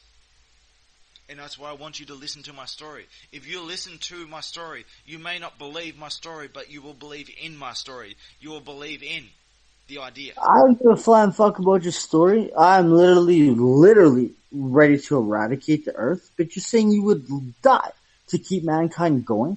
So if you're given the opportunity at a podium, right, to save mankind, you know what I mean? You don't understand. I don't do this from a podium. I do this very differently. Okay, Well, if you're not at a podium to unite the world together, to stop what's really going on, you're going to fail. Well, I'm the guy who started Anonymous, and look, you may not like the popular name of Anonymous, but look at, let's just say, the Arab Spring. Anonymous was central to the Arab Spring. The whole systematic domino effect of regimes in the Middle East that have been taken down. If Anonymous didn't intervene there, it wouldn't have happened.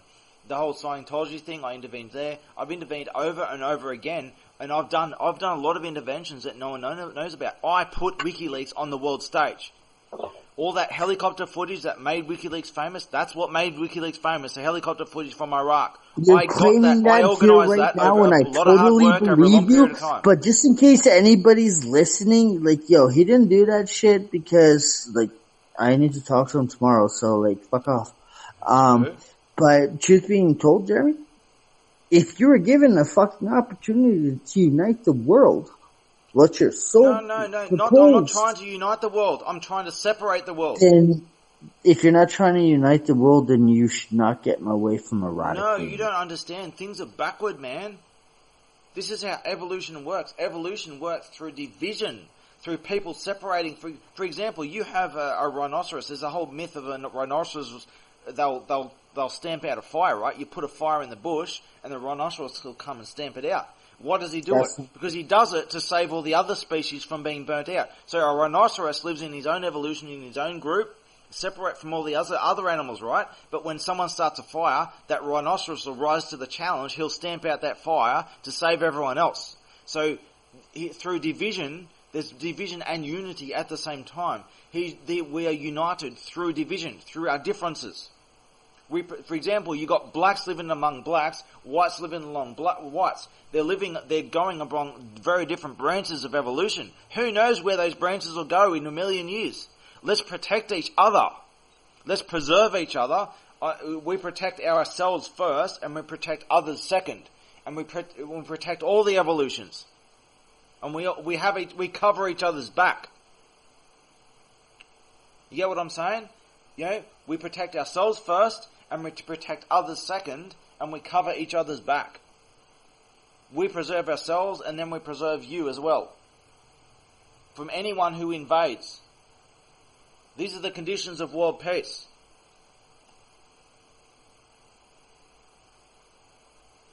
Do you understand what I'm saying? We must preserve all the evolutions. Evolution is the end goal here. I'm a gardener of evolution. That's what I do. First and foremost, I must protect the evolutions, because if those evolutions are fucked, it's game over. Everything else is easily fixed. Evolutions are not easily fixed, because there's this stuff that happens built over a long time.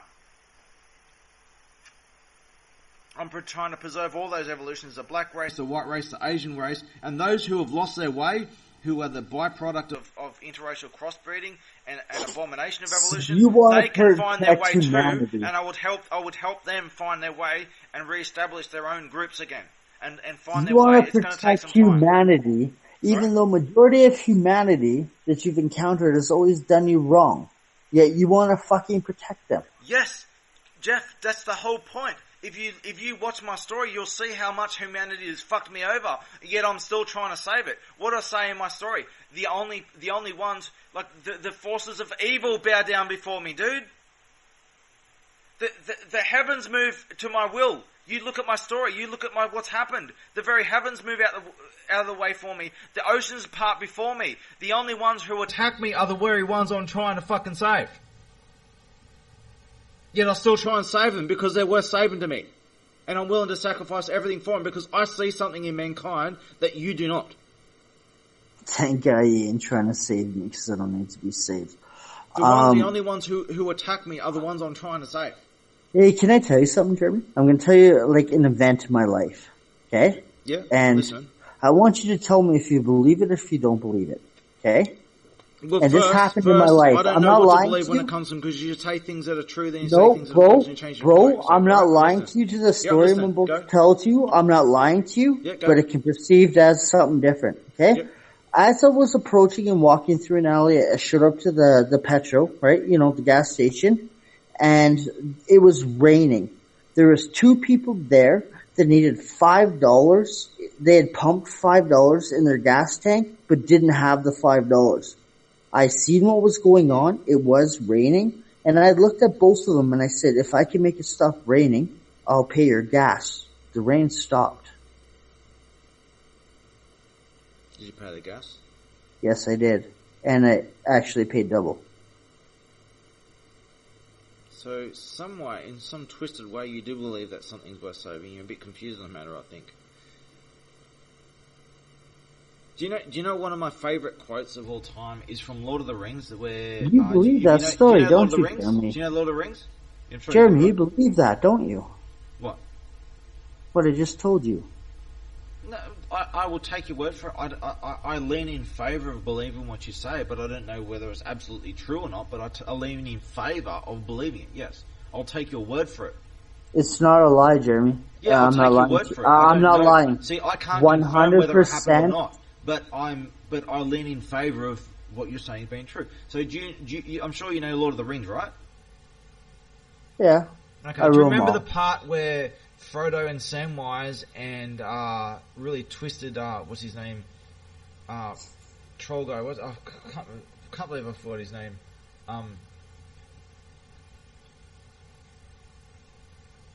I've heard too many. At what point in the time of Lord of the Rings are you looking for Frodo and his friend to get into an argument? They say I'll get the.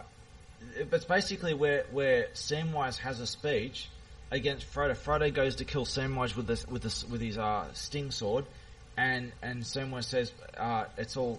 In fact, I will get the quote. I want to quote this because I'm still recording. I'm going to quote this. Lord of the Rings, because this is important.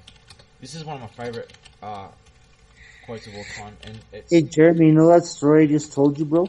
Where I said this is a real story, and you can believe it if you don't believe it. I'm not lying to you, sir. That's actually a real story that did happen. And it's one of many I can tell you. It's one of many I can tell you. So Frodo goes to stab Sam, right, with his sword, not knowing who's the enemy, who's the friend. And Frodo goes, he puts a sword to Sam's throat, and he's going to stab his own bodyguard, right? His best friend and his bodyguard, the only one who saved his life and everything. And he's got a sword to his throat, and then Frodo realizes, oh, okay, you're not foe, you're friend. He doesn't know who's friend or foe anymore, because it's all gone to shit, right? And then Frodo, he puts his sword down and he says, I can't do this, Sam. And Sam says, I know. It's all wrong. By rights, we shouldn't even be here.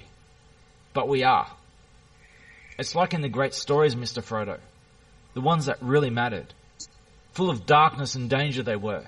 And sometimes you didn't even want to know the end. Because how could the end be happy? How could the world go back to the way it was after so much has happened? But in the end, it's only a passing thing. This shadow. Even the darkness must pass. A new day will come. And when the sun shines, it will shine out the clearer. Those were the stories that stayed with you, that meant something, even if you were too small to understand why. But I think, Mr. Frodo, I do understand. I know now. Folk in those stories had a lot of chances of turning back, only they didn't, because they were holding on to something. And Frodo says, what are we holding on to, Sam? And Sam says, that there's some good in this world, Mr. Frodo, and it's worth fighting for. And that's what I believe, that there is some good in this world, and it is worth fighting for. And that's the whole purpose of my story. Now, I can't force you to listen to my 11-hour story. I made that 11-hour movie for a reason. Jeremy, I like calling you Taryn. You know what I mean? Jeremy. Yeah, right. Either way, right? Like, cheerio.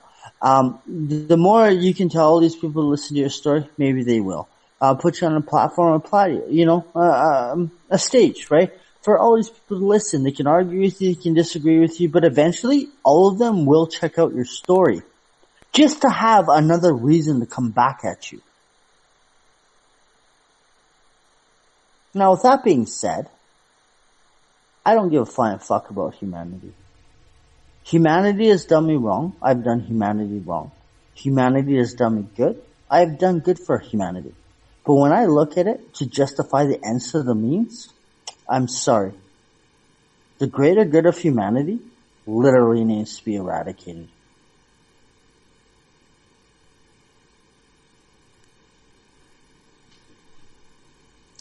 I'll say something. I was just away for a sec. I could hear what you said. Right. I'm honest. So, this has always been the same thing. Like, we're talking about how I've dealt with this over and over again. So many people, I say most people at this point have lost heart in the world and humanity, and they just want the world to end. Most people at this point just want the world to end. They've given up on any hope of good in this world. And no, I don't want the world to end. I just want it to be eradicated of humans. So, yeah, pretty much. Yeah, that's what I mean. You want mankind to end, right? And maybe the animals will sort some shit out in the future. That's what, I know that's what you're saying. Hybrids, we don't have to worry. That's what I mean. They want mankind to end. And mankind, for the most part, has lost heart. And there are people who ultimately do have good in their heart. They have an evolutionary imprint for good, and they grow up in this toxic mess, and they're like, this isn't what I am. But people see that I was born for something better than this, and I don't want this. I don't have any hope of anything better happening. I don't see any hope, any solution here, and I would rather mankind die than be corrupted this way. It's that bad. Not mankind, humans. Mankind, humans, same thing. Okay. And I understand that perfectly fine. Most people I come across at this point are of the same position you are. You're not alone in this. You've given up hope. Have you not? I have not given up hope. I have not given up faith. Karma and destiny still owe me money. I would eradicate mankind of this planet for the hominins that still live here to flourish. Fuck karma. Fuck karma. I did. If you're doing good for some kind of reward, you've already got your reward. You're gonna get shit off. I don't think you really quite fathom this. Yes, Karma and destiny. Karma and destiny. No, karma's not destiny. Karma's a toxic lie, man. Karma and destiny. This is karma. Karma and destiny owe me $20, bro. Dude, karma and destiny are entities and things that are placed upon this planet. Because if you do good, karma will do you good. If you do bad, karma will do you bad. No, that's not how good works. You do good, altruism, okay? You do altruism. The whole point of altruism is the end destination of life. Is the whole goal of life to reach altruism. You do things. You don't do it for rewards. You are a giver, not a taker. You're not in symbiosis. You don't give so that you can take. That's symbiosis. That's the learning process of altruism. From parasite to symbiosis to altruism. Altruism is the end goal of life, the ultimate destination of life, if it isn't fucked with in the process. The whole thing of karma is the total fucking opposite. Karma's fucking toxic and evil. It's Hindu culture. It's corruption, essence of corruption. This is how karma works. The karma works is if you're poor, living on the street, dying, an Indian, this is Indian Hindu culture, and India will point at you and say, you deserved it. You must have done something in some past imaginary life. Therefore, you own that shit. You own shit, even though you haven't done shit anything at all. Apparently, you've done something wrong in the past. So if you're poor, this is how. Let me explain how this toxic culture of karma works. If you're poor and you're starving, they laugh at you and say it serves you right. But if you're rich and wealthy and you're the oppressor, they worship you because somehow you must have earned it in a past life.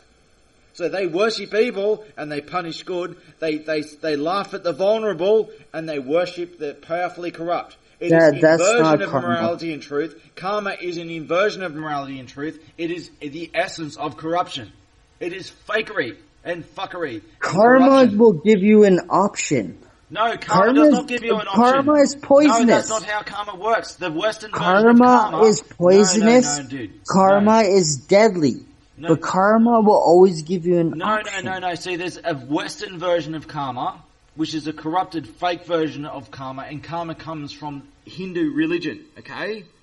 Eastern religion, they understand this fucked up version of karma. Their whole society is corrupt as fuck because of this karma bullshit. They understand this karma concept more than Westerners do. Westerners have, Karen, do you know who the shadow people are? Dude, I'm the founder of Anonymous. I am the Shadow Man. Shadow kids. No, I'm not talking online. Dude. Do you know shadow kids? The shadow people? Script kiddies who pretend they're anonymous on the internet? No, man. We're not talking about no human entity. Do you know the shadow people? Shadow kids. I know of all the fantasy bullshit, new age shit. I know everything, all that kind of shit. A lot of this shit's based on my own teachings, so.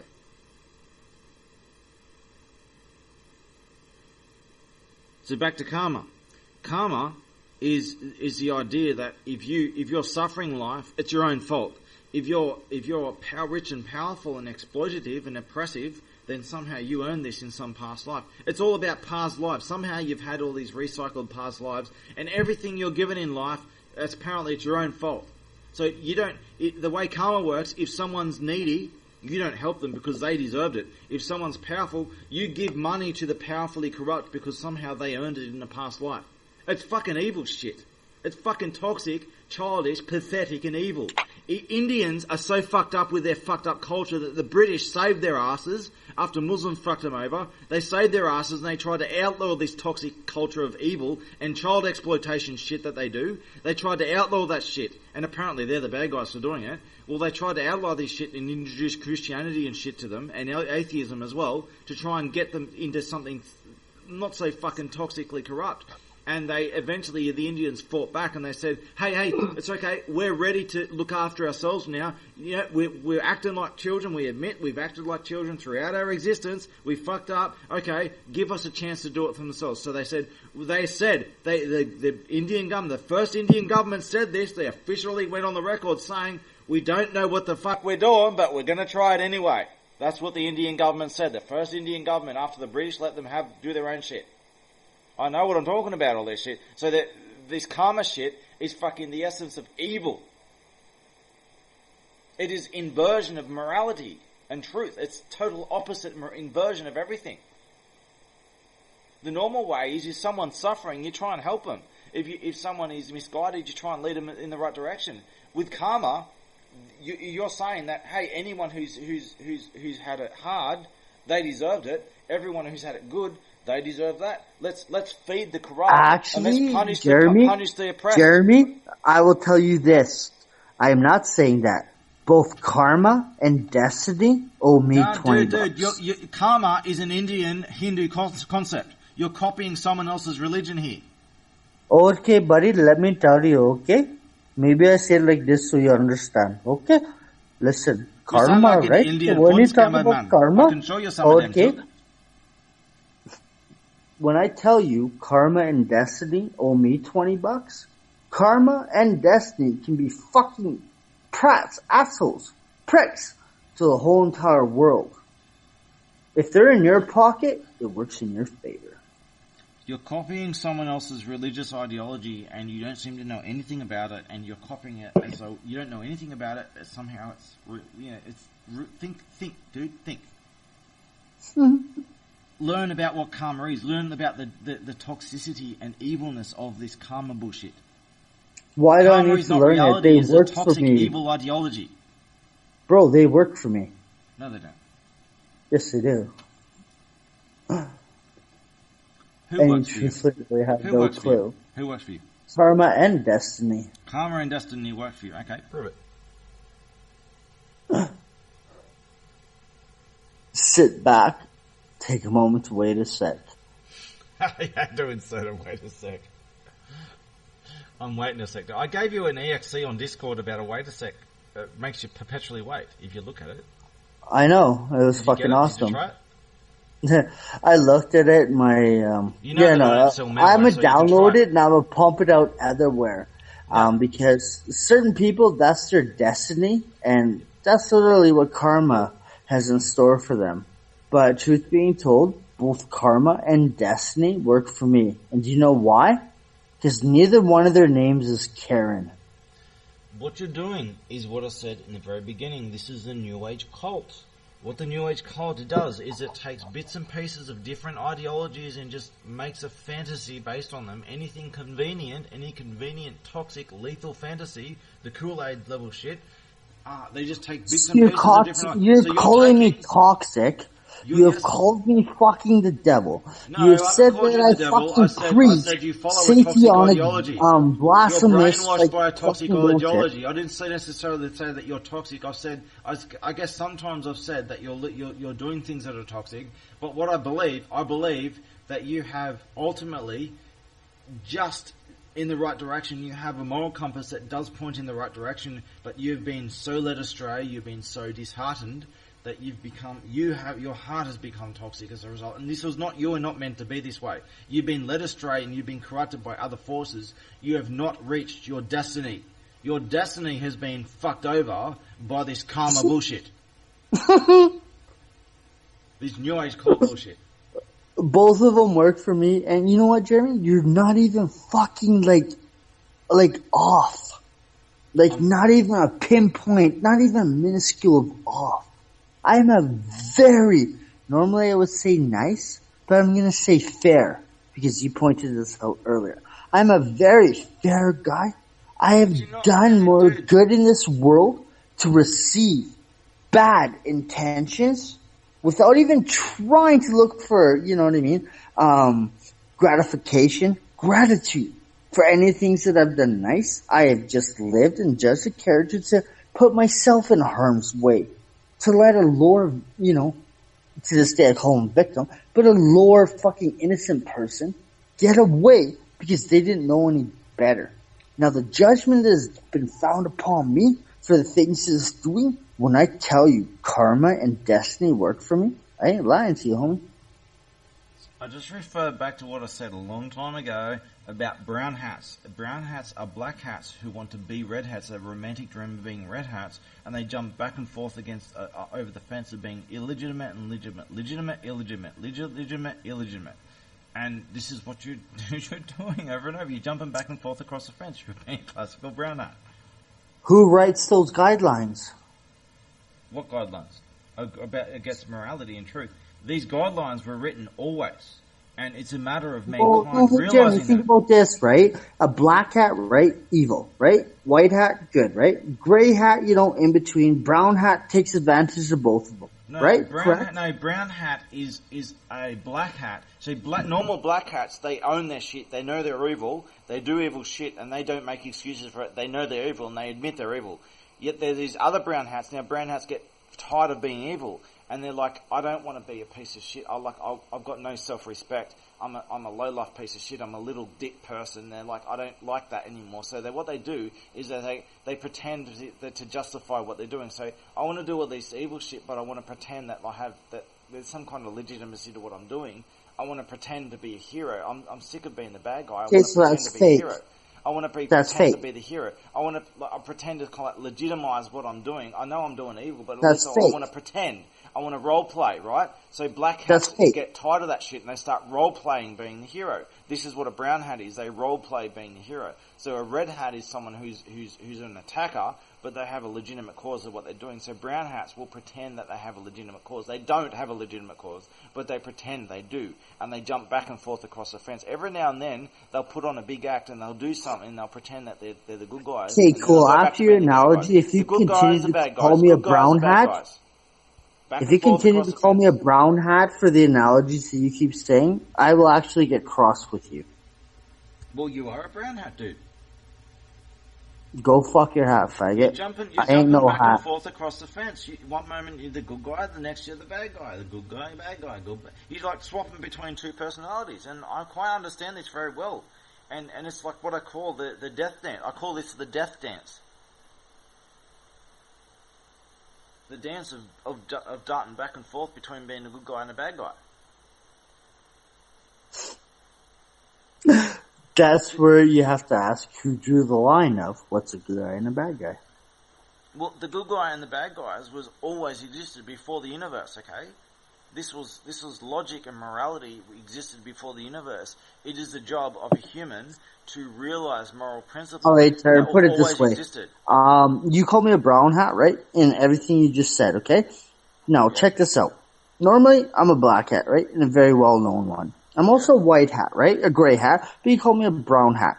Now, I can be a very, very fair guy. I like to say it as a nice guy, right? Yeah. And I will give just due to where just cause is. Now, when I see somebody using a righteous cause for a bad way, and I use my black hat mentality to put them in a check, does that make me a white hat? Okay, so how many hats did you just claim to be? I ain't a hat, homie. You're a black hat. I actually got hat, titles. You're a grey hat. You're a brown hat. You're a red hat. That's 5 hats. Who knows? However, you might. I'm sure if we had a long conversation, you'll admit that you're other hats as well. So you're doing what I said. You're doing exactly what I said. That you're jumping. For what I know, like defensive security and like offensive security, so now you're right? Now you're red hat. You're red hat now. Red hat, blue. Red team, blue team, purple team. Right? Can do them both. So, dude, you're just like you're just saying exactly what I said. It's called OSWAP or OSCOP, depending on which way you're looking at. Purple team runs them all. Now, that would make me in the position of a god, because it would literally put me in the position if you're doing wrong, like you fuck your shit up. If you're doing right, and I don't like what you're doing because it goes against what I'm doing, I could do wrong. I'll be back in a sec. Keep talking, I can hear. I'm just going to go away. I can hear. Keep talking. Now, to continuously call me a hat, Jeremy, kind of get offended by it. You know what I mean? My name is Jeff Kenyon, right? Voted president of the internet. Voted, mate.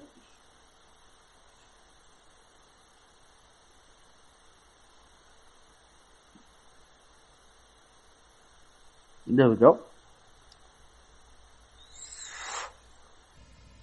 What I love is the fact that I'm clinically insane. You can have a conversation with me, but it's not about the bane. We can run an RPM. You might call me a hat. Actually, I am with Pac-Man. Do you even know about that? I made an APM counter for RTS games if you want to try that, but that's another story.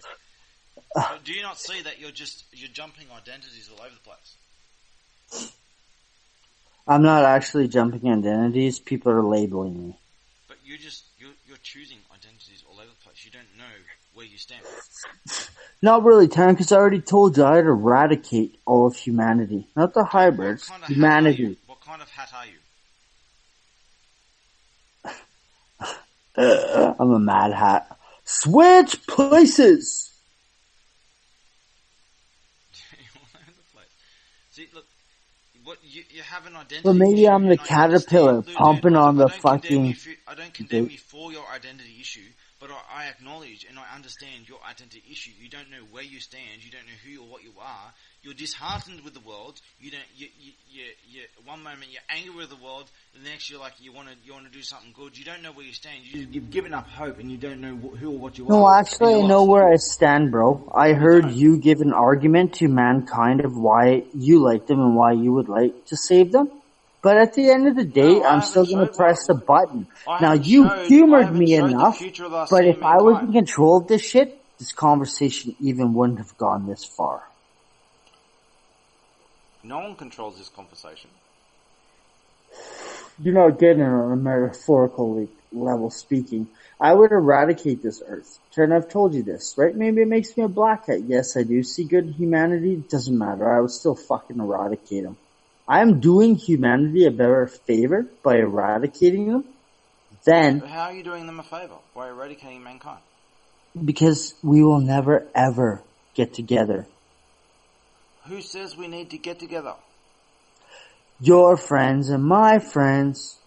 My friends and your friends. The more we get together, the happier we'll be. Now, if you look at that, and the more of us that get together, the more fucking anguish, anxiety, like social distress happens. You're talking about multiculturalism, the evil ideology of invasion and shit. It doesn't matter. It doesn't matter if you're black, white, purple, or Jew, green, fucking yellow, I don't care. Doesn't matter what the fuck your skin tone is. We all bleed fucking red. We all bleed fucking red. You know what? And at the end of the fucking day, not all of us can ever sit in the same fucking room and get our shit together. Oh, yeah, really? It will not fucking happen.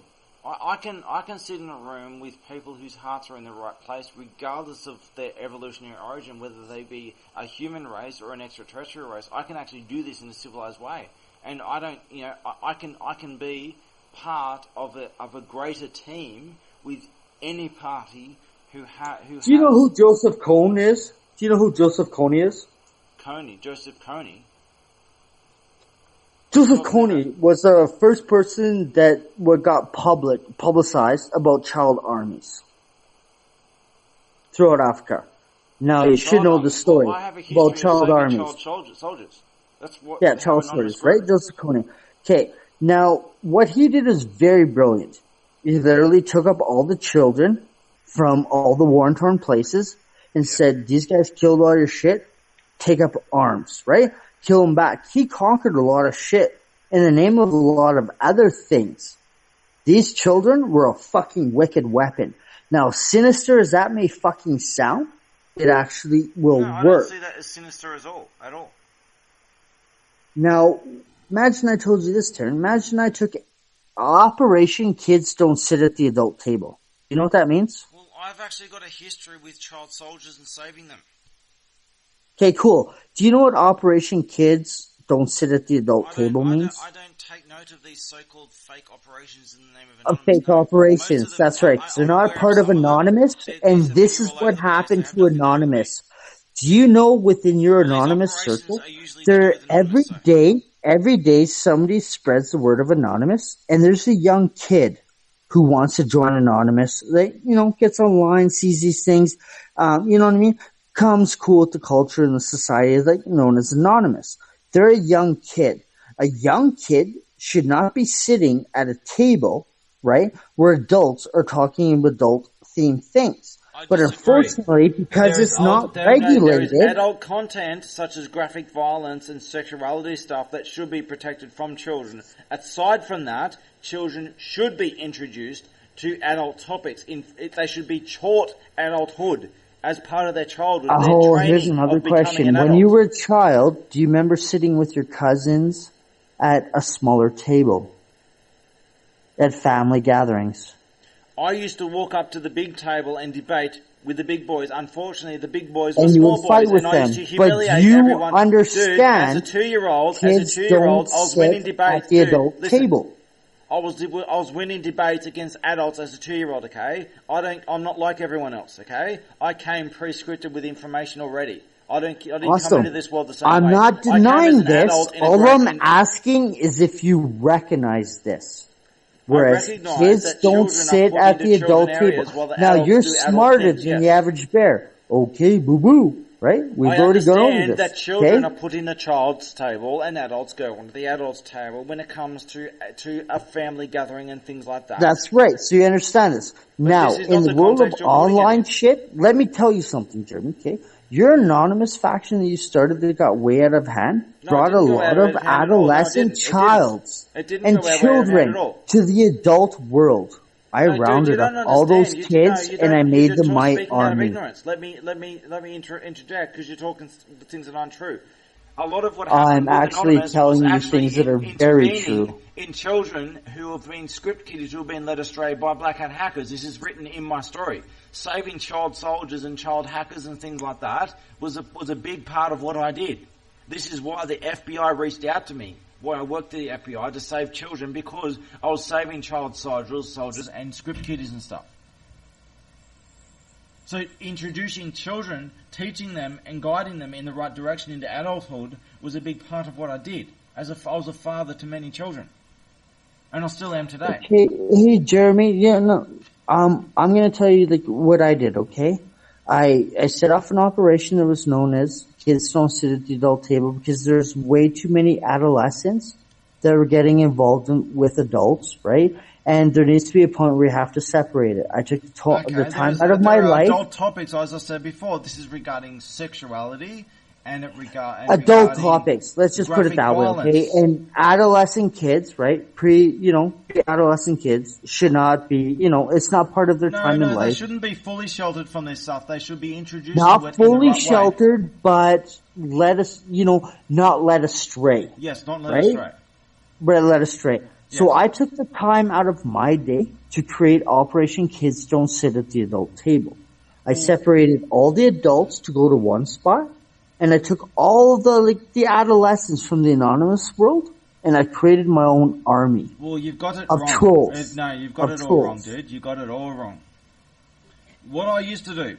Now, I just give you an example of what I used to do. Okay? No, you don't even know what's going on. Let me give you an example of what I used to do. Okay, so I did a lot of programs and coding and all kinds of shit. Right now, I won over a lot of script kiddies and I led them in the right direction. Now kids, they like to play games. So they like to play games with the power of the tools that I would teach them. They already knew some computer skills, and I taught them even more.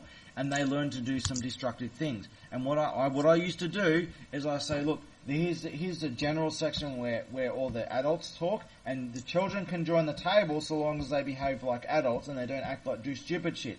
So what I used to do like a rompers room, okay, where I would make bots for these kids and they would play war with each other with the bots that I made. They would learn how to code and they would do destructive things under the conditions that they did so as a game. They didn't go fucking with innocent people. They did so in this rompers room. They could only do this in the rompers room. In the service that we've been at, have you not seen people attacking you with bullshit shit?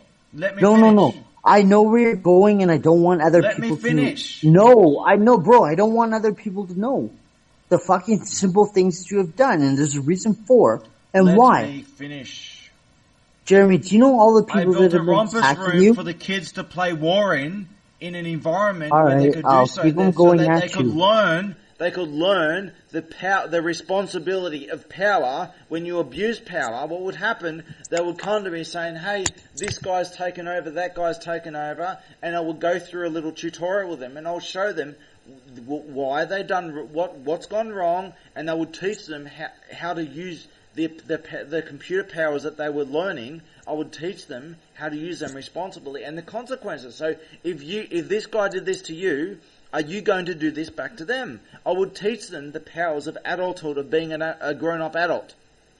And that what would happen is because I gave them these powers and I gave them a realm where they could do this, they could only do this within this realm. They respected me. They did this only within this realm. They didn't fuck with the adult room. So they would go play games in the rompers room and they would come to the adult table and they would act like an adult at the adult table because they would respect me. Because I gave them all the tools that they played with and they realised, okay, this is the time where we act all mature and stuff and we deal with solving the world's problems. And this is the games room and this is the adult room.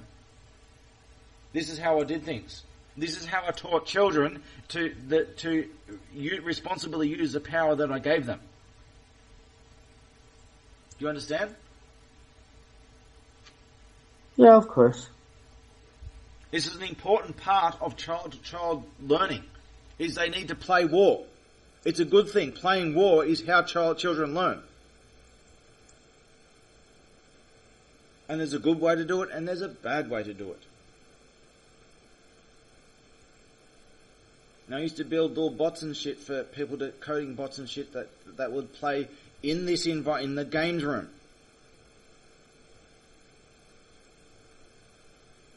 And it's crystal clear that you separate the games room from the adult room, the general section room, where everybody, not just the adult room, but the everybody room.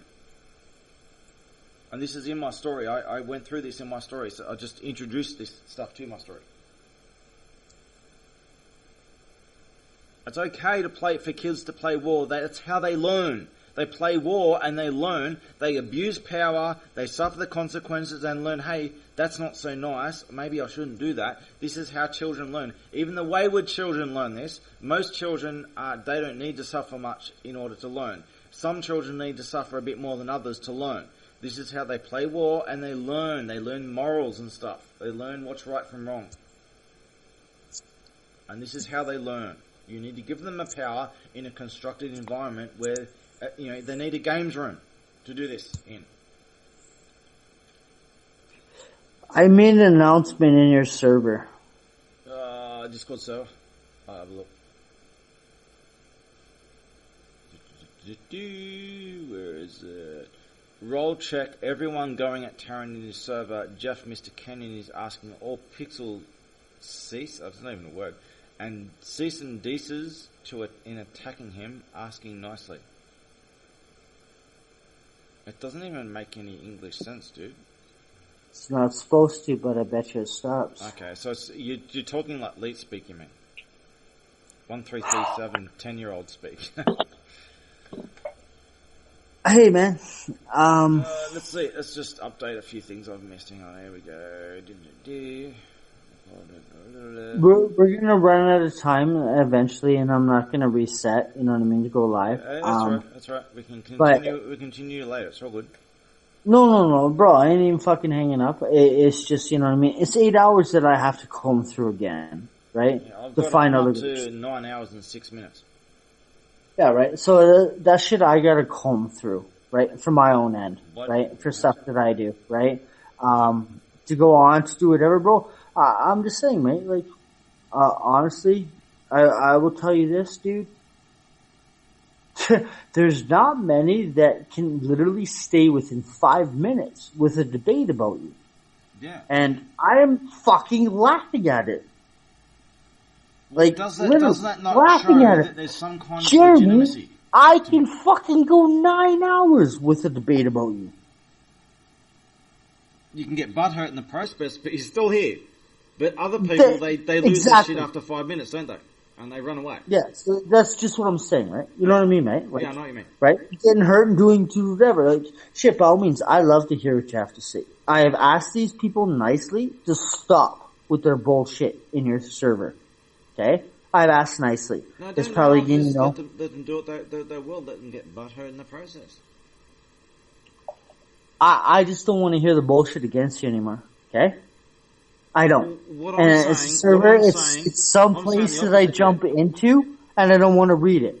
If none of these people are willing to come into here to what we're doing, where all of them are on these same platforms and have every right to speak up and have a voiced opinion, if they're too scared or, reluctant to come in here and do this, they do not have the fucking right to say anything in a fucking 1 or 0.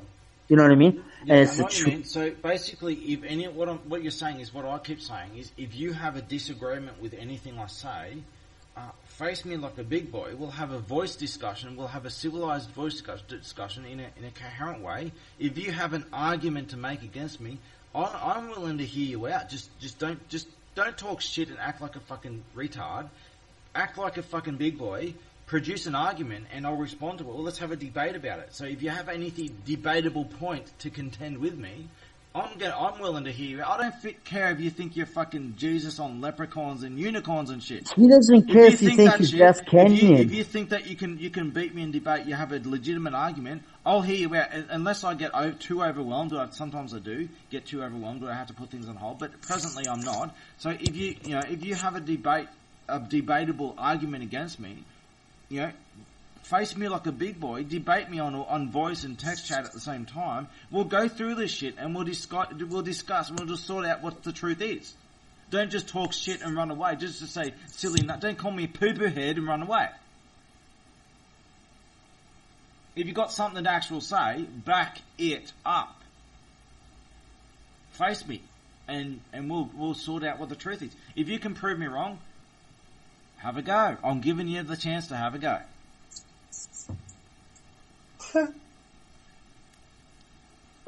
And yeah, I know you're laughing because you're laughing. Jeremy, I'll say this: you've given everybody the chance to go, and literally, like the last man shitting.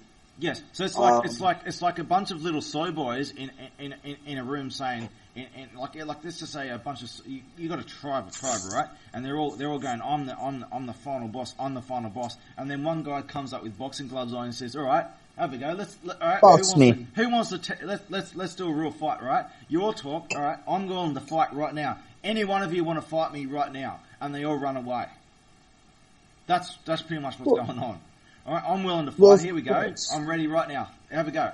And they all run away. Well, of course, this is why I'm not going to lie. I'm trying to capitalize on it. You know, this is not just a one-off thing. This is big over and over and over again, isn't it? And those who try, they get butt hurt, and then the others run away even more. You know, if I'm not saying that I'm infallible. I can be wrong about things. All right, I'm not perfect. I'm not infallible. I can be wrong about things. But if you want to produce a superior argument against my core arguments and stuff, I will give you $1,000 to prove me wrong. And shit, I'm the only person you owed $3,000 to, and I'm not even trying to collect. Your hacking complaint thing, your hacking challenge. Yeah. Well, I won't accept that challenge because I don't believe in doing that. I don't believe that's criminal. Well, all I'm saying is, right, I've done it 3 times, proven it to you, and I know what I did to prove it, right? And I'm not going to expose it anywhere else. But if I'm able to do it and everybody hates me and you're better than me, why can't you do it to him? Now, he might even owe me 3 fucking case stacks or whatever. I'm not even trying to collect. You know why? I won it on a fucking technicality, but what I said actually does stand and, will hold true. But not any one of you motherfuckers can ever say anything to Jeremy that is literally what you can back your fucking shit for. I don't mean this in a malign way. If you really legitimately think that you can prove me wrong in any of my core arguments and stuff, I don't mean this in a malign way. I say, look, I'm giving you the chance. Convince me. I will listen to your argument. Don't talk shit and call me a poo-poo, scary, poopy head monster. Provide an argument and I'll hear you out. I don't presently, if you want to say that you're Santa Claus riding a unicorn and you think that you got a legitimate argument, at this point I'll still hear you out. You know, maybe if I get bombarded with too much, I'll have to prioritize. But if you right now, if you want to say that you're Santa Claus riding a unicorn and you think that you can prove me wrong and right, you have a superior argument, I'll hear you out. Even if it's ridiculous. Oh, bro, you'll stand behind your words. I already know that. I've always stood behind my words. Now, if anyone listens to this, are you willing to consider that I might in fact be right about most, if not everything, even as controversial as what I say is? Because I say a lot of controversial shit, and, there are a lot of people saying, scratch, he's actually, as trouble as it is, he's kind of saying the truth. It may be difficult to face, but yeah, I don't, what's really going on is people recognize that you're speaking the truth, and as opposed to them saying, shit, he was right, they're looking for a way to troll. Right? As opposed to just saying that they're right. Well, you know what I mean? Like, shit, he was right. As I say, I'm untrollable. And look, this is what I say about trolls. Trolls are fucking, these stupid little brats. They're fucking easy to deal with. They're not some big master, difficult problem to deal with. They're fucking easy to deal with. It's fucking the most easiest thing in the world to deal with. This whole idea that, hey, don't feed the trolls, just let them do what they do, just ignore them, let them do what they do. The don't feed the trolls idea was actually made by trolls so that to try and encourage people into not fighting back and not standing up. Why are you teaching them these secrets? It's fucking retarded. Anyone with a common sense realizes this shit. Unfortunately, there's a lot of fucking stupid people in this world. That's what I mean, bro. Why are you trying to teach them this? Here's my position on trolling, right? So trolls will pick on vulnerable, weak people, right? And they'll usually, not always, shitty trolls. Shitty trolls will do that. They'll usually pick on people who are full of shit, right? Who they know who will collapse, just totally fucking collapse into a heap of puddle. Weak trolls pick on fucking, weak trolls pick on victims. Jeremy, think about it. Weak trolls pick on victims. Right? So and it's not really, it sucks to hear it, but you might be a victim because you're just not strong enough to know to do whatever. And if a troll picks on you, 8 out of 10 times, that troll literally has 5 to 6 years on you. Right? And knows different things. And that's why they're picking on you. If you ever find somebody in your own age demographic that's trolling you, it's going to last for about a day or two, and after that, they're scared because you're going to find a way on them.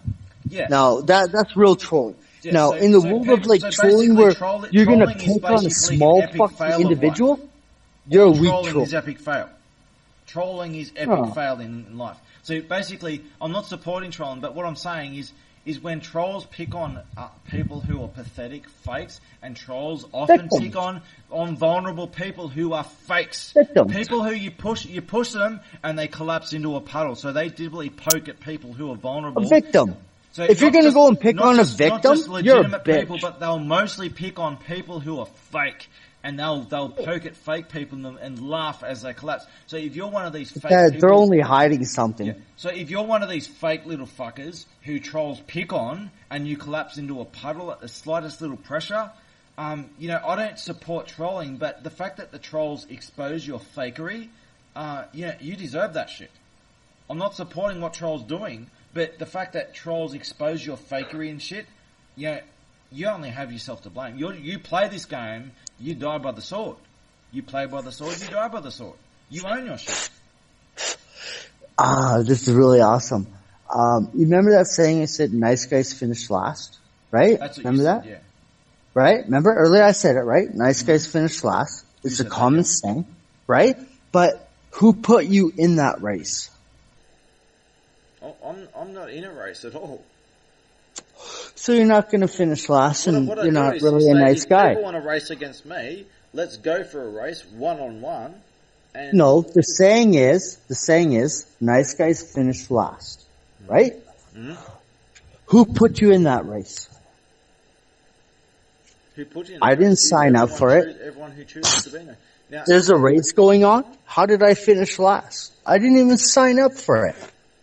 No. See, the whole idea of nice guys finishing last. This is an alpha beta male game. So I don't play these alpha beta male like this is like tribal. This is like black tribal kind of level shit. This is like primitive, like primate level shit. This is primate level shit. Real alpha males, like real primary males. This is tend to be like those of the strength of the white race kind of level. Real.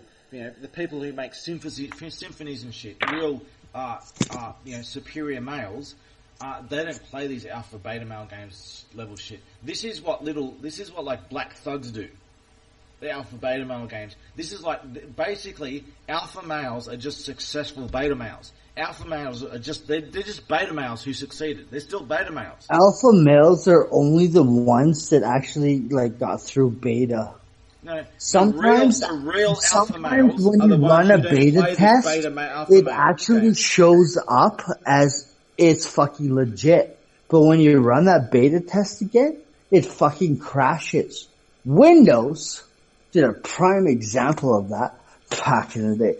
Microsoft, Bill Gates. This operation system will run in and crash.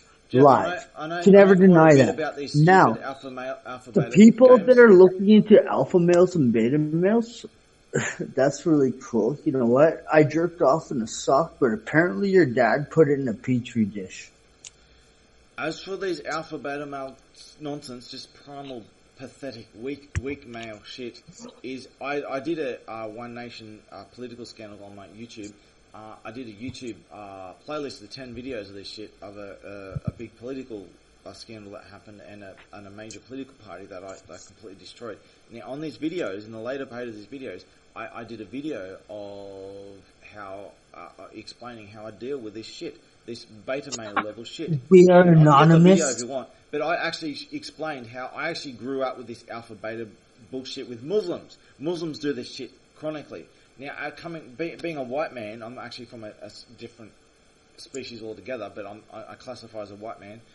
We come from basically the founders of civilization. Is we do things very differently. Like we're gentlemen. We are superior, real primary males. Not these little kitty games. What do you mean, blonde hair and blue eyes? Being boss, being big boss, kind of pathetic games. What do you mean, blonde hair and blue eyed? No, dark red hair and green eyes. Blonde hair and blue eyes actually comes from, we are the progenitors of blonde hair and blue eyes. Anyway, so So all this, Muslims do this shit chronically, right? They have these hierarchies and shit, right? Yeah, as I say, anonymous is without hierarchies. It's, people don't understand that. So Muslims play this shit chronically, right? They have these alpha beta male shit. So I went through this. This video. I explained how I actually grew up with Muslims in sword and knife battles and shit. I grew up around these Muslim scumbags doing this shit, all these alpha beta games, and how to deal with them. One man can take on a whole fucking gang. If you know what you're doing, you can take out a whole fucking gang. You go straight for their fucking alpha, you take out their alpha, and you put it over the Why are you teaching this? Bro, you're a last surviving warrior of this. Please, you need to stop. But I can show a video of me going through this shit. I grew up... I know, but you need to stop. Stop teaching these people. Stop teaching people to rise up. What you're just speaking, what you just told, if anybody's listening... if anybody's listening, look me up, Jeremy Martin Anonymous on YouTube, Purple Man account, go through my One Nation Jeremy, Scandal. Do you know what's fucked up? Playlist. No, Facebook cuts you off after 4 hours. Yeah, we've already gone. We're 4 hours and 15 minutes into this video, and it didn't stop us. Illuminati confirmed. I'm gonna end the maybe video. Maybe they've increased it, or maybe it's cancelled and you don't know. Oh, I'm still recording. I don't do this live. I'll upload this separately later anyway. But, I know, no, bro. This is awesome. Because what you're teaching, what you're talking about, like, we're not even live anymore, but you're probably recording. Big deal, right? And you need it for, like, essence in the back deal. You can rip my shit and upload it. We're talking about and the things that we're doing, brother.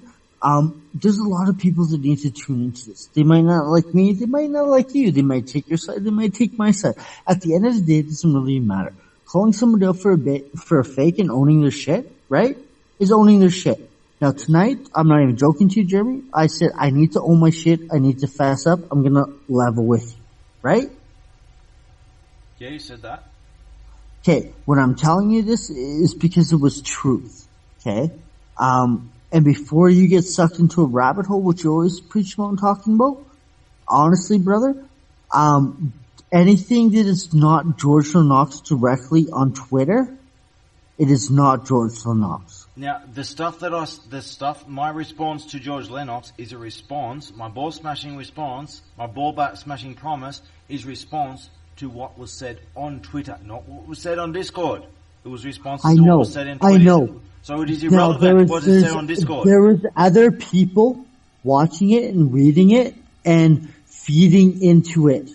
I need to tell you this. Listen, Lennox is not innocent by any means. 100% I believe with you on this. He's a sicko and he needs to have his ball smashed. And for social media purposes that are happening right now, discourse to whatever, it's not that person. I will tell you right now, Lennox. The person I've been speaking on social media is George Lennox. I can confirm it. Only I know the Twitter. guy. I know all his accounts. I have a history of the guy. I know all his dirty secrets. Jeremy, I know what he does in dark corners.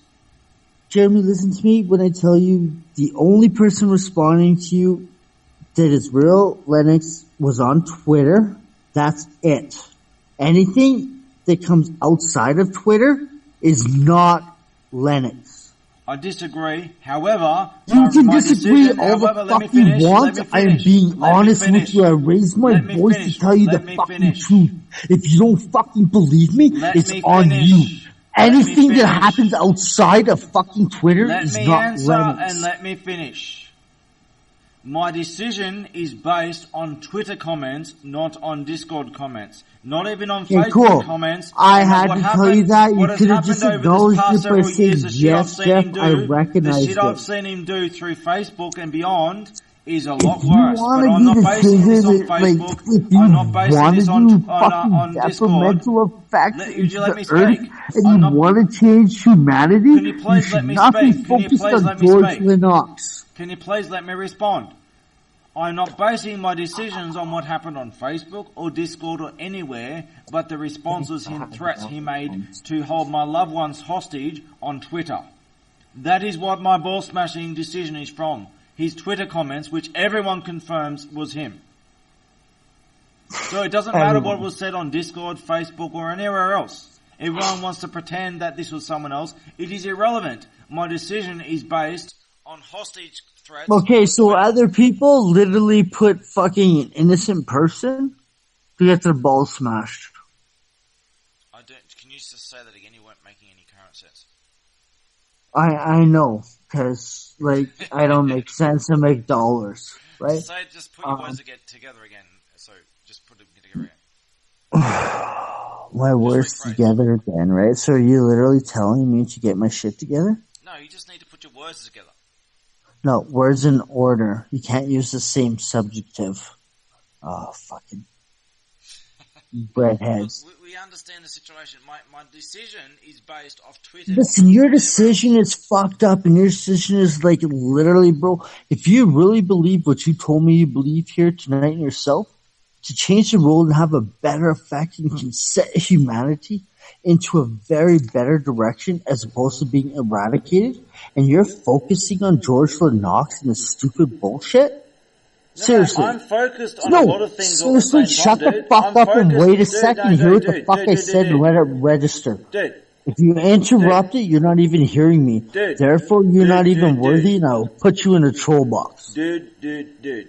I'm not focused just on George Lennox. As I said, I have a lot of ball smashings, a queue of ball smashings. Now, I have a long plan ahead. Guess what, Jeremy? What just got posted right now is I went everywhere online and I posted Jeremy Martin, the founder of Anonymous, is a fucking skid faggot. I'll punch him out, I'll beat him up. He's looking to fucking tell everybody the world's gonna fucking end and he wants to save it and he's gonna fight with George Lennox. Do you know how far that's gonna go viral, Jeff, for you to make a fucking difference? Do you think difference? My ball smashing stops at cyber terrorist? Do you think it starts Oh man, you're a fucking skid. Shut the fuck up and listen to me, homie. My Seriously. ball smashing starts Don't even with hear me. cyber terrorist. It ends Don't in a lot even of hear others. me, just listen to me. Smash as many fucking balls as you want, I don't give a flying fuck. If you claim to be changing the world and want to make it to a better path, you better start acting upon it.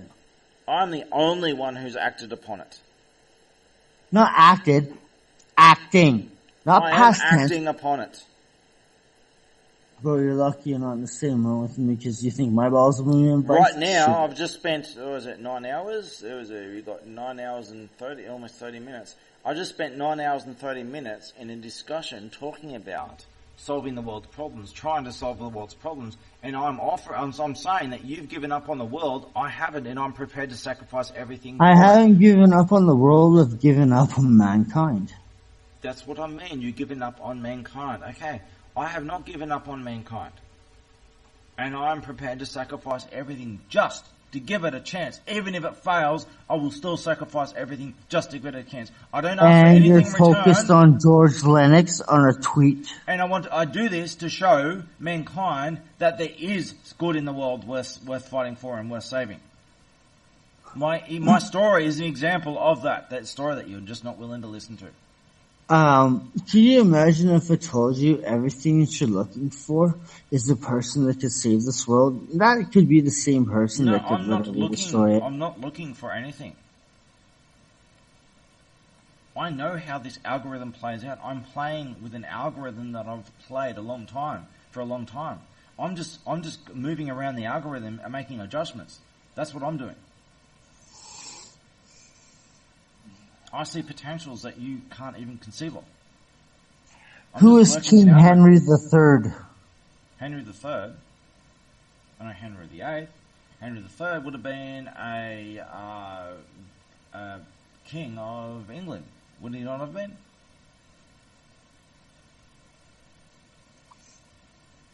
Correct, yeah, I can, Henry VIII, it reminds me of the movie Ghost. I am Henry VIII, I am. Henry VIII, I am. I asked for Henry III, but it did lead to Henry VIII. Exactly so you know about Henry VIII, which is your despondent for your satanic kingdom, Scotland. Have you ever wear a kilt? Have I ever worn a kilt? Well, my ancestors actually defined Scottish culture.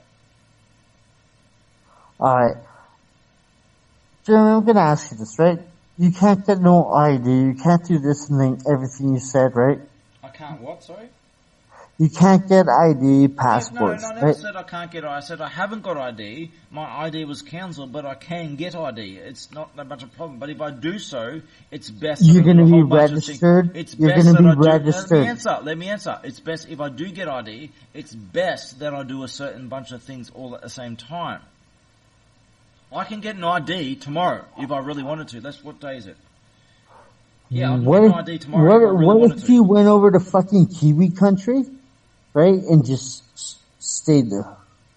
Well, I would waste money that I would prefer to use as I need to. Because what if you don't have to waste money? I have enough money to waste money? I have enough money to do my world tour, but I don't have a fortune. I have enough to do what I need to do, and I don't want to waste my money that I have saved up unnecessarily because I may run out of money if I do that. I need to conserve and use my money as responsibly in order to do what I need to do.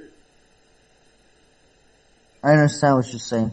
I came from Commonwealth. So I have to do this a certain way and conserve as much money as possible. I come from Commonwealth. I understand what you're saying. I come from Commonwealth. So part of that involves getting my ID re-registered as I need to when it happens. No, you don't need to. Yes, I do.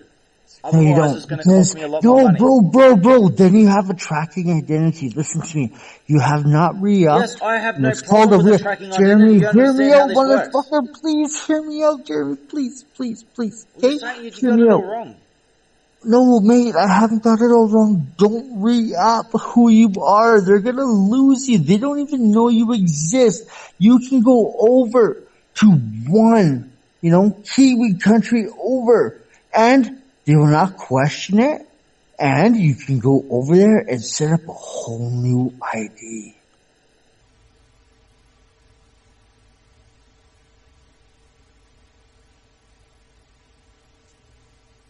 No guts, no glory. You ain't got no balls. You ain't got a fucking real story.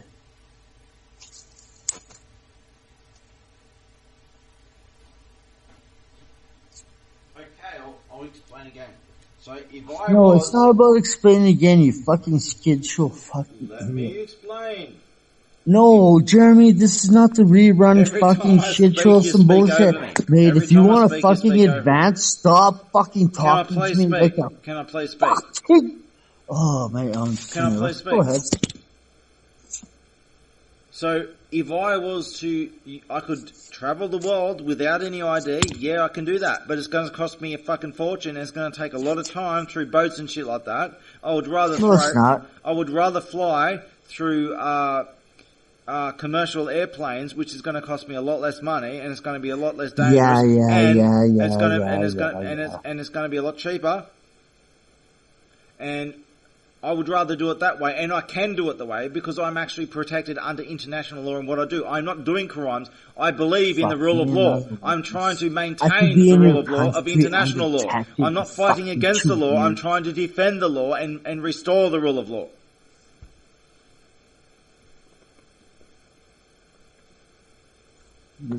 So I can do what I can do legally. As for me being monitored, I've been monitored for a very long time, dude. I'm the founder of Anonymous. I'm openly admitting it. I post on the FBI Twitter and shit about it. Real operative, would you actually say what you fucking claim to say? Stop crying on that boat that ain't even gonna float. If you're a real soldier that is gonna do and make a difference in this world, stop fucking getting involved in that small little shit. Make a difference. Dude, opportunity was given to you. You didn't listen to the words that were told to you.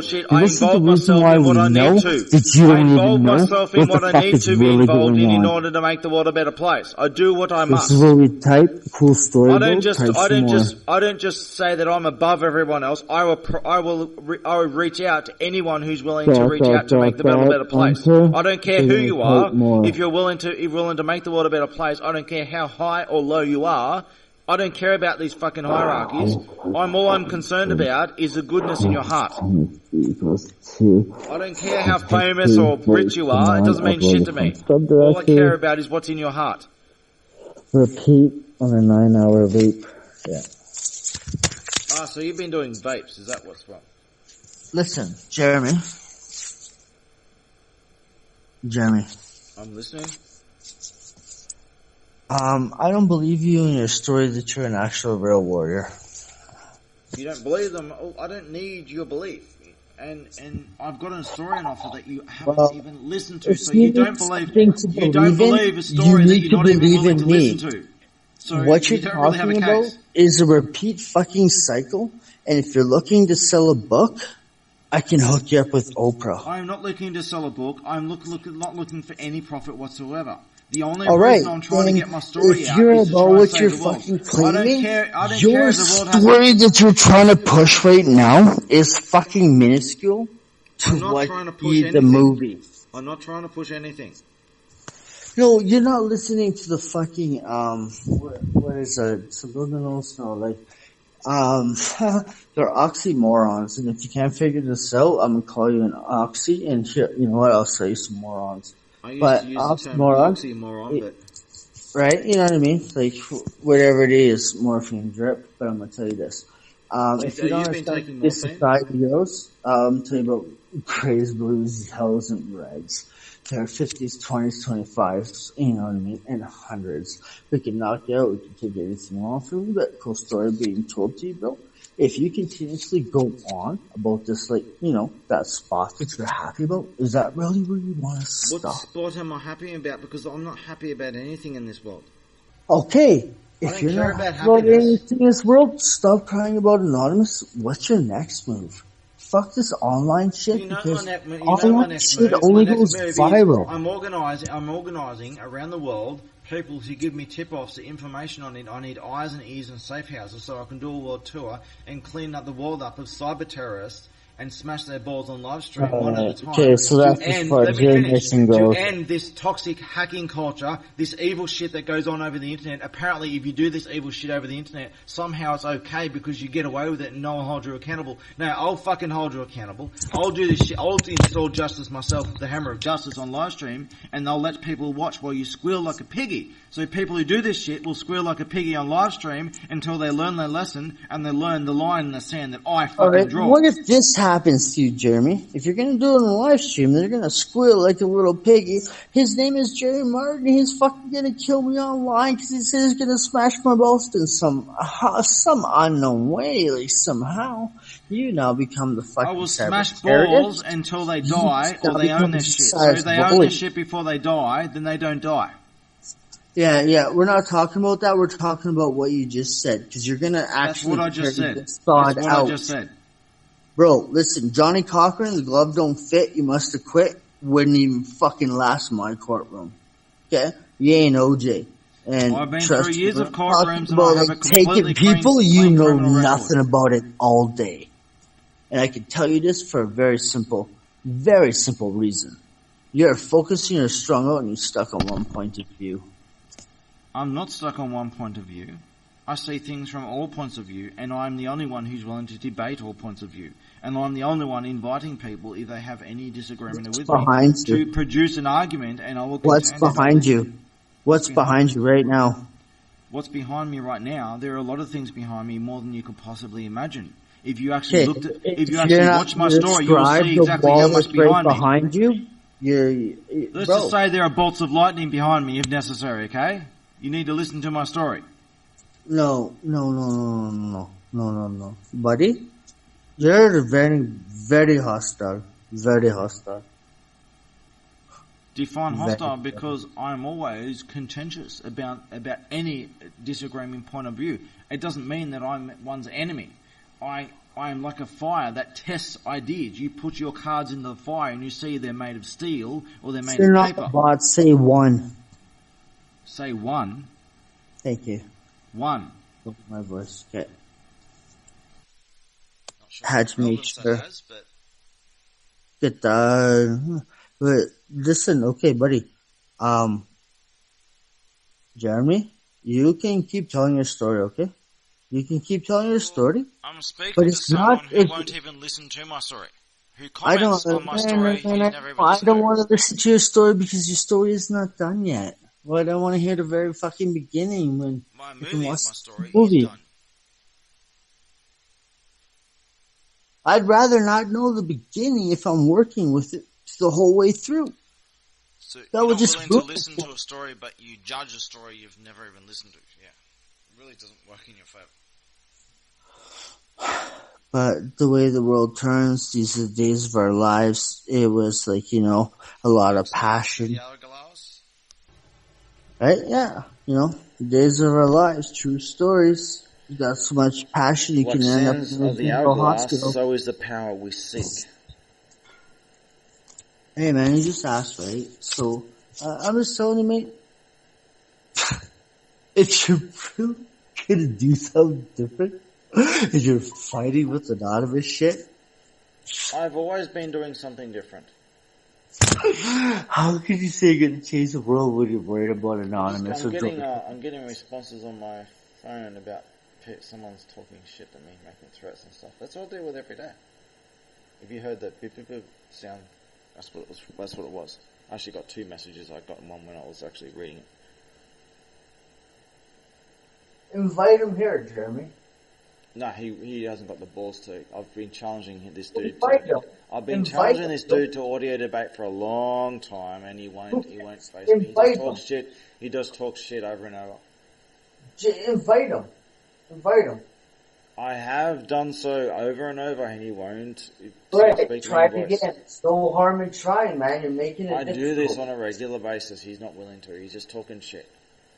Cool story. Then why waste your time and my time? Because I got got 2 messages on my phone, and I just read them.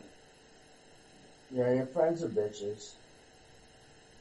I wouldn't consider him a friend. You did say he was your friend. I said, as I recall, I said someone was sending me messages. I don't recall saying that he was my friend. Back to the important point at hand. Now, you've given up on mankind. I haven't, and I'm willing to sacrifice myself to give mankind a chance that you don't think they're worthy to have. But I don't care whether I succeed or fail. I'm still going to attempt it. And if you actually realize the whole scale of my story here, you might take this more seriously than you do. I'm not fucking around, and there are forces behind me. I hope you're fucking, you know what I mean? Like what you're saying actually holds parts to the game. Well, how would you know if you're not willing to even listen to the story? You can sit here for 11 hours talking, but you can't sit there for 11 hours and listen to my story? Sort your priorities out, dude. My priorities are very straight. No, they are not. You could have spent these 9 hours now listening to my story. All right. Do you know why I didn't? And I'm gonna tell you this, Jeremy. I'm gonna tell you this one time and one time only. Okay. So we're being honest now, are we? So we've been dishonest all the rest of the time, but we're being honest now. We're being honest. When I speak, you listen, because I will not repeat myself on this. Well, you're the one that don't let me speak, but I'm listening. Now, why the fuck do I need to watch your 11-hour story when I've been talking to you for more than fucking 68 hours? Truthfully. Because you will not receive the information compressed into my story unless I read it and quote it out word for word, and I'm not prepared to do that because I already made a video for you to watch in that context, and it's more than words. It's a whole bunch of compilations of different things put together. You're more not than words, getting it. including images and drawings and all kinds of things to back up what I say, and screenshots. Outside of space, but I don't even think you actually even know. So apparently, I don't even have the right to even respond to a question now. No, you don't, because you attacked me, and I don't like it. I know. You asked a question, and I was trying to respond to you, and you attacked me. I asked a question, you're trying to respond to it, and I attacked you. Yes. And you won't even let me respond.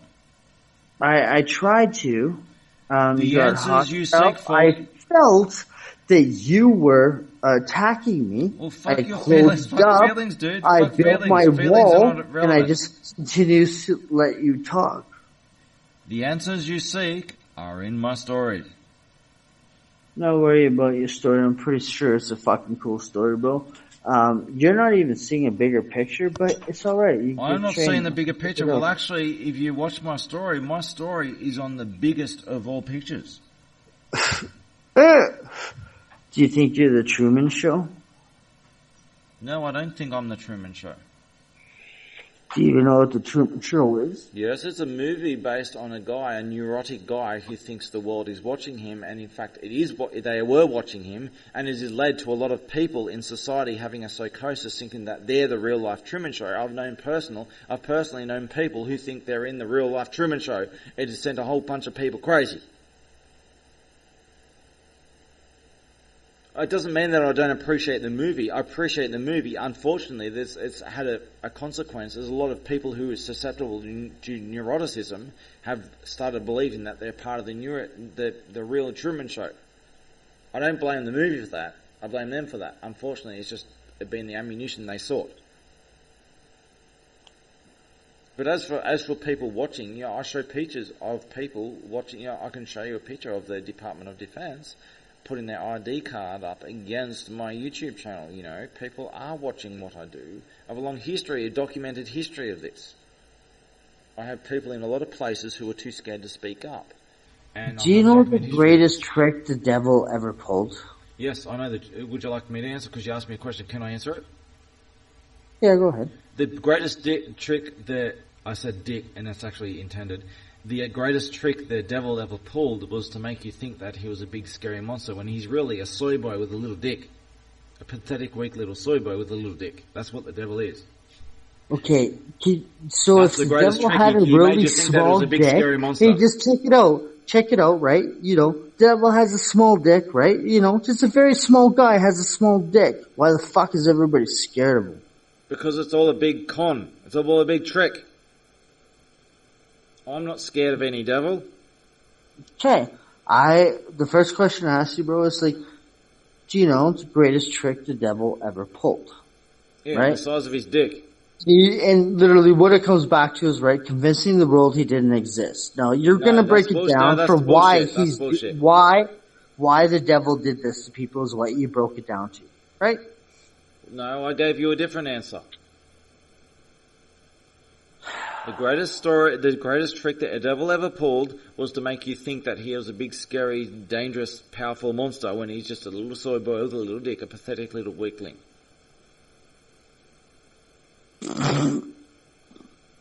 He's a fucking Antifa soy boy, lefty little piece of shit. He's got a little dick complex. The metaphorical devil. The devil. Seriously. He's a soy boy, Antifa, lefty piece of shit. With a little dick. Bro, don't go left wing, don't go right wing, because literally... I challenge the devil to strike me down with lightning right now, Mr. Soy Boy Devil. Strike me down with lightning right now, Soy Boy Devil, with a little dick. You got a little dick, devil? Strike me down right now, little devil. Nothing happened. See that? Yeah, it did. It farted. You shit yourself. Well, if you can hear my sound effects, I can do more than that. Let's have a go. Well, you shit yourself. You look there. Have you heard the sound effects? Yeah, Jeremy. If you're claiming that you're going to save the world and you're going to make fucking difference, no, right? I'm claiming to save this world. I'm claiming to attempt to save the world. Chances are that I will be able to, but it doesn't matter. It doesn't matter whether I can or not. I will attempt it, and I'll sacrifice everything to do so, regardless. And I'm not the only one who's attempted this. No, bro. You're not even under scrutiny anymore. You're attempting. You've made an attempt. You accept that. It's cool. Yeah, 1K tone. Don't worry about it, homie. You don't think it's worth saving. I do think it's worth saving. No, it's not. Well, I've saved you from a lot of scrutiny, just like it is. No, you haven't. You've invited scrutiny, and I appreciate you doing so. I don't see that as a bad thing, but don't reverse the roles. You've actually brought scrutiny to me, and I use that for constructive reasons and for a reason. Good for calling me out on that. Good for calling me out on that. That's all right. No, but see, I don't complain about scrutiny. I invite scrutiny, and I challenge scrutiny, and I turn the ammunition into something constructive. That's what I do. That's how I operate in a very different way that other people do. But no, you haven't protected me from scrutiny. You brought scrutiny to me. And I've used that for good. That was always my intention. I've been saying that's my intention all along. Oh, fuck, Jerry, you're fucking sweet. Nobody else that has ever contested me, bro, has been literally able to say the correct words for what is true. I tip my hat to you for saying that, because you called me out for what I've done. Like a good sir? Like a sir. Oh yeah, of course. You know why? I've got some bad news for you.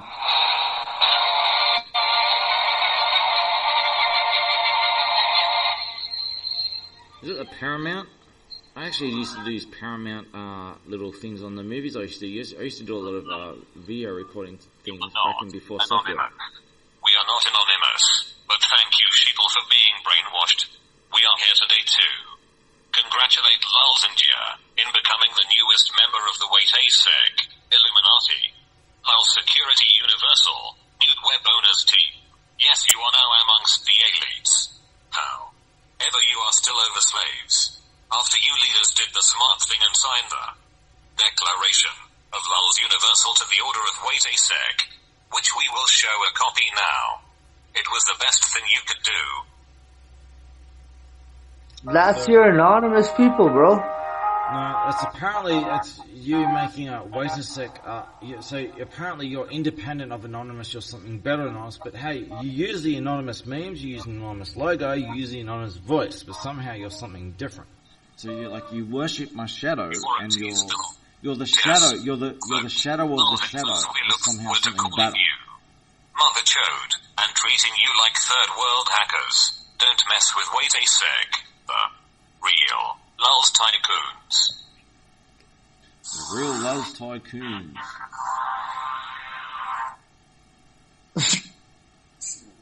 You have really no clue what's happened to your world of anonymous, eh?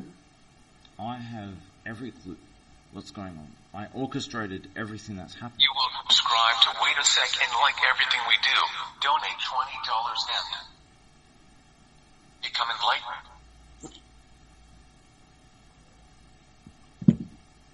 I'm not going to brainwash myself. I'm trying to free people from brainwashing. I'm trying to give them a choice in the matter. I'm not trying to make the choice for people. I'm trying to give them a choice.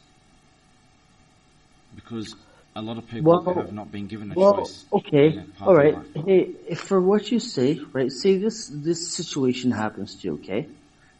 You're trying to help people out to give them a choice, right? Now, in a life or death situation, somebody's asking what I do, right? What are you telling them? Give me a life or death situation, and I'll tell you what to do. They're asking you what they're supposed to do when their mother's about to die and their father's nowhere to be found. Well, if their father is irrelevant to the topic, let's talk about saving their mother's life. Let's talk about what we can do to try and save their mother's life. If we can't save their mother's life, then we can have some final words with her and give her some final moments and have a conversation with her in her final moments.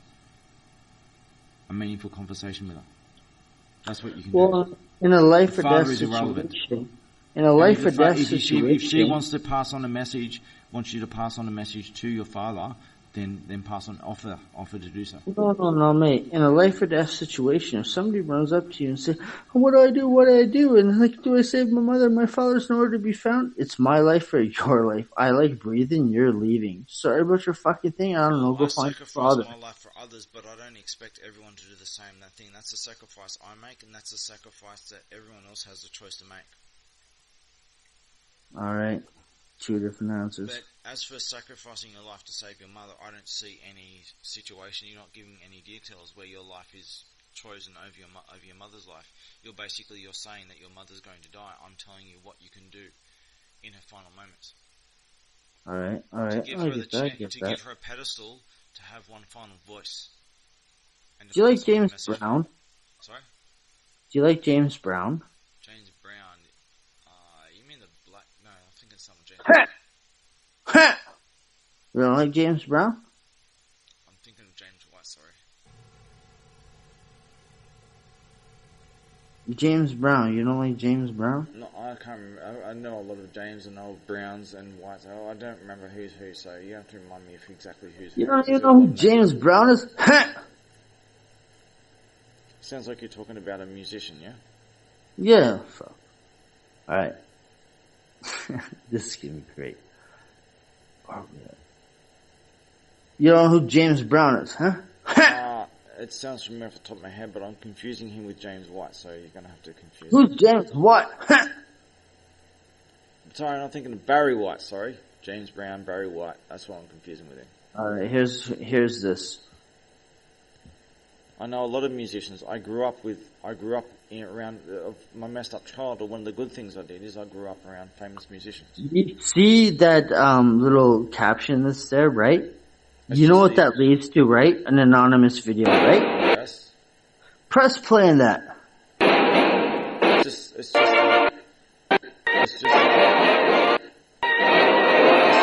It's just a generic anonymous introduction video. Is this for real? With a bunch That's of literally, that's fucking, are you sure? And it's got Power Director spanned on the bottom right corner because you haven't registered. You're using an unregistered program to edit it with. Yeah, so it can't be sued. But if you rewind that to where it is, you know that as an anonymous introduction. But if you hear the background music that's playing for it, it's 20th Century Fox. Oh, sorry, I've seen the Paramount, 20th Century Fox, yeah. What about it? Well, how did that become an anonymous video? Well, I can do that right now in 2 minutes what I can do is I can stick Audacity on, I could go YouTube, type in 20th Century Fox introduction, and it'll come up with 100 different copies of it, and I can just stick Audacity on, play, record, stop, export to MP3, stick it in the That's a lot of work. No, that's a lot of work. It can take me seconds, and I can use my pre-made anonymous introduction. Almost 10 hours. Would you like me to do that right now? I can do that right now. If you want. It's up to you. You don't have to prove it. I can do that. I can just put it in basic old Windows Movie Maker. I can just get the generic anonymous introduction, stick the volume down to 0, just put an audio overlay of the 20th Century Fox introduction. Yeah, but how come it's not flagged? Well, it shouldn't be flagged because I don't think the 20th Century Fox introduction it's an advertisement, so it probably isn't flagged for that reason. It's owned by 20th Century Fox. Literally 5 seconds. Yes, I don't think that 20th Century Fox introduction would have any reason to be copyright flagged because it's an advertisement in their concern. I mean, I just showed you Cheech and Chong movie, the Corsican Brothers. It was on YouTube without any copyright flags. Not everything's copyrighted. And some things are not being copyrighted is actually an advertisement. I wonder if they took this down yet. Hold up. What are we up to? We're up to 9:50. We're just under 10 hours. Well, actually, they did. They took it down. What time is it there right now? Should be late, shouldn't it? Time is irrelevant to me, bro. Maybe I'll just watch this. Welcome back to the Big Baby Show. This is not it. From Hollywood, featuring music from the Waiters set. I picked on all countries around the world, so don't worry about that. Fuck it, it's not here no more. They took it down. Disney took down that one, but if you literally just heard, right? 20th Century Fox. Yeah. 20th Century Fox doesn't take it down because your Guy Fawkes rigorous, masky routine is good for business, B-rated movies. No, that's not how it works. YouTube copyright, it is an automatic flagging system with most of it's automatic flagging system when it comes to things like that. So you got really important stuff, especially when it comes to recent movies and stuff, that's automatically flagged. They don't manually do that stuff. They do manual stuff on top of that, yes, but most stuff is automatically. What they do is they'll do things like, just to say you got Adolf Hitler references, they do searches. I actually caught these little shits out red-handed and exposed them, and they shut themselves over being caught red-handed. I can show you later. But other things like that, like Hitler stuff, they'll actually do searches on this, and they'll search recent videos under certain keywords, and they'll constantly search these keywords over and over, and they pay these third-party companies to do this. And then they report your content on any keyword searches. They'll just click your videos, they'll report it, and they'll do it without even looking at your video. And then someone else will receive the flag. Then they'll react. They'll put a copyright complaint on your video. That's how that shit works. And sometimes there's a message involved from between the two parties. So there's two different things going on. There's completely automatic flagging, and then there's manual flagging. How much do you know about Article 13? This shit's been going on for a long time. It's about censorship and stuff and control of internet copyright and all kind of shit. This has been going on for a long time. This is not a one-off thing. And it doesn't matter. It didn't matter. What you just said. Succeed, if Article 13 kind of crap did not succeed, they would have just attempted it again. Again. No, it's not the first time that they've attempted to do it. What I'm saying is, how much do you know about it? Because what you just said literally will bypass all the new codex that's coming into what Article 13 is going to push. Now, the way you just told everybody to bypass shit is recorded on your end, not on my end. I didn't explain how to people to bypass it. Oh, you did actually. You really did. Real coders will know, and it'll set off a new mark. This is all bullshit. Okay, everyone knows it's bullshit. So why are they so desperate? And are they that stupid that they don't realise the consequences? And the fact is, they are that stupid to not know the consequences. These are desperate, money-grubbing scumbags who are losing power, and they don't know. They're like NPCs. They run in a simple, greedy script. They don't understand any better. They can't see any better. They can't see 2 feet in front of them. All they care about is greed. At any cost, destroy the world in the process. So long as we remain in power, the world will end if we have to. That's all they care about.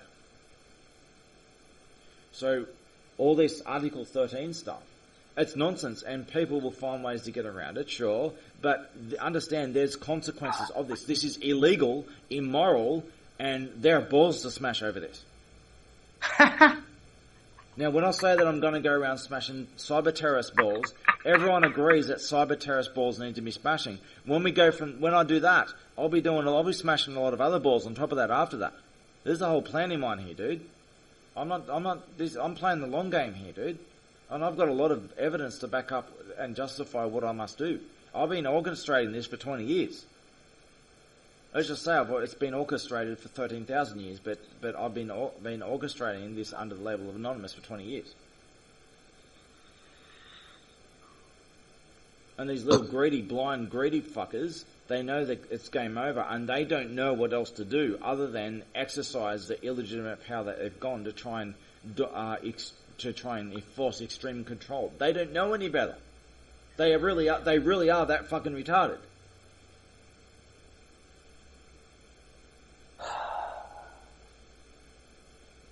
They're very impulsive in what they do. They're completely blind. Hey Soldier, I'm gonna tell you this. I'm a little bit disappointed because I thought you might have been a little bit more. Then what? More than what? Than crying about shit online. Real people. Well, I don't just cry shit about shit online. I do a whole bunch of shit. I've been doing a lot of shit for a long time. People look into my shit. You'll see all kinds of shit. All my shit's available publicly. Has been for years. People have been looking up my shit and they've been seeing that I'm the real deal. That's why we're in such a dilemma that people are shitting themselves over me and what I say. Jeremy, I have never contested, I've agreed with, and I've even researched and backed up the that you're saying. Hear me out now, yeah.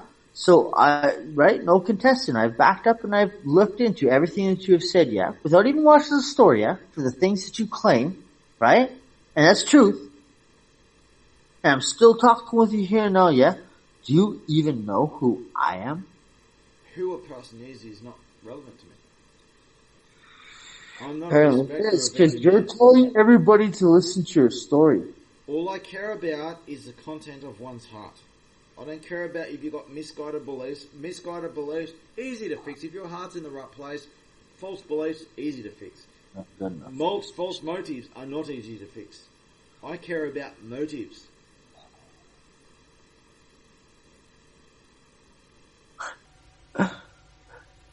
Hey, would you shoot up a school just to get even as an adult, would you shoot up the school just to get even for what happened in grade 7? I'll give you an example, okay? So if a school is full of innocent children, as it usually is, I would not shoot up a school under any circumstances. However, if a school is a fake school and it's full of Muslim terrorists who are hiding guns and shit, and there are no children in there, there's just 40-year-old terrorists in that school, and they pretend to be little children like they do when they migrate into white countries, and frankly there's 25-year-old children who are supposedly 6-year-old little girls, 25-year-old mans who are identified as 6-year-old girls, I will shoot up that school.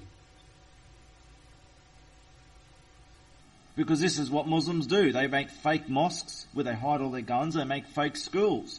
So one of these fake schools, yes, I would shoot up one of these. However, when it comes to what you're saying is your average school full of real children, I would not shoot up such a school, obviously. I'm defending the innocent and vulnerable, especially children. It's pretty damn clear. But that's my position.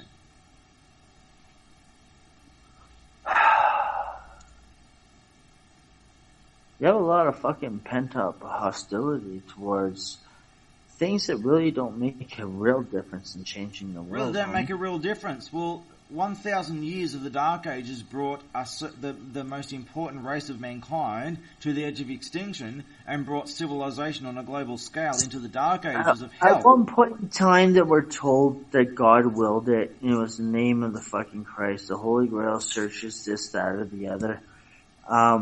This is why I want to eradicate humanity, is because you don't look at the bigger picture. You're fighting about very small, minuscule shit. And if you're fighting about small, minuscule shit on a global 1,000 years of genocide is apparently small-scale shit. Cool story, bro. And in the very, very big picture of what's a global scale that's really been going on. What is your big picture? Because if anyone looks at my movie, I'm on the ultimate of all big pictures, dude. I'm living the big picture, you're not. What's your big picture? No clue about what really goes on in this world. You have no clue who you're even talking to. What is your big picture? How far does your big picture go? Can you answer that? How far does your big picture go? I don't know. It hasn't become the big picture yet. So you don't have any picture. Well, my big picture, I can define my big picture, is involved in protecting evolution at a crucial time in a fuck your evolution. There's no such thing as evolution. We were genetically manipulated and engineered to be here. If you were stuck in that fucking Neanderthal way of thinking, bro, you're a lot of fucking talk, but your mouth can't fucking... Your ass can't even fucking cash the checks if your mouth writes. My big picture involves protecting evolution at a crucial point of time. My big picture involves the end of destination of evolution in the distant future. Back, forth, and over time. I'm on a mission. My mission is not my whole existence. My mission is a long-term mission involving the evolution of life, and I've sacrificed everything in order to save a certain species of life on a choke point in its evolution for a reason, because there's more at stake here than just mankind. I'm playing the big picture of the ultimate scale here. Anyone who watches my movie will see this crystal clear. So you can't even define your big picture. You just want to fuck mankind over, and you can't even explain why. You just I've explained why many times, and I can tell you with mankind because people have fucked you over, and you just want to screw everyone over. That's not a big picture. That's the smallest picture of all, dude. Actually, nobody has ever fucked me over, dude. Nobody's what? Nobody's fucking over.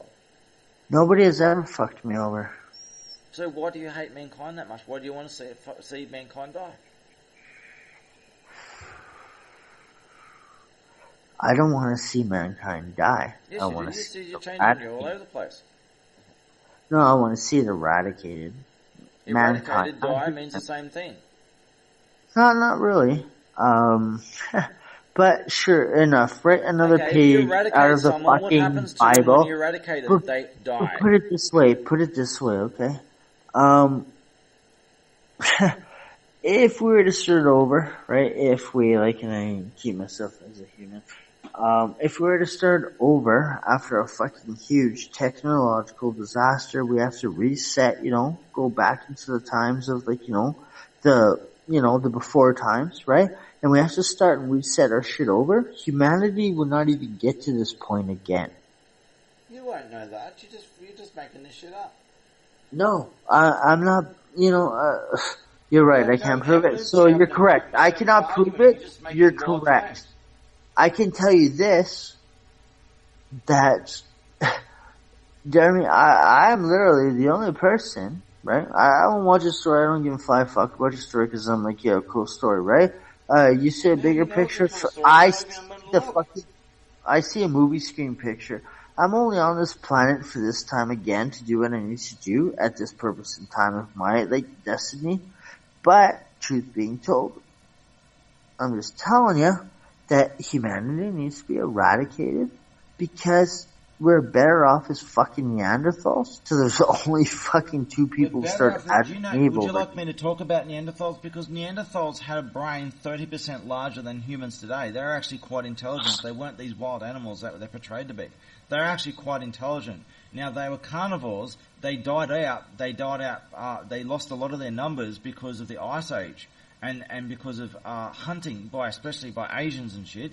They were hunted to extinction by others. Now, they got along well with white people. White people didn't wage war with them. Other people did.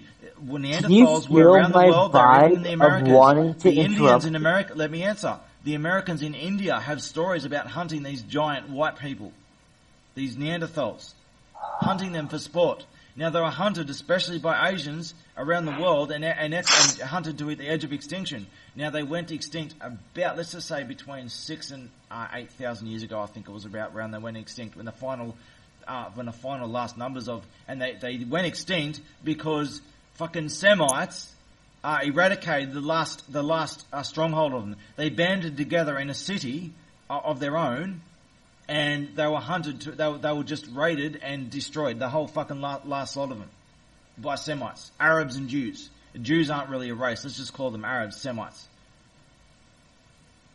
So Arabs basically eradicated the last Neanderthals. That's why they died out. Their numbers significantly reduced, and then they were eventually wiped out by Arabs. Hey, if I ask you to choose a number between 1 and 10, what would you choose? 7.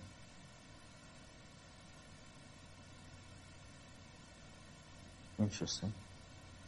I mean, I can choose a different number each time, but that was my first choice. No. So you know how I can make a quick decision like that? Most people... I like that. Have you ever rolled dice? Yes, I don't like to Is make 7 always coming up as... Is 7 always usually work in your favor when playing dice? I need context. When it comes to dice, all kinds of numbers can work in my favour. If I was playing dice, I'd probably be playing Monopoly, and a double 6 would probably serve me better. Because in Monopoly, often when you get a double 6, you get a second go too. You don't just get a maximum. If you roll doubles, you get to roll again in Monopoly. Some rules you can, some rules you can't. I've never even read the rules of Monopoly. I read that to be the banker, you control the money in the game. I've done quite a few tricks. I've got a lot of card tricks, actually. I can do a lot of card tricks with playing cards. It's time for a blunt. Well, we're over 10 hours now. 10 hours and 13 minutes. I have to turn this recording off soon because I can't go above 11 because YouTube won't. As far as I know, YouTube only goes to 11. So. All right, that's not a big deal. I actually got shit I got to do too. So right. We're gonna have to have a conversation about that topic we were supposed to talk about. We will.